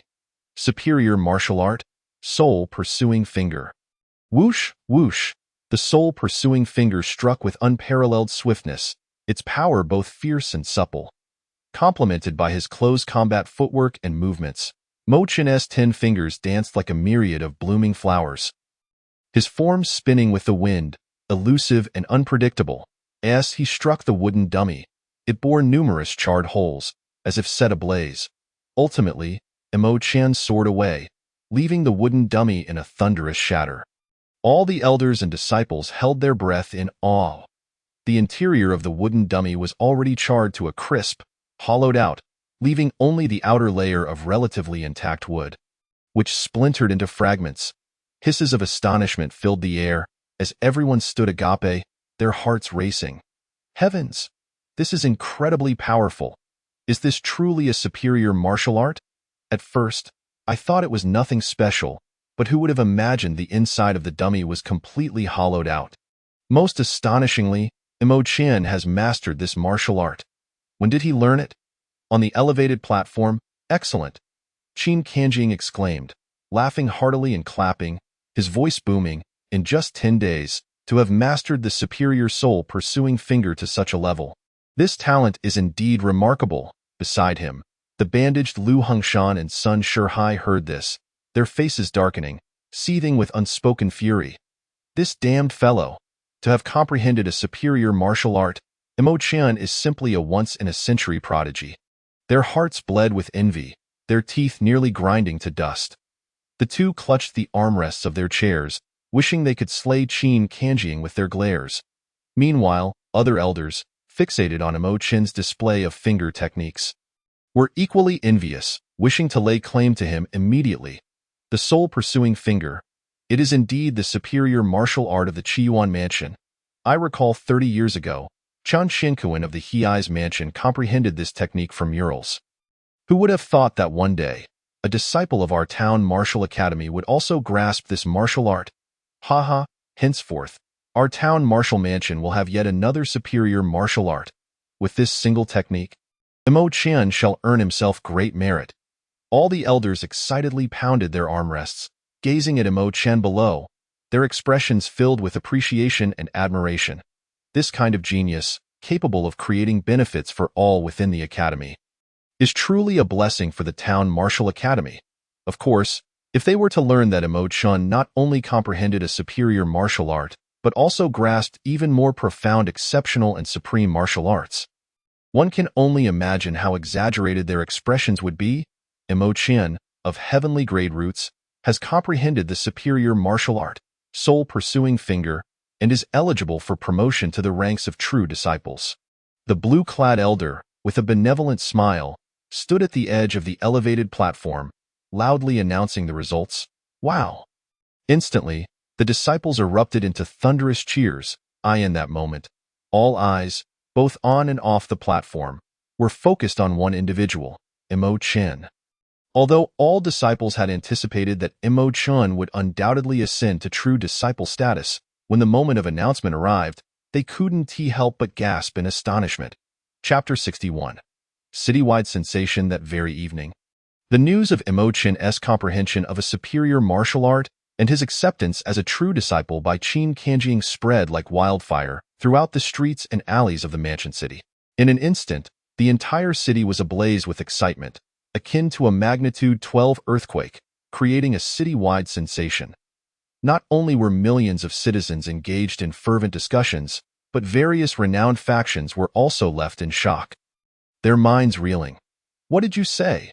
The servant recommended by Dantai Xiaosong has been accepted as a true disciple by the Lord? Mo Chen. He is actually of heavenly grade roots. Moreover, he comprehended the superior martial art, soul-pursuing finger? The same Mo Chen who runs a restaurant. How could he possess such talent? How old is he? 15, perhaps. Heavenly grade roots and extraordinary comprehension. His future is boundless. Damn. I must have been blind. At Zuyu Tower, I was among those who mocked Mo Chen. How infuriating. As the eliminated disciples returned to the mansion city, following the third round of assessments, even more explosive news spread rapidly throughout the city. Lord Qin Kanjing, in a bid to secure Mo Chen, had openly battled the two elders, Lu Hongshan and Sun Shihai, pitting one against two. The Lord fought fiercely against the two elders outside the cave. While inside, 6 other elders attempted to sneak in and claim Imo Chun as their disciple.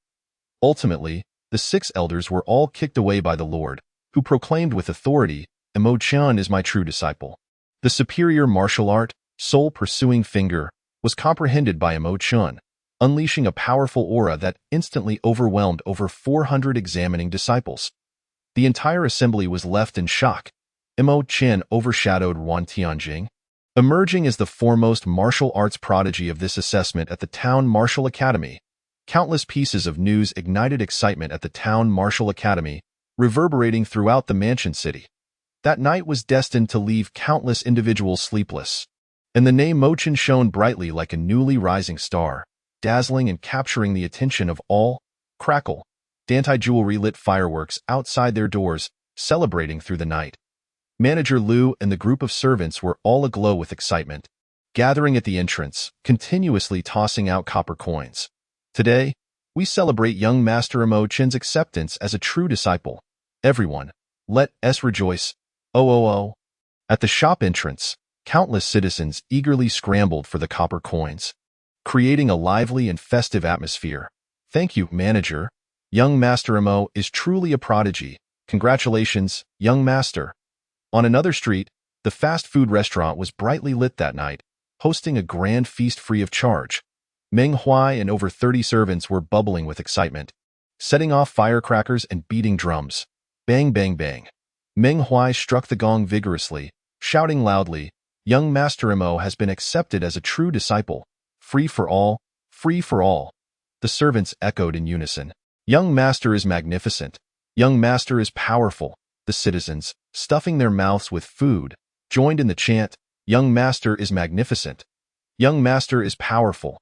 Meng Huai continued to enthusiastically beat the gong in celebration of young Master's ascension to true disciple status, proclaiming, our establishment will host a grand feast for 3 days. Thank you, esteemed guests. The 30-plus servants collectively shouted, thank you, big brothers and sisters. Good. The citizens were jubilant, overwhelmed with joy. Now, the fast food restaurant had already gained fame throughout the mansion city. Whether among the townsfolk or traveling merchants, none were unaware of the restaurant's name. Especially the braised pork, crispy meat, and braised lion's head dishes had become renowned specialties lauded by countless patrons. Initially, many citizens were reluctant to spend money on meals during this period. However, upon hearing the news of Imo Chun's acceptance as a true disciple, the restaurant announced 3 days of free meals. Those citizens who had been eyeing the food for half a month were now overjoyed, as if celebrating a festival. The entrance of the fast food restaurant was filled with praises of congratulations. Young Master Imo, and cheers to young Master Imo. At Zuiyu Tower, Miss Yunqi stood frozen upon hearing the news. In that moment, she finally realized what she had missed that night. She had overlooked a genius, a breathtakingly talented individual destined to make a name across several mansions. Miss, what are you going to do? The maid gasped in astonishment, turning her gaze towards Yunqi, who had suddenly let her long hair cascade freely. Yunqi's eyes sparkled with excitement, her heart racing as she sat before the dressing table, admiring her exquisite beauty in the copper mirror. With unwavering determination, she spoke, Xylan, style my hair. From this day forth, you shall inform all guests that I am to be wed to Master Imo. Henceforth, I belong solely to him. Xylan paused, slightly taken aback. Miss, Yunqi, gazing into the mirror, bit her lip in a delicate manner, a bittersweet smile gracing her features. On that fateful night, Master Imo claimed my body. From now on, I shall no longer be known as Yunqi, but as Ning Yunqi. Xylan's face lit up with surprise. Miss, does this mean you are to be with Master Imo? The restoration of a courtesan's birth name signifies her redemption from servitude. Ning Yunqi, are you truly planning to redeem yourself and become Master Mo's concubine?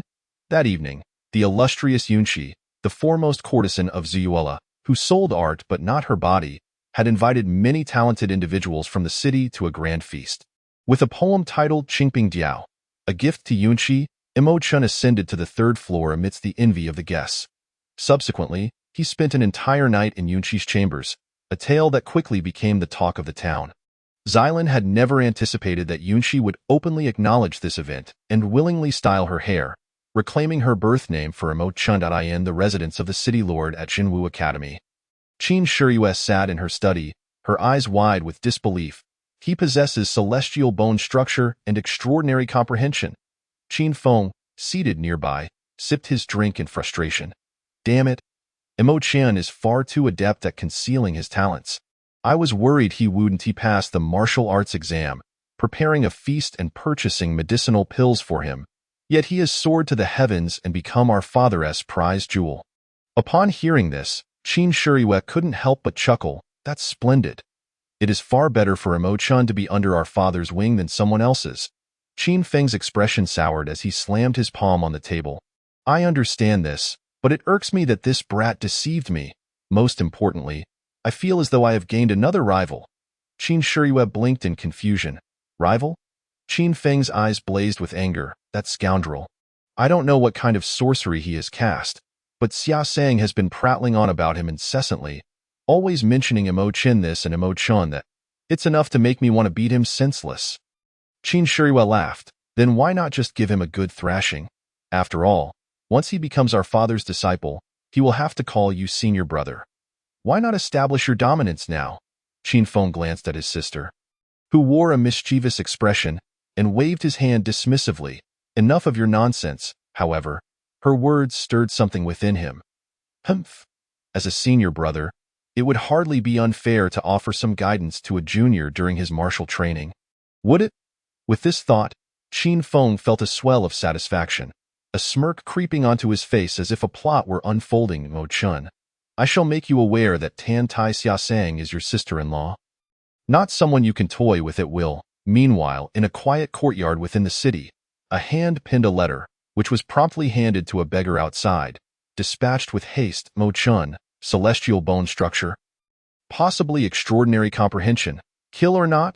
Chapter 62. A bit outrageous. Having concluded the third round of assessments, Imo-chan returned to the city as dusk approached. Along the way, whispers of his name filled the air, accompanied by gasps and exclamations. The more he heard, the more surreal it felt, as if he were drifting in a dream. Have I truly become a celebrity? Trailing behind him were Suyi, Situ Xian, Hushichi, and a host of disciples from Uni County, all equally astonished. They never imagined that Imo-chan's renown had spread so widely, nor that the various factions and citizens both within and outside the city had swiftly learned of his status as a true disciple. In the city, every action of Jinwu Academy captured the attention of all. Indeed, it was a momentous occasion for Imo-chan to be recognized as a true disciple, especially under the direct patronage of the city lord. The excitement he generated could rival that of a newly appointed official. It was said that new officials often burn with fervor, and it was likely that the corrupt officials upon hearing this news would be filled with dread. Corrupt officials, 100 deaths would not suffice to appease the people's rage. Within Jinwu Prefecture, Jinwu Academy held the utmost authority. It was responsible for overseeing officials and executing corrupt individuals. Thus, Imo-chan's status as a true disciple equated to that of an inspector for Jinwu Prefecture. This position inherently bore considerable authority and intimidation, instilling fear in the hearts of countless corrupt officials. Although Imo-chan did not fully grasp the magnitude of this shift in status while en route, he soon felt the difference upon returning to the Tan Tai jewelry store in no time. An array of carriages surged forth, surrounding the store to the point of being impenetrable. Young master, my master has prepared a banquet at Xuan Lu in your honor. We hope you will grace us with your presence. Imo-chan gazed at the young servant before him, puzzled. Who is your master? The servant replied excitedly, my master is the proprietor of Xuan Lu. Situ Xian and Hushichi gasped, the proprietor of Xuan Lu. That is none other than the Lord of Dexin. Imo-chan's heart stirred. Very well. Please convey to your master that I may not be able to attend today, but I shall certainly pay a visit another day. Youth, this is a token of goodwill from the chief manager of Xinglong Money House in Jinwu Prefecture. Please accept it. Youth, Master Wang from Yunwei Martial Hall sends his congratulations. Youth, the head of Hungyuan Escort sends his regards. Youth, the 4 renowned courtesans of Ziyuela, Qianyue, Shuexiu, and Linghua, extend their invitations. The young servant from Xuan Lu proclaimed his master's identity, prompting a cascade of servants to introduce themselves with fervor. Mo Chan was taken aback by the overwhelming display. So many people. A throng of individuals surged towards him, eager to squeeze closer, but thankfully, Situ Xian and Hu Shiqi intervened. Mo Chun found himself feeling somewhat overwhelmed. Everyone, quiet down. Suddenly, a stern voice broke through the chaos. At that critical moment, Sui stepped forward, standing tall before Mo Chan and blocking the frenzied servants. You. Form an orderly line. Do you even realize who young master is? Can you afford to offend him? His booming command silenced the crowd instantly. Soon after, the servants lined up in an orderly fashion under Su Ye's guidance, introducing themselves and presenting gifts. Mo Chun looked at Su Yi in astonishment. Well, Su Yi possesses such capabilities. Previously, he had known Su Yi to be boastful, but now he recognized another facet, leadership. This Su Yi was indeed intriguing. With a newfound appreciation, Mo Chun contemplated enlisting Su Ye's help. In a few days, after the formal initiation ceremony, numerous resources would be at his disposal. At that time, perhaps Su Yi could oversee the management of the 5 shops. With this thought in mind, Mo Chun smiled slightly and turned his attention back to Situ Xian and Hu Shiqi. The two had approached him after the 3rd round, expressing their desire to serve as his protectors. While he had not given them a definitive answer at the time, they had now assumed that role, following him with a sense of duty. My cultivation relies heavily on wealth. I must manage these 5 shops effectively. As for protectors, I shall observe for a while. If Situ Xian and Hu Shiqi prove trustworthy, I may very well welcome them into my fold. With a plan in mind, Mo Chun glanced at the stack of invitations Su Yi had collected and declared loudly, "Everyone, I have just completed the martial arts examination today and am quite fatigued. I require rest. In the days to come, when I find leisure, I shall visit each of your masters." Having arrived in the city, he understood that to expand his business, he must cultivate good relationships with various factions. There would be plenty of opportunities, and there was no need to rush. Moreover, he had yet to formally take on a master. To flaunt himself and seek alliances prematurely might give the impression of recklessness and impatience, which would not bode well an hour later. In the backyard of Tan Tai Jewelry, dozens of invitations lay piled atop a table. After bidding farewell to Su Yi, Situ Xian, Hu Shiqi, and the others, Mo Chun contemplated the abundance of invitations before him. With so many affluent individuals, what products should I create for them? In Mo Chun's eyes, these individuals were destined to become his major clients. To amass wealth, he realized he could not rely solely on his own efforts. Collaboration was key to success. I will provide the products, and they will handle the sales. This model should be far more lucrative than selling items solely through my store. Mo Chun chuckled softly, feeling no sense of urgency within. The benefits of the true disciples had yet to be allocated. No matter how anxious he might be, it would be of no avail. It was best to wait until the distribution of the shop was completed before devising a detailed plan. Subsequently, he glanced at the congratulatory gifts sent by various factions. There were gold and silver, medicinal pills and herbs, as well as pearls, agates, jade artifacts, jewelry, and more. Mo Chun conducted a rough tally, discovering that there were over 3,000 taels of silver alone. He was ecstatic. Truly, he had struck it rich. This amount would suffice for the system upgrade, and perhaps even the next level could be attained. However, there was no gold among it. Without gold, he could not directly upgrade the system. I shall wait until tomorrow to exchange for gold before upgrading the system. With this plan in mind, Mo Chun contentedly reclined on his bed, letting his thoughts wander for a full hour before finally drifting off to sleep. Chirping and chattering filled the air the following morning. As the sun rose, birds were chattering on the eaves, engaging in their morning gossip. After Mo Chun got up and completed his morning routine, he began to gather his personal belongings. A faint sound of footsteps echoed from outside the room. Then, Dan Tai Xiasang, clad in a blue dress and carrying her 5th-tier Tian Xian dragon scale spear, appeared before Mo Chun. "Senior sister, what brings you here?" Mo Chun set down what he was holding, momentarily taken aback.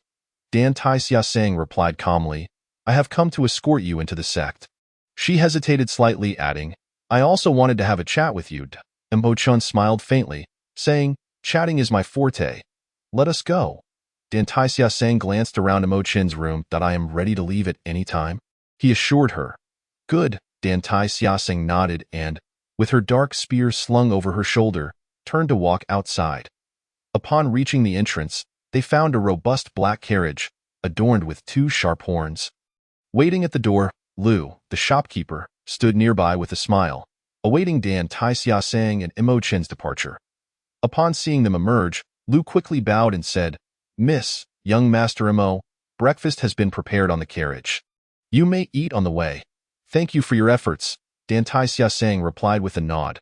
Lu, flustered, waved his hands, insisting, It is no trouble at all, miss. This is my duty. Following behind, Imo Chen caught Lu's eye and winked, saying, Lu, since my senior sister has come to escort me into the sect, I will not be able to retrieve the silver. Could you please help me collect it from the tea house, the day before the martial examination? Imo Chen had borrowed 500 taels from Lu and staked his true disciple status at the tea house.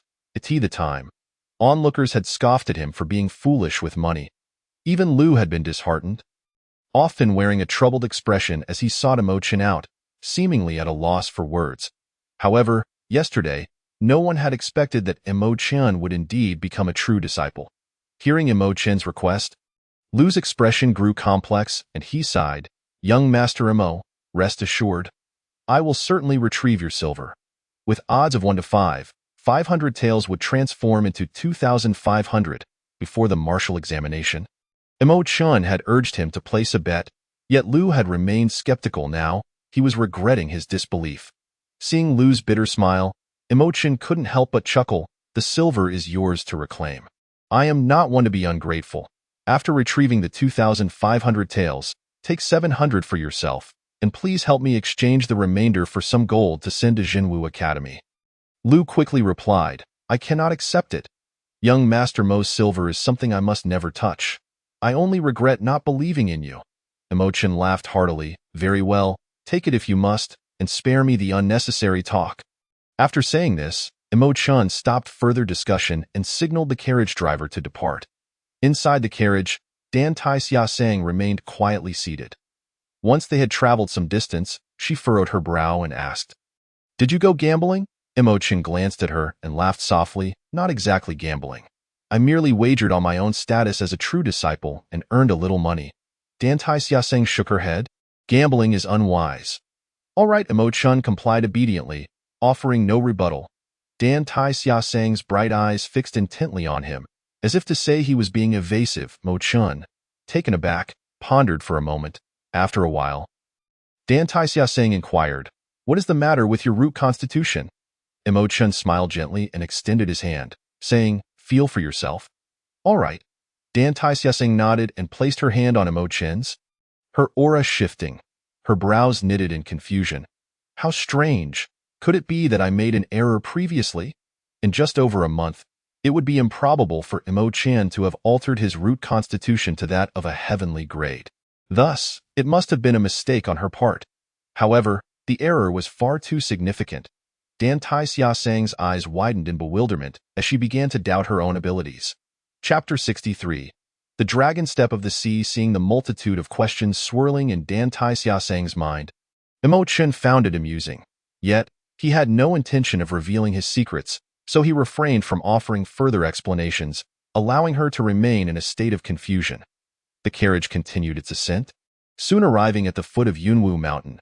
Just as Imo Chen prepared to disembark, the imposing black horse harnessed to the carriage unexpectedly surged up the mountain. Is this horse capable of climbing the mountain? Imo Chen exclaimed in surprise, lifting the curtain to peer outside. The powerful black horse, adorned with horns, galloped with such strength that the mountain path felt as though it were a flat surface beneath its hooves. The carriage, buoyed by its immense power, seemed to float above the ground, its wheels barely touching. This was the Black Flame Spirit Horse, cultivated by the Academy, possessing the bloodline of the demon beast Black Flame Giant Lizard. Endowed with extraordinary strength, it could travel 1,000 miles in a day and scale mountains or cross rivers with ease. Dan Tai Xiaoseng aptly addressed Imo Chen's confusion. Imo Chen marveled. How extraordinary that it possesses the bloodline of a demon beast. This was the first time he had encountered such a remarkable horse. You will naturally encounter demon beasts deeper within the Yunwu mountain range. Dan Taixiasang informed him. Dong Chen's eyes brightened at her words as he gazed through the carriage window toward the distant depths of the Yunwu mountain range, though the mist obscured his view of anything substantial. The carriage continued its ascent, bringing Zhenwu Academy ever closer into view, revealing exquisite ancient architecture. Mo Chen glimpsed the academy's marketplace and the vast third-tier training grounds, where thousands of outer disciples clad in gray were diligently practicing martial arts. The sound of their training echoed powerfully, filled with vigor. He also spotted the academy's bell tower, where a massive bronze bell hung atop the mountain. Additionally, several rows of buildings dotted the mountainsides, appearing as orderly villages from afar, leaving Mo Chen in a "Is this truly an academy?" From the perspective of the city, Zhenwu Academy did not appear very large, but within its confines lay a world of wonders. As the Black Flame spirit horse galloped along the mountain path, it finally came to a halt outside a courtyard on the mountainside after an hour. Dan Taixiasang disembarked, and Mo Chen followed suit. "This is the Lord's residence. I shall not enter. You may proceed on your own." Mo Chen clasped his hands in gratitude. "Thank you for your escort, senior sister." "You're welcome," she replied. Dan Taixiasang nodded slightly, choosing not to utter another word as she turned and boarded the carriage. Departing swiftly at that moment, a robust young man dashed out from the courtyard. Upon witnessing the carriage receding into the distance, he immediately struck his chest in regret, lamenting, "Alas, I have arrived just a moment too late." The instant he heard Dan Taixiasang's voice, he hurried outside, only to find that he had missed her. "Greetings, senior brother Qin," Mo Chen exclaimed, noticing Qin Feng emerge and glancing at Dan Taixiasang's carriage with an expression of bewilderment. Qin Feng, upon hearing Mo Chen's voice, turned with a frosty demeanor and replied coolly, "You have come? Indeed. Very well. Follow me inside." Qin Feng strode in with a stern expression, and Mo Chen, without further thought, followed him into the courtyard. "Master is away for a few days, so you shall reside in this guest room for the time being. Additionally, here are introductions to the 4 esteemed martial arts of the academy. Select one, and I shall fetch it for you." Mo Chen lowered his gaze to examine the wooden plaques on the table, discovering the incomplete Supreme Strength Bear Demon Fist among them. The other 3 were Supreme Blood Silver Mad Lion Technique, Supreme Raging Waves Cloud Palm, and Supreme Sea Dragon Step. Without hesitation, Mo Chen chose the only lightness technique. "I shall select this one, the Sea Dragon Step." Qin Feng raised an eyebrow. "You possess a discerning eye. This lightness technique, among the 4 esteemed martial arts, is indeed of the highest caliber. Its utility is immense, making it an essential practice for nearly all masters. You need not participate in the 4th trial of the martial examination. Unless there are other matters, you may practice martial arts here in this courtyard." With that, Qin Feng departed without further ado. Mo Chen glanced at the guest room and then at Qin Feng, who seemed to harbor animosity towards him, shrugged indifferently and settled into the room. 2 hours later, Qin Feng returned, tossing a hefty brick onto the table. "Here, you must finish this manual within this courtyard. If you do not complete it, you are not permitted to leave." After saying this, Qin Feng reclined in a rocking chair beneath the shade of a tree outside, languidly waving a fan and closing his eyes to rest. Mo Chen looked at the brick on the table, a smirk playing on his lips. He said nothing further and directly entered the room to peruse the manual. Outside, Qin Feng squinted at Mo Chen and couldn't suppress a smirk of triumph. "Why did you have to choose this lightness technique of all things? I spent 5 whole months memorizing this manual. I doubt you can endure it." Should Mo Chen lose patience and attempt to leave the courtyard, it would then be up to him, the senior brother, to discipline the disobedient junior brother. Inside the guest room, Mo Chen flipped through the Sea Dragon Step manual page by page. He had to admit, this manual was exceptionally thick. Flipping through it felt akin to perusing a 16-volume dictionary. He lifted it, realizing it weighed heavily in his hands, akin to a brick, much thicker than the physical manuals he previously acquired, such as the giant ape-long fist and autumn water sword technique. Could it be that all esteemed manuals were written with such detail? The Sea Dragon Step not only featured abundant illustrations, but also contained extensive annotations. Mo Chen glanced over the annotations and martial insights, recognizing names like Qin Kanjing, Lu Hongshan, and Qin Moran, as well as Qin Feng's. Imo-chan was taken aback. Could that fellow outside really provide annotations for this manual? He couldn't help but steal a glance outside, his expression rather peculiar. Who would have thought? The true identity of Qin Feng was that of a master of lightness techniques. Indeed, he was the son of the Lord. His martial talent was undeniable. Imo-chan continued to peruse the manual for a full hour before finally finishing it. Ding! Supreme Sea Dragon Step, entry level. Sighing in relief, Imo-chan thought to himself. Goodness, even reading a book can be so exhausting, junior brother Imo. A feminine voice suddenly called out. Senior sister Su? Imo-chan was taken aback and hurriedly exited his room. Upon seeing Su Jin's, he beamed. Senior sister Su, it has been too long. A smile graced Su Jin's lips in return. Indeed, upon returning to the academy, we were immediately occupied with interrogating criminals. It wasn't until today that I learned you have been promoted to true inheritance. Congratulations! Imo-chan laughed heartily. I owe my admission to the Jinwu Academy to your kindness. I haven't had the chance to thank you yet. When you are free, shall we descend the mountain together to dine at a restaurant? Su Jin's chuckled, of course. I have yet to savor braised pork. You must treat me. Imo-chan raised an eyebrow. Naturally, I shall treat you. It's our family's restaurant. Eat to your heart's content. Ugh, who said it was your family's restaurant? Su Jin's replied with a smile, then suddenly produced several silver notes and a pouch of gold ingots, handing them to Imo-chan. I have matters to attend to. Here are your silver notes and gold. Sent by the senior sister. Imo-chan took a glance, finding 1,000 taels silver note, a 500 taels note, and 3 100 taels notes, along with 20 taels of gold. In total, it amounted to 2,000 taels of silver. Did Master Lu take none? Imo-chan asked in surprise. Su Jin shook her head. I am unsure. I was simply tasked with delivering it. Well then, I must take my leave. We shall catch up later. Imo-chan thought for a moment and smiled as he escorted Su Jin out. Very well. I shall await your message when you are free. Upon exiting, Qin Feng awaited outside, smiling as he waved. Junior sister Su, do bring Xia Seng along for a visit. Suppressing a laugh, Su Jin nodded and departed in her carriage. As soon as the carriage vanished from view along the mountain path, Qin Feng's expression turned grave. He coldly reprimanded Imo-chan. Who allowed you to come out? Return inside and read. Understood. Imo-chan chuckled, returning to the guest room. He opened the system attributes panel. Wealth, 20 gold. 5,484 taels. Convertible training progress, 473 years. Seeing this, Imo-chan's lips curled into a smile as he initiated his training. Exchange. Supreme Sea Dragon Step. Training for 20 years. Chapter 64. Peerless Floating Life Sea Dragon Technique. In the first year, with no foundation in lightness techniques, you stumbled through the Sea Dragon Step, feeling quite awkward. By the second year, you had completely transformed your stepping habits, shedding your compulsions, and became increasingly adept at the movements of this lightness technique, catching a glimpse of its essence. By the 10th year, your steps, aided by your internal energy, became ever more elusive, your body lighter by a degree.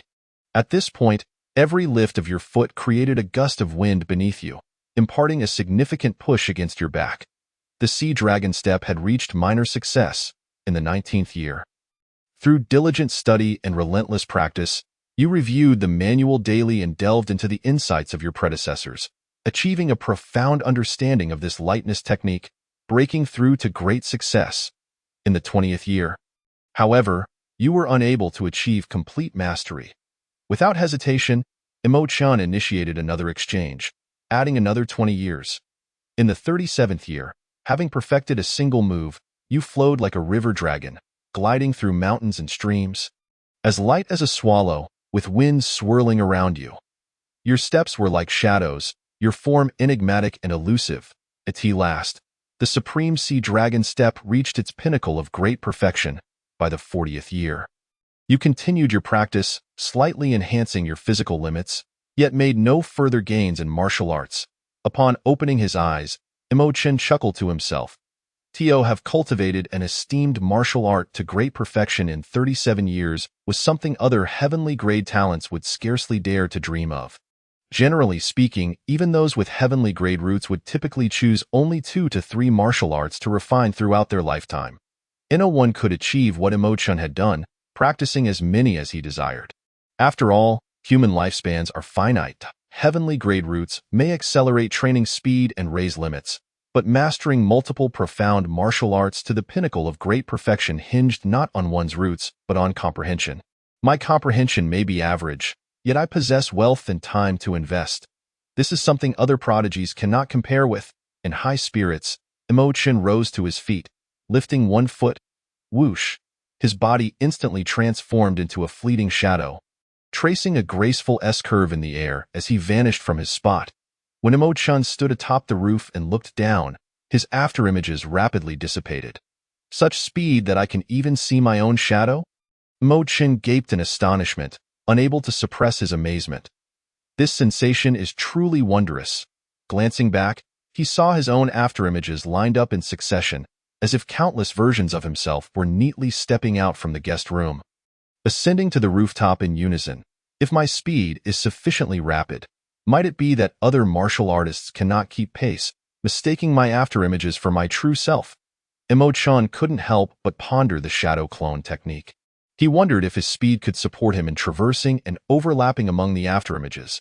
If he could maximize his speed to the extreme and launch overlapping attacks with multiple afterimages, would he not appear to others as if he possessed several real clones? With these thoughts igniting a fervor within him, Imo-chun's eyes sparkled with excitement.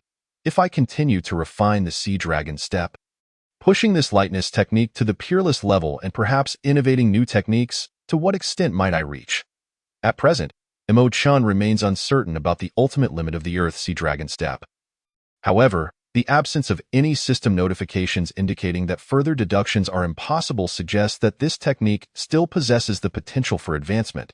If he continues to delve deeper, might it evolve into the desired shadow clone effect? Although this shadow clone technique differs fundamentally from another, as long as the effects are akin, it could very well become one of his signature secret arts. There is no rush. Currently, my martial arts reserves are insufficient. I shall refrain from further deductions for now. Once the system upgrade is complete, I will select some lightness techniques for cultivation before embarking on the deduction. The last time Imo-chun attempted to deduce the Mighty Bear Demon Fist, he was hindered by a lack of martial arts reserves, resulting in a protracted stagnation and squandered hundreds of taels of silver. This time, no matter what, he will not act impulsively and initiate deductions without preparation. System. Upgrade to the 4th tier. Without hesitation, Imo-chun opted to upgrade the system. Ding. May I confirm the consumption of 1,000 taels of silver and 10 taels of gold for the system upgrade? Yes. Ding. Congratulations. The upgrade was successful. A flash of golden light illuminated the attribute panel. Name. Imo-chun level. 4th tier martial arts. Exceptional grade Hunyuan Mighty Bear Demon Fist, Great Perfection. Exceptional grade Dragon Elephant Diamond Subduing Classic, Great Perfection. Super exceptional grade Incomplete The Sorrow of Eternal Tranquility, Uninitiated.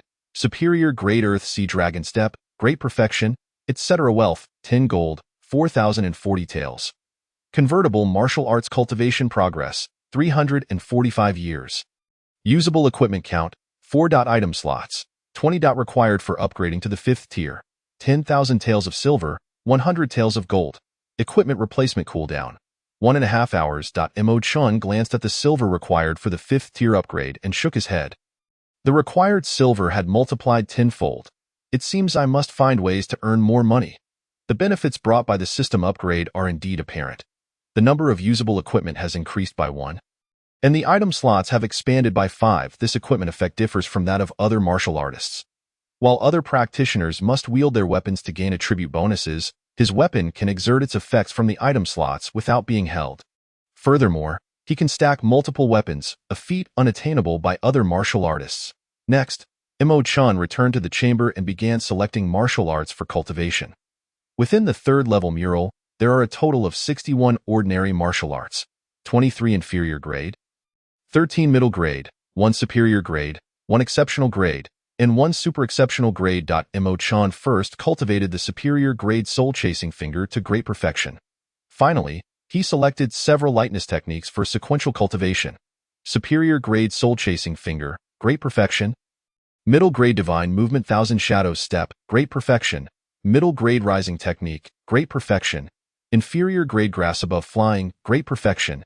Inferior grade water above drifting, great perfection. Ordinary light body technique, great perfection. Ordinary spirit butterfly step, great perfection. Ordinary 7-star step, great perfection. Point 1 by 1. The martial arts were perfected. Among them, the superior grade soul-chasing finger took 32 years, the 2 middle grade lightness techniques consumed 36 years. The 2 inferior grade lightness techniques required 21 years, and the 3 ordinary lightness techniques took 7 years to in total. 96 years were expended, amounting to 1,152 taels of silver. Convertible cultivation progress, 249 years. For the sake of caution, Mo Chun further spent over 100 years of cultivation progress on other martial arts before taking a deep breath. Preparing to commence deductions. This time, I have invested over 200 years of cultivation progress to enrich my martial arts reserves. I should not encounter bottlenecks again. Finally, glancing at the convertible cultivation progress. 142 years. Mo Chun felt a surge of anticipation as he summoned the system. Exchange, Earth Sea Dragon Step, cultivate for 100 years. He was determined to deduce, to forge an exceptional lightness martial art through the passage of time. Ding! Exchange successful. Mo Chun's consciousness once again entered the martial arts arena. In the first year, he continued to cultivate the superior grade Earth Sea Dragon Step, yielding no results. By the third year, feeling that solitary practice was impractical, he ventured outside, immersing himself in nature and observing the myriad beasts.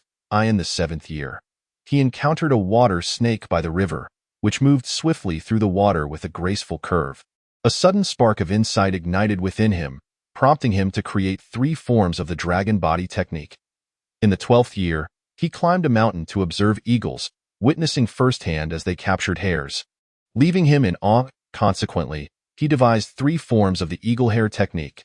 By the 19th year, racing alongside a cheetah and competing with a sailfish, his lightness technique's power application gained a profound sense of leveraging strength. In the 27th year, seated outside the Martial Arts Academy, he observed inner disciples drawing bows as if the moon was full, arrows striking like lightning. A realization struck him, further enhancing his understanding of leveraging power. Leading to the addition of 4 lightness techniques. In the 34th year, he contemplated his own shadow, employing creative thinking to develop the final 2 forms of the shadow following step.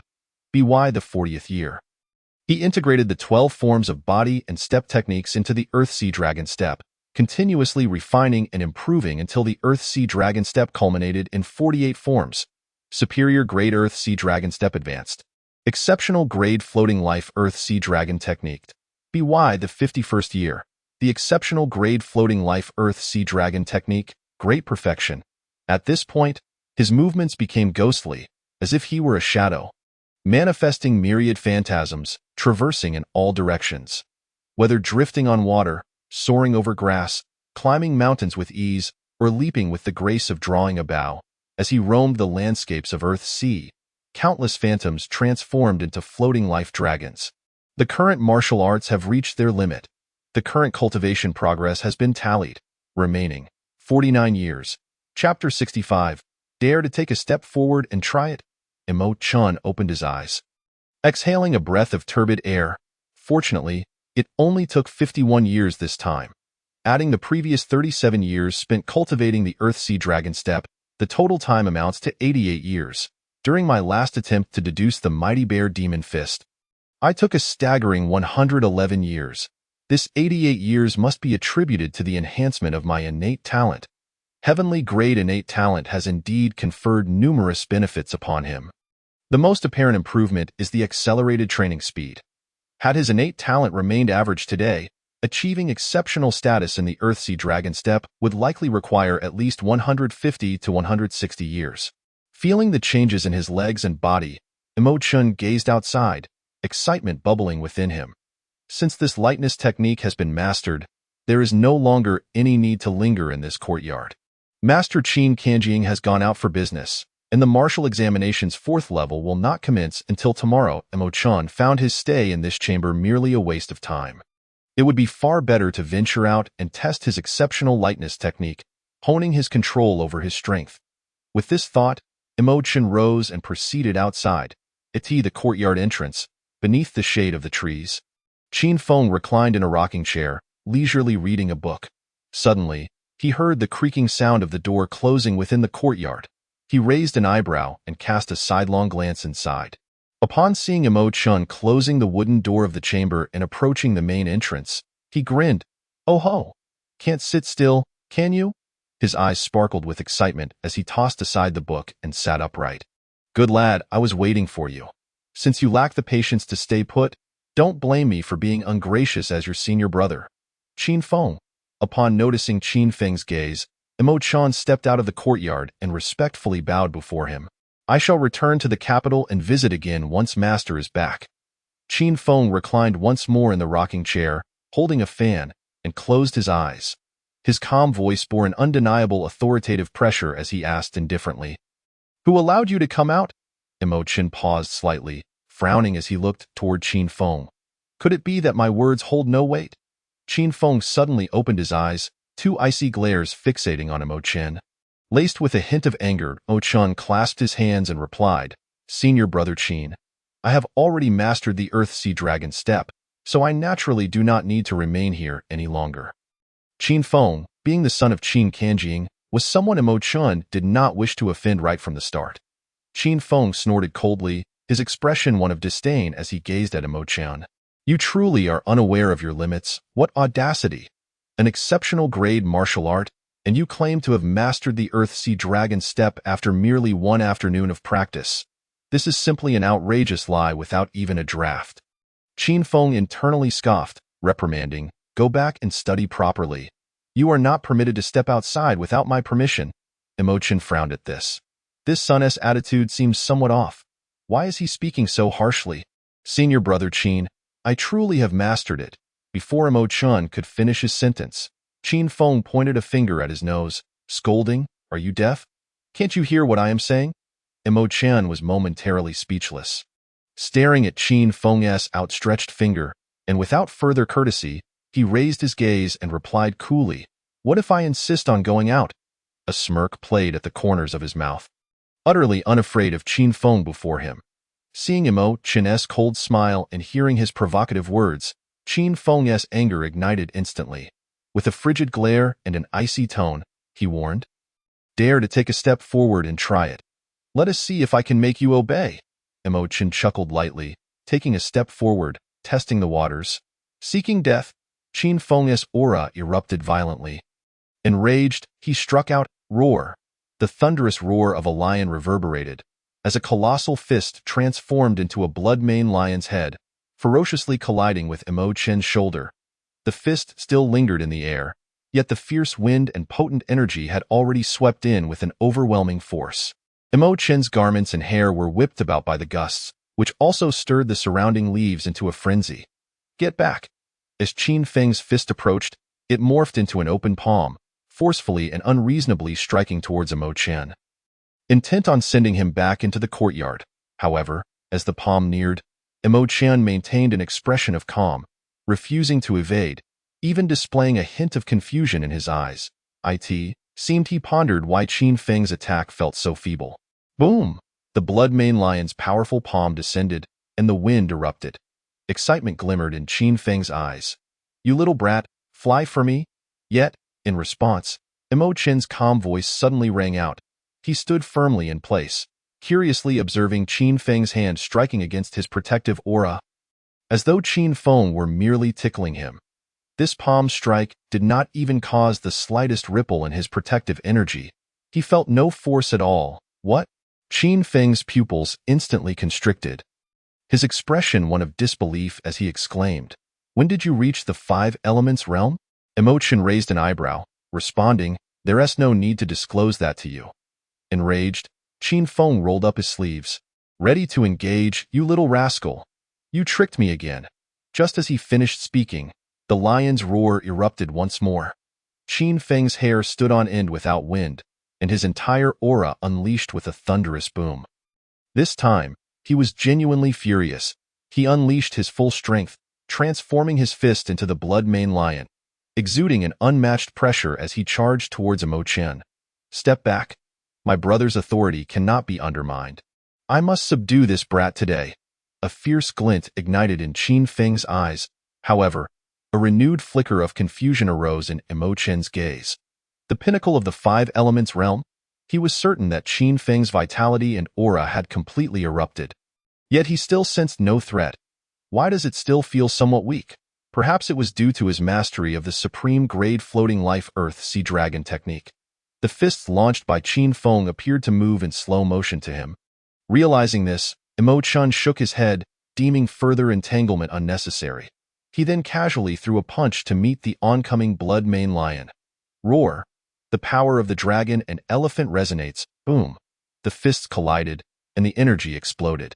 Qin Feng's eyes widened in shock as he bellowed, attempting to steady himself. Unfortunately, he was utterly unable to withstand the might of Imo Chen's punch. His feet crashed into the ground, creating several deep craters. Yet, ultimately, his body was sent flying back as if struck by a colossal beast, landing a good 50 meters away. As he regained his footing, he discovered his right hand trembling, utterly powerless, unable to even clench a fist. Qin Shixiang, I concede. Imo Chen cupped his hands in respect and turned to descend the mountain. Behind him, Qin Feng was consumed by true fury. Damn it again. I underestimated you. With that, he moved like a dragon, creating multiple afterimages, instantly darting towards Imo Chen's rear. However, just as he reached out to grasp Imo Chen's shoulder, he was met with the sight of Imo Chen's figure dissipating like smoke. Startled, he hesitated and intensified his pursuit. Yet, he beheld thousands upon thousands of Imo Chen, forming a serpentine line, twisting and turning like a true dragon coiling around the mountainside, cascading down the path. Witnessing this scene, Qin Feng was struck with astonishment, his heart tumultuous and raging. How is this possible? This is the pinnacle level, the Earth Sea Dragon step. He had mastered this technique to its utmost, yet now, he could not even glimpse Imo Chen's true form, let alone catch up to him. Remembering that Imo Chen had only acquired the technique that very morning, Qin Feng stood rooted in place, a look of confusion etched across his face. After all these years of training, have I truly wasted my efforts? Chapter 66. Zhang Wuwan's 3 questions on the path of martial arts. People cannot be compared to one another. Qin Feng had always believed himself to be a genius, with few in the academy capable of earning his admiration. His father and Qian Imo Ran were 2 such individuals. Dan Taixiaseng also counted among them, as did his father's senior disciple, Chu Xuanji. Yet today, he realized that Imo Chen surpassed them all in an unfathomable manner, to the point that the thought alone filled him with dread. What kind of monster has my father taken in? It was one thing for Imo Chen's cultivation to rise rapidly, but his comprehension was equally astonishing. In just one day, he had mastered the upper-grade martial skill, the Earth Sea Dragon technique, to its pinnacle. Qin Feng recalled that it had taken him 5 months merely to memorize the technique, followed by 23 years of meticulous instruction from Qin Song Ying to reach mastery. Overwhelmed, he collapsed onto the ground, gazing up at the sky, feeling despondent and disheartened. With Imo Chen's existence, why must I, Qin Feng, endure? Imo Chen reached the mountain's base in less than 3 breaths, realizing the incredible acceleration in his speed. His spirits soared with delight. This velocity must surely surpass that of an aircraft in his past life, and this was merely the pinnacle of the floating life Earth Sea Dragon technique. With the enhancement of his aura, this fleeting burst of speed transcended human reaction times. Warriors at the 5 elements realm could not perceive Imo Chen's true form, let alone those of the condensation aura and body refinement realms. He wondered if warriors of the mountain opening realm would be able to see him. Imo Chen was exceedingly curious about those at the mountain opening realm. Unfortunately, as the 4th phase of the Academy's martial examination had yet to conclude, he could not rush into the library to seek further knowledge. The rapid pace of his cultivation proved to be a vexation in its own right. Shaking his head, he resolved to return to the capital city to check on the business of his fast food restaurant. As the sun rose and set, 7 days slipped by in the blink of an eye. During this time, the 4th phase of the martial examination at the Zhenwu Academy finally concluded. In the practical assessment, Hu Shiqi unexpectedly ascended to true transmission status, causing a stir both within and beyond the capital city. Hu Shichi, born with tremendous strength, clashed head-on with a mid-level beast of the five elements realm? Upon hearing this news while seated in the fast food restaurant's courtyard, Imo Chen was utterly astonished. He had been in contact with Hu Shichi recently, who had taken on the role of his protector. Willingly following him as a guard, Imo Chen never anticipated that Hu Shichi would achieve true transmission status. It was truly incredible, Meng Huai remarked. Upon first hearing this news, I too could scarcely believe it. But it was relayed by Senior Su. It must be credible, Mo Chan contemplated, nodding as he lightly tapped his fingers on the table. Thus, this cohort has produced 3 true transmission disciples. Meng Huai stood silently by. Awaiting further instructions, Mo Chen glanced at him with a slight smile, stating, "You may return to your tasks. Remember to keep a close eye on the dental shop and try to recruit some clever assistants." "Understood, young Master Imo." Meng Huai bowed slightly and exited the room. Once Imo Chen saw Meng Huai leave, he rose and stepped outside, gazing skyward. The martial examination had concluded. The master-apprentice ceremony should be held tomorrow. Over the past 7 days, Imo Chen had been contemplating the kind of business his 5 stores should embark upon. Now, he had reached a conclusion, although the final decision would depend on the store's locations and sizes. He would have to wait until after the master-apprentice ceremony to ascertain that at that moment. Meng Huai returned, hurrying and looking excited. "Young master, the Jinwu Academy has sent word that the master-apprentice ceremony will be held tomorrow at the 4th quarter of the morning. All disciples must gather at the academy tonight." A smile crept onto Imo Chen's lips. It had come at last. He had eagerly awaited the master-apprentice ceremony, coveting those 5 shops. Without delay, Imo Chen bid Meng Huai farewell and hastened to the Jinwu Academy. Disciples pay their respects to the master. Once again, they found themselves at the secluded courtyard on the mountainside. Outside, there remained a rocking chair. This moment, the figure reclining in the chair, engrossed in reading, was no longer Qin Feng, but rather Qin Songying, the head of the Jinwu mansion. "You've arrived." Qin Songying smiled at Imo Chen, gesturing towards the stone bench beside the stone table. "Sit."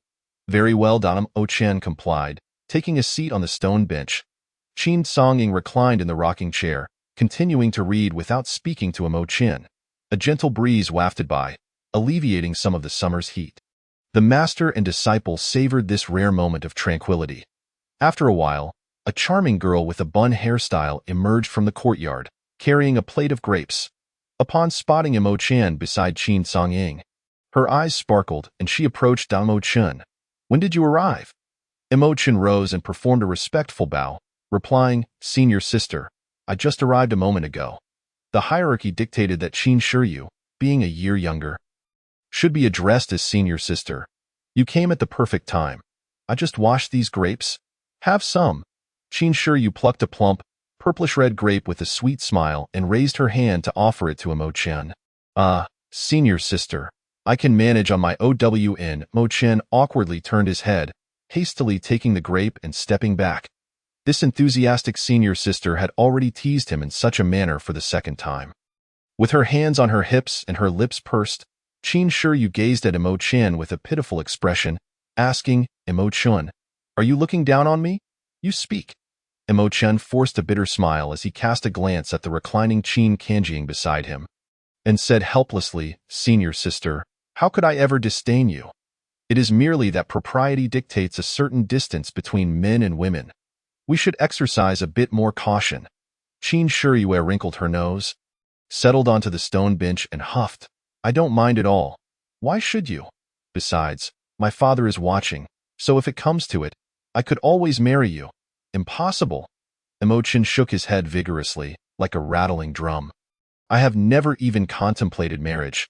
You should abandon that notion, senior sister." Puffed.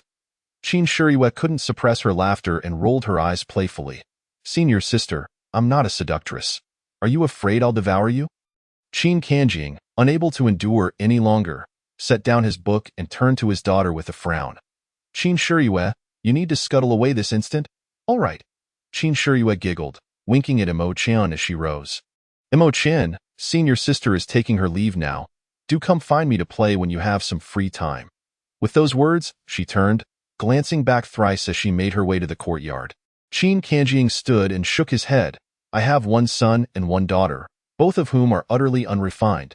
Imo-chun, I apologize for the spectacle. Imo-chun quickly replied, Master, your words are somewhat biased. Each individual harbors different aspirations, and one cannot generalize. As for Qin Shiyue's venture into the brothel business at such a tender age, Qin Kanjing felt utterly powerless. The crux of the matter was that Qin Shiyue possessed an extraordinary talent for commerce. It was said that she had established an intelligence network centered around her brothel, making her an unconventional and remarkable woman. Enough!